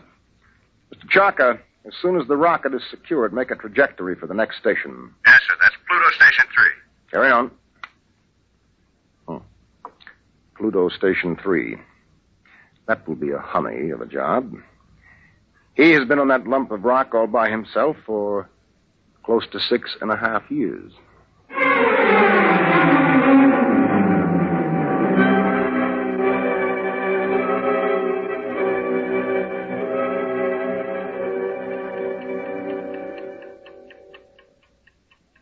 Pluto Station 3, Daily Report, Colin Ord, Space Officer. Everything is in fine shape. Through my port, I can see Mars, Earth, Saturn, Mercury. That little devil, he's hiding behind the sun.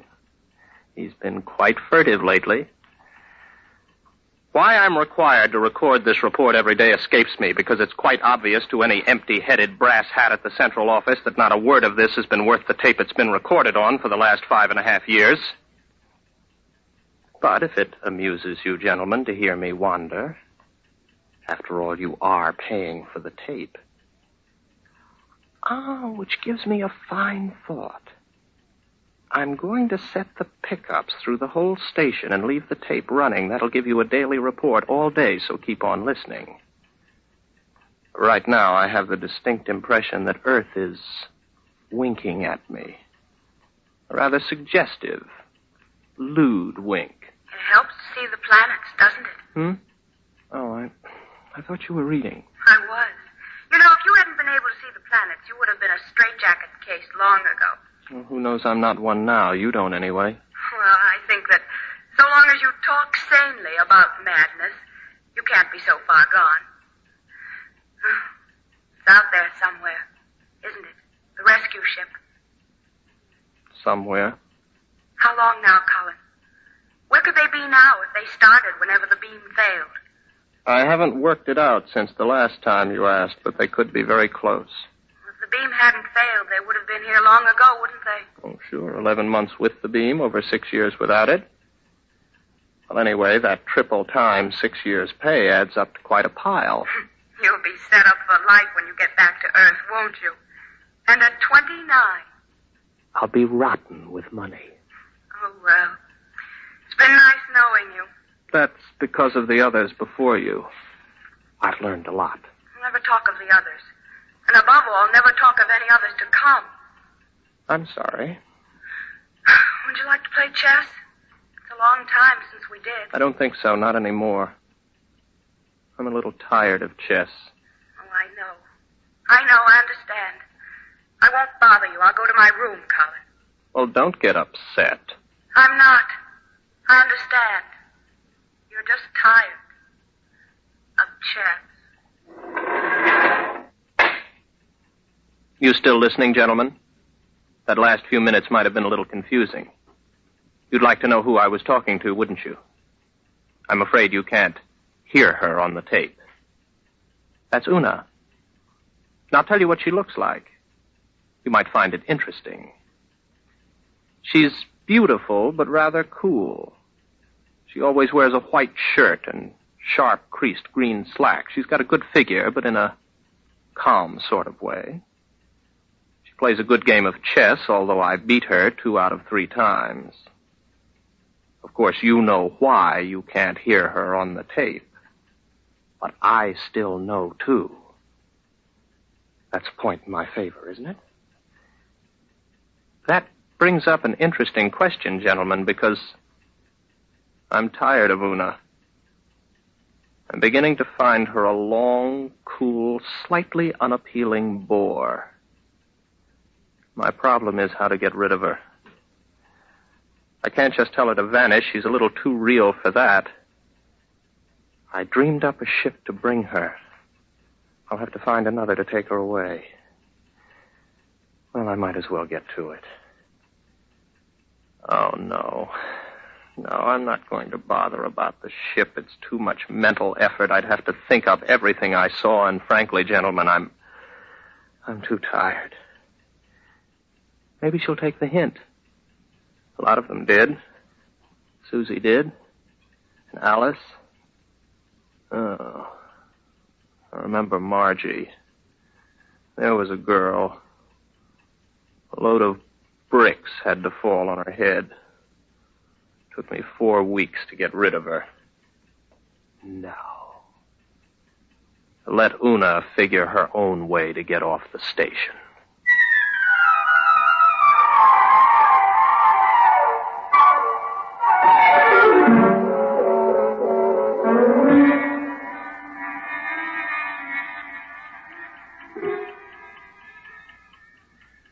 Well, she's gone. I thought she might. Her ship's gone, too. Well, all in all, I don't think Una was really very satisfactory. One of these days I'll start believing in them, and I'll be really gone. Well, if I activate the main screens now, I'll see a ship coming in to land pretty soon. Every once in a while I have a thought that when the ship really comes, I'll think it's make-believe. Yes, there it is. A small ship curving in for a landing. I suppose I could check on the detectors. I know they register anybody within 100,000 miles, but I don't bother checking them anymore because someday the moment will come when I check the detectors. And I'll see just what I want to see. Well, the ship's coming in for a landing now. I'll go out to meet it. I'm rather interested to find out what the explanation will be for the girl. Naturally, it will be a girl.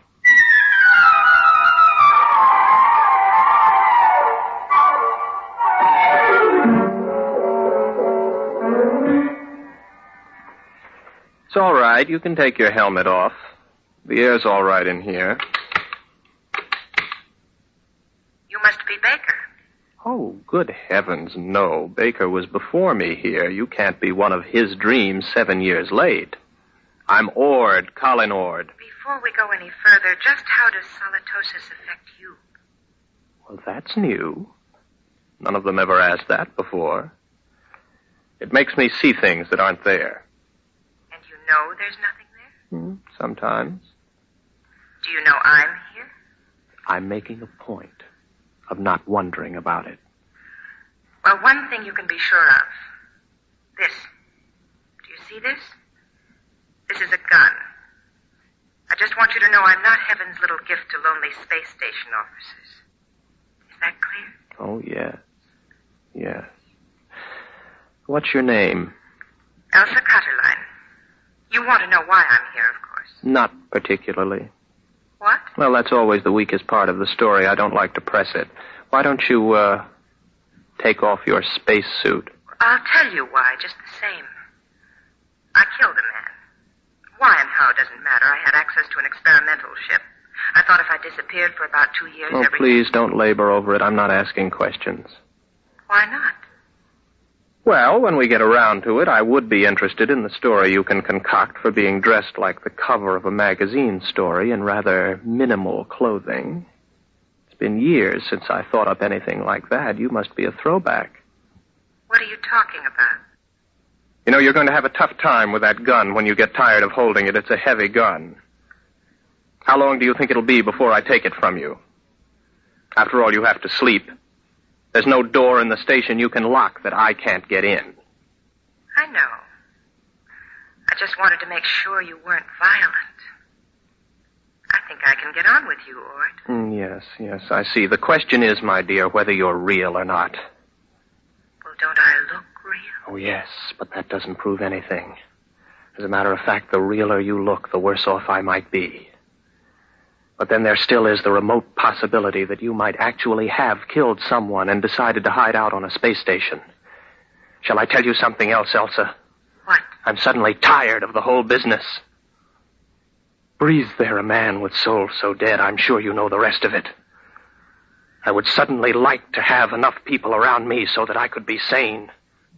I would like to find women as part of life instead of having them pop up here from the depths of my rather pornographic subconscious. But you've shaken me, Elsa. 24 hours ago, I was congratulating myself that solitosis hadn't really gotten me. But now I don't know. Just don't try anything funny, or you'll find out whether I'm real. The hard way. Any way is the hard way. First, I'll go out and have a look at your ship.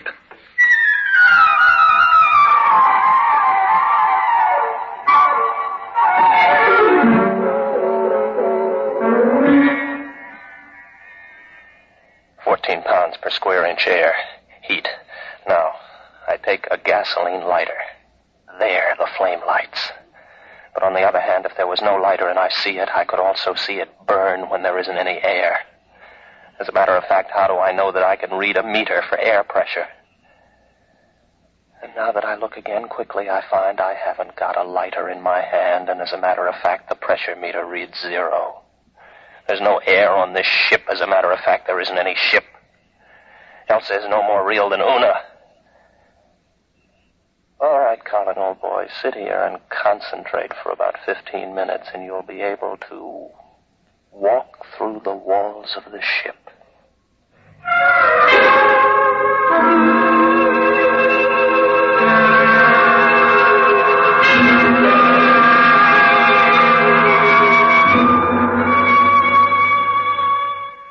Well, what did you find out there? You'd better leave. It was a mistake your coming here. I'm sorry. No, don't come any closer to me. Put down the gun. Keep back, I'm warning you, keep back. You see, it's no use. Oh, you're a good shot. You got me right between the eyes, but I couldn't feel a thing. I can't let myself be shot now, can I? Give that to me. There. Now remember, if you shoot me, nothing happens. But if I shoot you, you die. Do you know that? Yes, I know that. I'll give you about 20 minutes to get that overstuffed figure back into that spacesuit and get off my planet. Frankly, I'm getting tired of hallucinations. Tired. Give me back my gun. No. I'll keep that. After a while, I'll put it in a drawer. It'll stay there until I forget it. Then there won't be any gun anymore. From now on, my overblown figment, there will be no more Elsas or Susies or Margies. I am not going to give in to solitosis. Maybe I'll bring Una back. At least she could play chess.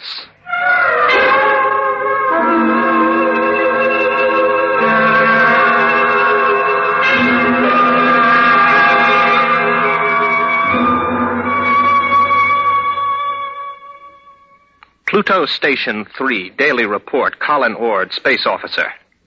Gentlemen, I have successfully fought off salatosis for 2 days, and I have been alone. However, I'm afraid I'll lose as I watch my main scope now. I see a ship coming in again. I wonder what this one will be like. It's a launch from a larger spaceship. Maybe a lifeboat. Dorothy came in a lifeboat. I wonder what this one will be like. I've got to find out when she comes whether she's real. That's the key, as long as I know if she's real. When I don't care anymore, that's when it's really got me. The ship's down now. There she comes out of the airlock. I've got to find out whether she's real.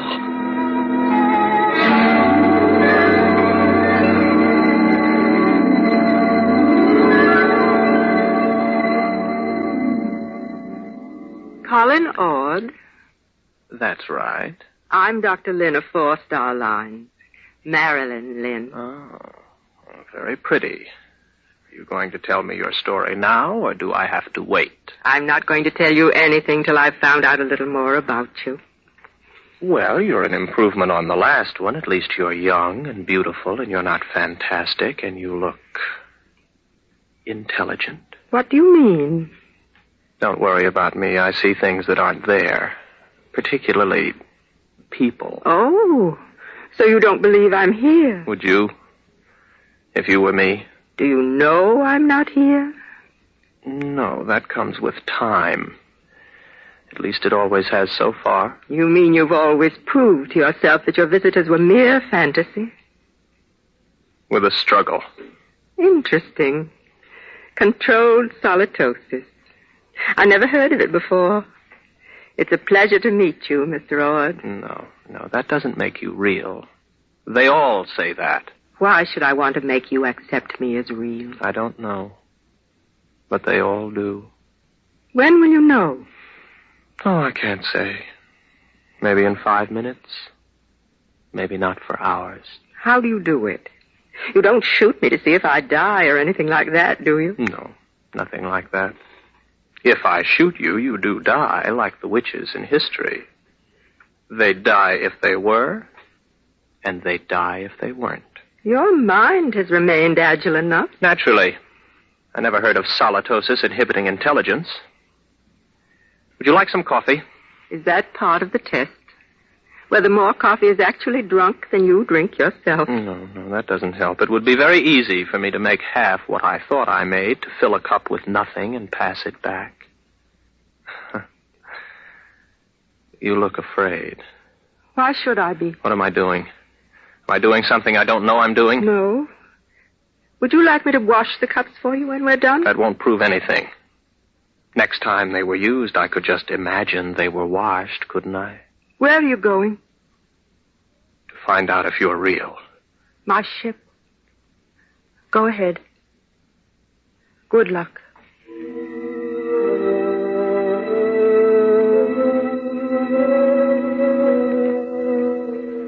What's she afraid about? Something I said. None of the others were really afraid of me. I can't tell yet. Nothing's happened. The meters all read 15 pounds to the square inch air pressure, but that's no good. I can't tell if I'm reading them at all. Oh. Well, the wall's solid enough. My hand hurts. That doesn't prove anything. Supposing I open my faceplate. If there's no ship and no air... All right, my faceplate's open. I'm breathing air. But then again, on the other hand, my faceplate may still be closed. Maybe I only think it's open. I can't tell. I can't tell that she isn't real. That means it's finally gotten me. It gets everyone. I don't really know if anything's real, if I'm real, if this space station is real, the planet, the universe, the galaxy. Maybe all life is in my mind. I think. Therefore I am. Yes. I remember that from school.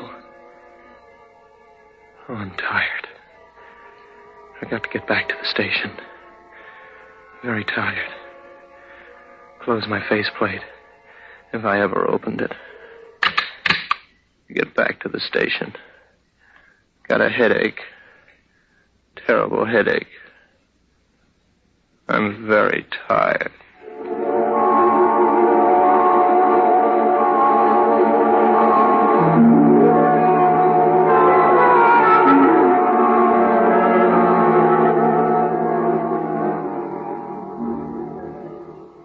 Are you all right now? Here, drink this. What happened? You came in the station lock and passed out. How long have I been out? About 24 hours. You're a very sick man, Mr. Rod. Reality. Very important thing, isn't it? It's the most important thing there is to learn. Merely to you. Solitosis naturally affects what matters most to the individual, but we needn't talk about that. But I know now. You're not real. You can't be, even though I feel you are. How did you decide that? I couldn't prove you weren't, not on your ship. I'm too far gone to figure out any test that'll work. But if you are real, then how did you avoid solitosis? The only way there is. There are 48 men and women in the relief ship that's in orbit around your planet right now. I came down in the pickup rocket. We have well above the critical number of people. I keep rational by knowing they're up there in the orbit. It'll take a long while before you care. You sound sad. What's the matter? It's the way you look at me. What do you mean? What do you see when you look at me? Well, you're strong. Sort of quietly beautiful. About my age. You're wearing a tunic and slacks. And you don't have a wedding ring. I noticed that. That's what I thought you saw. I'm real, but not your picture of me. I'm a doctor, Mr. Ord. All first contacts with station officers are made by trained psychiatrists. I'm a doctor. And I was a girl once. But that was 40 years ago. I'm 66. You can't be. Oh, yes. It was very nice to be a girl again. I could see myself in your eyes, and I almost felt young again. As I grow old in the next few weeks, Mr. Ord, you will be recovering. That will show you how your case is progressing. When you see me as I really am, you will be all right. Assuming you're real, Marilyn, it really must take something to come down alone to see one of us. I think I see you now, as you really are.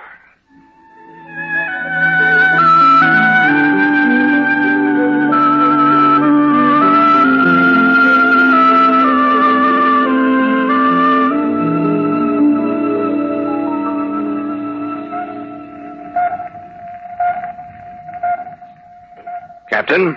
Yes, Mr. Chalker. Pickup rocket all secured from Pluto number 3. How is the poor fellow? Good as can be expected. He came on board with Dr. Lynn. I'm telling you, these guys throw me. There he was, holding her hand, looking in her eyes like he was in love with her. And you know what a dried-up old bat she is? Yes, I know. All right, Mr. Chalker. Prepare to blast off.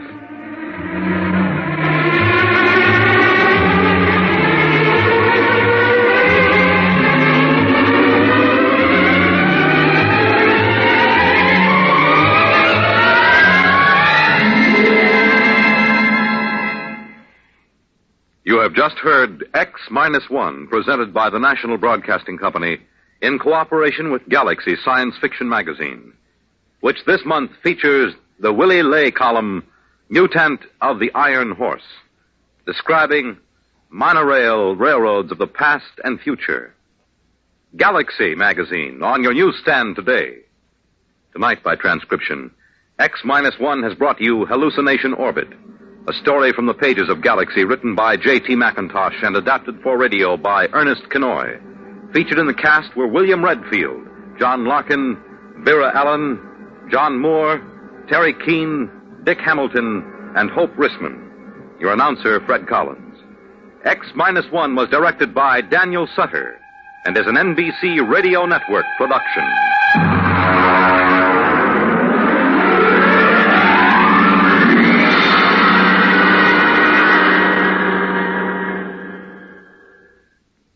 National Radio Week. Recollections at 30 salutes Radio Tonight on NBC.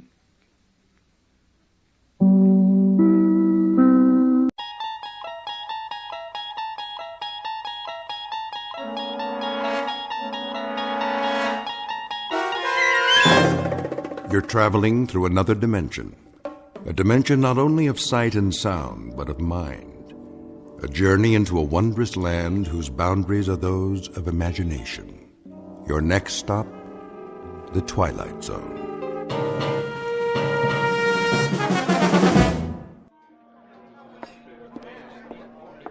One martini and a Manhattan. Thanks, Noreen. Shall I run a tab for you? Nah, we're gonna take off in a minute. I want to stay for the show. What show? Georgie says it's a new act. Some guy with a dummy. Big deal. But he's supposed to be good. I'll run a tab. Okay, but this is the last round. Over here, sweets. Be right with you, sir. Drink up. Slow down, Artie. The show hasn't even started yet. I got a better idea. Let's go someplace. What for? You know, someplace private. We can talk, get acquainted. I told you, Artie, I'm not going to your place. Why not? This is Dullsville. Besides, those ventriloquist guys freak me out. I think they're funny. Yeah, but the dummies. They all got those big heads and those big painted eyes rolling around. They give me the willies. Testing. Oh, great. It's time for the show. Yeah, great. Is this thing on? I know you're out there, ladies and gentlemen. I can hear you breathing. But seriously, folks, if you're wondering why I called you all here this evening, it's a mystery to me, too. No, honest, I do know. It's because you want to see the chorus girl. Get them out here. Yeah, I want to see them, too. All of them, if you know what I mean, and I think you do. But before we do that little thing, I want you to meet a couple of friends of mine. Well, one of them at least. The other's just a chip off the old block. So put your hands together and give a nice, warm, a New York welcome to Jerry and Willie.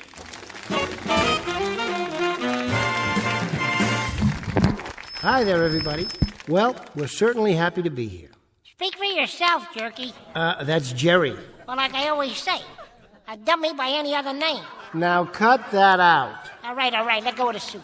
Now, Willie. I said let go of the tux. I got it off a penguin at the Bronx Zoo. I'm getting out of here. Please, Willie, control yourself. Really, you can't go now. You couldn't. Those spindly legs won't even hold you. Say, what do you mean by that? Nothing. I didn't mean a thing. I only said it's not a good idea. Willie, isn't there something you wanted to ask? Okay. Tell me this, wise guy. It's getting close to Halloween. Are you superstitious? Me? Not at all. Why don't you fess up? Well, on occasion. What do? Throw salt over your shoulder? Cross your fingers? No, never. And how come your legs are crossed? Oh, sorry, Willie. Let me put you on the other knee. There. Comfortable now? That's better. Okay, wise guy, tell me what it is you do. Well, sometimes I knock wood. Ow! You did it again! You asked me. I'm through. I resign. Sit back down. From now on, I'm a solo. And as for you, you can turn in your lap. Give me one more chance, Willie. Now listen. Why should I? I know all your lines, and they ain't that good. Be reasonable, Willie. What in the world would you do without me? Anything I want to. Anything, huh? Like what? Well, for one thing, I could be a better ventriloquist than you. Oh, I don't think so. I do. Watch this. Put your hand over my mouth. Not tonight, Willie. Go on. What are you scared of? Well, you might bite the hand that feeds you. What are you talking about? You don't feed me. All you do is give me your leftovers from the pencil sharpener. You know that isn't true. Go on. Put your hand over my mouth. Either that or you drink a glass of water while I sing Melancholy Baby. Well, if you insist. Do it so we can get to the joke. Now you're talking.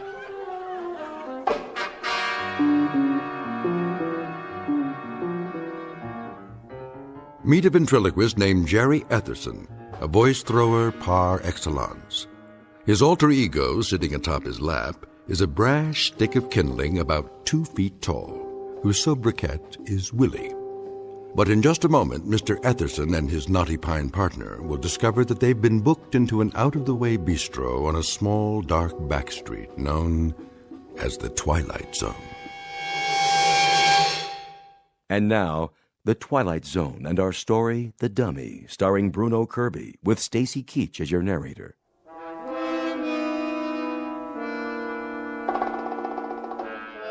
I'll tell you, I'm a better ventriloquist than you are any day of the week and twice on Sundays. All right, Willie. If that's what you want, prove it to the folks. So what are you waiting for? Put your hand over my mouth. Remember, you promised. Okay, here goes. Well, it's about time. I've been waiting all night for a chance to... A funny thing happened to me on the way over to the club tonight. That a fact? What happened, blockhead? I was out in front of the Ritz Savoy. That's where you live? Yeah, that's where I live, in front of the Ritz Savoy. You put formaldehyde in those jokes? Why do you ask? Something must preserve them. Don't be insulting, Mr. Woodshop. It just so happens I'm not only a comedian, I'm also a lover. A lover? With that profile? You like it? I've seen better-looking mugs in a coffee house. Oh, yeah? Well, listen, I've got 100 women tearing their hair out for me. That a fact? That's a fact. I'm just tired of bald-headed women. Willie, I think you've proved your point. You can throw your voice just as far as you can throw the bull. All right, Willie, I'll take my hand away. Now, why don't you be nice and say goodnight to these wonderful people? In a minute. First, I want to show them something. What's that? You can do anything I can do better? All right, wise guy. How about this? What are you going to do? I'm going to turn my head all the way around like Linda Blair. Are you serious, Willie? How's that for a 360? Not bad. But doesn't it hurt? Of course it does. What are you, the exorcist? I hope you didn't eat any split pea soup tonight. Come back tomorrow, folks. I'll be all alone up here. Promise. Just you and me. Come on, little pal. We're cutting out. Let me tell you something, folks. When I shake this busher and get me a real act, you're going to see some class. Let's go, Willie. We don't want to overstay our welcome. What welcome, jerk? Good night, everyone. And thanks for being such a... Help! I'm being kidnapped! You got your hand over my mouth again. Call my lawyer. Call my carpenter. Call my tree surgeon. Never mind the surgeon. Just get me to the nurse on time.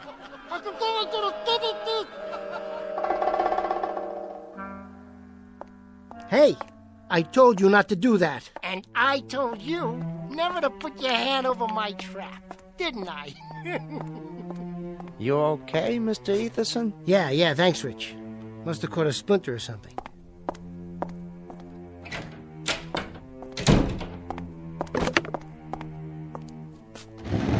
What did you do to me, you little creep? Thanks a lot.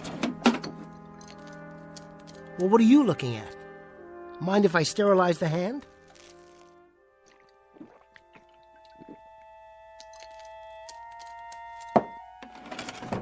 And stop staring at me. I'll turn you around so you can look at the wall. Huh? What do you have to say about that? I don't have anything to say about that, Jerry. Frank, how you doing? I'm doing fine. Who were you talking to? Me? Oh, no, I was just talking to myself. Trying out a new routine. A new one? Yeah. Pull up a chair. So how did it look out there? Not too bad once you got going. Small audience, but a reasonably happy one. Nobody asked for their money back. Good. Of course, it doesn't matter what I think. Sure it does. You're my agent. The only thing that matters is what the paying customers think. You got through it okay, Jerry, somehow. You and the little tyke over there. Why do you have him turned around like that? Careful. I've told you not to touch Willie, haven't I? Still doing the bit, huh? Knock it off, Frank. What's that smell? Alcohol. What? I cut myself, all right? Smells like scotch. No, it doesn't. Take a look around.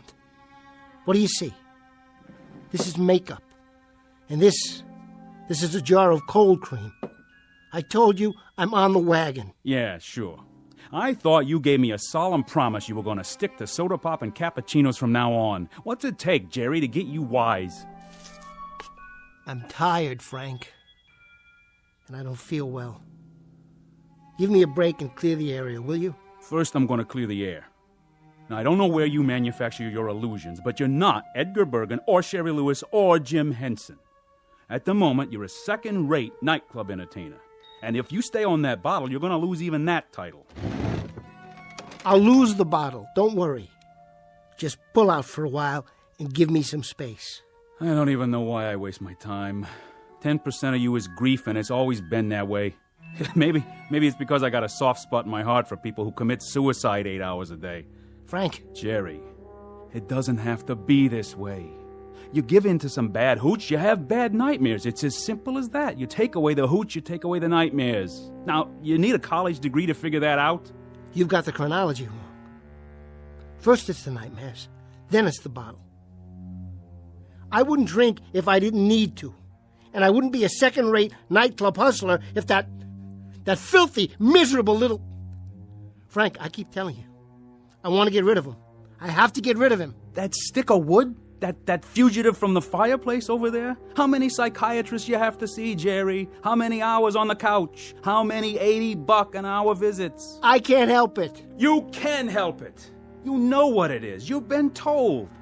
Often, endlessly, up to my craw and overflowing. Schizophrenia. I know it by heart. Patient feels helpless and manipulated by forces beyond his control. I could give it to you backwards, forwards, and sideways, and in 3 different languages. It's like a well-rehearsed off-color joke. So the patient makes the transference between himself and his lifeless dummy, but is then unable to separate himself from the object of his transference. Now that's all very psychiatric, and it's worth about $2.50 a word. But that's not it, Frank. I told them, and I've told you. It isn't schizophrenia or paranoia any more than it's athlete's foot or a head cold. Willie is alive, Frank. I tell you he's alive. Willie is a dummy, a piece of wood.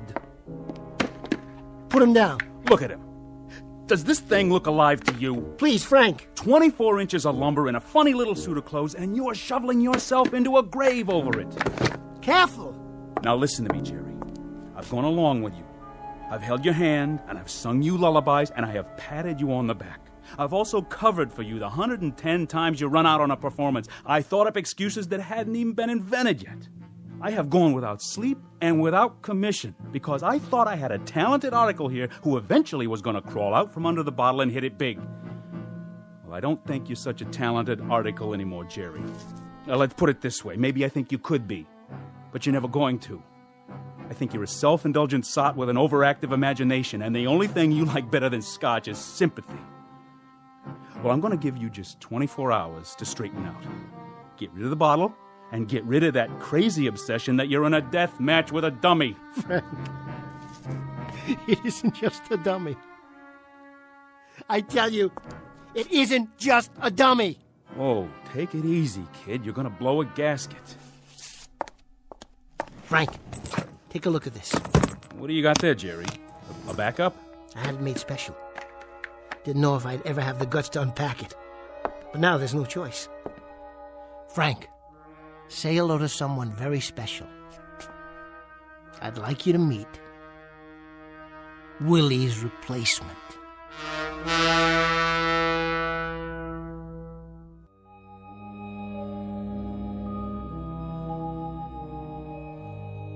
Willie's replacement? That's right. I call him Goofy Goggles. See the big, thick glasses? Great, huh? From now on, he's going to take Willie's place. You mean in the act? You got it. I'll get rid of Willie. I'll scrap him. I'm going to do a whole new routine. A whole new routine takes time. You got another show in half an hour. I won't be able to go on for the late show. Tell him I'm sick or something. I've already told them you're sick or something. The trouble is they know it's something that's bottled in bond. Frank, you gotta back me up on this. You'll be out on that stage when you hear your music.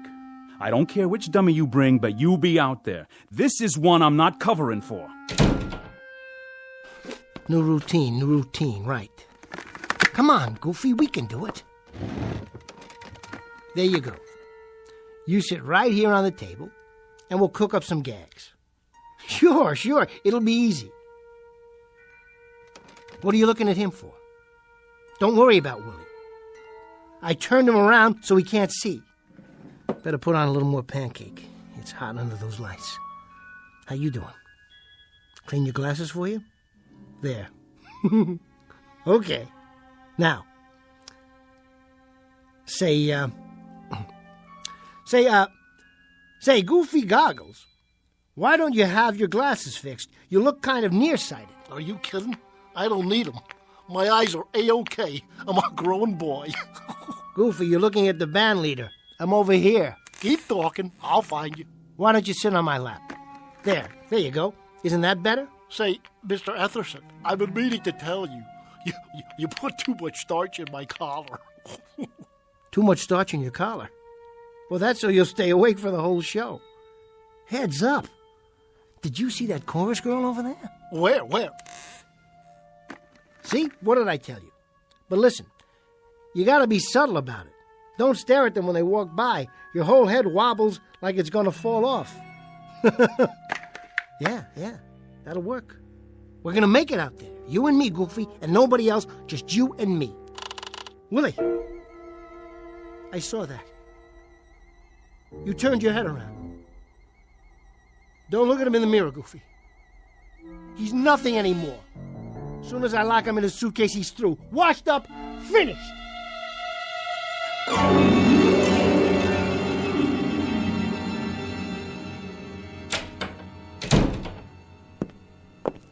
Hi, Jerry. All ready to go on? Sure, Noreen. I'm gonna kill him tonight. Margie, listen to this. Hello, Margie. Pleased to meet you. Noreen told me all about you. This'll knock you out. Make me talk, Jer. Go ahead. Watch this, Marge. I'm on in a couple of minutes, Noreen. How about after the show? Oh, come on. Check this out, Marge. He makes me sound just like Willie. It's real crazy. Go ahead, Jerry. Hey, where is Willie anyway? He's not going on tonight. I've got a new partner. He's kind of cute. Meet my new friend, Goofy Goggles. Just the same. I miss you, Willie. Here's a kiss. Can you catch it through the door? Mwah! Knock it off, babe. That tickles. Willie, cut that out. What did I tell you, huh? What did I tell you? It sounded like he was all the way in the dressing room. Isn't that wild? Gotta go, I'm on.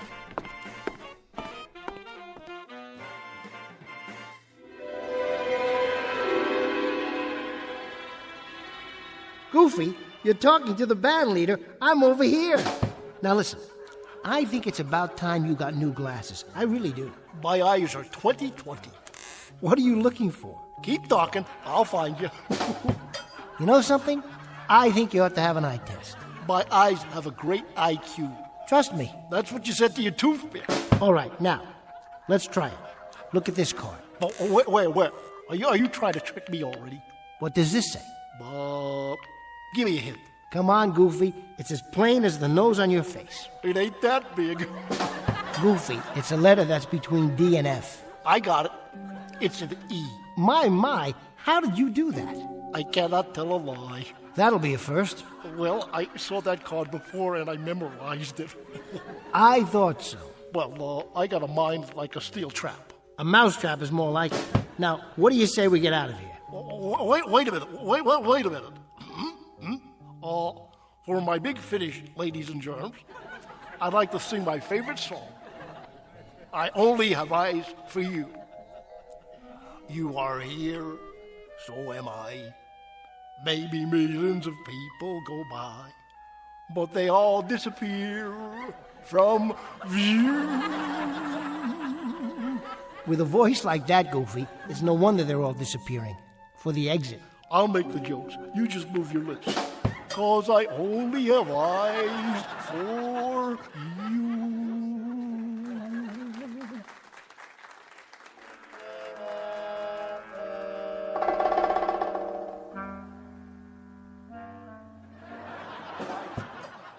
Cute act, isn't it, Georgie? What's cute about it? I like the old dummy better. Why'd he change it? Well, you know, brighten it up a little bit. Give it some novelty. Novelty? With a ventriloquist? Frankie, you see one, you seen them all. Every dummy looks the same. And if they ever changed the jokes, I'd have a coronary. What's with Etherson, anyway?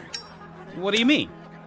Well, usually, the acts go mixed with the trade between shows. You know, walk out on the floor and do a little drinking with the customers. That's how we make our nut. On drinks. But this guy thinks he's Greta Garbo. Locks himself in the dressing room like a regular prima donna. Oh, he's a little nervous tonight is all. You know he hasn't been well. This is his first time out in a month or so. He'll warm up for you. You tell him to do that. Tell him to bring the dummy out and walk around the tables after the show. It's psychological, Frankie. Talking makes people thirsty, know what I mean? Good night, ladies and gentlemen. Good night.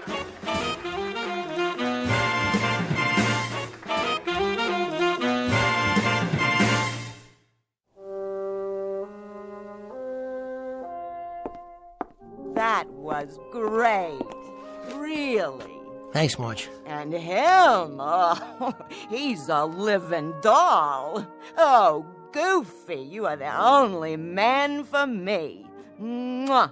Hey, careful with the merchandise. That's enough, Marge.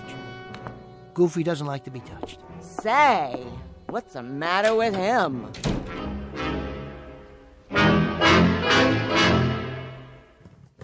Come on, Willie. You've had it. Get down and stay down. That's right, put your legs in. Stop fighting me. I said lie down. There. Rest in peace, Pinocchio. Your next stop's the sawdust factory. And as for you, Goofy, it's strictly you and me from now on. How's that collar? Still too tight? Jerry? What are you doing here? You leaving? What's it look like? Well, you got your coat on. You packing up, huh? I'm getting there. Georgie was hoping you'd mix with the customers. Tell Georgie I'm a ventriloquist, not a shill. Why don't you tell him? And that means? That means I'm resigning from your fan club. You keep your 10%. I'll keep my self-respect, also my sense of humor, my regular meals, and my normal office hours.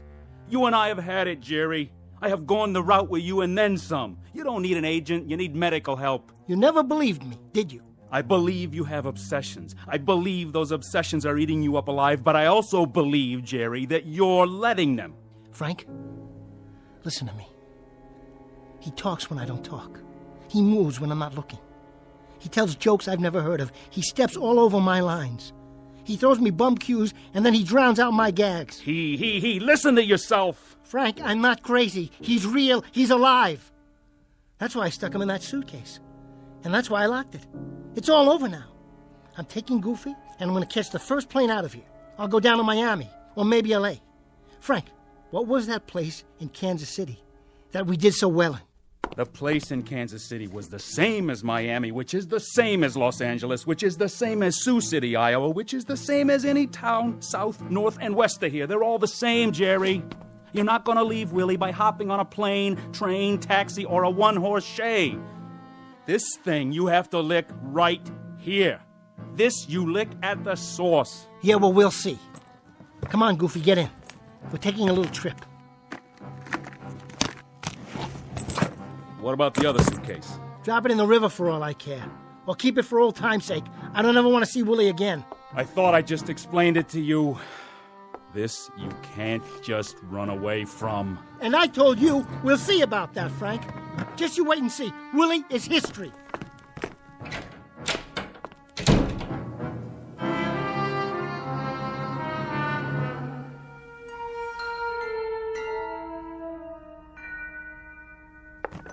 Come on, Goofy.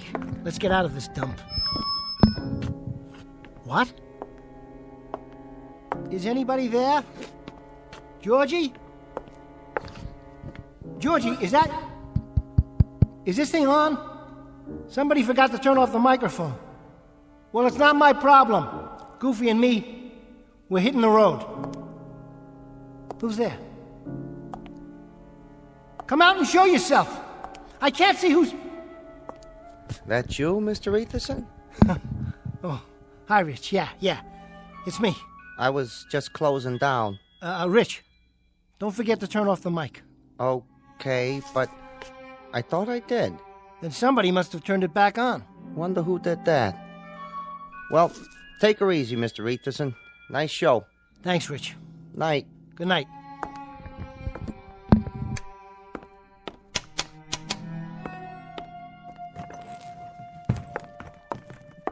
You running out on me, Jerry? What? You're not gonna leave me in a stuffy old suitcase, are you?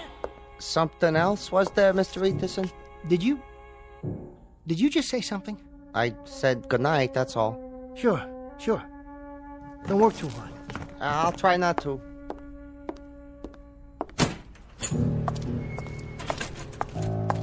Come on, sport.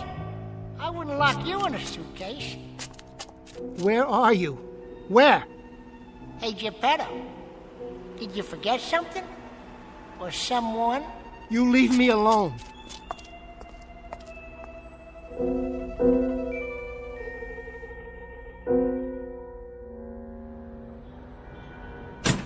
So then he says he doesn't like to be touched. Can you believe that? Well, Jerry's a nice guy and all. Nice looking, that's for sure. But he's got a lot of problems. I don't know what exactly, but... Oh! What's the matter? This alley is really dark. So? Are you sure it's safe? I always go this way. It's quicker. Want me to walk with you? Don't be silly. You go up there to the street. There's plenty of cabs at the corner. Yeah, but it's so late. You shouldn't walk home alone. Don't worry about me, Margie. I can take care of myself. Well, if you say so. I say so. See you tomorrow night. Okay, Noreen. Night.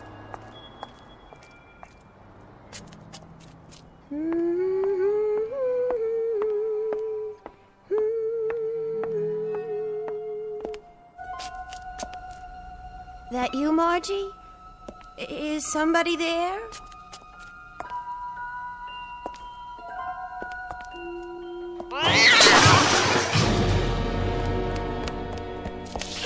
Let go of me! Hey, take it easy, Noreen. It's only me, see? Oh, Jerry, thank God. Who did you think? I don't know. Were you following me? Well, sort of. I was waiting for you. You were? Yeah. I was watching the stage door for you to come out. Sure you were. Would I lie? Well, in that case, I suppose the line is, this is so sudden. And for once it happens to be true. I thought maybe... What's in the suitcase? Is that Willie? No, it's not Willie. Listen, I thought maybe we could get a drink together. Or maybe a sandwich and a cup of coffee. What do you say? You want to go with me? Why not? I've been meaning to tell you. I've been meaning to tell you that I think you're very, very good looking. Really? Yeah, you're the best looking girl at the club. No kidding. So what do you think? We could get a cup of coffee or something? Seems to me I've heard that line before. Noreen, it's not a line. I mean it. Slow down. Don't get me wrong. Just coffee. That's all. Sit someplace where it's nice and bright and talk, you know. That's original. Come on, Noreen. How does that sound? Sure, I guess. But what's the big hurry? Do we have to walk so fast? What? Oh, no, of course not. What's the matter with you, Jerry? Are you sick? What do you mean sick? I just like you, that's all. Is that a crime? I like being with you. What is going on? I just thought we could spend some time together. Something's wrong. You act like you're frightened. What are you frightened of? Noreen. Tell me. Noreen. I can't be alone now. I can't. He's bugging me. Who? His voice is coming out of everywhere. He's all around, no matter where I go. Before you came out, I thought I saw his shadow back there on the wall. It was huge, Noreen. Who are you talking about? Willie! Don't you get it? Noreen, you've got to help me. Let me stay with you tonight. I'm telling you, Willie is... Willie is a dummy. Get away from me, Jerry. You're scaring me. Noreen! Noreen, wait! Noreen, please! Come on, come on! Open up! Hello? Rich? You still here? You didn't go home yet, did you? Rich? Say, I was wondering, could I stick around for a while? Maybe spend the night right here in the club? You mind? I could sleep in the dressing room. See, I got a little problem. There's this guy, and he's following me. Testing. Is this thing on? No. What do you say, stranger? Long time no see. I thought you were gonna blow this joint. Where? What's the matter, booby? Your plane got grounded? Or couldn't you get past security with that funny-looking suitcase? But how? Funny thing happened to me on the way to the club tonight. I was out in front of the Ritz Savoy Hotel. That's where I live.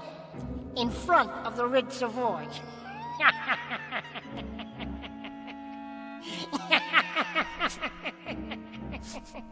Where did you go?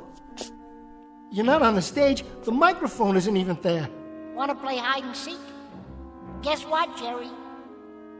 You're it.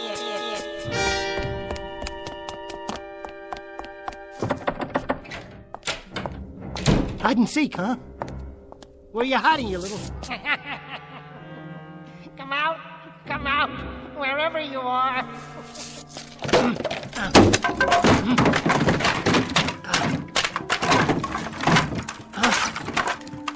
The other suitcase. You're still in there, where I left you. You gotta be. There you are. I'll kill you, Willie. There. What do you think of that? Now let me see you try to follow me. Wait a minute. What are these glasses doing here? These are goofies. I know, I packed them myself when I put them in the... Goofy. I didn't mean to hurt you. I took the wrong one. How could I leave the wrong suitcase? Open the other one.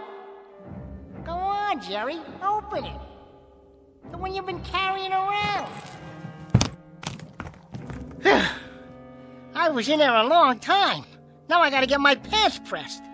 Let me give you a tip, Jerky. Don't ever run with a suitcase under your arm. I almost lost my lunch. Then you'd have a real mess to clean up. You get away from me. Just leave me alone. I won't tell a soul. Believe me, I won't tell a soul. Who do you think you're talking to? Maybe you need glasses. Willie, just let me walk out of here. And you'll never see me again, I promise. Well, why don't you take the eye test? What am I holding up? I'll give you a hint. It comes between D and F. No fair peeking. For the love of God, let me go. No can do, partner. Now, what do you say we get down to business? But you're a dummy. You're made of wood. Somebody built you. How could you... You jerk. You made me real. You spanked me to life. You gave me thoughts. You poured words into my head. You moved my mouth. You rolled my eyes and stuck out my tongue. You big lug, don't you get it? You made me what I am today. And I hope you're satisfied, you rascal, you, from the song of the same name. No, no, no, no, no.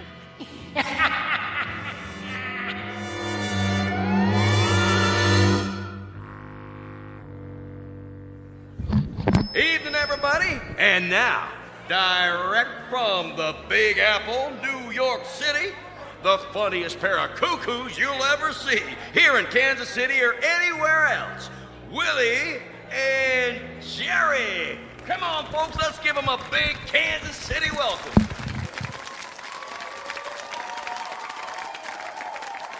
How do you do, folks? How do you do? Funny thing happened to me on the way over to the club tonight. I met this broad. Come on now, Jerry. You don't mean broad, you mean lady.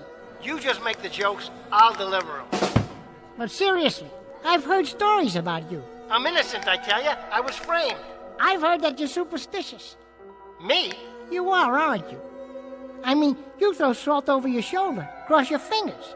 I wish you'd cross your legs so I could get more comfortable. There. How's that? Better, but it ain't exactly the lap of luxury.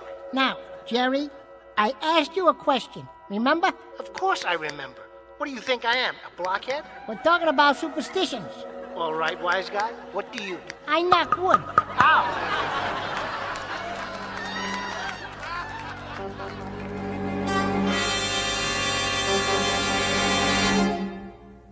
What's known in the parlance of the times as the old switcheroo. From boss to blockhead in a few easy lessons. And if you're given to nightclubbing on occasion, you might want to check out this particular act. It's called Willie and Jerry, and you'll find them booked into some of the better clubs along the great gray way known as the Twilight Zone.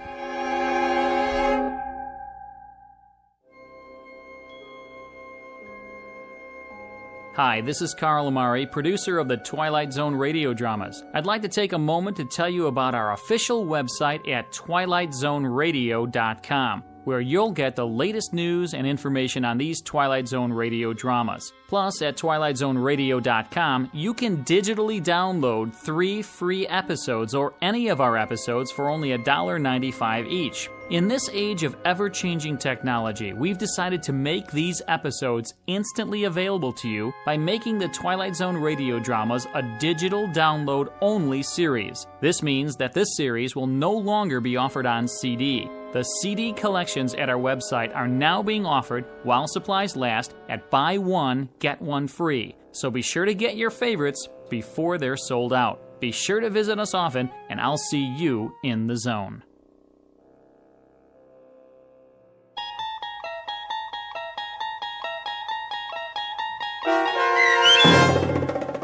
The Dummy, starring Bruno Kirby with Stacy Keach as your narrator, was adapted for radio by Dennis Etchison and based on a script by Rod Serling from a story by Lee Polk.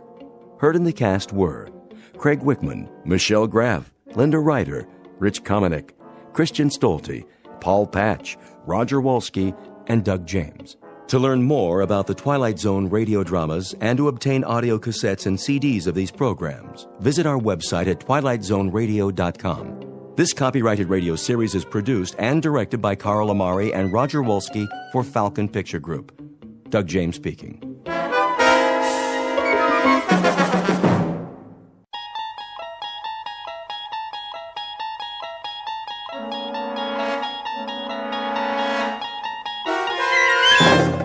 You're traveling through another dimension.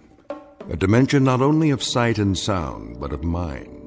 A journey into a wondrous land whose boundaries are those of imagination.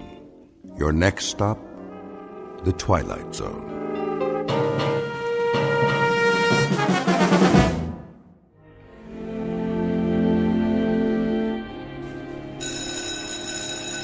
There's the bell. We're gonna be late. So what? Last day before vacation. Yeah, but Fowler doesn't care. He'll mark us absent. Weird old guy, huh? Yeah. How did you do on the test? Me? I aced it. You did? Nah. Did you study? Well, I read all the pages, but I don't know. I don't get this poetry stuff. Why can't they just say what they mean? All right, class, let's begin. I trust you've brought your books and that you have read the assignment. What's that? I can't hear you. Good, that's good. Now then, we've studied a number of poets this term, their themes and their methods, and we've analyzed their works, at least a sampling as time would allow. Is that correct? Got it. Today, I thought I'd talk about one of them, Alfred Edward Housman. I'm sure you'll recall the name. Born what year, Mr. Graham? What year, sir? Precisely the question. Well, sometime in the last century, I think. Close, Mr. Graham, closer than usual. Mr. Graham's career is laid out for him. After the varsity football team, he will be a second assistant in the information booth at Grand Central Station. In the interest of time, let me refresh your memory. The date of A.E. Hausman's birth, Mr. Graham, and for the benefit of the rest of the class, was 1859, a long time ago. So long ago that it happened before our own Civil War, in fact. I could, of course, ask you to tell me about the war between the states, but I choose not to press my luck any further. In any event, the subject of this class is literature, not history. His death occurred in what year, Mr. Butler? Well, I would say around 1900, sir. Upon my word, young Mr. Butler, it seems that you and Mr. Graham are kindred spirits. You are both masters of inexactitude. So allow me to enlighten you. Alfred Edward Hausman died in the year 1936, but we are concerned here with his achievements rather than the circumstances of his death. And perhaps his best-known work was A Shropshire Lad, which, of course, you know well by now, since it was part of your latest assignment. Nevertheless, I thought I might take it upon myself to read just a bit of it aloud. When I was 21, I heard a wise man say, "Give crowns and pounds and guineas, but not your heart away. Give pearls away and rubies, but keep your fancy free." But I was 21, no use to talk to me. The heart out of the bosom was never given in vain. 'Tis paid with sighs a plenty and sold for endless rue. And I am 22, and oh, 'tis true, 'tis true. This being the last afternoon of the semester, and this also being just 3 days before the Christmas holidays, I thought it might behoove me to show at least a minute degree of compassion and let you out early. I might add here that while your final exam papers are not ready to be returned, you have all, amazingly enough, passed. My delight is surpassed only by my sense of shock. It is rare, young men, that in some 51 years of teaching I have ever encountered such a class of dunderheads. But nice dunderheads, and potentially fine young men who will no doubt make their marks. And leave their marks. God bless you all, and a Merry Christmas.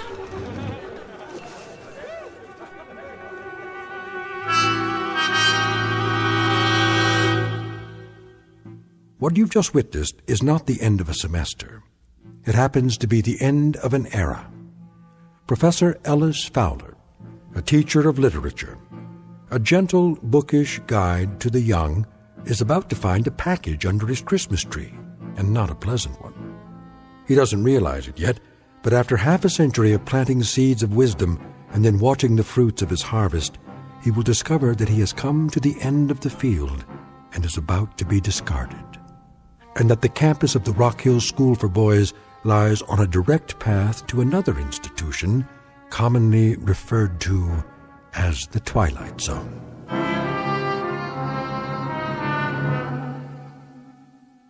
And now, The Twilight Zone, and our story, The Changing of the Guard, starring Orson Bean, with Stacy Keach as your narrator.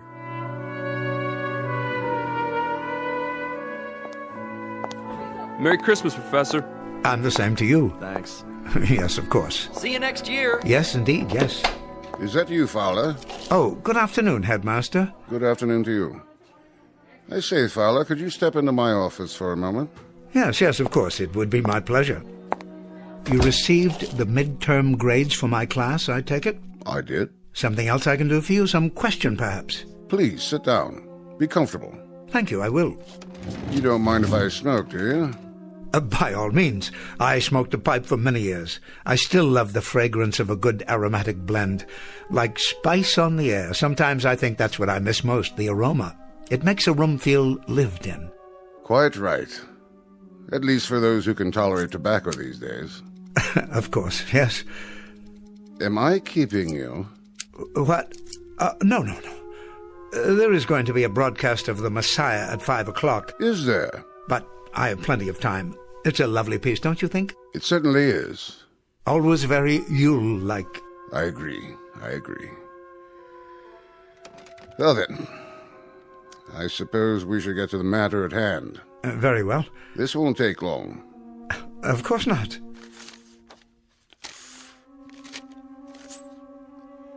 You're looking very well these days. Thank you, sir. I had a bit of a head cold, but it seems to have passed. Happens every winter. And you? What? Oh, the flu bug seems to have passed me by. Knock wood. Well, that's something to be thankful for, isn't it? You didn't respond to the letter. I didn't? The one that the trustees sent you last week. Letter? I'm terribly sorry, Headmaster. It suddenly occurs to me that I haven't opened my mail the last few weeks. No? You know how it is. Final exams, grading, preparation for the holiday, that sort of thing. Though I am rather certain I know the contents of this particular letter. And, your reactions, Professor? Well, naturally, I'll go along. Well, I think that's very perspicacious of you, Professor. Then I'll tell the trustees that you received the communication and agreed to it. Now, as to your replacement... I told my housekeeper not a week ago that I should very likely teach in this place until I'm 100 years old. And with great pleasure, I might add. Professor... Did you know, 2 years ago, I actually taught the grandson of one of my earliest students. Can you imagine the satisfaction that gave me? A sense of, I don't know, not completion exactly, but accomplishment, perhaps, in some small measure. I venture to say that I'll live to teach a great-grandson one of these days. Please, if you'll... It was the Reynolds boy. You know him, I'm sure. His father was Damon Reynolds, and his grandfather, a regular rascal of a boy who persisted in calling me Weirdbeard. Didn't know I knew that's what he was calling me. A regular rascal of a boy went into the stock market, made himself a fortune, came back for his 20th reunion, shook my hand and actually said to me, "Professor Fowler, please forgive me for calling you Weirdbeard." Isn't that remarkable? Professor Fowler, you'll forgive me, sir, but I think you'd best read the communication that the trustees sent. Oh, indeed I will, though it's really an odd formality, this contract signing year after year. You can tell them for me, Headmaster, old Fowler won't depart the ship. Oh, no, indeed. He'll stand at the wheel through fair weather and foul, and watch the crews come aboard and then depart, come aboard and depart, as they always have. Professor Fowler, please, hear me out. Yes, was there something else?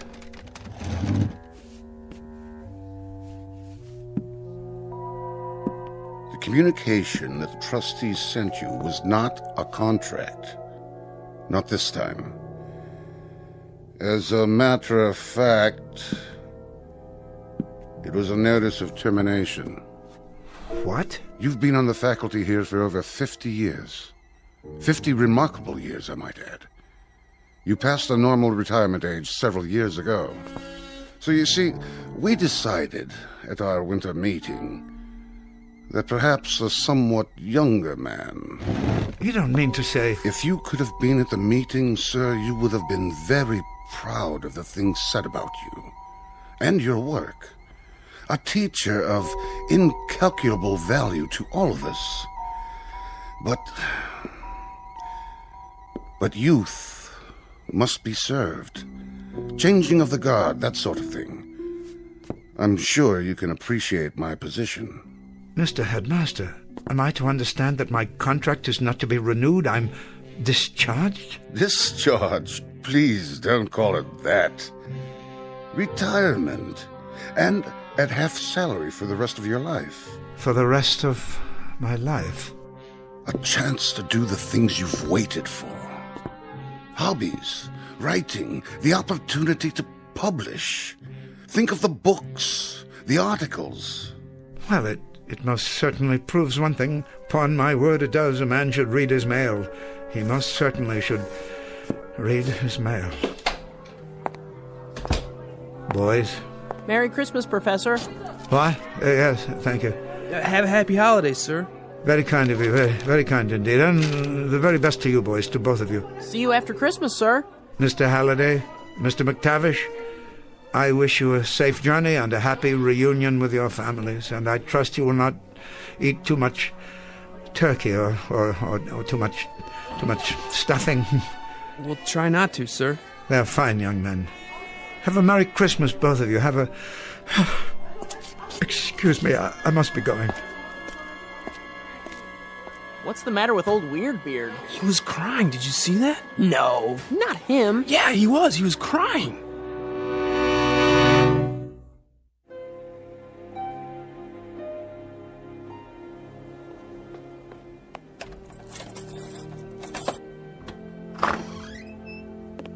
Letter.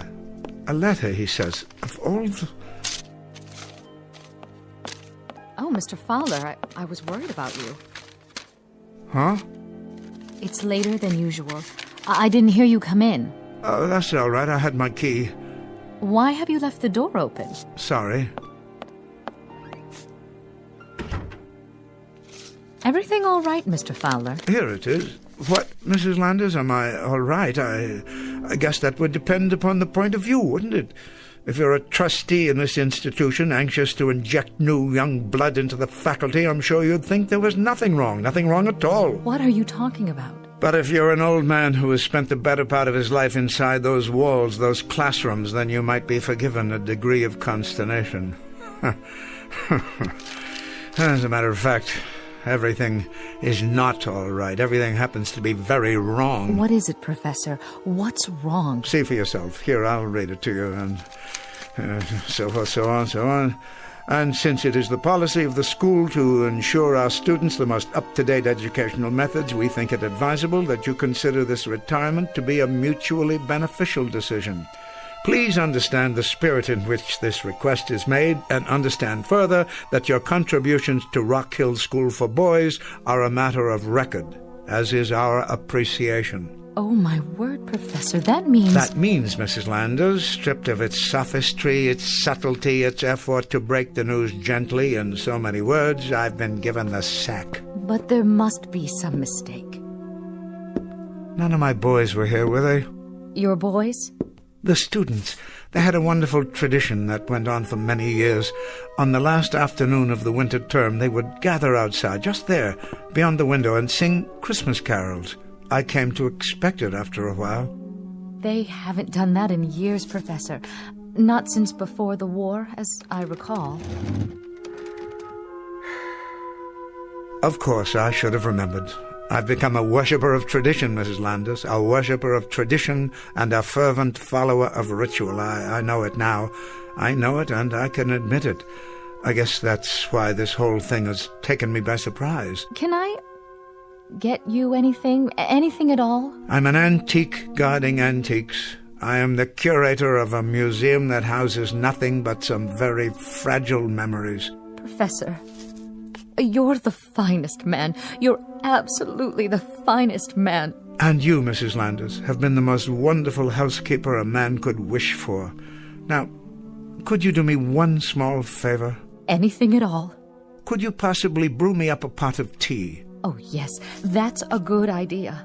Would you mind terribly? Handel's Messiah is on the radio in a few minutes. I'd like to listen to it. I'll bring it right in, sir. Professor? What is it? You'll be all right for a few minutes. Don't be silly. I'm fine. I think I'll sit here and read the rest of my mail until then. It'll be just a moment. I'll be right back. Of course you will. And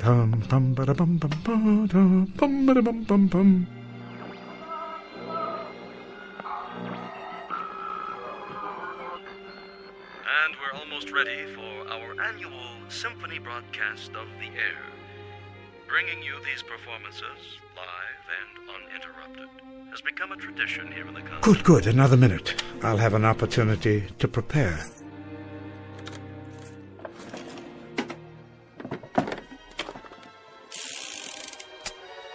There. Now I believe I'm quite ready.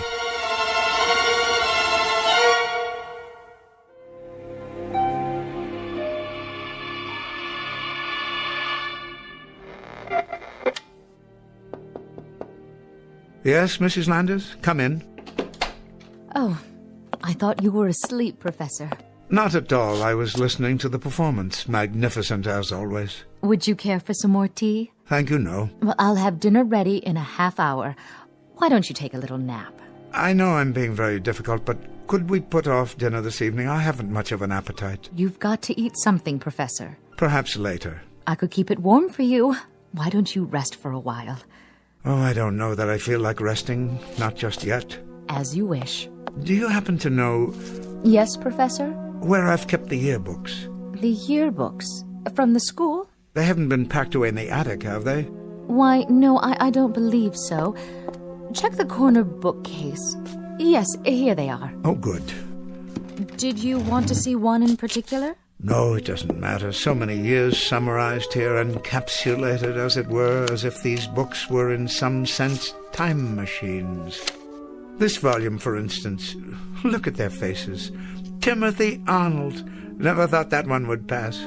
Had an incorrigible habit of chewing bubble gum and popping it. Sounded like a small howitzer in the back of the room. Upon my word, it did. Why don't you sit down? No. And William Hood, little Bill Hood, smallest boy ever to play varsity football here.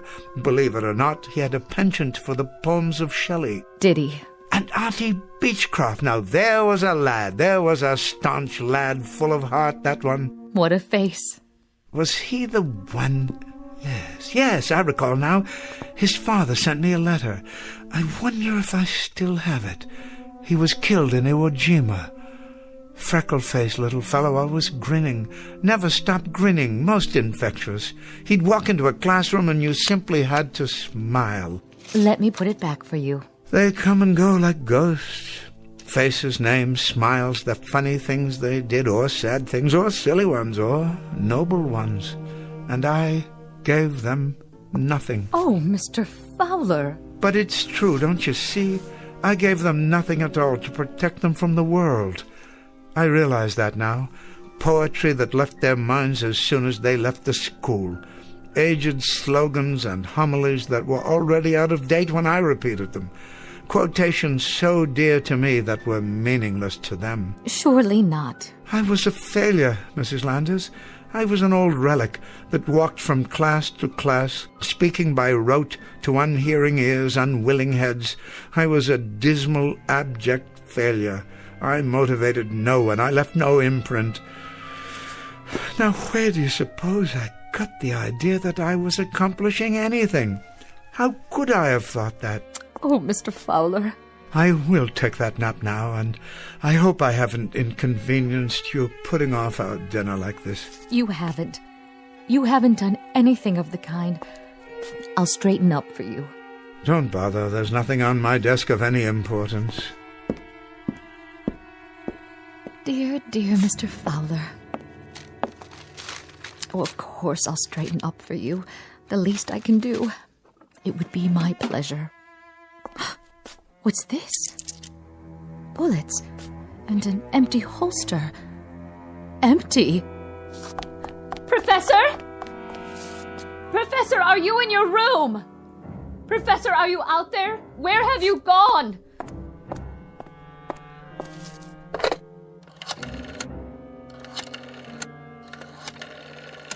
Oh, hello. The headmaster, please. Quickly. It's about Professor Fowler.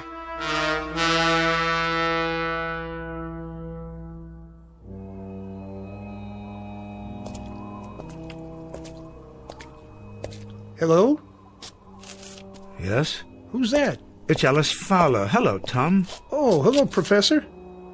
Working late, are you? No, just out for a walk. And you should be home yourself, Tom. I will be soon enough. A few chores before I lock up for the holidays. Nothing too serious, I trust? Oh, the door to the main building. The latch is sprung so it won't lock. Can't leave it like that. I suppose not. Can you fix it? Strike plate needs tightening, that's all. I was on my way to get my tools. Well, you shouldn't have much to worry about here. The boys of Rock Hill are hardly vandals. No, but there's the matter of security. Files, records. The real treasures of this school are invisible to the eye. How do you mean? The minds that were formed here, for better or worse, the personalities that grew to maturity and then went out into the world. Well, you're one guy who had a lot to do with that. Precious little, I'm afraid, precious little. But even if the school made little impression on them, they surely left their impression on it. These walls could talk, huh, Professor? Yes, indeed, if these walls could talk. Getting pretty cold. Better button up that coat. Oh, I don't have far to go. Where you headed? To the statue in the courtyard. You can see it just ahead. Oh, yeah. You know, I always wondered who that guy was, anyway. Somebody famous, I bet. It's a bronze of Horace Mann, the educator. The old fellow looks rather foreboding, doesn't he? But, you know, when I first began here as an instructor, I liked to take my lunches in this courtyard, in his shadow, so to speak, as if in some way I might be inspired by him. At least, that was my thought. Well, guess I better get those tools. Yes, of course. This is as far as I go. Take care of yourself, Professor. I will. And Tom? What? I just wanted to say... Yeah? To thank you for taking such good care of the grounds all these years, and for this conversation. I've enjoyed it. Me too, Professor. You take care now. Merry Christmas. Merry Christmas to you, too. Horace Mann, 1796, 1859. I was just wondering, Mr. Mann, I was wondering if you had any self-doubts. I'm sure not. All one had to do was read the inscription, "Be ashamed to die until you have won some victory for humanity." Well said. But, you see, Mr. Mann, I have won no victory at all. And now, sorry to say, I am ashamed to die. Class bells at this hour? Why would they ring now? There's no special assembly. There's nothing of the sort this evening.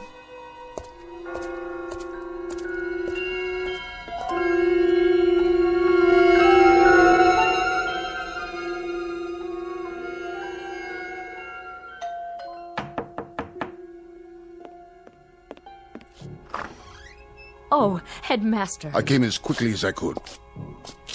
Thank you. Not at all, Mrs. Landis. I didn't know who else to call. Have you found Professor Fowler? Not a word.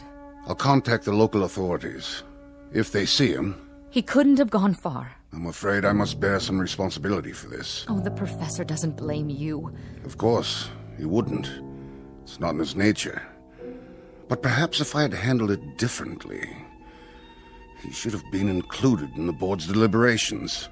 I want you to know that it was a most difficult decision. Most difficult. Well, the only thing that matters now is to find him. They say there'll be more snow tonight. Can you think of where he might have gone? Into town, perhaps, to visit a friend? He doesn't go anywhere except the school. It's been his life. Then I'll alert campus security. Though it's unlikely he's there. Everything will be closed now for the holidays. There's something I haven't told you. Yes? He has a gun with him. What? An old army souvenir. It belonged to his father. It's gone from his desk drawer. And so are the bullets.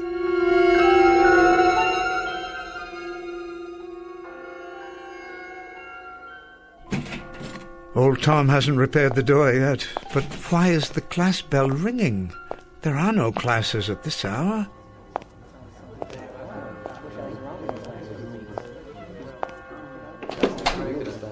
What is the meaning of this? Come in, Professor. We've been waiting for you.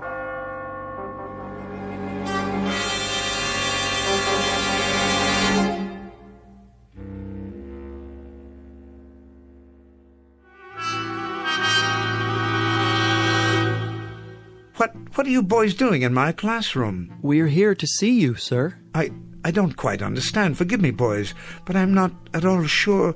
What I mean is, I don't recollect how... Artie Beechcroft, sir. Second form, class of 41. How have you been, Professor? How's that again? You say you're Artie Beechcroft? Yes, sir. Of course you are. I'd recognize you anywhere. And I'd recognize you, sir. You've hardly changed. Why, Artie, I'm delighted to see you. I'm truly delighted to see you. I've thought of you many times over the years, and I've missed your presence. And I've missed you, too. But what are you doing here? Forgive me, but you shouldn't be here at all. If memory serves, weren't you... That's right, Professor. I was killed in the Battle of Iwo Jima. One of this nation's proudest hours. I wanted to show this to you. What do you have there? It's the Congressional Medal of Honor. Splendid. It was given to me posthumously, sir. My father was very proud. Oh, my, and a very prideful thing it is, Mr. Beechcroft, a very prideful thing, and I am indeed proud of you, too. Thank you, sir. That means a great deal to me, more than you know. You were always a fine young man, but I don't understand. How can you be... Professor? What's that? It's Bartlett. 3rd form. I died in Roanoke, Virginia. I was doing research on X-ray treatment for cancer. You were? I was exposed to an overdose of radioactivity and contracted leukemia myself. Such a sacrifice, Bartlett, a terrible price to pay. But think of how many people have benefited from your efforts, your courage. Perhaps a few, sir. I hope so. I remember, Bartlett. I do remember. I read about it. That was a brave thing you did. An incredibly brave thing. I kept remembering, Professor.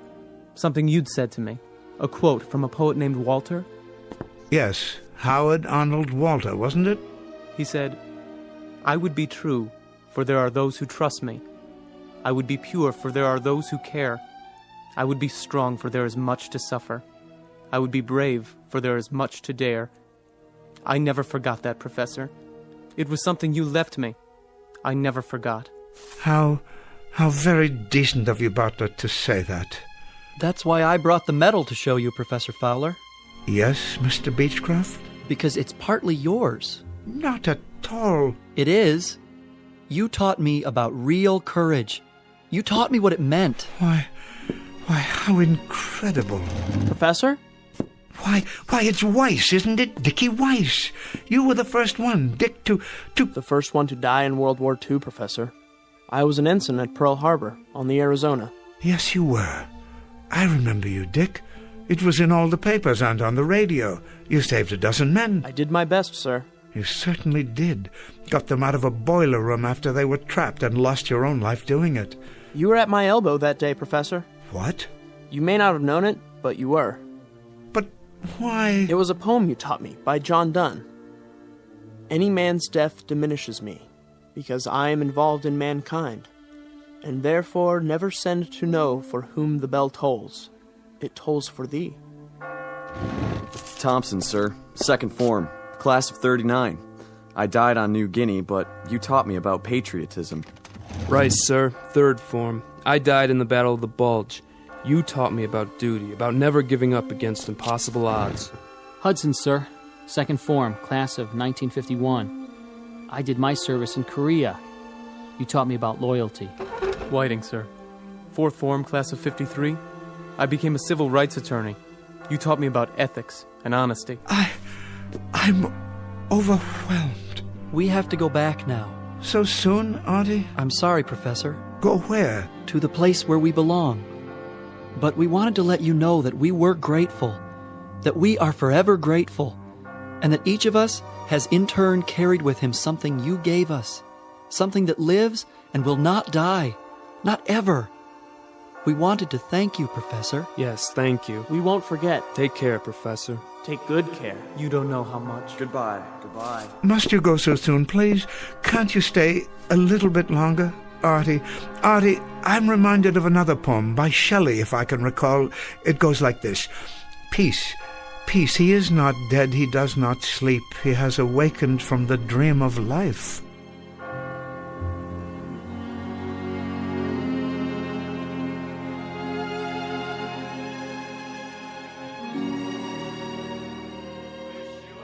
Yes, Headmaster, he's home now. I wanted to call and let you know. Yes, he's all right. Yes, he's just fine. Thank you. Sorry about the misunderstanding. Merry Christmas to you, too. Do you hear that, Mrs. Landers? The carolers came this year after all. And a lovely sound it is. Lovely and joyous. Thank you, boys. I enjoyed your performance very much indeed. Merry Christmas, Professor. A Merry Christmas to you. And a Merry Christmas to you, young man. A very Merry Christmas. And may I add how grateful I am to all of you. I've always felt that Christmas caroling is a wonderfully special tradition. Merry Christmas, boys, and may God bless you.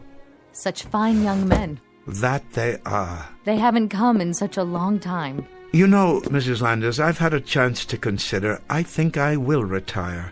I do believe I've taught all that I can teach. Oh, I'm sure that's not true. In any event, I wouldn't want the returns to diminish. Well then, if that's your decision, I think you've made the right one. I'm sure you have. So am I, Mrs. Landers. So am I. I hope so. Because, you see, I do believe that I may have left my mark, such as it was. A few gauntlets of knowledge I've thrown out that may have been picked up here and there after all. Be ashamed to die until you have won some victory for humanity. I didn't win them myself, but perhaps I helped others to win them. So in that way, even in some small measure, they are victories that I can share. I'm sure that's so. I've had a good life, Mrs. Landers. A very rich life. A very fruitful life. And as for this particular changing of the guard, I wouldn't have it any other way. Wish you a Merry Christmas. We wish you a Merry Christmas. We wish you a Merry Christmas and a Happy New Year.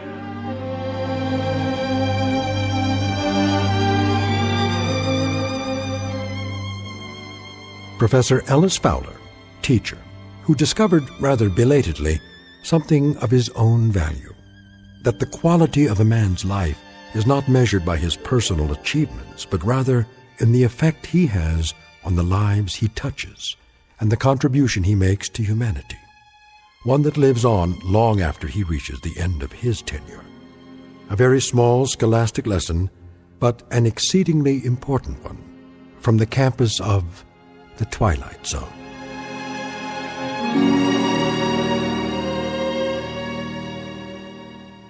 Back to the Twilight Zone after these words. Hi, this is Carl Amari, producer of the Twilight Zone radio dramas. I'd like to take a moment to tell you about our official website at twilightzoneradio.com, where you'll get the latest news and information on these Twilight Zone radio dramas. Plus, at twilightzoneradio.com, you can digitally download 3 free episodes or any of our episodes for only $1.95 each. In this age of ever-changing technology, we've decided to make these episodes instantly available to you by making the Twilight Zone radio dramas a digital download-only series. This means that this series will no longer be offered on CD. The CD collections at our website are now being offered while supplies last at buy one, get one free. So be sure to get your favorites before they're sold out. Be sure to visit us often, and I'll see you in the zone.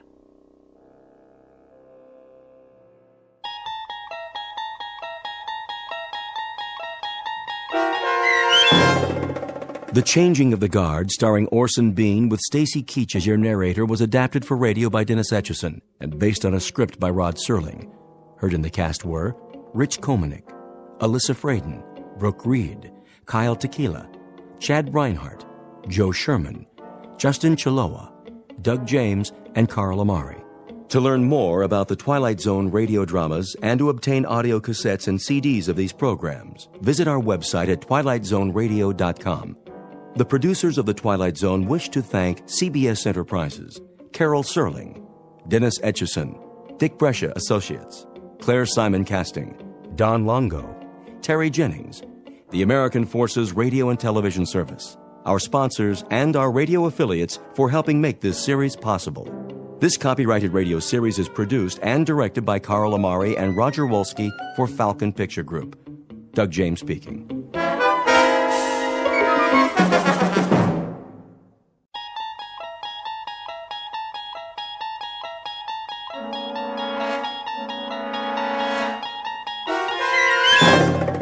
You're traveling through another dimension. A dimension not only of sight and sound, but of mind.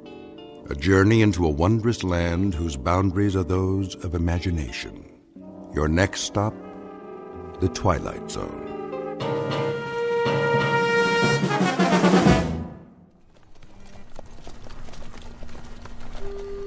Have them water the horses first. Some of them need shoeing. Well, there's a blacksmith shop. But no blacksmith, or anybody else for that matter. Looks like they all just cut and run. It's Johnny Reb for you. Leave nothing behind. I got a feeling, though. Don't you, Major? What feeling? Like eyes. Eyes where? That's just it, sir. I don't know. But I sure got the feeling. On the back of my neck. Like we're being watched. Maybe this town ain't so empty after all.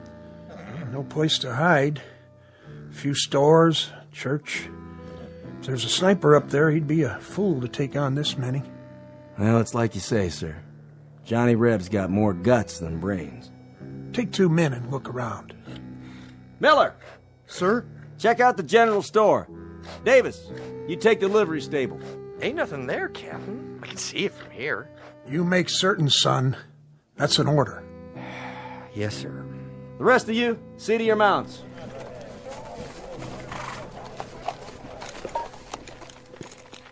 Well, I'll be. Will you look at that? What is it? Captain, I think you better see this. Hold your fire!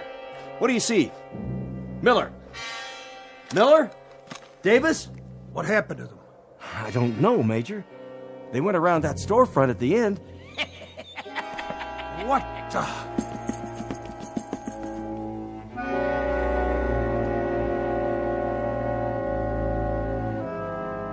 The time is 1863. The place is a valley in the state of Virginia. The event is a mass bloodletting known as the Civil War, a tragic time when the country split into 2 fragments, each fragment deeming itself a separate nation. It's been a long and brutal slaughter with no end in sight, and those who survive have learned to expect the unexpected. But in just a moment, the captain and the major and their entire company will make contact with an enemy they cannot defeat, in an outpost not found on any military map, an outpost found only in the Twilight Zone. And now, the Twilight Zone and our story, Still Valley, starring Adam West, with Stacy Keach as your narrator.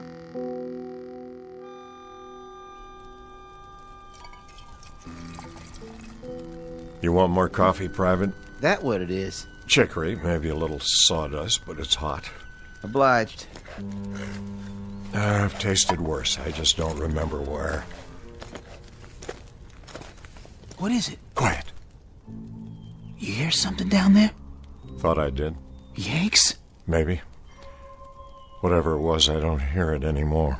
I didn't hear nothing. You never hear nothing, Dogger. Just sit in your duff and wait it out. Where's your carbine, soldier? Huh? Oh, it's over there. A lot of good it'll do you laying on the ground. What do you mean? What if the Yanks showed up? What'd you do? If the Yanks was here? You reckon you know how to work this thing? Yeah, I know how, all right. And if you pull the trigger, you reckon it'll fire? I reckon. Then show me. Hey, what's the idea? The idea is you aren't a right arm to me or a left arm.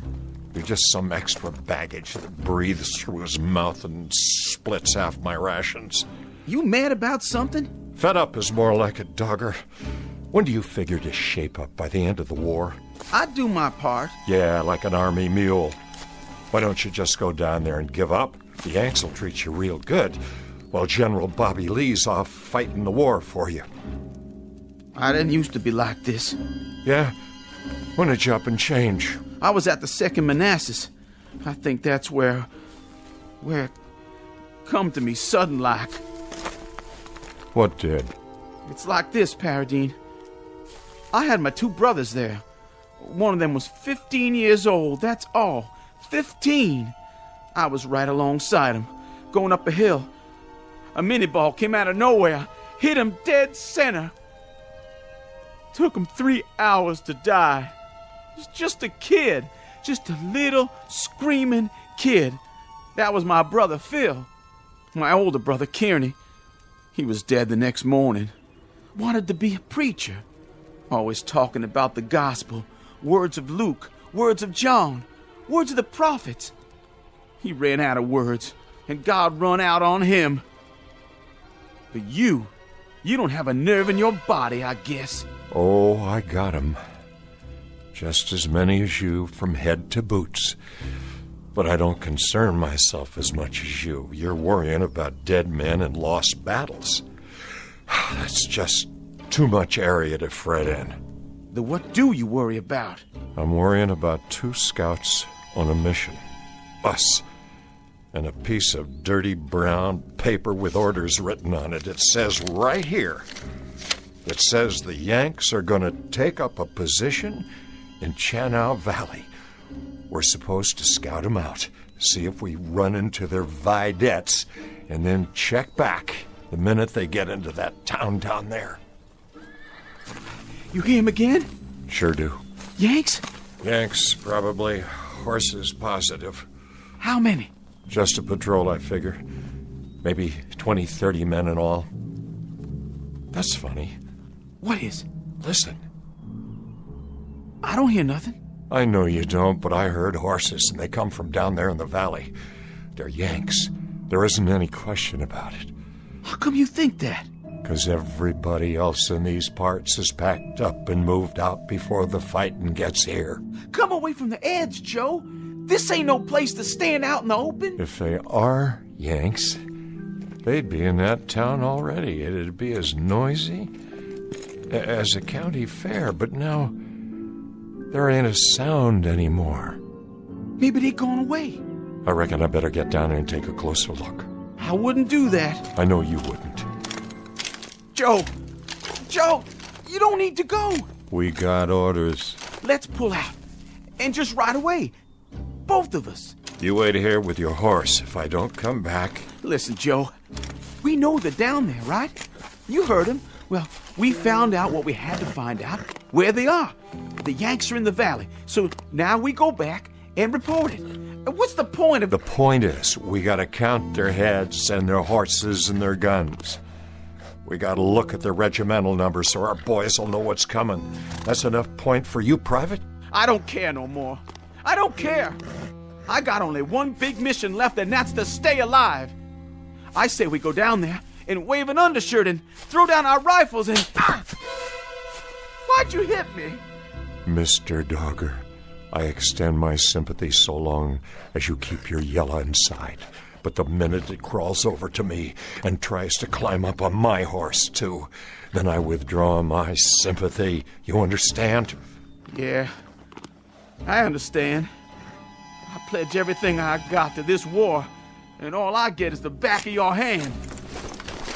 So far, you and me have pledged nothing to the Confederacy except maybe empty bellies and lack of sleep. But a couple of 100,000 others, including your own brothers, pledged a whole lot more. And now you're making it appear they did it for nothing. Now you pick up your rifle and stand at the ready. I got it. Good. If you hear a shot, that means they're down there in force. And you get back to camp at a fast gallop. Tell the lieutenant what happened. If you don't hear from me in 15 minutes, get back there anyway. You really going alone? Just me and this brave horse. For want of anything else.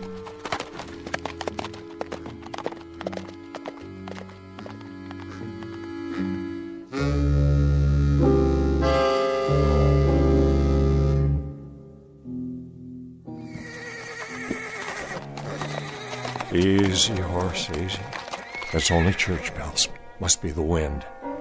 Has to be the wind.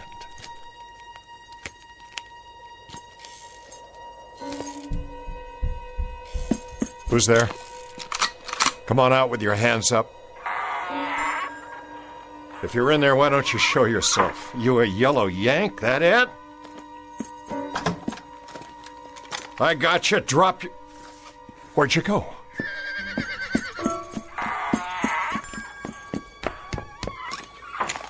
If there's a yellow Yankee hiding in one of these stores, you better come out right now. I'm taking you prisoner. Put your hands in the air, or I'm coming in. I'll blow you to kingdom come, I swear. Ain't no Yankees, just me. You come close to dying, old man. Did I now? You better start talking fast. What would you like to hear? Some answers. Tell me who you are and what you're doing here.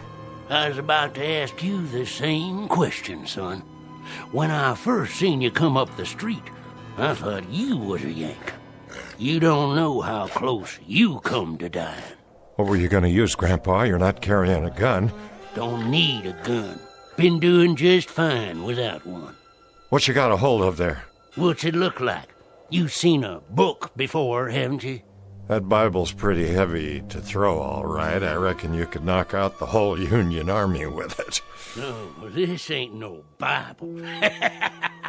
And I wasn't aiming to throw it. Just use it, like I used it on them. On who? The Yanks. I took 'em all out, every last one.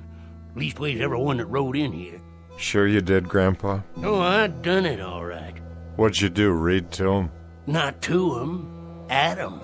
And they turned tail, just like that? Nope. It was the town folk packed up and left. Then what happened to the Yankees? They're still here. I suppose you got 'em all hogtied, hmm? Come on, I'll show you. Over behind the blacksmiths.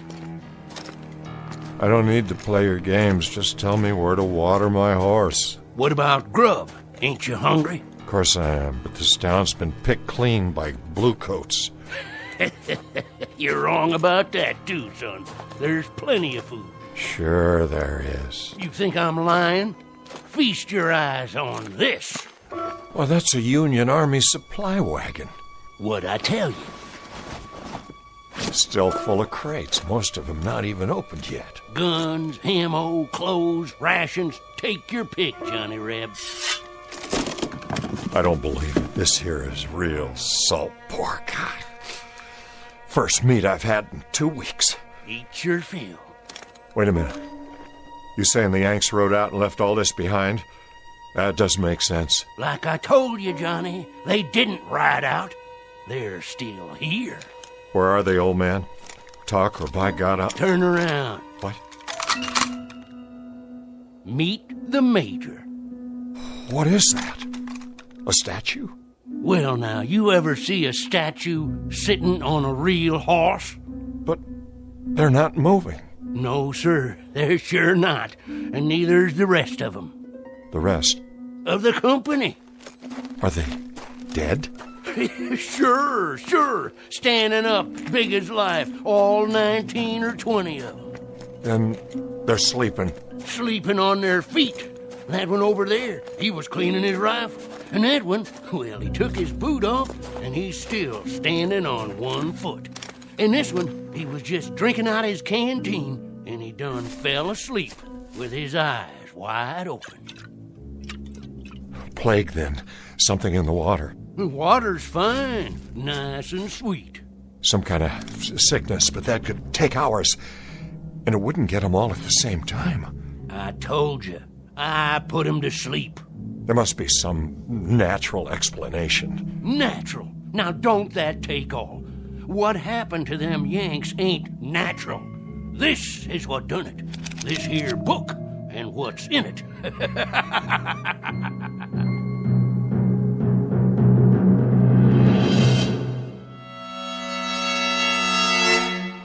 Give me that book. No, you don't, Johnny. This here is still my book. For now. Hey, Yank, wake up. I'm the only one can do that.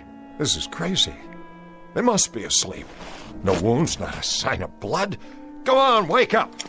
None of you are dead. Wake up, Yanks. I'm taking you all prisoner. I told you. It has to come out in this book. But you don't believe me. You think I'm lying. I didn't call you no liar. This here is what done it. Give me that.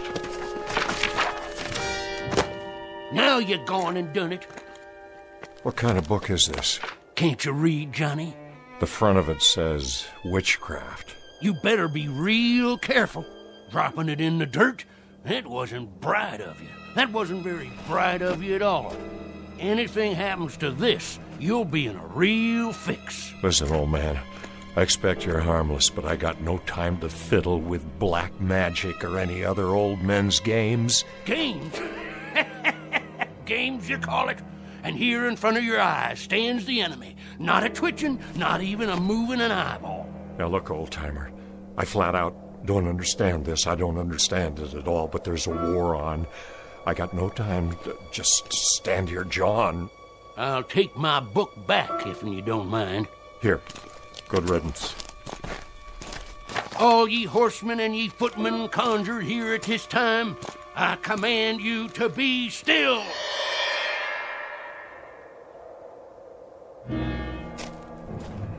Oh, Johnny, you didn't believe me.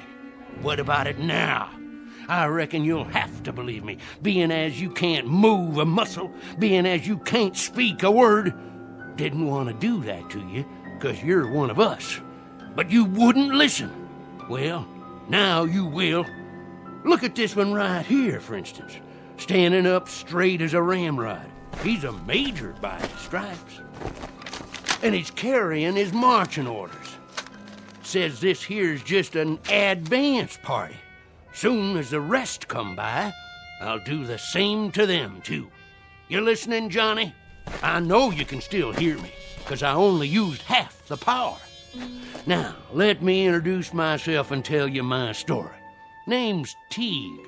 I'm a witch man, and my pappy was a witch man afore me. He was the seventh son of a seventh son, and I was his seventh son. I know conjure stuff forward and backward, up and down. It's my living. Folks in Channel make fun of me, like they did my pappy, but they buy my charms. Things to bring love or hate if they hanker for 'em, cures for sick hogs and calves, sayings to drive away fever. All them things I done for Channel folks all my life. You understand? If you finally got it, blink your left eye. Good. That's good. Now you can move again. I'll say the words. Ye lone horsemen conjured here in this spot, ye and ye alone may pass on.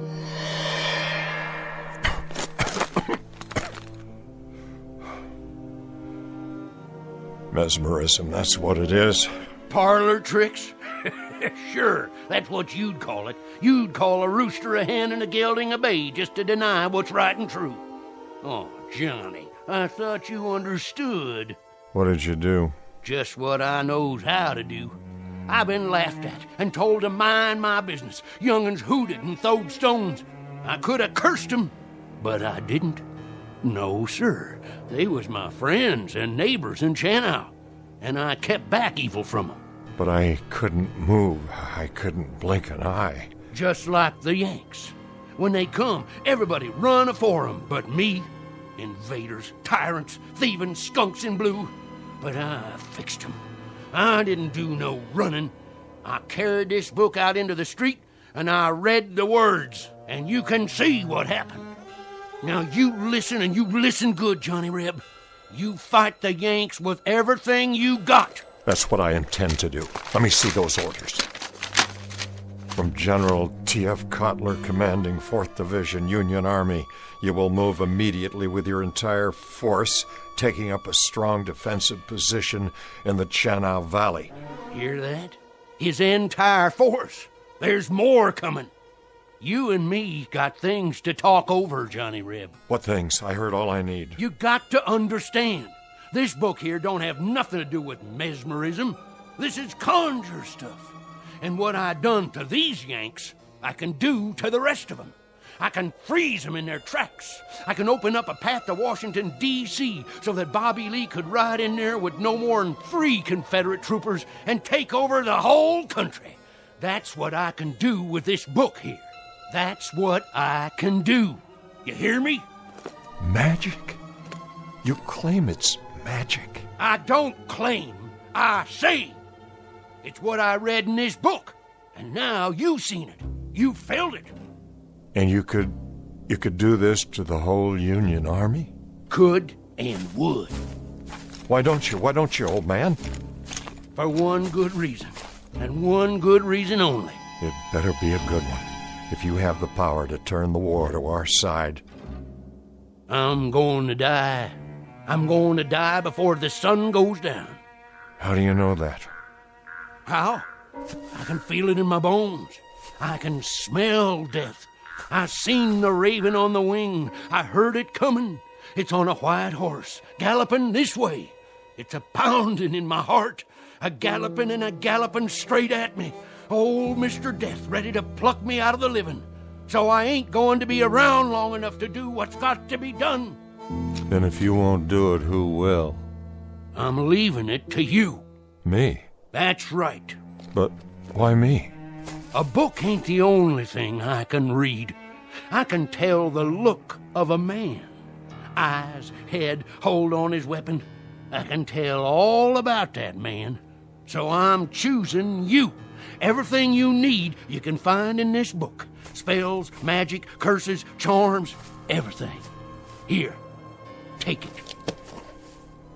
It don't seem right. It don't seem right at all. There's something about all this. Something. Something like what? Something unclean. Look at these pictures, animals, symbols, things I've never seen before. It's like being in league with... Say it, Johnny Reb. You got it right. Now say it like it needs to be said. With the devil. That's it. That's who you're in league with now, Johnny. That's who we'll have fighting on the side of the South. The devil himself. The devil! The devil!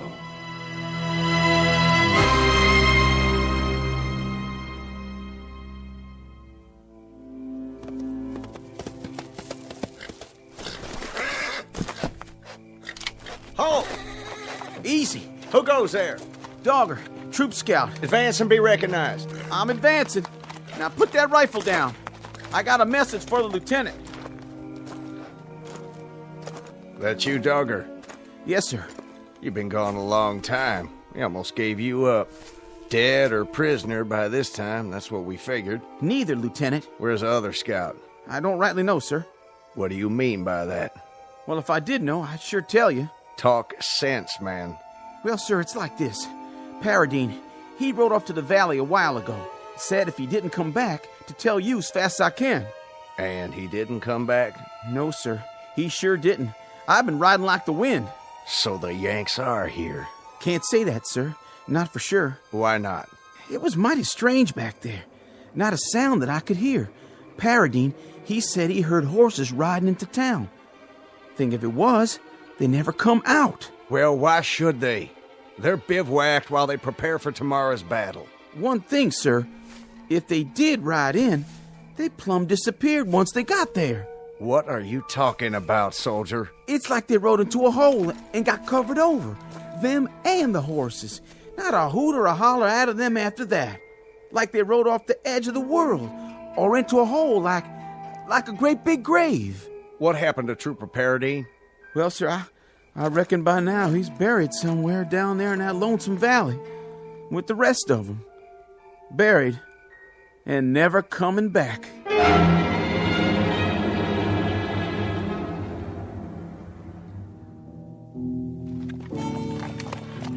Good girl. Drink your fill while I do the same. Johnny, where'd you go? Filling up my canteen, old man. Sorry, Johnny. Must have dozed off. That's okay. Stay lying down. You don't look so good. Almost sundown. Not much time. Oh, now there's plenty daylight left. Drink the water? Thank you kindly. I told you, I only got till sundown. After that, it's all up to you. That ain't gonna happen. You're feeling stronger, I can tell. Oh, no. Just a few more minutes. That's all you gotta wait. Just a few more minutes. What are you telling me? Read it. Read it. You hear me? I said stay down. Johnny Reb, you hear me? You got to read from it out loud. Here. Right here. It takes your blood on the first page. Oh, come on. That settles the pact. That makes the contract. Your blood mixed with mine on the front page. You need food is what you need. That's the only thing wrong with you. How about some salt pork? Hey, Johnny Reb. Stars and bars. Here, I'll cut you off some. Hoist 'em high. Would you open your mouth and eat? Stars and bars. Stars and bars. Oh, man, don't you do me like that. Oh, dang saber. Now I've gone and cut myself. The blood, it dripped right there in the book, just like you said, old man. Hey, old fella, talk to me. What do I do now?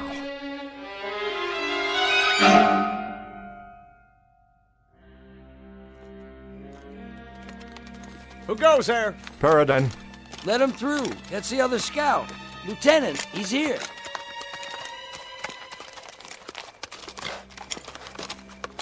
That's you, Paradine? Yes, sir. You see, Dogger, he didn't ride off the edge of the world after all. Joe, is that you? It's me, all right. I'm sure glad to see you, Joe. I rode back here just like you said. You did good. So the prodigal returns. Some people around here figured you must be dead by now, or a prisoner. Neither one, Lieutenant. No time for either, it appears. Sir? That book in your hand. Man's got to do his reading, doesn't he? It wasn't like that. Well, let's hear it, man. What did you see? More'n you'd believe. I'll be the judge of that. Go ahead. I'll try. Where are their advance people? In the town. And the rest of their forces? The main body was spread out behind 2,000 men at least, 60 guns, 1 troop of cavalry, maybe 50 supply wagons. You drunk or something, Paradine? Not a drop, sir. There hasn't been a sound from that valley all day. Not one sound. Lieutenant, you got every reason to call me crazy. But the reason you didn't hear them is because they're asleep. Why, of all the... Put to sleep by magic, black magic. It's all in this book here. There was an old man, Teague by name. He done it. Then he give me the book so I can carry on. Paradine, this is an order. You're to take yourself to bed on the double. You're to sleep the night, make your report to me in the morning. This is my report, Lieutenant. There's practically a division of Yankees down there, and they're dead on their feet, not moving a muscle, just standing right out in the open, big as you please, or sitting straight up, the same as they were when the spell hit them. Spell? What spell? It's in the book here. I swear to you. I won't call you mad, Paradine, or drunk. I'll wait till morning, but if you haven't changed your story by then, I'll be ready to charge you with one or the other. You want proof? Of what? A daydream? Here's what you do. In the morning, you send a patrol down there and take a look at the main street of that town. And what will they see? Just what I said. But in the meantime, I think I done something that'll prove it to you quicker. Where's Mallory's troop? Mallory's not back yet. They went up to the North Ridge late this morning. There was Yanks camped up there. Company's strength at least, wasn't there? That's about what we figured, but what's that got to do with it? It's got everything to do with what I said. This book. On the way back here, I read from one of the pages out loud like the old man told me. I wanted to kind of test it, so I conjured up a spell, and I pointed it up there toward the ridge. That's enough. I've heard all I care to hear.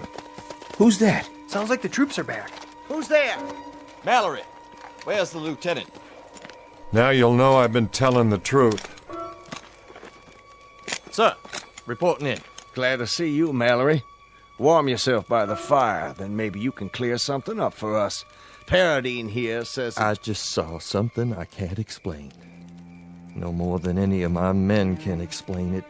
And they saw it too. We walked up to that ridge in a skirmish line, scared out of our boots because it was so unearthly quiet.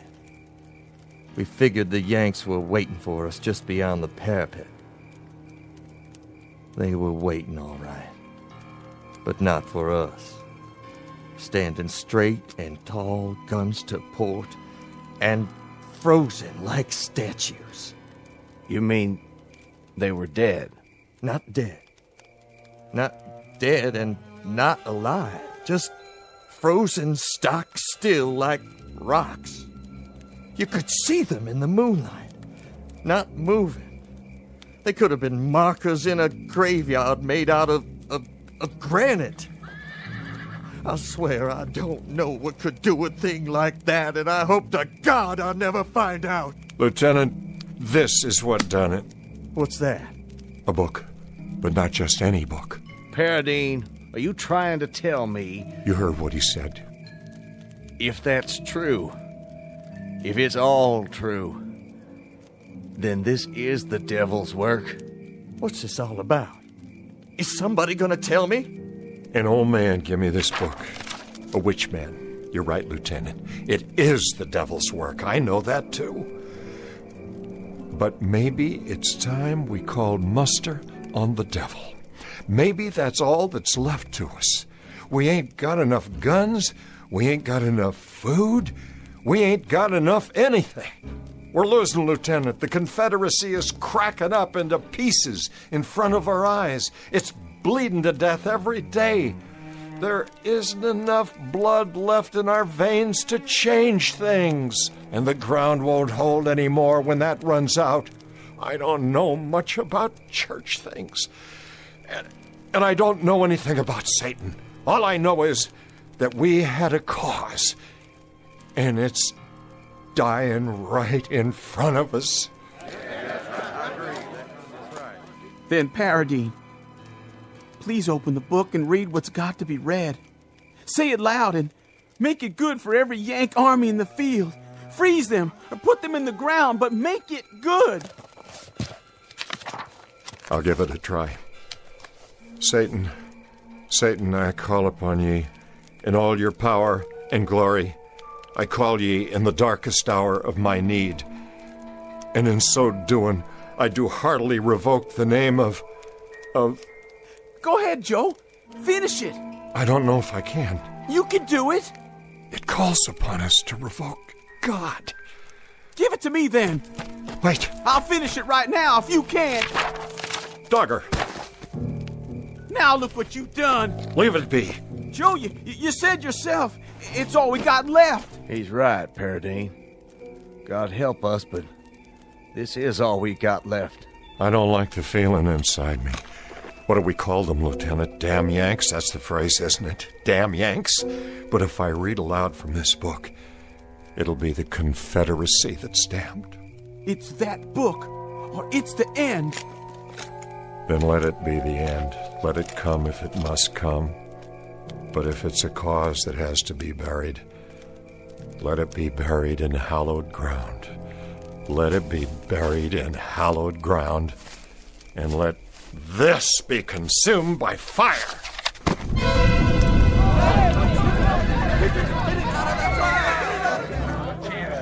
Let it burn, boys. Maybe he's right. Let it burn.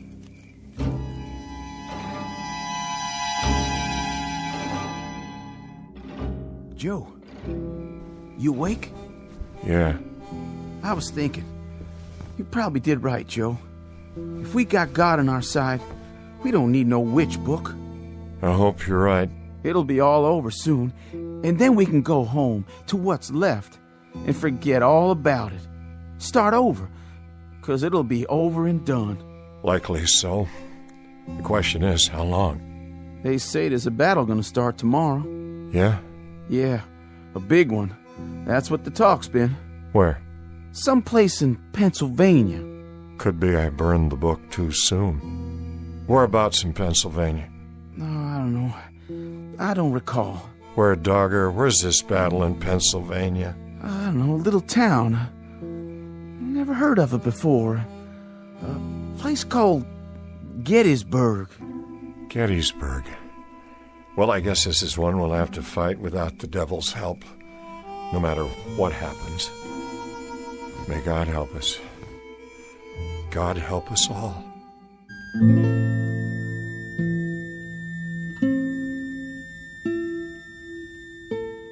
In a time to come, during what will be Joseph Paradine's old and garrulous years, he'll tell anyone willing to listen that the Civil War wasn't lost at Antietam or Gettysburg or Shiloh. Rather, he'll insist the Confederacy's fate was sealed in a little valley hamlet called Shannou. And people will laugh or pity him when he insists that the South lost the war because they refused a certain strategic alliance. But the truth is that such unholy alliances are often the norm rather than the exception in the Twilight Zone.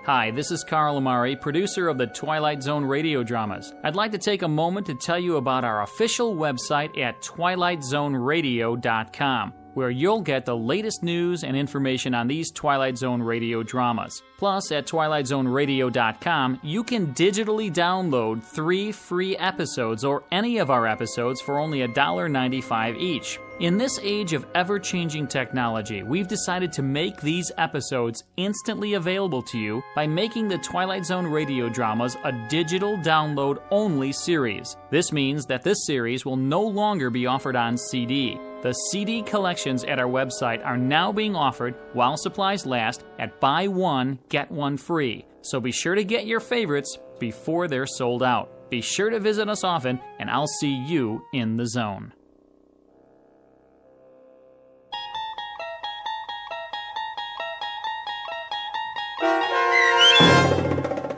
Still Valley, starring Adam West, with Stacy Keach as your narrator, was written for The Twilight Zone by Rod Serling from a story by Manly Wade Wellman and adapted for radio by Dennis Etchison. Heard in the cast were Mike Novak, Richard Hensel, Turk Muller, Doug James, Jeff Lupiton, Christian Stolte, Sarah Marks, Carl Amari, Vince Amari, Paul Patch, and Roger Wolski. To learn more about the Twilight Zone radio dramas and to obtain audio cassettes and CDs of these programs, visit our website at twilightzoneradio.com. This copyrighted radio series is produced and directed by Carl Amari and Roger Wolski for Falcon Picture Group. Doug James speaking.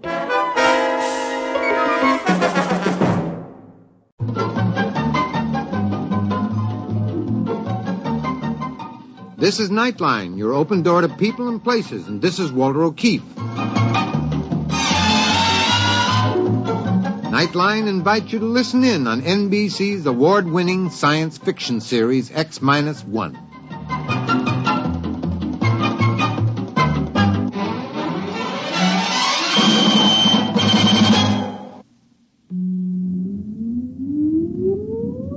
Countdown for blast off. X-5, 4, 3, 2, X-1, fire.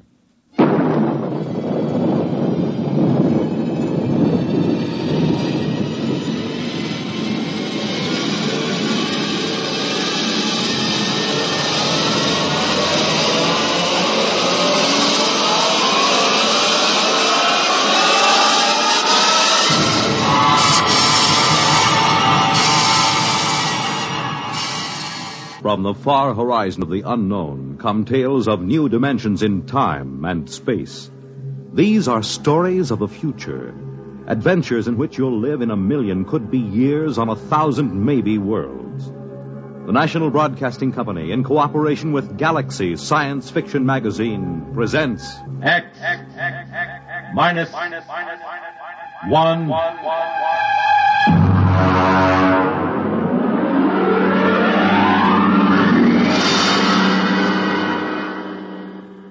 Tonight, The Light by Paul Anderson. But first, hear this. The glamour backstage at Broadway's newest hit musical show, the spectacular West Side Story, the novel experience of accompanying a congressman, Joseph Martin, as he searches out the complaints, compliments, and problems of his constituents on a grassroots tour of his district. The thrill of attending one of the top football games in the nation as Army versus Virginia. The excitement of spending late evening hours with the music of top artists performing in famous nightclubs in New York and Chicago. These are just a few of the highlights of the weekend entertainment Monitor has planned for you. Beginning tomorrow night, Gene Kelly, Milton Berle, Tab Hunter, and Tony Martin are among the celebrities who will be visiting you over the Monitor weekend. There'll be comedy by Fibber McGee and Molly and Bob and Ray. Music, news, and sports, all on Monitor. So why don't you start your weekend right with Monitor on Friday night and stay with Monitor all weekend long over most of these same NBC radio stations. Now,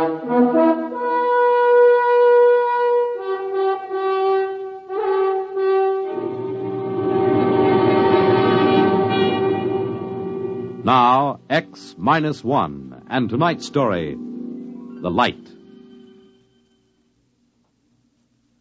You really should feel highly honored, Professor. You're the only person I've been allowed to tell this to. And, of course, there's a good reason why you're being permitted to hear it. Why? I think you'll see why before I've finished. We're not a gang of power-nutty militarists, you know that. Personally, I'd like to tell it to the whole world, but it could very well touch off a war, and a war would mean the absolute end of civilization. There's one thing you should understand right from the start. Just because I know enough math and physics, just because I could pass the most rigid physical exam ever devised, doesn't mean I don't know anything about culture and art. When they picked me for the three-man crew for the first landing on the moon, they were a little condescending about that side of my background. Baird, the skipper, and Hernandez, the engineer, the other two members of my team, were a little leery of me just because I could talk about art every now and then. They needn't have worried. Once we left the space station and got into orbit, we didn't have much to do for several days but talk. Look at it. From this distance, you'd swear the Earth was uninhabited. It's hanging like a big sapphire in the inky black. Poetry. Don't you ever quit spouting it.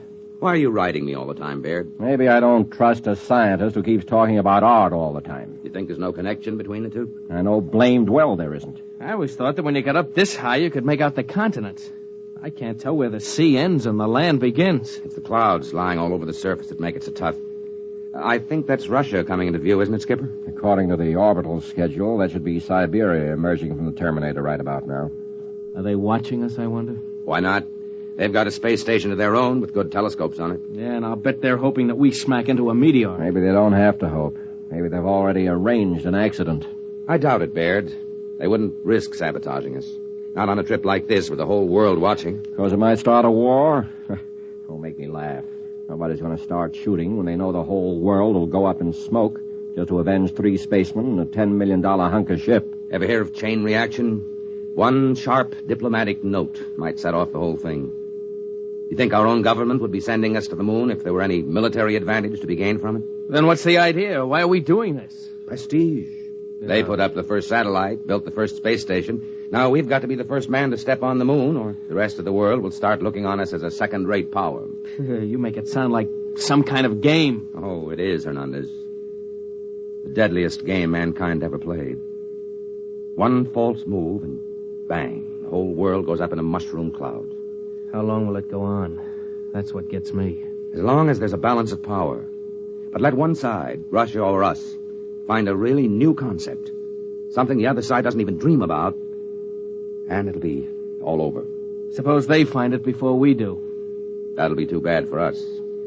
The Cold War will be over, and so will we. Why don't you shut up, the two of you? You both talk too much. It was the wrong thing to say, I knew, out there in the great quiet night. We shouldn't carry our little hates and fears and greeds out beyond the sky and into space. Or perhaps the fact that we can be burdened with them and still reach the moon shows that man is bigger than he knows. I couldn't say. Anyhow, as the whole world knows, we made it. Our landing site hadn't been chosen exactly, but as you know, Professor, we came down at the foot of the lunar Alps, not far from the crater Plato. We felt no sense of pioneering when we touched down. We were tired and tense. It was merely a hard, breakneck job.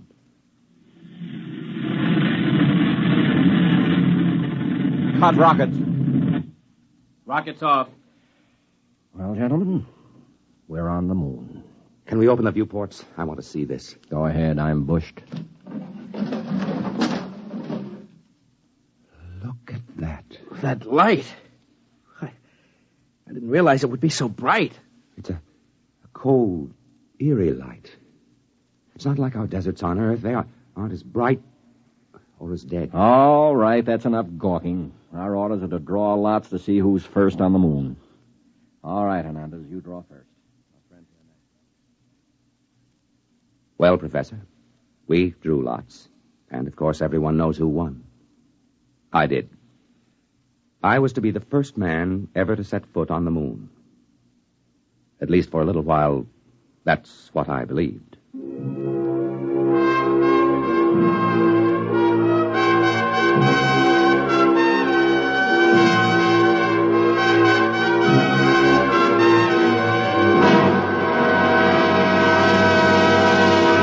You're listening to The Light, tonight's attraction on X-1.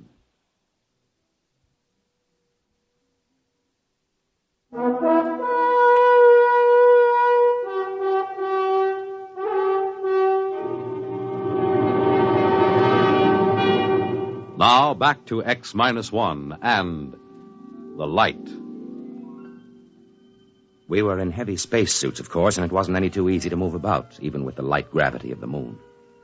I stepped out of the airlock first, followed by Baird.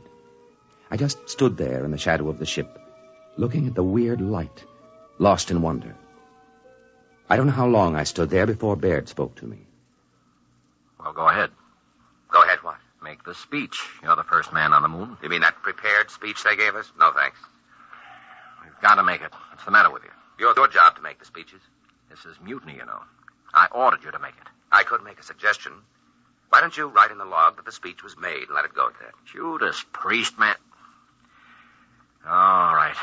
But if this ever gets out... It's our secret, Captain. Consider the speech made. Well, what do we do now? You start gathering rock samples. I'm going to take pictures. Come on the double. So we went to work. I gathered some samples, and each time I did, I left a little mark in the dust on the surface. The traces I left would probably last until the sun burned out. It seemed like an act of desecration, though the landscape was ugly enough. No, that's not true. It wasn't ugly, only alien. Do you know, it was several hours before I could really begin to see anything. I mean, it took that long for my brain to start registering in this strange, eerie place. I remember pausing to rest a minute while I watched Baird making adjustments on his camera lens and snapping various bits of landscape. Yeah, that ought to be a good one. You know, Baird, the thing that gets me is the light. It's no trouble. I'm using an F8 exposure this time. No, I mean the quality of it. It isn't like anything I ever saw on Earth. I wonder if it can be photographed. Of course it'll photograph. You know, in a way, it reminds me of that weird brass-colored light you get just before a storm on Earth. But it isn't the same either. No, I think I'll try an F11 setting. What I mean, though, Baird, is I don't think you can get the feel of this light in a picture. What you'd need for that is such a painter as hasn't lived for centuries. Rembrandt? No, it's too harsh a light for him. Cold light that's somehow hell-hot. Will you shut up? You and your blasted Renaissance?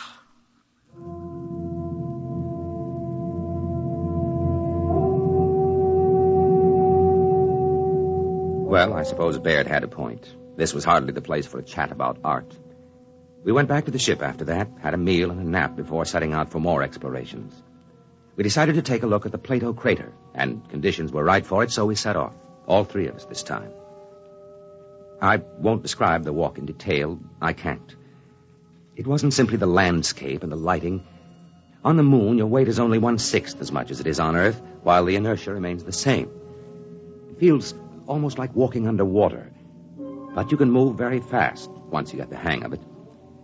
After a while, we reached the crater wall, climbed it, and stood looking down. Then Hernandez saw something and let out a yelp that almost split my ear when I heard it on the speaker in my helmet. Hey, look! What's the matter? What happened? There, in the floor of the crater, that mist. Yes, I see. Then they were right. Who? What are you talking about? The astronomers. They thought they saw something that looked like a mist in some of the big craters. They're right. It's right in front of our eyes. I thought there was no atmosphere here. How could there be mist?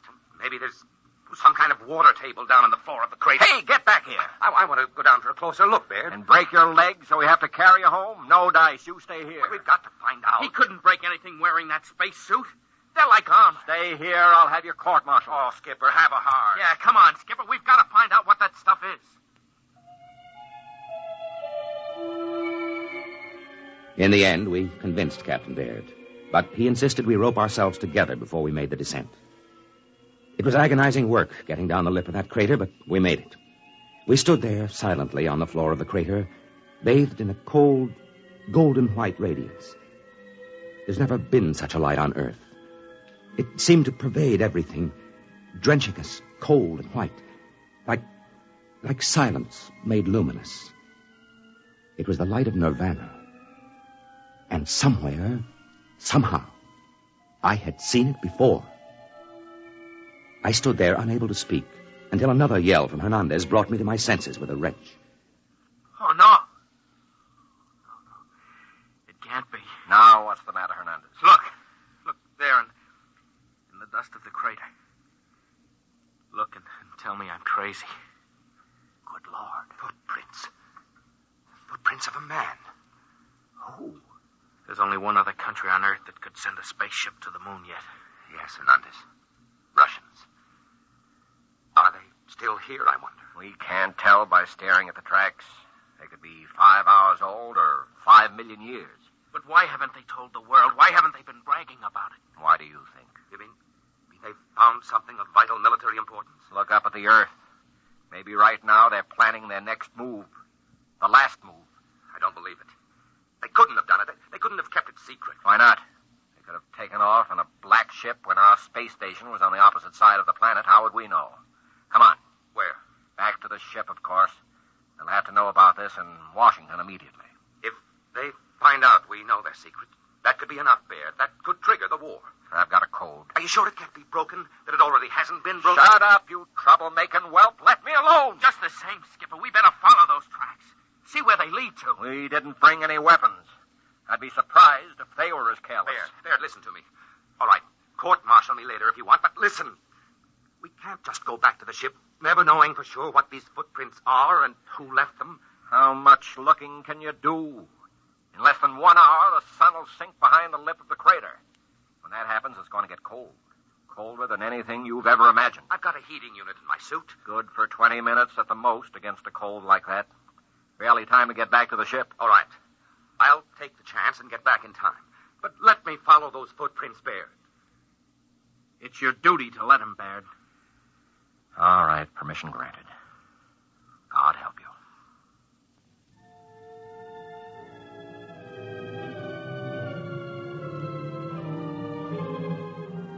Baird and Hernandez, still roped together, climbed the crater side and disappeared, leaving me alone, staring at the hobnail boot footprints of a man. I had to work fast, knowing that the sun would soon disappear and the awful cold begin. I went on, following the steps in the still, lifeless dust of the moon. At last, I came to the place I was looking for. It wasn't much to see. There was a long track of plowed dust and a chipped stone where something had landed and taken off again. And this was the astonishing thing. There was no sign of a rocket blast. A few scars where a pick had removed samples, footprints, and that's all. Someone, sometime, had landed here without rockets and had never told anyone about it. I looked up at the sky, saw the ruddy speck of Mars, and felt cold. Had the Martians beaten us to our own moon? But I had to get back now. Every second longer that I remained whittled down my chances of ever reaching the ship again. I was about to start back when something caught my eye. A big chunk of rock with something carved on it. Something unmistakable. A cross. A million suns wheeled and glittered above me. Then I knew. I remembered where I had seen that weird light which remained on the wall at sundown. And then I knew the truth. I turned and started to run for the ship. I almost didn't make it. Baird met me halfway, ripped off my pack, and connected another heating unit. Jackass! Puddin'-brained fool! I'm going to have you up before a court-martial, so help me if it's the last thing Even if I tell you who made those footprints in Plato? What? I can, you know. I've got it all figured out. And in a way, it's a good joke on you. All right, back into the ship with you, and let's hear the whole story. And it better be good.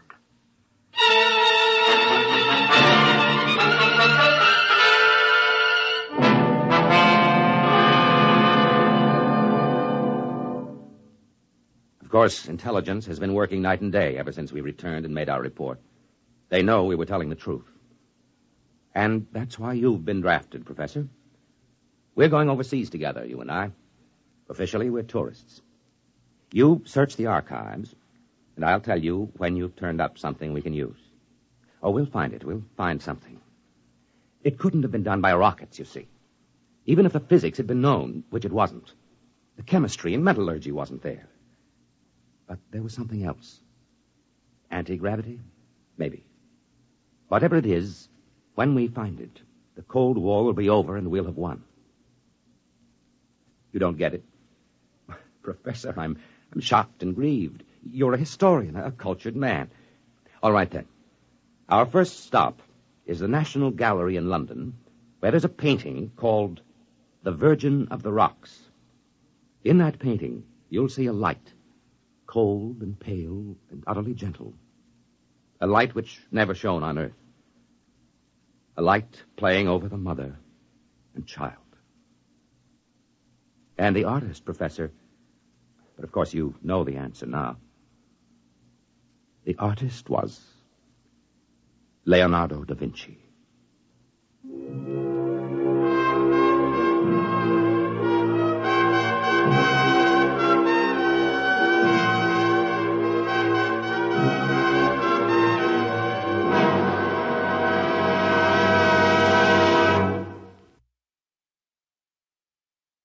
You have just heard X-1, presented by the National Broadcasting Company in cooperation with Galaxy Science Fiction Magazine, which this month features the conclusion of an exciting two-part serial, Wolfbane, by Frederick Pohl and C.M. Kornbluth. Read it in Galaxy Magazine on your newsstand today. X-1 has brought you The Light, a story written by Paul Anderson and adapted for radio by William Welch. Featured in our cast were Carl Weber as the narrator, David Kerman as Captain Baird, and Bob Hastings as Hernandez. Your announcer, Fred Collins. X-1 was an NBC Radio Network production.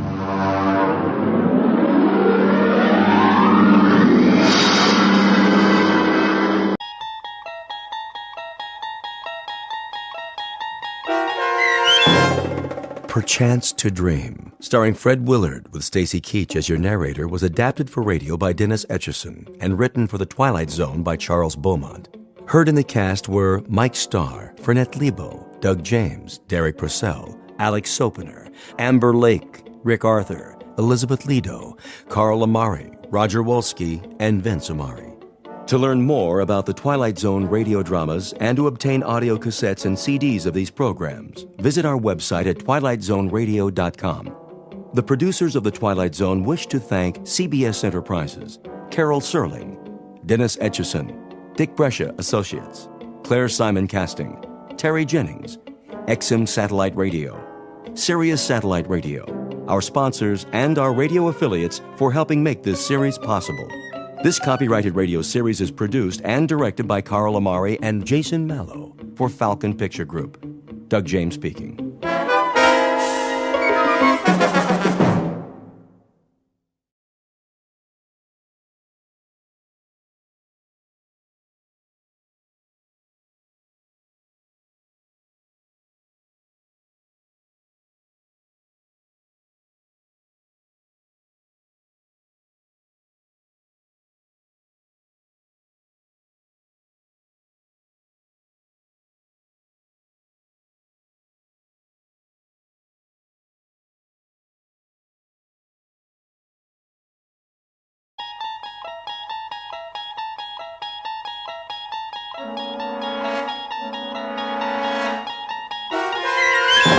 There is a fifth dimension beyond that which is known to man. It is a dimension as vast as space and as timeless as infinity. It is the middle ground between light and shadow, and it lies between the pit of man's fears and the summit of his knowledge. This is the dimension of imagination. It is an area which we call the Twilight Zone.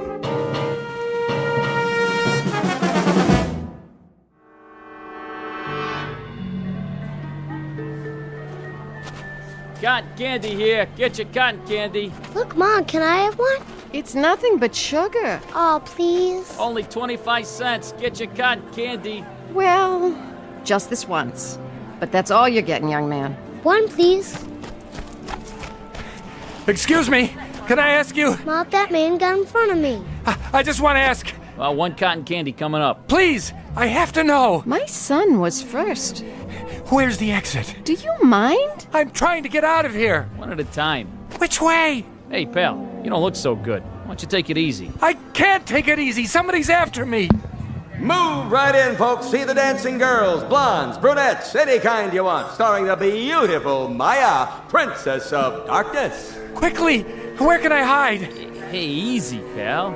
You don't understand. She's been following me all night, everywhere I go. Can I have my cotton candy, please? Come along, Christopher. It's late. But, Mom... You've had enough sweets. You, over there. Come on over, mister. Show's about to start. Leave me alone! Come inside the tent. Always room for one more. How do I get out of here? Well, right over there, pal. See? Through the turnstile. Follow the crowd. Hey, watch where you're going. Let me through, please. That man just shoved me. Sorry, you've got to let me out. Hey, slow down there. One person at a time. Please, someone's after me. Get in line, like everybody else. All right. All right. There, that wasn't so hard, was it?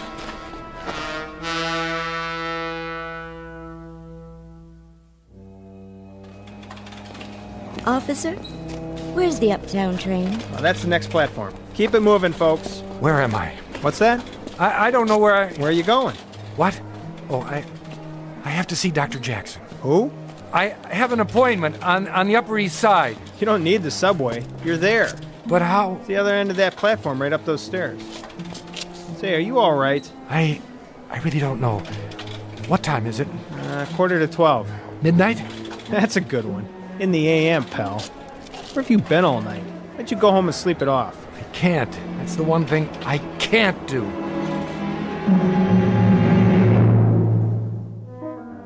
Noon in the city. Lunchtime for thousands of people. To most of them, the next hour will be a rest, a pleasant break in the day's routine. To most, but not all. The gentleman on the run is Mr. Edward Hall, an ordinary man who lives an ordinary life. The only problem is, his life has been turned upside down. He knows his way around the city, but he's had a bad night. Several, in fact. Nights without sleep as he flees a place that may or may not exist. It's all real for Mr. Hall, however, and it holds a secret he does not want to face.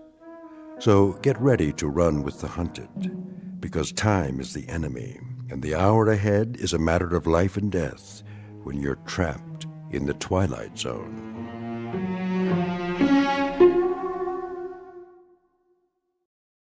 And now, The Twilight Zone and our story, Perchance to Dream, starring Fred Willard, with Stacy Keach as your narrator.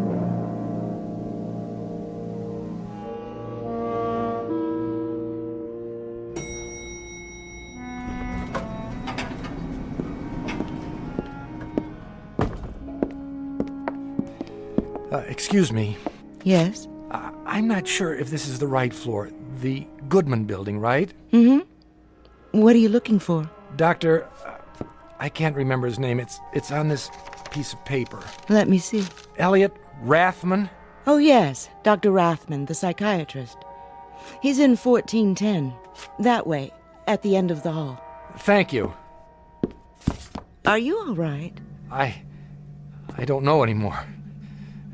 I guess that's why I'm going to the doctor. Would you like me to walk with you? No. I can make it. Are you sure? What? You don't look so good, honey. Why don't you come with me? You? It isn't far. I can show you the way. Don't touch me. What's the matter? I'm free for the rest of the day. Get away! Relax, honey. It won't be long now. May I help you? Tell her to keep away from me. Pardon? That woman. Who? In the hall. She's been following me. I don't see anyone. She was there as soon as I got off the elevator. I didn't recognize her at first, but when she began to speak... Well, there's no one there now. See for yourself. She was. I tell you. Why don't you take a seat? Do you have an appointment? I think so. Dr. Jackson said he would call. Oh, yes. Mr. Hall. That's right.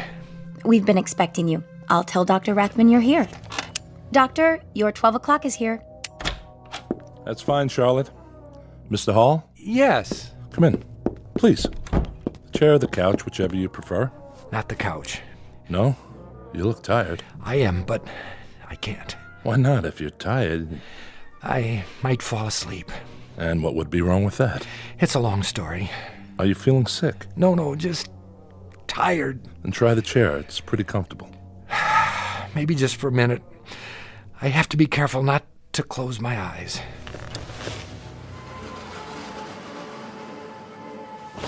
No. I thought you said you were tired. I am the tiredest man in the world. You know how long I've been awake? 87 hours. Almost 4 days and nights. And you can't sleep? Can't. No, doctor, that isn't it. Mustn't. I mustn't go to sleep, because if I do, I'll never wake up. Really? Mind if I walk around, keep the circulation going? Stand on your head if you think it'll help. I don't have that much energy. What's funny now? You are. You're sure you're a shrink? That's what the diploma on the wall says. Why do you ask? You're not what I expected. Oh? What did you expect? Oh, I don't know, something more like... An old man with the white goatee and a German accent? I've heard that before. It's what everybody expects. And they're always disappointed. I've often thought of wearing a disguise. Wait a minute. I have a pair of horn-rimmed glasses in my pocket there. How's that? Perfect. I hope it makes you feel more comfortable. Oh, you looked okay before. But I'm afraid I'm wasting your time. Why do you say that? You can't help me. Nobody can. You're sure? Yes. Then why did you come to see me at all? It was Fred Jackson's idea. He's my regular doctor. I know. What did he tell you? Not much. Your name, Edward Hall. Your age, 35. Your occupation, draftsman. Unmarried. That's right. Long-standing heart condition? Since I was a child. Dr. Jackson's treating you for that? Yes, with pills. And did you remember to take them? When? This morning. What day is this? Good thing you reminded me. You have a glass of water? Surely. Thanks. No history of mental illness? Definitely not. That's all I have. You want to tell me the rest? No, forget it. I'm sorry to take up your time. Mr. Hall. Yes? You really think running away will do you any good? I wish I knew. Don't get me wrong. Sometimes running away is the best answer. Depends on the problem and whether it's something that can be overcome. The fight or flight response. Precisely. But I don't know if yours is that sort of problem. Listen, you can do what you like. But I'm going to charge you for the appointment no matter what. So why not get your money's worth?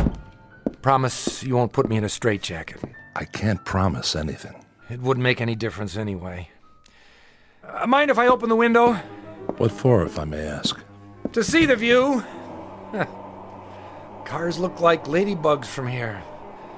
People like insects. Quite a drop. Straight down.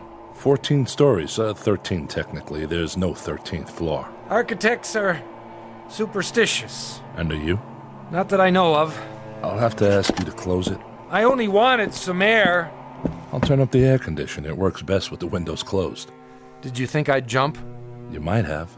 Not a chance. I want to live. That's my problem. Why is that a problem? There are people who don't want me to. Then get on with it. With your story, I mean. I don't know where to start. Start anywhere. Okay, but I'm warning you, you'll think I've lost my marbles. Marbles can be found, Mr. Hall. Please, go on. Nice office you've got here. Nice furniture. Glad you like it. The pictures on the wall. This one in particular. The seascape. You ever look at it? Really look at it? Why? Does it remind you of anything? Has it ever moved? Quite a few times. It used to be over the desk. My wife likes to redecorate the office. No, what's in the picture? How do you mean? The boat on the waves. You're serious? No, it hasn't. Not to my knowledge, anyway. Sorry to disappoint you. I can make it move. Can you? Yes. That would be quite an accomplishment. Not really. When I was a kid, we had a picture like that. Not the same exactly, but close. A boat, a sailing ship. One of those paint-by-numbers things. I remember those. I think my mother painted it when I was a baby. She used to tell me to look at it. If I looked at it long enough, she said, it would move. I didn't believe her. But the idea fascinated me. One night I spent a whole hour just staring at that silly boat. And did it move? Yes. You were lying in bed waiting to fall asleep, but you couldn't. That's right. You understand there's nothing strange about that. A fixed image on your retinas. Eventually your nervous system shifts the position slightly to remain alert, or seems to. In Gestalt psychology, we call it the figure ground effect. In plain words, it was an optical illusion. I know, except that after a while, I couldn't control it. Every time I looked at the boat, the sails filled and began to dip, moving over the bounding waves. I couldn't stop it. Imagination is strong in a growing boy. I realized that. I realized it even then. But the point is, I got just as scared as if it were really happening. Why would it scare you? Oh, I don't know. The movement, the change of scene, of being someplace else. Of being out of control? Could be. Even if you know it's not real? But that's just it. The mind is everything. If you think you have a headache, and there's no physical reason for it, you hurt just the same, don't you? Granted. Excuse me. I need some more of that water. Be my guest. Thank you. Dextroamphetamine? How did you know? I recognize the pill. Not one of Dr. Jackson's prescriptions. It's the only way I've been able to stay awake. How many grains a day? I don't know, 30, 35. I'll have to tell Dr. Jackson. Tell him! I don't have much longer anyway. Not if you keep taking those. You want to hear the rest or not? Yes, I do. All right, here goes. When I was 15, I developed a rheumatic heart. They said I'd never really get well, that I'd have to take it easy. No strenuous exercise, no long walks, no stairs, no shocks to the system. Shock produces excess adrenaline, they said. That was bad. Avoid any kind of shock. But they forgot about my imagination. Then 3 years ago, a woman was killed by a man who'd hidden in the back seat of her car. Maybe you read about it? I believe I did. Well, I started thinking about it. Maybe someone was hiding in the back seat of my car. Maybe I'd be driving over Laurel Canyon some night. I'd look in the rearview mirror, and I'd see somebody or something rising up out of the darkness behind me. I had to drive the canyon twice a day. The second time was always late at night. It's a tricky road. One slip and you're over the edge.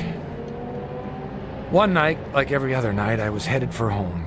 It was a dark stretch, only my headlights cutting into the blackness. Suddenly, I began to feel uncomfortable, as if I weren't alone in the car. It was ridiculous, but I couldn't shake the sensation. I kept thinking, there's somebody back there, directly behind my seat. If I look in the rearview mirror, I'll see his face, and then I'll see his hands reaching up.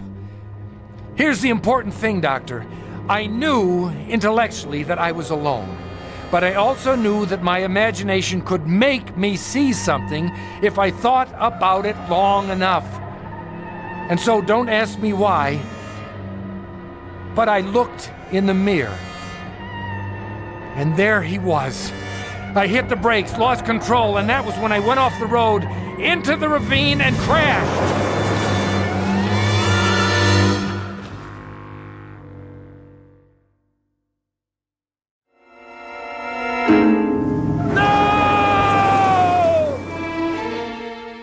And that was it. The car was totaled. And you were okay? Not a scratch. Of course, there wasn't anyone else in the car. It was all in my mind, but what difference did that make? I crashed anyway. You were lucky to walk away from it. Yeah, I was lucky. The shock could have killed me, the old heart condition. The doctor said I couldn't survive another one. And has there been another one? No, but there will be. Just as soon as I fall asleep. The girl will be in this dream, and it will be the last. The girl? I'm getting to that. Do you have dreams, Doctor? Frequently. Does everyone? I'm sure they do. It's a way of processing what happens during the day, an attempt to come to terms with our experience, at least symbolically. Some people say they don't dream at all. I know, probably a defense mechanism. They do, but the content is something they're not ready to face consciously. I've always had dreams, ever since I can remember. Sometimes they've been wonderful, sometimes terrible, but vivid. I'd wake up and for a few seconds I wouldn't be sure which was real, this world or the dream. It's not uncommon, Mr. Hall. They say a dream takes only a few seconds, but I can't believe that. I've dreamed whole lifetimes. Generations have passed. Civilizations rose and fell. A single second, and it lasted forever. I'm sure that's the way it seemed. The experience of time can be very subjective. It expands, contracts. It's more than a feeling. Why do you say that? When I was a kid, I used to dream in sequence. I mean it. Remember the adventure serials they showed at movie theaters? It was like that. Every dream was the next chapter. And I'd always remember because when I woke up, I wrote down what happened. Do you think that's crazy? Not necessarily. It could simply be that the dreams conform to your notes and not the other way around. Then you don't think it's possible to dream in episodes? I don't say it's impossible. I just haven't seen it in the literature. It's possible. Believe me. For a while, the dream stopped. Then something happened. About a week ago, that was when it started again. What was it that happened? Nothing. That's just it. Why don't you tell me what you remember? Well, I went to bed around 11:30. I wasn't tired, but I needed the rest because of my heart. I don't even know when I fell asleep, but all of a sudden I wasn't home in my bed anymore. I was at an amusement park in the middle of the night. Can you describe it? Oh, the usual. A merry-go-round, a roller coaster, a funhouse, a shooting gallery. We could win a prize, that sort of thing. Colored lights. And it was crowded. People all around, pushing, yelling. I couldn't get my breath.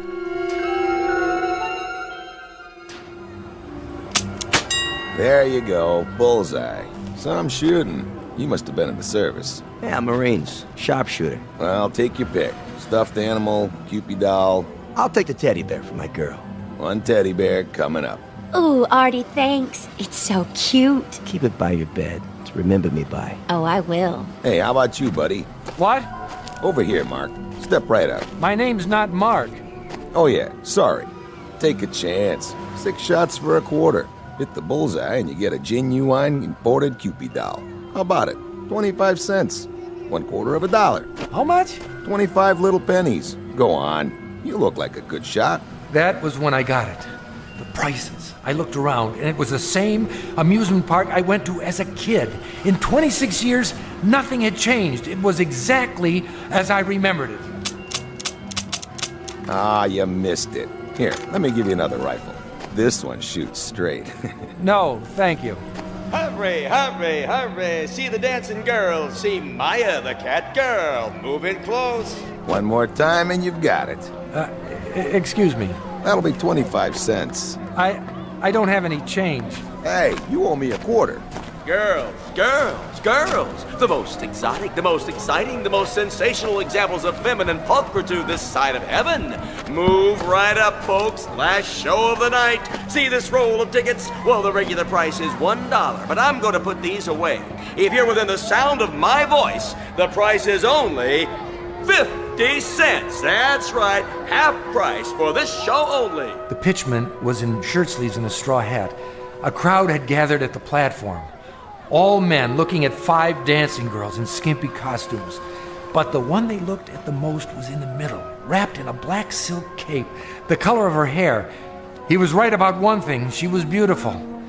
Full red lips, pale, delicate skin, and huge, cat-like eyes. You like 'em full-figured? We got 'em.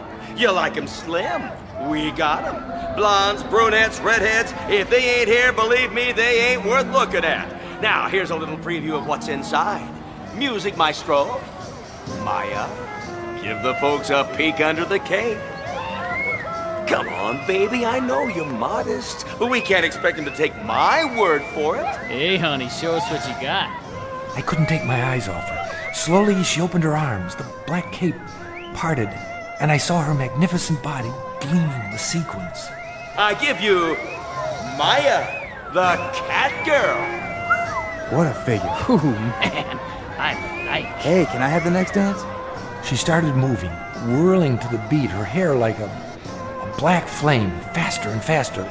Was she smiling? I couldn't be sure, but the whole time she was looking at me. I felt the crowd, the music closing in like a net. I couldn't breathe. Excuse me, pardon me.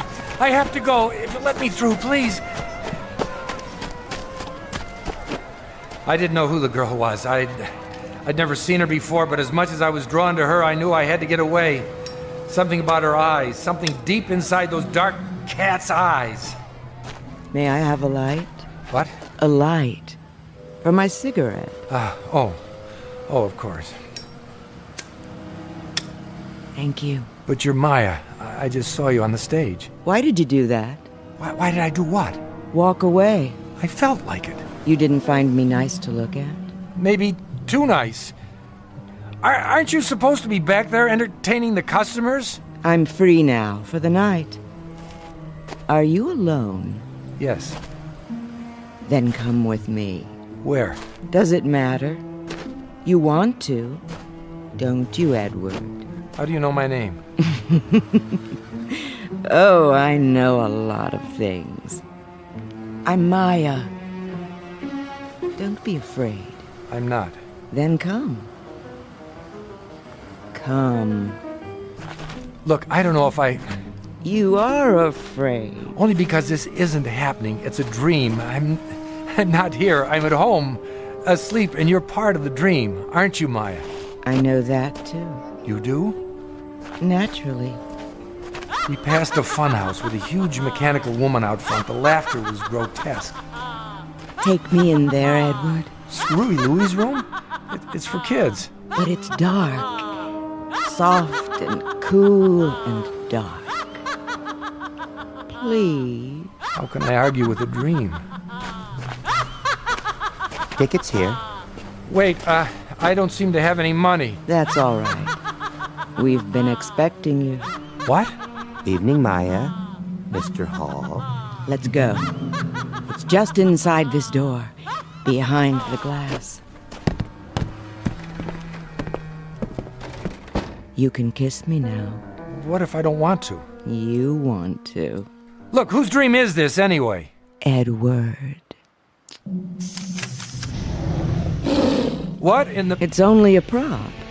A mechanical dragon. I can't take this. My heart. But it isn't real, Edward. It isn't real. And that's when I knew, beyond any doubt, what she really wanted. She wanted to kill me!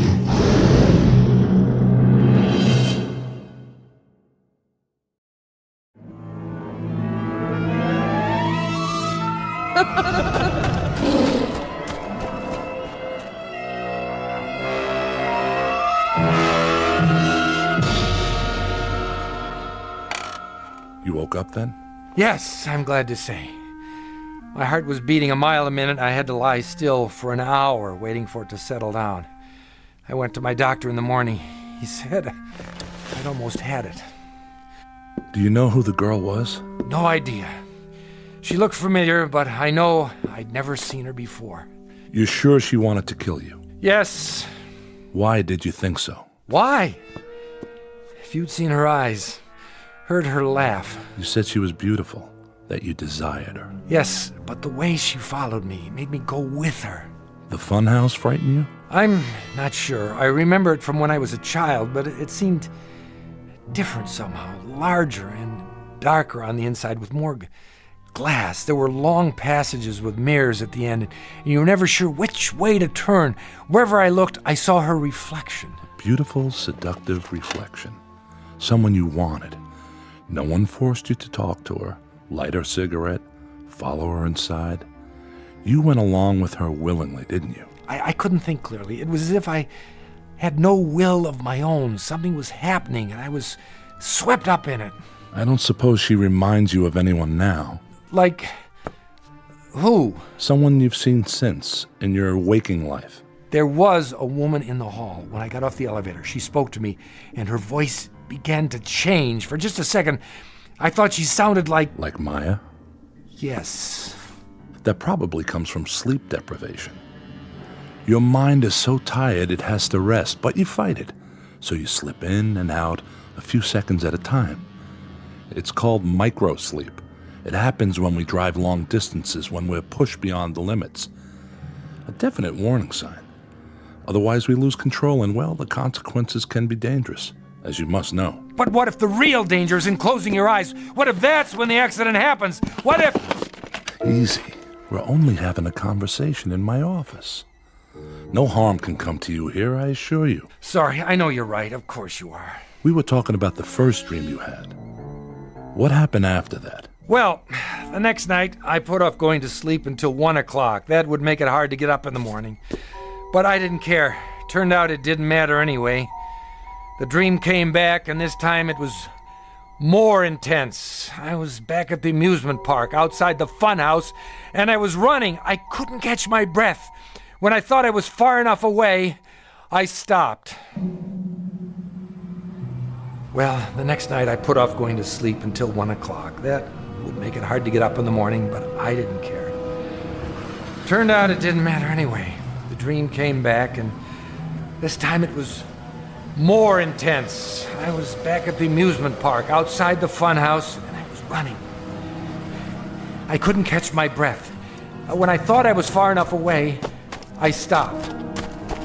I was in front of a tent with a picture of tarot cards and a crystal ball painted on it. It was dark and no one was around, so I went inside looking for a place to rest. You are looking for me? Oh, sorry, I didn't know anyone was here. I am Madame Olga. No more fortunes, it's late. Come back tomorrow. Yes, yes, I'll do that. Wait. Something is wrong? No, I mean, I don't know. Come closer to the candle. Oh, so pale. And your eyes. You are running away. Well, actually... Sit. Give me your hand. If I could just stay here for a minute. Loosen your tie. There. Thank you, that's better. And the button at your throat. Open it. Now. Someone is after you. It doesn't make any sense. I don't even know her. Ah. But she knows you. I'm not sure. She seems to. You desire her? She's beautiful. What man wouldn't? She is the flame and you the moth. I'd better go. Wait. I must consult the cards. I don't need my fortune told. No? I don't believe in that sort of thing. It doesn't matter whether you believe or not. What is cannot be changed. You mean fate? Call it what you like. The past and the future come together in this moment. What about free will? An illusion for children. All is written. Well, I hope you can tell me the way out of the park. I seem to be turned around and I have to be at work in the morning and... Silence. Well, what's my fortune? I am afraid you don't have a fortune, Mr. Hall. Thanks. That makes me feel better.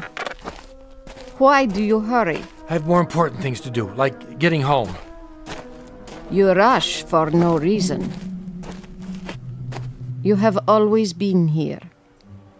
You always will be here. Thanks for the advice. Bye. Edward. Where? Behind you. But how? I've been waiting. Get away from me. What's there to be afraid of, Edward? It's only a dream. I have a heart condition. I can't stand all this excitement. That's silly. There isn't any excitement, not really. You said so yourself. You're home in bed, asleep. Now you can do all the things you can't do when you're awake. Anything, Edward. Anything. No, that isn't true. The doctor... Oh, look. I don't like those things. But Edward, It's the Cyclone Racer. Please look. No. Come on, Edward. Just one ride. It's fun. Please! Look, It's the last run of the night. You must come with me. I didn't want to go anywhere near that roller coaster, but I couldn't help myself. I had no choice, even though I knew what it would mean. I had to follow her. Oh, that was so scary. Yeah, especially in the dark. Can we go again? Nah, let's do something else. Oh, they're closing up anyway. Last ride of the night. Get your tickets. 2, please. I can't. Why not? I don't have any money. My wallet. That's all right, Mr. Hall. We've been expecting you. How does he know my... Come, Edward. We'll ride in the front car. Lowering the safety bar. Watch your hands. Really, I can't do this. Hold tight, Edward. It's starting. Tell them to stop. They can't. It's too late. But I can't stand heights. My heart. I mustn't look. We're going straight up. You must look, Edward. The first drop is the most exciting. It's 90 feet. A sheer drop straight down. No! Yes. Isn't it wonderful? It makes you feel alive. I have to get out. Kiss me now, Edward. With the wind in our hair. I can't. It won't be long now. We're almost there. I told you I can't. I have to get out. How do I lift the safety bar? Don't climb down, Edward. It takes too long. Jump. That's it. Stand up and jump. What are you doing? Don't push me. Don't.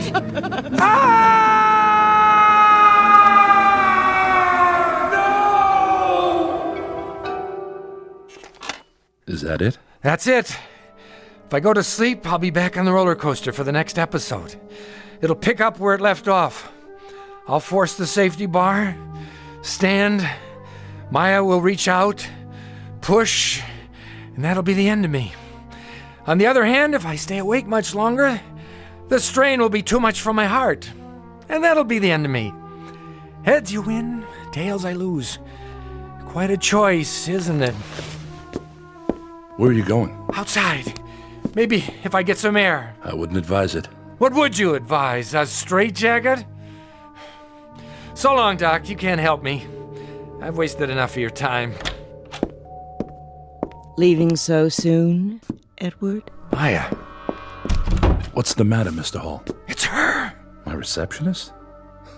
Sorry, her name doesn't happen to be Maya. Doesn't it? I can't take this anymore. I've had enough. Enough, do you hear me? What are you doing? Stand aside! No, don't. Don't! Yes!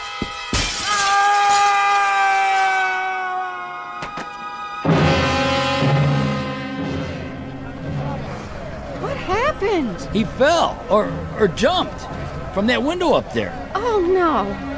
The blood! The blood!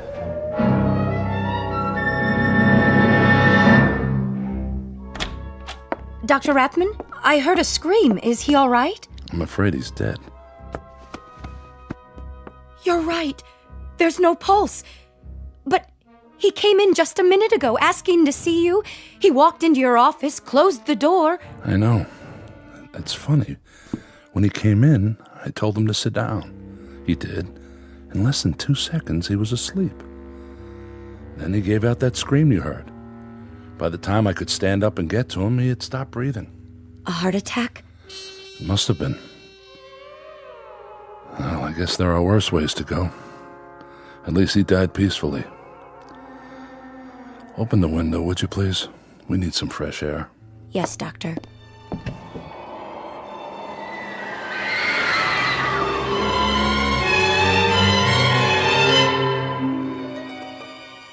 They say a dream takes no more than a second or so, and yet in that second a man can live a lifetime, suffer and die.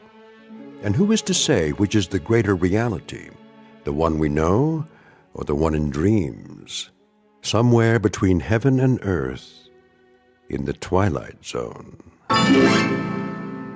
More from the Twilight Zone after this.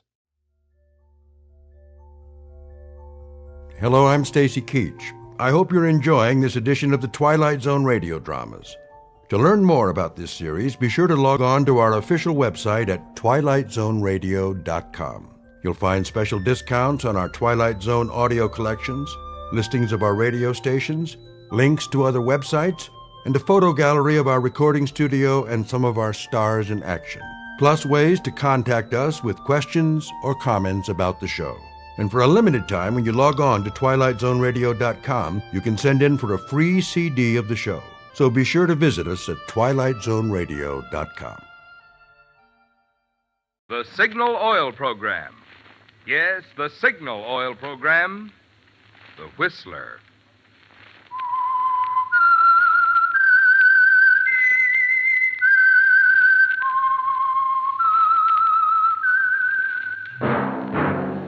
Yes, friends, that whistle is your signal for the Signal Oil Program, The Whistler, the mystery program that is unique among all mystery programs. Because even when you know who's guilty, and you see his every move or know his complete plans, you always receive a startling surprise at the final curtain. In the Signal Oil Program, The Whistler.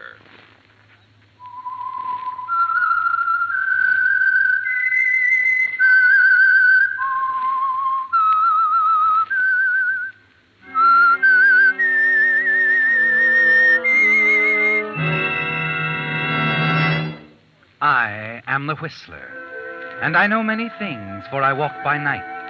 I know many strange tales hidden in the hearts of men and women who have stepped into the shadows. Yes, I know the nameless terrors of which they dare not speak. Yes, friends, it's the Whistler for tops in entertainment. And for tops in gasoline quality, it's Signal. It takes extra quality, you know, to give you extra mileage. And Signal is the famous Go Farther gasoline. So look for the Signal Circle sign in yellow and black that identifies independently operated signal stations from Canada to Mexico. And now the Whistler's strange story. Golden Opportunity.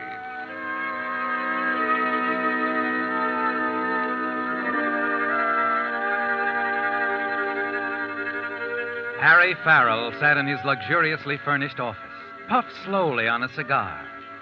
His eyes wandered over the room, the polished mahogany, thick broadloom carpets, the Gauguin canvas on the wall opposite. All the trappings of success, a reflection of his own progress. Harry Farrell had reached the top, the apex of a pyramid, with a broad, solid base built upon years of scheming, planning, meeting people, and a fortunate marriage. Anne's money had been the original foundation. Yes, in the beginning he owed everything to Anne. And now, even though he had become one of the most successful attorneys in Phoenix, he had little money of his own. Gambling debts, high personal expenses, bad speculations were a constant drain on his earnings. Yet, as long as he had Anne, he felt secure, for he knew he could always count on her to ease the financial strain. Excuse me, Mr. Farrell. Oh, Miss Mullins, what is it? I thought you'd want to know. They've come. Yeah, what's come? The travel folders. Oh, good, good. Let's have a look. I'll confess I've already peeked at them. They look simply wonderful, so exciting. Rio, Buenos Aires, and... Yes. That's fine. Thank you, Miss Mullins. Yes, sir. Oh, here are some checks for your signature. Oh, later. They have to go out tonight, Mr. Farrell. All right. By the way, Miss Mullins, do you have anything planned for this evening? Why, no, I haven't. I wonder then if you'd mind staying on here at the office for a while. I'm expecting a phone call around 7. Might have some work for you to do. Oh. No, I won't mind, Mr. Farrell. Good. If you're going to be working, shall I call Mrs. Farrell? No, don't bother. I think your wife is so attractive, Mr. Farrell. Yes, she is. Just yesterday, Sue Avery, she's a secretary down at Hamlin Stone, came to me with the nicest compliment for Mrs. Farrell. Oh? She happened to see Mrs. Farrell going into the Arizona Biltmore for lunch. Sue said she was the smartest-looking woman in town. Yeah, that was nice of her. But she said Mr. Wolcott, he was with Mrs. Farrell. She said he was the handsomest man she'd ever seen. Well, I don't exactly agree with that. Here are the checks, Miss Mullins. Thank you. Yes, sir.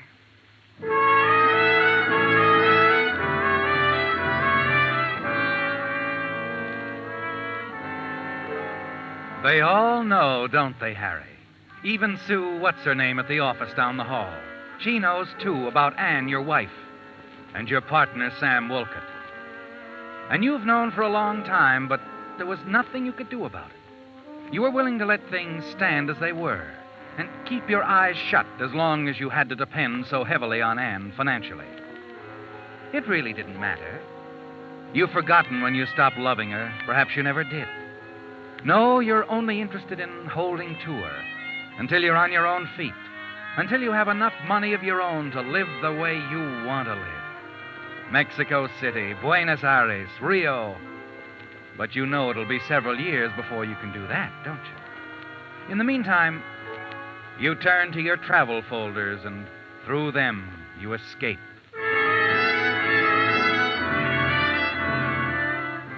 A few minutes before 7, you put down the last of the folders. And then as you lean back in your chair, you hear a door slam. And an instant later... Yes, Miss Mullins? Mr. Farrell, I think something's happened. It's Mr. Wolcott. He just came in. He looked awful. What do you mean? I can't explain it. It frightened me, the look on his face. Well, where is he? In his office. All right, I'll go in. You hurry across the room to the door leading into your partner's office. Open it. In the half light, you can see him sitting at his desk, staring vacantly at the green blotter.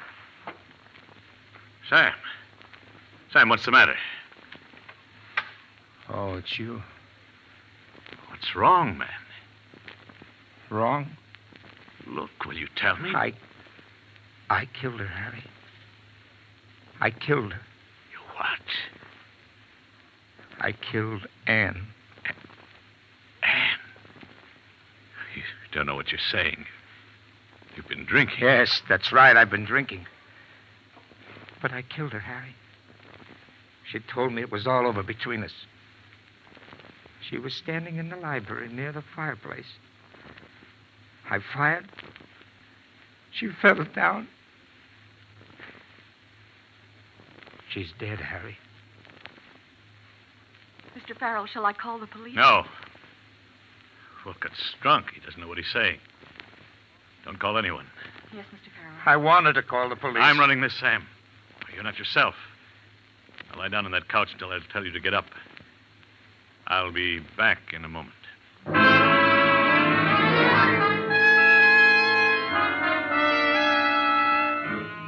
As you walk back to your office, your mind is in a turmoil, spinning, whirling.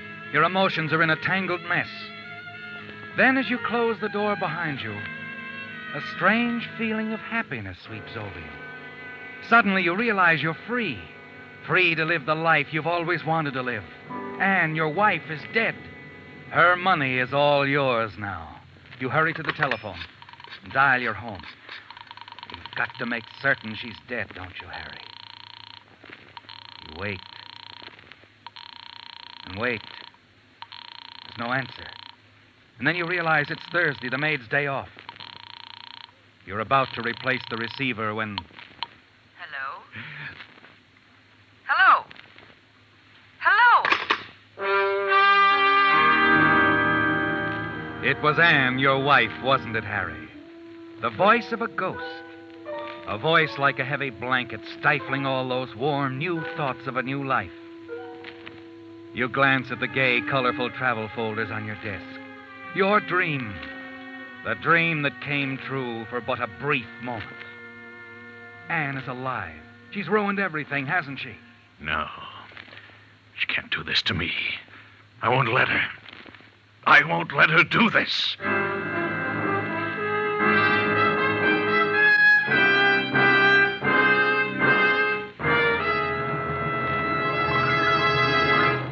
With the prologue of Golden Opportunity, the Signal Oil Company brings you another strange story by The Whistler.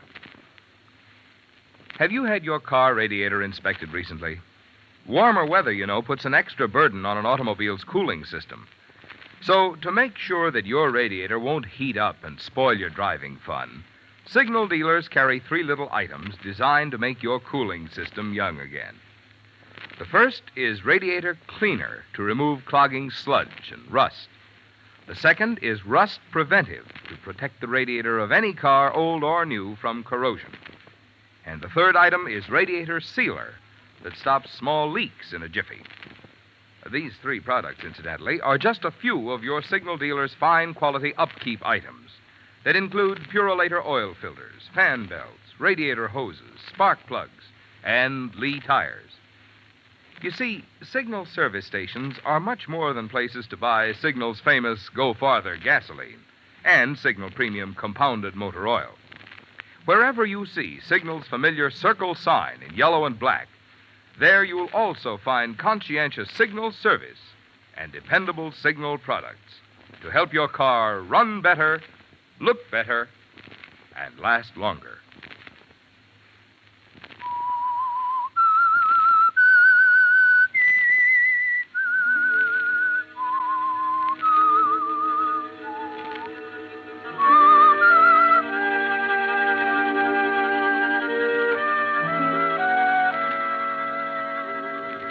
When your law partner, Sam Wolcott, told you he'd killed your wife, there was no feeling of loss, was there, Harry?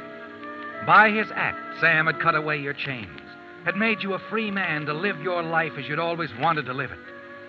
Anne's death would have made it possible for your dream to come true. Then the voice of your wife over the telephone had shattered that dream, and the depths you reached after hearing her voice were almost more than you could stand. And now as you stare at the telephone, you realize you can't let her ruin everything. No, you can't allow her to stand between you and your dream. You tell yourself there must be a way. And suddenly, the idea occurs to you. A simple plan, isn't it, Harry? Yes, a golden opportunity. You hurry back into your partner's office, and you're just in time. Sam, put that phone down. I'm sorry, Mr. Farrell. I tried to stop him, but I... put it down. Look, Harry, I've got to give myself You're up. not going to do anything until I tell you to. Now, sit down. I'm your partner and your attorney. Or am I? Of course, but don't you understand? I killed her. Sit down. But, Harry, I've got to... Sit down. Oh. Now, tell me exactly what happened tonight. Harry, what's the use? What happened? Well, Anne and I, we've been in love for quite some time, Harry. I don't suppose you knew. Go on. This afternoon, she called me. Said she had to talk to me. It was important. I guess right then I knew what was coming. As it turned out, I was right. What do you mean? Tonight, she told me it was all over between us. She just didn't love me anymore. I sort of went crazy. I had the gun. I couldn't stand the thought of not seeing her anymore. You shot her? Yes, How many yes. times? I don't remember once, I think. She was standing by the fireplace, holding the glass in her hand, smiling. I pulled the trigger. She fell. I turned, ran, came here. Where's the gun? The gun? It's the gun. Did you leave it at the house? No. No, I have it here in my pocket. Give it to me. I said give it to me. Mr. Farrell, please, you're not Keep going... out of this, Miss Mullins. Here it is, Harry. Well, go ahead. Why don't you pull the trigger? Don't be a fool, Sam. All right, then. Call the police. I want to get this over with. No. Well, if you won't, I will. You're not calling anybody, not yet. Oh! Oh, Mr. Farrell, is he... He doesn't know what he's saying. A little nap will sober him up. Come along, Miss Mullins. But are you going to leave him like this? He just knocked out. He'll be all right. Are you sure? Yes, of course. All the drinking he's done, he'll probably sleep for an hour. That'll give me time to figure things out. Are you going to the police? No. I'm going home to see what really happened. I don't call anyone while I'm gone, and if Sam should wake, don't let him call anyone. Plug the switchboard if you have to. Tell him the line's are out of order. Yes, Mr. Farrell, but You suppose can handle it, Miss Mullins. I'm counting on you. I'll handle it, Mr. Farrell. Good. Remember, No one must know about this until we're absolutely sure. Yes, I understand. Mr. Wolcott's been drinking. I can't believe he did this terrible thing. Now remember, don't do anything till you hear from me.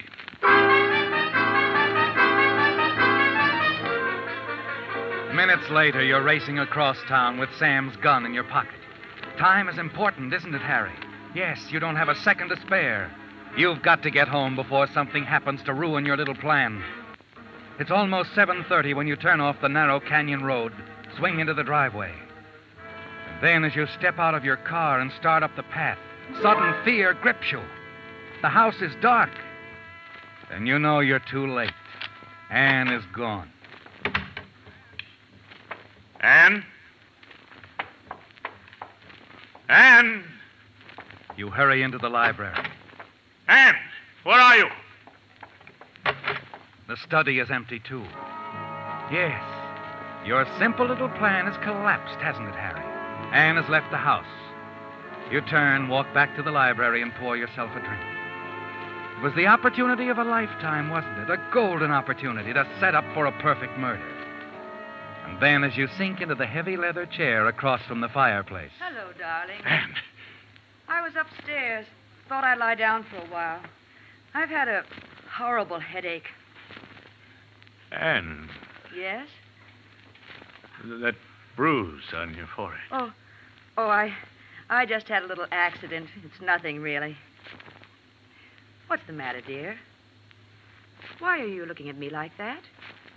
I just left Sam at the office. He told me all about it. I see.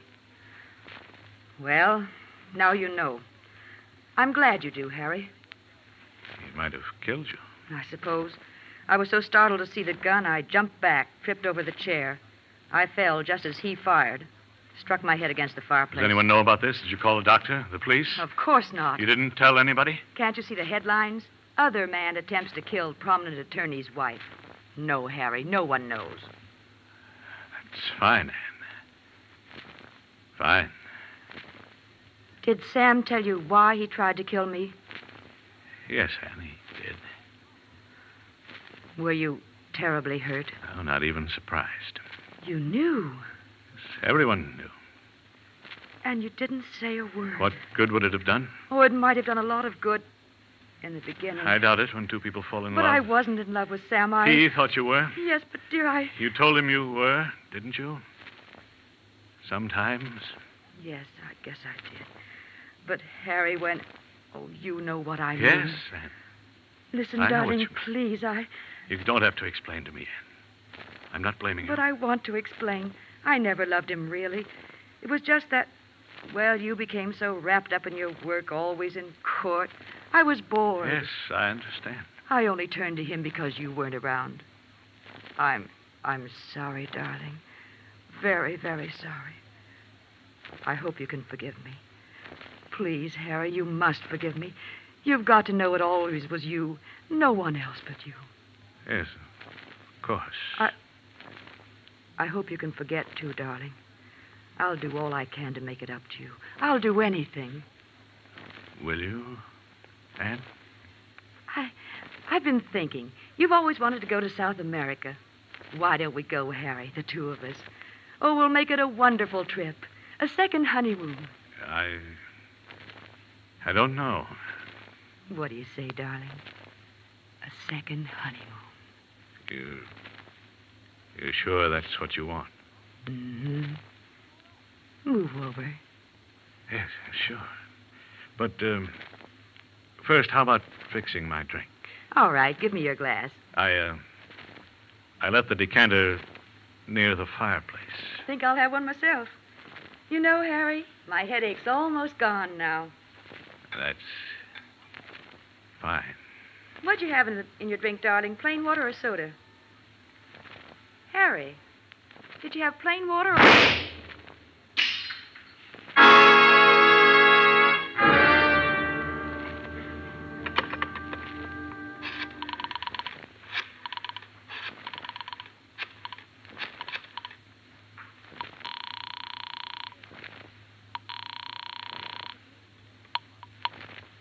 Police department, This is Harry Farrell, 372 Bedford Canyon Road.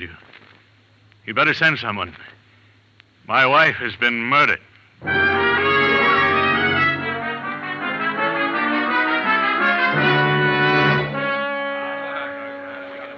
And that's all I know, Lieutenant. When my partner told me what had happened, I rushed here, found her like this. Uh-huh.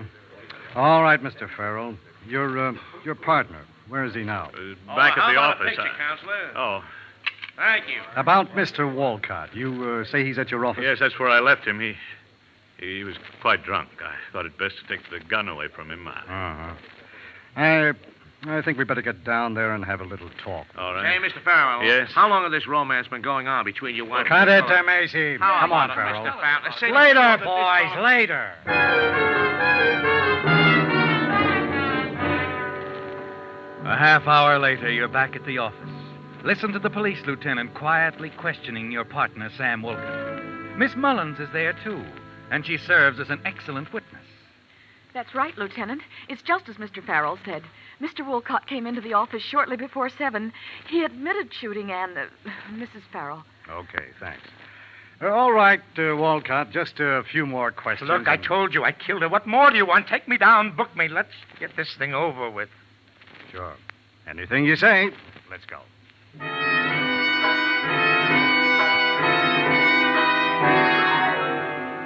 You struggle to keep the smile from your lips as the police lead Sam Wolcott out of the office, a condemned man. It's all over, isn't it, Harry? Your plan worked perfectly, and you're free at last. You heave a sigh of relief, walk back to your desk, and then you realize you're not alone in the room. Miss Mullins is standing by the window, staring at you, a strange expression on her face, one you've never seen there before. Mr. Farrell, So what is it, Miss Mullins? after you left the office tonight, while you were on your way home to see if your wife was dead, Yes. she called me on the telephone. He's almost buckle under you. You reach out, grip the edge of your desk for support, as a wave of panic sweeps over you. She knows, doesn't she, Harry? Miss Mullins knows that you, not Sam Wolcott, killed your wife. You stand there paralyzed, unable to speak. Finally, Miss Mullins breaks the silence. She called about some tickets. Wanted me to arrange passage for the two of you to South America. A second honeymoon, she said. I see. Mr. Farrell, Yes. you don't have to be afraid. I won't tell anyone. What was that again? I said, you don't need to worry. I'll never tell a soul. I know it's wrong, but I can't help it. You're doing this for me, aren't you, Miss Mullins? Yes.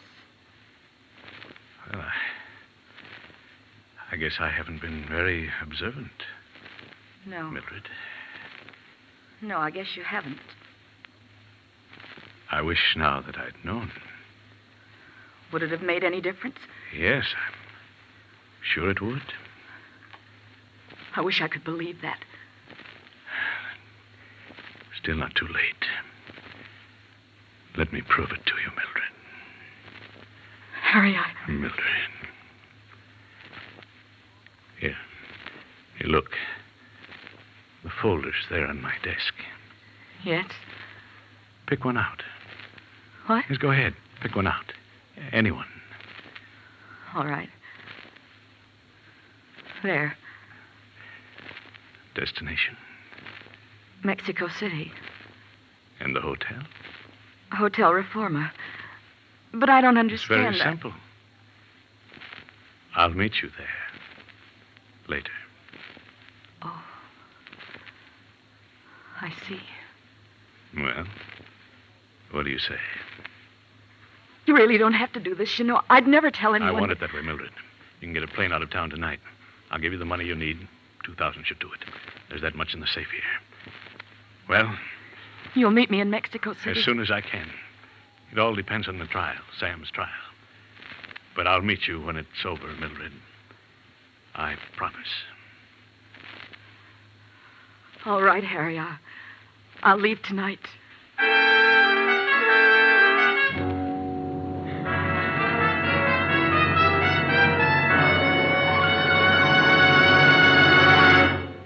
The Whistler will return in just a moment with the strange ending to tonight's story. You hear a lot these days about the trend back to good old-fashioned value in buying. Well, frankly, we at Signal are delighted to see this because Signal, the famous Go Farther gasoline, has long been the choice of drivers who appreciate extra value, and for two good reasons.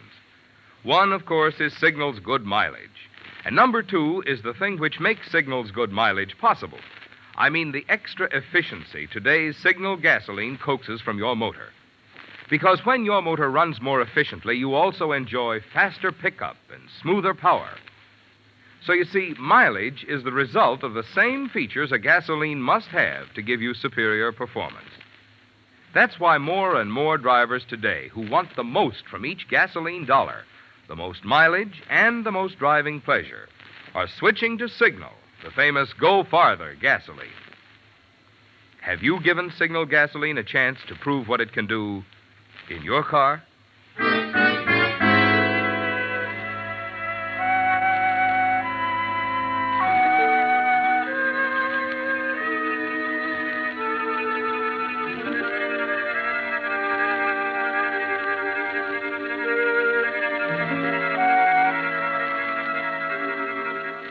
It's over, isn't it, Harry? As you waited, well hidden in the shadows at the airport, you watched your secretary, Miss Mullins, step aboard the plane. Minutes later, you saw it take off. And the one remaining threat to the success of your plan is gone. You're not worried anymore about Mildred, are you? You're certain she'll never tell anyone that you, not Sam Walcott, killed your wife. Then, after the trial, after your partner has been convicted of a crime you committed, you'll join Mildred in Mexico City. That's what she wants, isn't it? And why not? Who knows what may happen in Mexico? An hour after you leave the airport, you're back at the house. As you step up to the front door and fumble with your keys, a voice drifts out of the darkness beside you. I've been waiting for you, Farrell. What? Oh, it's you, Lieutenant. Yeah. I think you better come along with me. But what's the matter? You're under arrest. Under arrest? For the murder of your wife. That's ridiculous. Sam Wolcott confessed he killed her. You made a bad mistake when you killed your wife, Farrell. You see, you picked the wrong library. Walcott confessed shooting your wife in the library, all right, but it wasn't the library of his house. And that bullet that missed her, it's there, too. Embedded in the mantelpiece.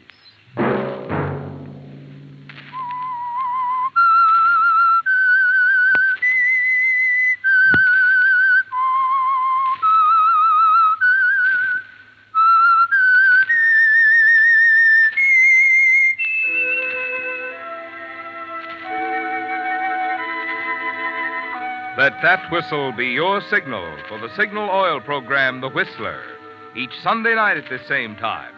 Brought to you by the Signal Oil Company, marketers of Signal gasoline and motor oil and fine quality automotive accessories. Signal has asked me to remind you, to get the most driving pleasure, drive at sensible speeds, be courteous, and obey traffic regulations. It may save a life, possibly your own.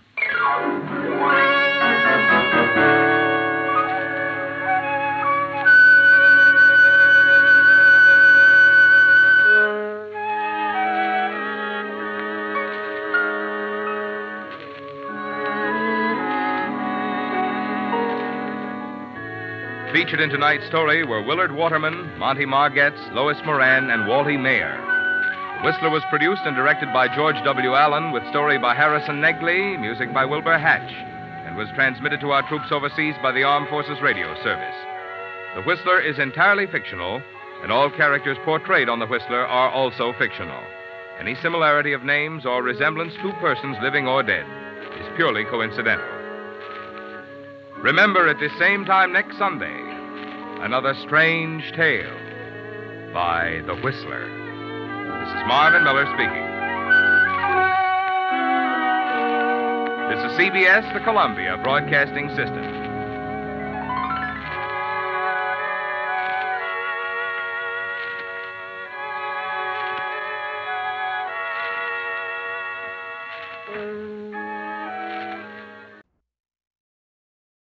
The Signal Oil Program, The Whistler.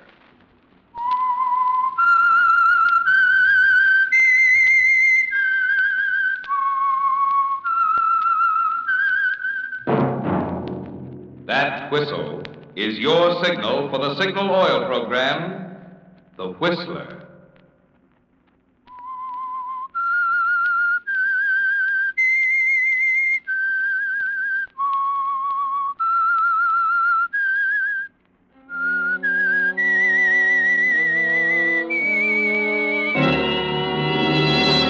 I am the Whistler, and I know many things, for I walk by night.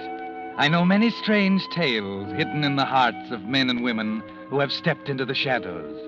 Yes, I know the nameless terrors of which they dare not speak.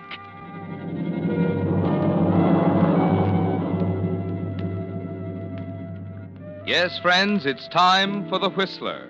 Rated by independent research, the most popular West Coast program in radio history. And remember, let every traffic signal remind you, with new Signal gasoline, you do go farther than ever. Look for the familiar big yellow and black circle sign that identifies those popular Signal service stations in 7 western states from Canada to Mexico. And now the Whistler's strange story, The Trigger Man.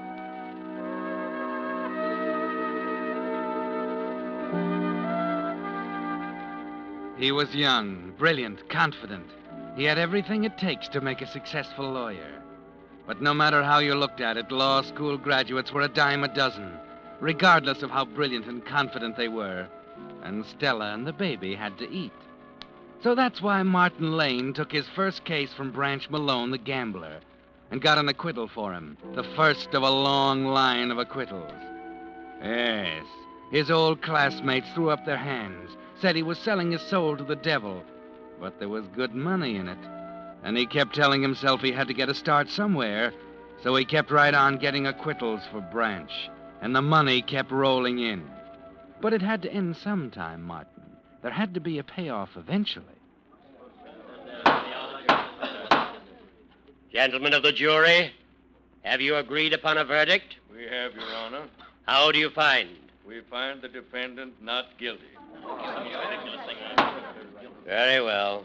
The clerk will record the verdict of the jury. The defendant is discharged from custody. Jury dismissed for the day. Court stands adjourned till tomorrow. Oh, Mr. Lane. You wanted me, Your Honor? Yes, Mr. Lane. I wanted to compliment you on the way you handled the case. Well, I did my best, Your Honor. It was more than enough. Is that all, sir? Mr. Lane, I know it isn't any business of mine. What's that? There's something I'd like to caution you about. Oh? I don't like to see a clean-cut young fellow like you getting mixed up regularly with an out-and-out criminal like Branch Malone. I appreciate your interest in me, Your Honor, but I'm afraid You're not impressed. Is that it? You've got what it takes, Mr. Lane. But I've seen it happen time and again. A boy gets a start, wants to go places, gets mixed up with a criminal crowd, and it's all over. Is that all, Your Honor? Yes, Lane, that's all. Very well. Good day. Good day.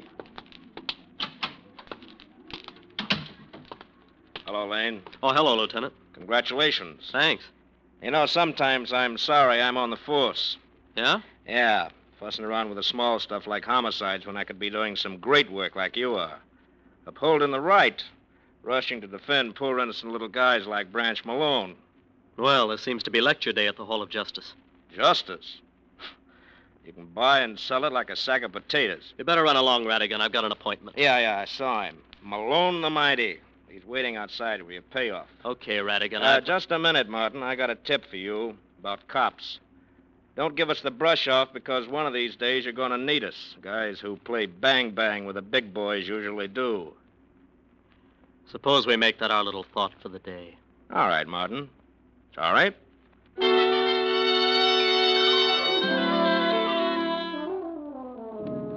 Yes, Martin, you're on your way, aren't you? Another acquittal. Another $500 in your pocket. It doesn't matter much where it comes from, does it? His money's as good as anybody's. And that night, as you sit in the living room reading the paper, you try and reason it through and file it away. But it keeps coming back.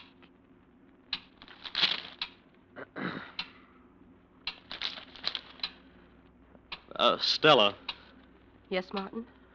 is anything wrong? No. I thought something might be bothering you. No, there's nothing, Martin. I thought you'd be happy about the case and everything. We can buy that dining room set now. Yes, we can. It was an easy case. $500 for an afternoon's work. It's not bad. No, not bad. There's nothing to it. State's evidence was insufficient. One of their witnesses didn't show up. Same as the time before. Yeah. And they found the witness at the bottom of the river 3 days later. Well, I can't help that. No, I suppose you can't. Well, Stella, you're not suggesting I drop him, are you? For years I've sweated and struggled trying to make enough for you and Susan. It's my business to defend him. A lawyer isn't a criminal just because he defends a criminal. That's right, isn't it? You're defending yourself now, aren't you? Oh, now, wait a minute. I'm not going through that again. I've told you 100 times. I'll get it. Hello? Oh, yes, Branch. What's up? Oh, gee, that's tough. Sure, I'll be glad to. Uh-huh. Yeah, sure, I'll do it right away. What does he want now? He wants me to meet a friend of his and rush him home. His boy was just run over. Oh, how terrible. Branch isn't so good at this sort of thing. He wants me to tell the fella and take him home. That's funny. Don't worry, darling. You've just got the jitters. I'll be right back.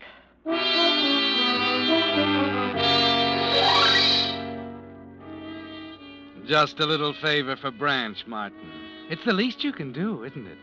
The tavern's only a few blocks away, and you arrive a few minutes later to find Mr. Williams in a booth at the rear. Are you Mr. Williams? What do you want? I'm sorry. I'm afraid I have some bad news. You are Mr. Williams, aren't you? What's on your mind? Your son. Lenny? Yeah. What's happened? Quick, tell me. Now, try to be calm, Mr. Williams. He's had an accident. What? What are you... Lenny? He was run over. My Lenny?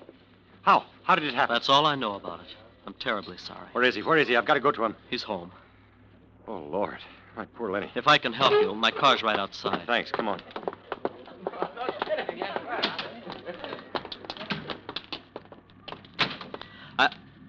Branch, what are you doing here? Little business deal, Martin. All right, Williams, get in. No. No, Branch. I'll give you every cent I've got. Please, Branch. I heard that before. Get in. I'll do anything you want, honest. But put that away. Don't make me. I won't, Branch. I won't get in. Suit yourself, Williams. Oh! Get in, Martin. Hear what I said? Get in. You shot him. I said get in. I'll take the wheel.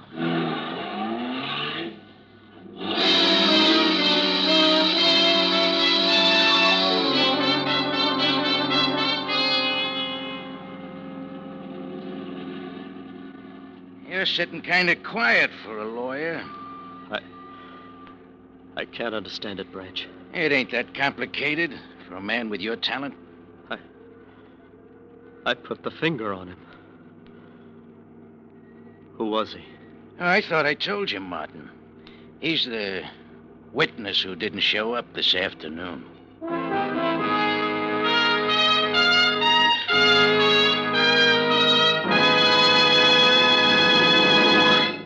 With the prologue of The Trigger Man, the Signal Oil Company brings you another strange tale by The Whistler. You hear people say there's a reason for everything. Well, there's certainly a reason why in just 14 years the Signal Oil Organization has grown from a mere handful of stations in Southern California to almost 2,000 dealers serving 7 western states from Canada to Mexico. Briefly, that reason is quality of product.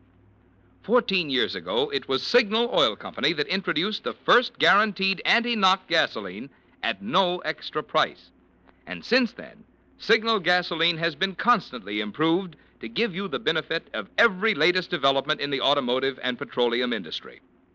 In today's new Signal gasoline, for instance, the atoms in gasoline molecules have actually been rearranged to create amazing new power. Power that not only helps you enjoy quicker starting, faster pickup, and quieter anti-knock performance from your car, but also helps you go farther than ever on each gallon of Signal. So you see, there's good reason for the swing to Signal. Good reason for you to get acquainted soon with the friendly station in your neighborhood displaying Signal's familiar yellow and black circle sign. And now, back to the Whistler.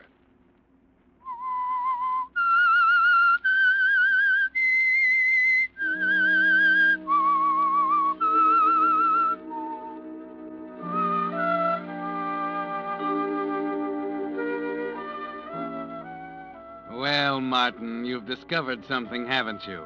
The judge and Radigan. Even Stella tried to tell you, but you couldn't understand until now. It happened so suddenly that it stuns you.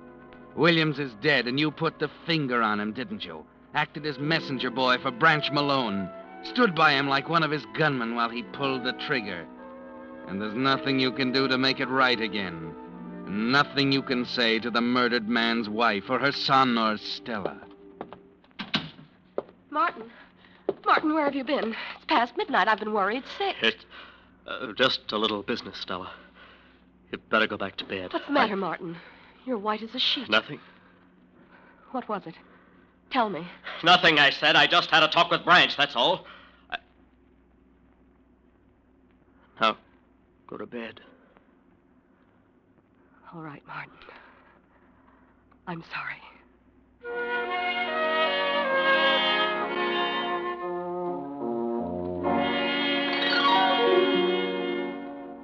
There's only one thing to do now, isn't there, Martin? You're walking down a one-way street, and there's no way to turn back. You're part of the organization now, one of Branch's boys, his counselor, and the only witness living who could put a rope around his neck. And you know exactly how Branch feels about that kind of a witness. So there's nothing to do but keep your mouth shut and hope for the best. You can't face Stella the next morning at the breakfast table. So you leave the house before she wakes and go down to the office. No one's there. You try and concentrate on your work, but it's no use. Go down to the coffee shop and try to eat, but you're not hungry. Walk in the park for a while, over to the library. You can't get your mind off of it, can you? Finally, at 11 o'clock, you returned and find your secretary waiting. I've been trying to get you all morning, Mr. Lane. There was a call from Mr. Malone. What? When? About an hour ago. He wants you to see him. All right. Where, at his club? At the Hall of Justice. He was booked this morning on suspicion of murder.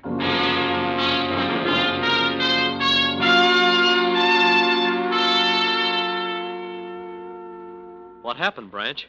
I thought you might know, Counselor. What do you mean? There was a tip-off last night. What? Yeah. Know anything about it? Oh, now, wait a minute, Branch. Don't look at me. Well, you don't think I didn't say nothing. Well, listen, I'd be crazy to do anything like that, Branch. Sure you would. That's what I told Spike. Spike? My trigger man, Martin. Don't believe you ever met Spike, did you? No. Nice guy to have on your side when you're in a spot. We were trying to figure out if any witnesses might have been around last night. Any besides you, I mean. What's the matter, Counselor? Nothing. It's just been a little tough on me, Branch. Sure. You know how I feel about witnesses, Martin. Listen, believe me, I'm not going to talk. I won't say anything. That's what I told Spike. What do you mean? And Spike, he said to me, don't worry if they pick you up, boss. Where there's no witnesses, there's no case. You can figure that one out for yourself, Counselor. But, Branch... There won't be any prosecution witnesses, Martin, because you're the only one. And you ain't going to be on the witness stand. You're going to defend me just like before. Only this time, Spike's gonna be real interested in how you're doing. Get it?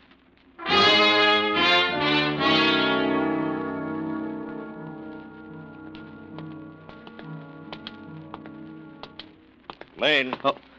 Oh, it's you, Redigan. Didn't mean to scare you like that, Martin. A little jumpy, aren't you? What do you want? Get it all settled with a big boy? Heard you just had a chat with him down in his cell. Did he put the heat on? I'm sorry, Redigan. I haven't got time to stand Yeah, around. I know. You're a busy man. You haven't got time to think about little things. Like a guy suddenly not showing up at home and his wife trying to explain it to his kid. What does your wife think of that, Martin? What does she think when she looks at your kid? Cut it, will you? Okay. Just had to speak my little piece.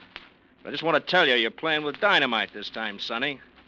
Your friend knows all his blue chips are on the table, and whoever put the finger on Williams in that bar is the guy who's going to hang him. And this time, so help me, the witness won't disappear. What are you getting at, Redigan? I think you know enough about this case to hang Malone, and I think you'll come through for us. And when you do, it's going to be dangerous. Why are you telling me all this? I want you to know why I'm putting a tail on you. What? One of my men's going to watch you day and night, and if you know what's good for you, you won't try and give him the slip. Is this for my protection? Right. Like I said, Martin, this time the witness isn't going to disappear.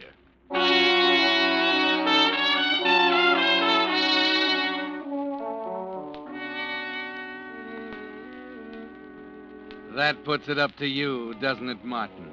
You can take your choice. Go along with Branch and toss the rest of your life into the ash can. Or tell what you know and face Spike later in a dark alley somewhere. Spike will be there, too, won't he, Martin? And you won't have a chance, because you don't know him from Adam. All you know is that he's never missed yet. That when Branch gives him the order, the witness disappears. You can't eat, you can't sleep. And worst of all, you can't explain to Stella. Martin, Yes? what are you going to do? Oh, will you forget it, Stella? He's my client. I've got to defend him. Do you? Of course I do. Why, Martin, you know he's guilty. Why must you involve yourself in it further? You've got a right to turn him down. He doesn't own Stella, you. please, will you let me alone? You're an accomplice. If you defend him, you're as guilty as he is. Where are you going? Out.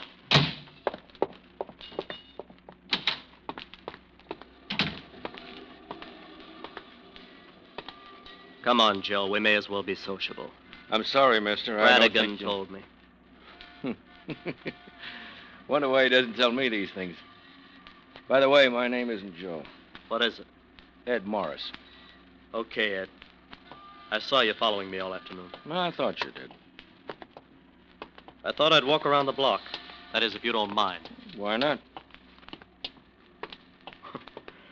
Your boss would get a bang out of this, I suppose. Walking around together this way. He just said to keep an eye on you. He didn't care how. Is that all he said? That's all. Radigan thinks you're a pretty good kid. So what?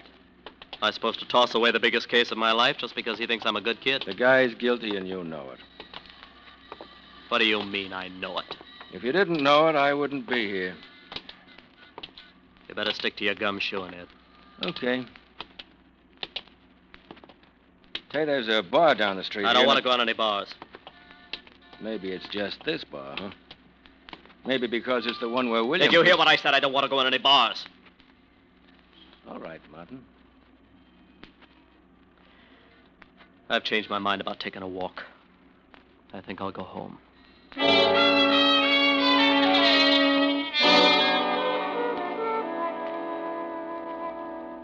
Yes, Martin, you're on a one-way street, a blind alley.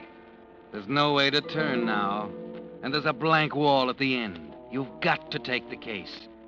It's more than a matter of right and wrong.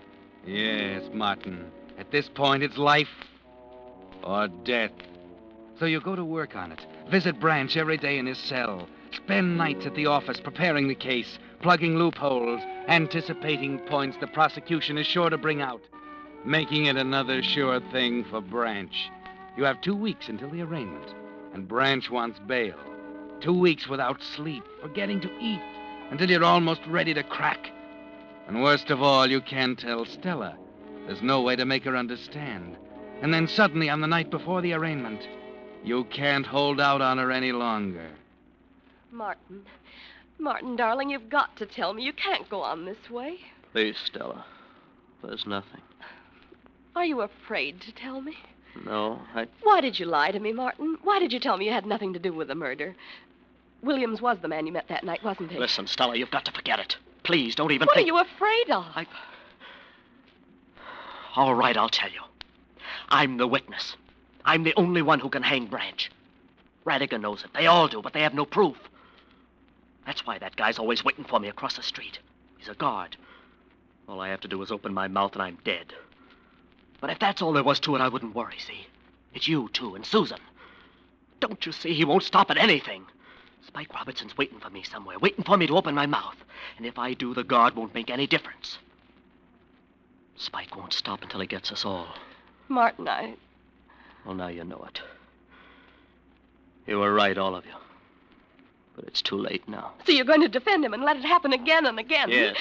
Martin, I want you to stand up at the arraignment tomorrow and tell them everything. Don't be ridiculous. We'll take our chances, Martin. Susan and you and I. It has to be that way, dear. If we don't, there's nothing left, don't you see? No, I'm afraid I don't. No. You'd better go on to bed, dear.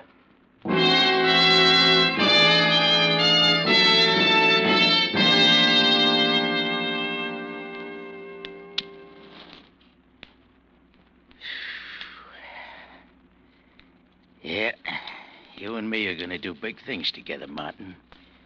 You're a smart boy. Branch. Yeah? Branch, what if I told you that when I get you out of this arraignment and this jam, it was going to be the last time? Huh? That if I get you out of this one, we're all washed up. What do you mean, if, Martin? All right, when I get you out of this one. How long you been thinking this over?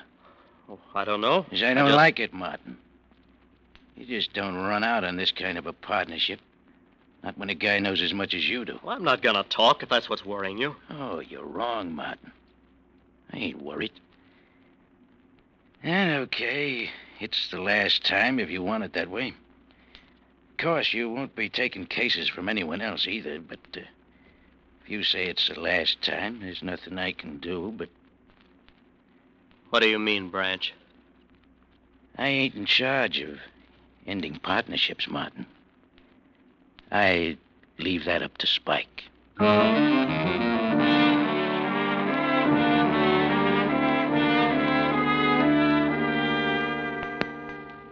So you go into the courtroom, Martin, in half-prosecution, as you think about the one-way street with Spike waiting at the end. Stella is there watching you, her face white and tense. Branch, confident, half-smiling. The rest of them, Radigan, the judge, the jury, all looking at you, waiting, wondering what you'll say when the time comes. Then finally it comes, and you find yourself on your feet, going into your May I act. remind the court that the so-called evidence presented by the prosecution is neither circumstantial evidence, nor is it direct evidence. It's nothing, gentlemen, but suspicion, based simply on the fact that it is alleged that my client had ample and sufficient motive to... She's not looking at you now, Martin. She's bent over, her face in her hands. Radigan is turning away. The judge is looking down at the bench. Williams' connection has yet to be demonstrated to the satisfaction of either the state or...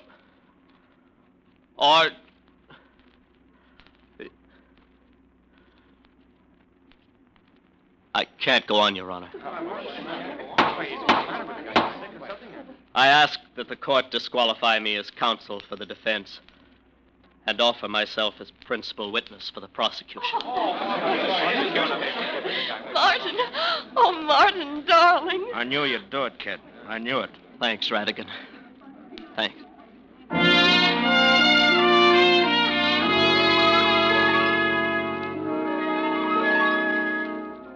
It's a new world, isn't it, Martin? There's a different feel to the sidewalk under your feet as you start home late that night after filing your statement with the district attorney's office. The streets are bare and deserted. Just you and Ed Morris, Radigan's guard. Well, I missed you when I left the courthouse, Ed. I was there, don't worry. It looks like you've got a job on your hands now. I'm ready. That was quite a thing you pulled.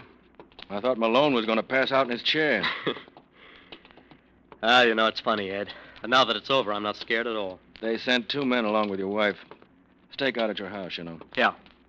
Is this the car? Yeah. Hop in. Spike. Yeah, that's right. Spike.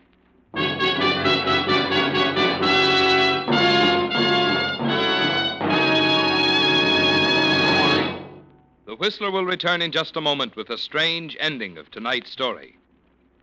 Meantime, a question. How much longer will your car last? Well, the answer to that question depends pretty much on the care your car gets. That's why the extra care of Signal double-check lubrication is really more important to you now than ever before.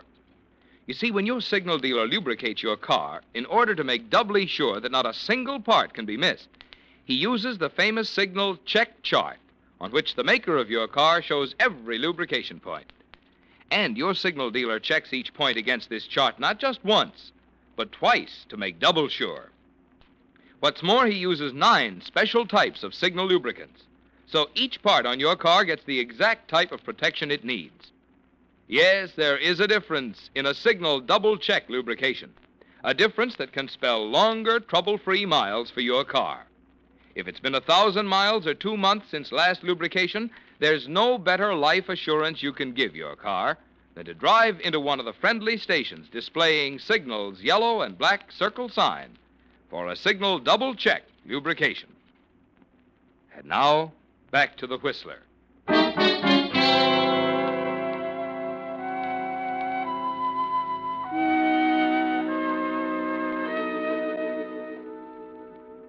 Well, Martin, Branch didn't waste any time, did he? 2 shots, and your guard lies dead at your feet.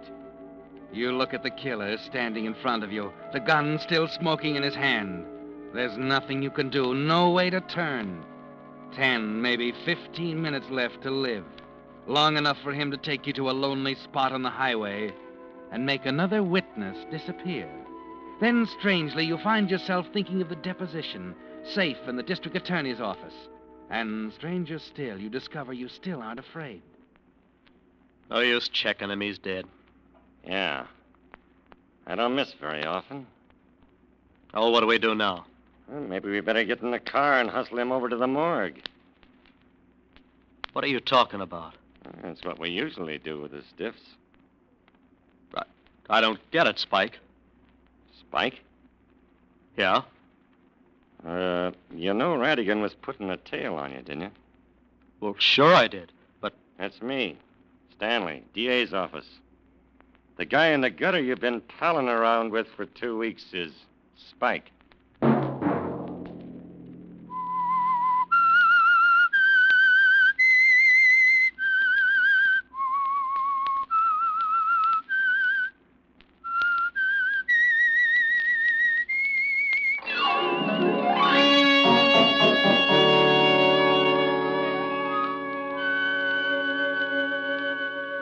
Next Monday at 9 o'clock, The Whistler will bring you another strange tale. The Whistler is broadcast for your entertainment by the marketers of Signal gasoline and motor oil and fine quality automotive accessories, and by your neighborhood Signal dealer. This program, produced by George W. Allen, written by Harold Swanton from an idea by Robert and Beatrice Gruskin, music by Wilbur Hatch, is transmitted to our troops overseas by the Armed Forces Radio Service.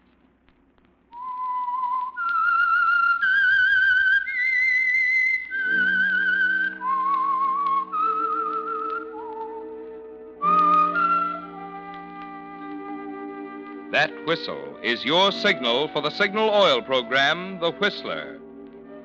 This is Marvin Miller speaking, reminding you to look for those familiar yellow and black circle signs that identify those popular Signal oil stations in 7 western states from Canada to Mexico. This is CBS, the Columbia Broadcasting System.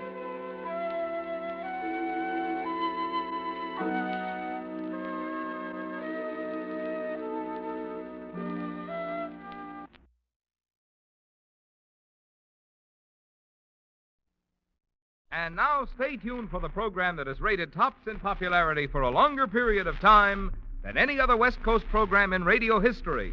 The Signal Oil program, The Whistler.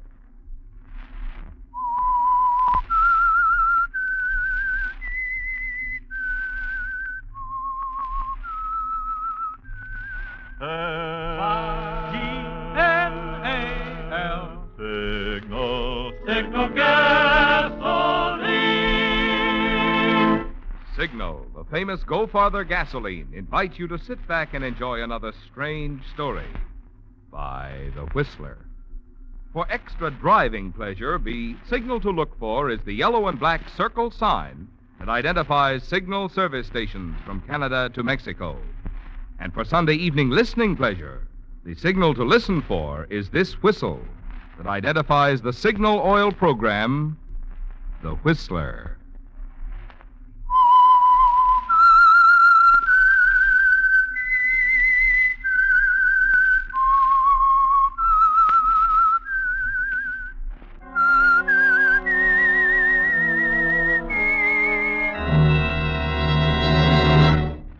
I am the Whistler, and I know many things, for I walk by night. I know many strange tales, hidden in the hearts of men and women who have stepped into the shadows. Yes, I know the nameless terrors of which they dare not speak. And now the Whistler's strange story, Smart Girl. She looked beautiful standing there by the window. Part of it was because she knew how to look beautiful, and more important, when to look beautiful. For the tired businessman, Ruth Walker was like a tonic, a refreshing vision of loveliness.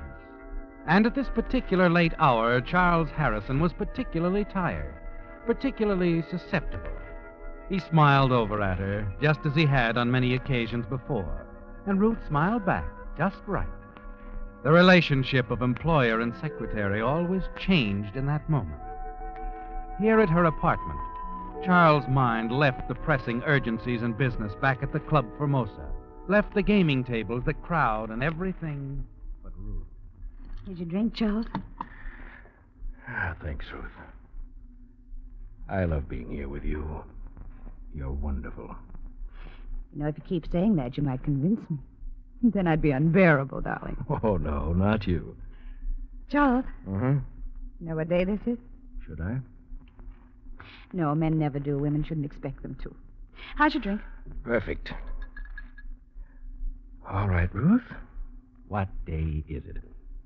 A year ago today, I walked into the Club Formosa, asked for a job. There wasn't one open Until I walked in, saw, And then there was. A year. Right to the day? Right to the day, Charles. Yes. Salute. Charles, Yes? it's been wonderful. Only one thing missing. For me, anyway. Oh? Not having you always, darling. 24 hours of the day, 365... Ruth. I thought we agreed long ago not to discuss that. I'm sorry, it's just... Let's not spoil anything, Ruth. There's no chains holding either of us. Only that I love you. All right. But you know I can't do anything about that. It's been agreed that if you should meet someone, some young man... I won't, I don't want to, ever. It still doesn't alter the simple fact that I'm married. That half of the Club Formosa belongs to my wife. If you want to go on status quo, we go on. If not, Ruth... I'm sorry, Charles. Of course, I shouldn't have said anything. I wish you hadn't, Ruth. I really do.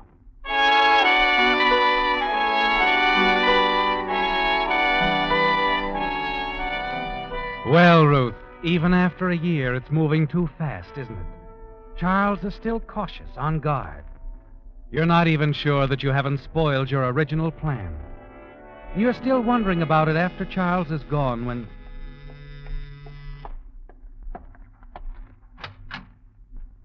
Fred, you shouldn't have come here like this. Easy, baby. I saw Charlie boy leave. Close the door. I want to have a talk with you. It's late. No. It's early. Early in the morning. Just relax. Ah, comfortable chair. Only Charlie boy's been sitting in it too long. What do you mean by that? When do we go to work on him? What's holding things up? I'm getting sick and tired of waiting around. You're always in a rush. Yeah, and you're always taking too much time. Look, you got enough on the guy. When do I drop around and threaten to tell his wife? I'll tell you when. You told me that 6 months ago. Say, you wouldn't have something else on your mind, would you? Like what? Like deciding you'd make a better deal for yourself by marrying Charlie Boy and cutting me out of the deal? That's ridiculous. I don't think so. You had plenty of time to work on it. Well, I'm warning you, sweetheart. Don't try it. I could really jam things up for you. Tell Charlie Boy a lot about little Ruthie. Fred, you don't really think that I double-crossed... Just see that you don't. I'm not stepping out. Not now. I need dough, and I need it quick. If you don't move pretty soon, Charlie's going to learn a lot. All right, but you'll have to wait until I figure the best way to handle it. I'm as anxious for some real money as you are. Then make it snappy, or I'll have a little talk with Harrison. Now, how about a drink, huh? Sure, Fred. Sure. You leave Fred, go into the kitchen for some ice. It's more of an excuse than anything else, isn't it, Ruth? Because Fred came so close to the truth in thinking you might try to take the easier way with Charles. Marriage. The way to get everything you wanted. Fred is going to be difficult to manage from now on, isn't he? He could ruin everything between you and Charles. Somehow you've got to stall him. Get some money for him. And the sooner, the better. Then suddenly a thought occurs to you. The more you think about it, the more certain you are that it's an excellent idea. You hurry back into the living room. Here's your drink. Thanks, honey. Fred, Yeah? I've been thinking. You want money and I want money. Mm-hmm. I know how we can get plenty. In a week. I keep talking.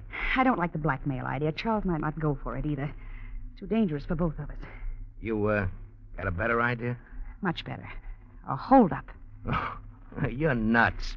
Besides, I'm not interested in chicken feed. Does 20,000 sound like chicken feed? What? 20,000? Mm-hmm.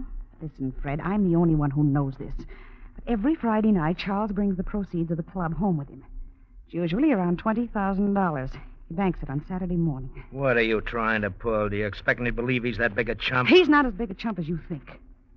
See, he figures everybody would think the same way you do.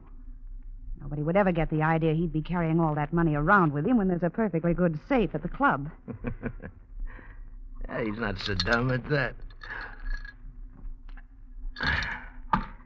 Well, tell me more, baby. When he gets home, he always drives his car into the garage under the apartment house. It's usually after 1 in the morning. Uh-huh. The garage attendant's gone by then. Look, how about sweetening my drink up, huh? All right. Hey, honey, you got any cigarettes? In the desk drawer. Help yourself. Oh, thanks. Does, he always carry as much as you said? Mm-hmm. More or less. Yeah, I like that. I like that fine. Here you are, Fred. Ah, thanks. Ah, that's better. Well, what do you say? Well, it's dangerous, Ruth, but it's worth a try. How about, next Friday night, huh? Next Friday night's perfect. The sooner the better. We split 50-50? 50-50. But no rough stuff. He doesn't carry a gun. Don't worry, I'll handle him. Just leave everything to little old Freddie.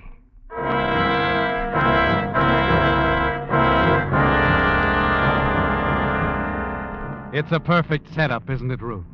And you're confident everything will work out just as you have it planned. That confidence stays with you until the following Friday. Then, as evening comes and the hour for the holdup draws near, you're calm, not the least bit nervous. Fred knows exactly what he's to do, and so do you, don't you, Ruth? A few minutes before midnight, you leave the club and hurry to the corner drugstore.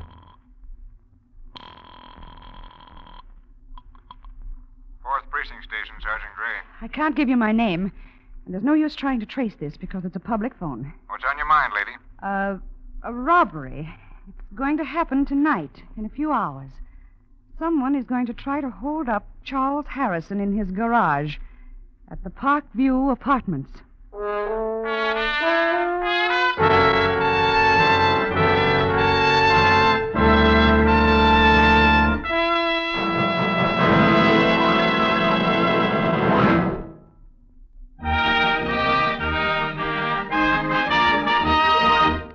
few weeks ago, when we announced that we'd send a $20 Signal gasoline book as a token of our appreciation for every limerick read on the Whistler, we expected to use only one on each program.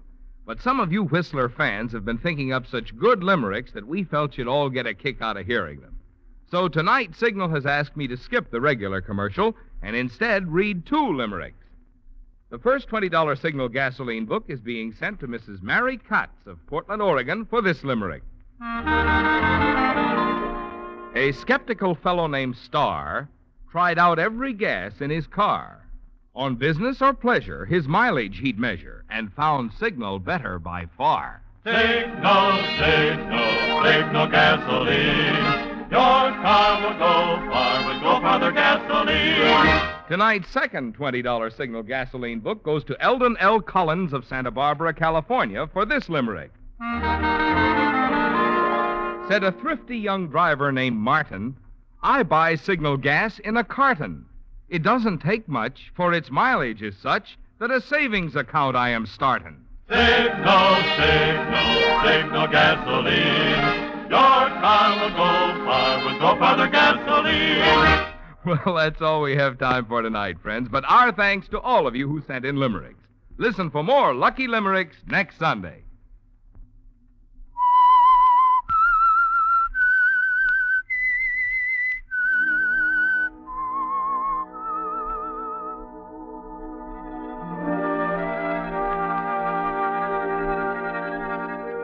You know it's a perfect setup, don't you, Ruth?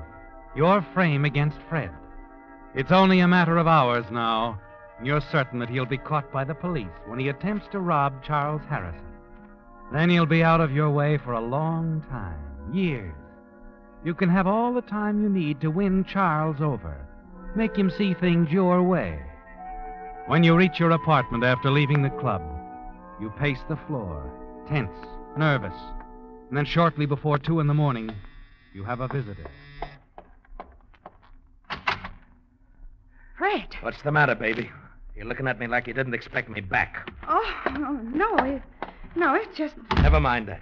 Just get me a drink, a straight one. I need it bad. Fred, what is it? Something go wrong? Yeah, everything. And I didn't get the dough. What happened? Harrison got rough. He's a big guy and not easy. Well, he's dead. Dead? I told you... Skip it. Who told him? That's what's bothering me. I don't know what you mean. He acted like he knew, that's all. Like he'd been tipped. He had a gun on him. But I don't see how... All right, so you don't see how. That's good enough for now. Fred, no one saw you. You got away from the apartment. It didn't happen at the apartment. I changed my mind. I was hiding in back of Harrison's car when he drove away from the club. Look, are you going to get me that drink? All right, Fred. As you leave to get his drink, you begin to add it up in your mind. The police must have tipped off Charles, instructed him to drive into the garage as usual, not to take the money, but to carry a gun. You hope that Fred doesn't read the fear in your eyes as you return from the kitchen. You find him standing by your desk, looking at your tiny pearl-handled revolver. There's a strange look on his face. What's the matter, Fred? Matter? Nothing. I was just looking at this gun of yours, baby. Why? Charles pulled a gun on me tonight. Looked a lot like this one. Noticed it in this desk drawer the other night when I got those cigarettes. I was just checking to make sure it was still there. You didn't think that... Yeah, that's what I was thinking. It's a good thing for you I was wrong. Just forget it. Forget it. The way you handled it, there's a murder charge now. Ah, we missed this time, that's so... Hey, wait a minute. That's coming this way. Not your nerves, you're imagining things. No, I'm not. I'm going to get out of here. But I'll be back. If I were you, Fred, I'd get out of town. Fast. Yeah? Well, maybe you're right, Ruth. We'll see. The moment he's gone, you rush to the window, look down into the street, see a police car pull up in front of your apartment house. But it's just routine, isn't it? And you've got to face them, react the way they expect you to. You wait. Finally, the dreaded moment arrives. Miss Walker? Yes? Lieutenant Lewis, homicide. May I come in? Well, yes, of course. Sorry to disturb you at this hour, Miss Walker, but... What's wrong, Lieutenant? Afraid I have some bad news for you. It's about your boss. Mr. Harrison? Yes. There was an attempted holdup. He was killed. Oh, here. Better sit down, Miss Walker. You sink down into the chair and cover your face with your hands. You play your part well. The grief-stricken secretary, shocked by the news of the tragedy. You answer every question in a straightforward manner. Finally, the officer is finished, satisfied that you're in the clear. Well, I guess that's all for now, Miss Walker. I may drop around again in a day or so. Depends on how we make out. Just routine, you understand.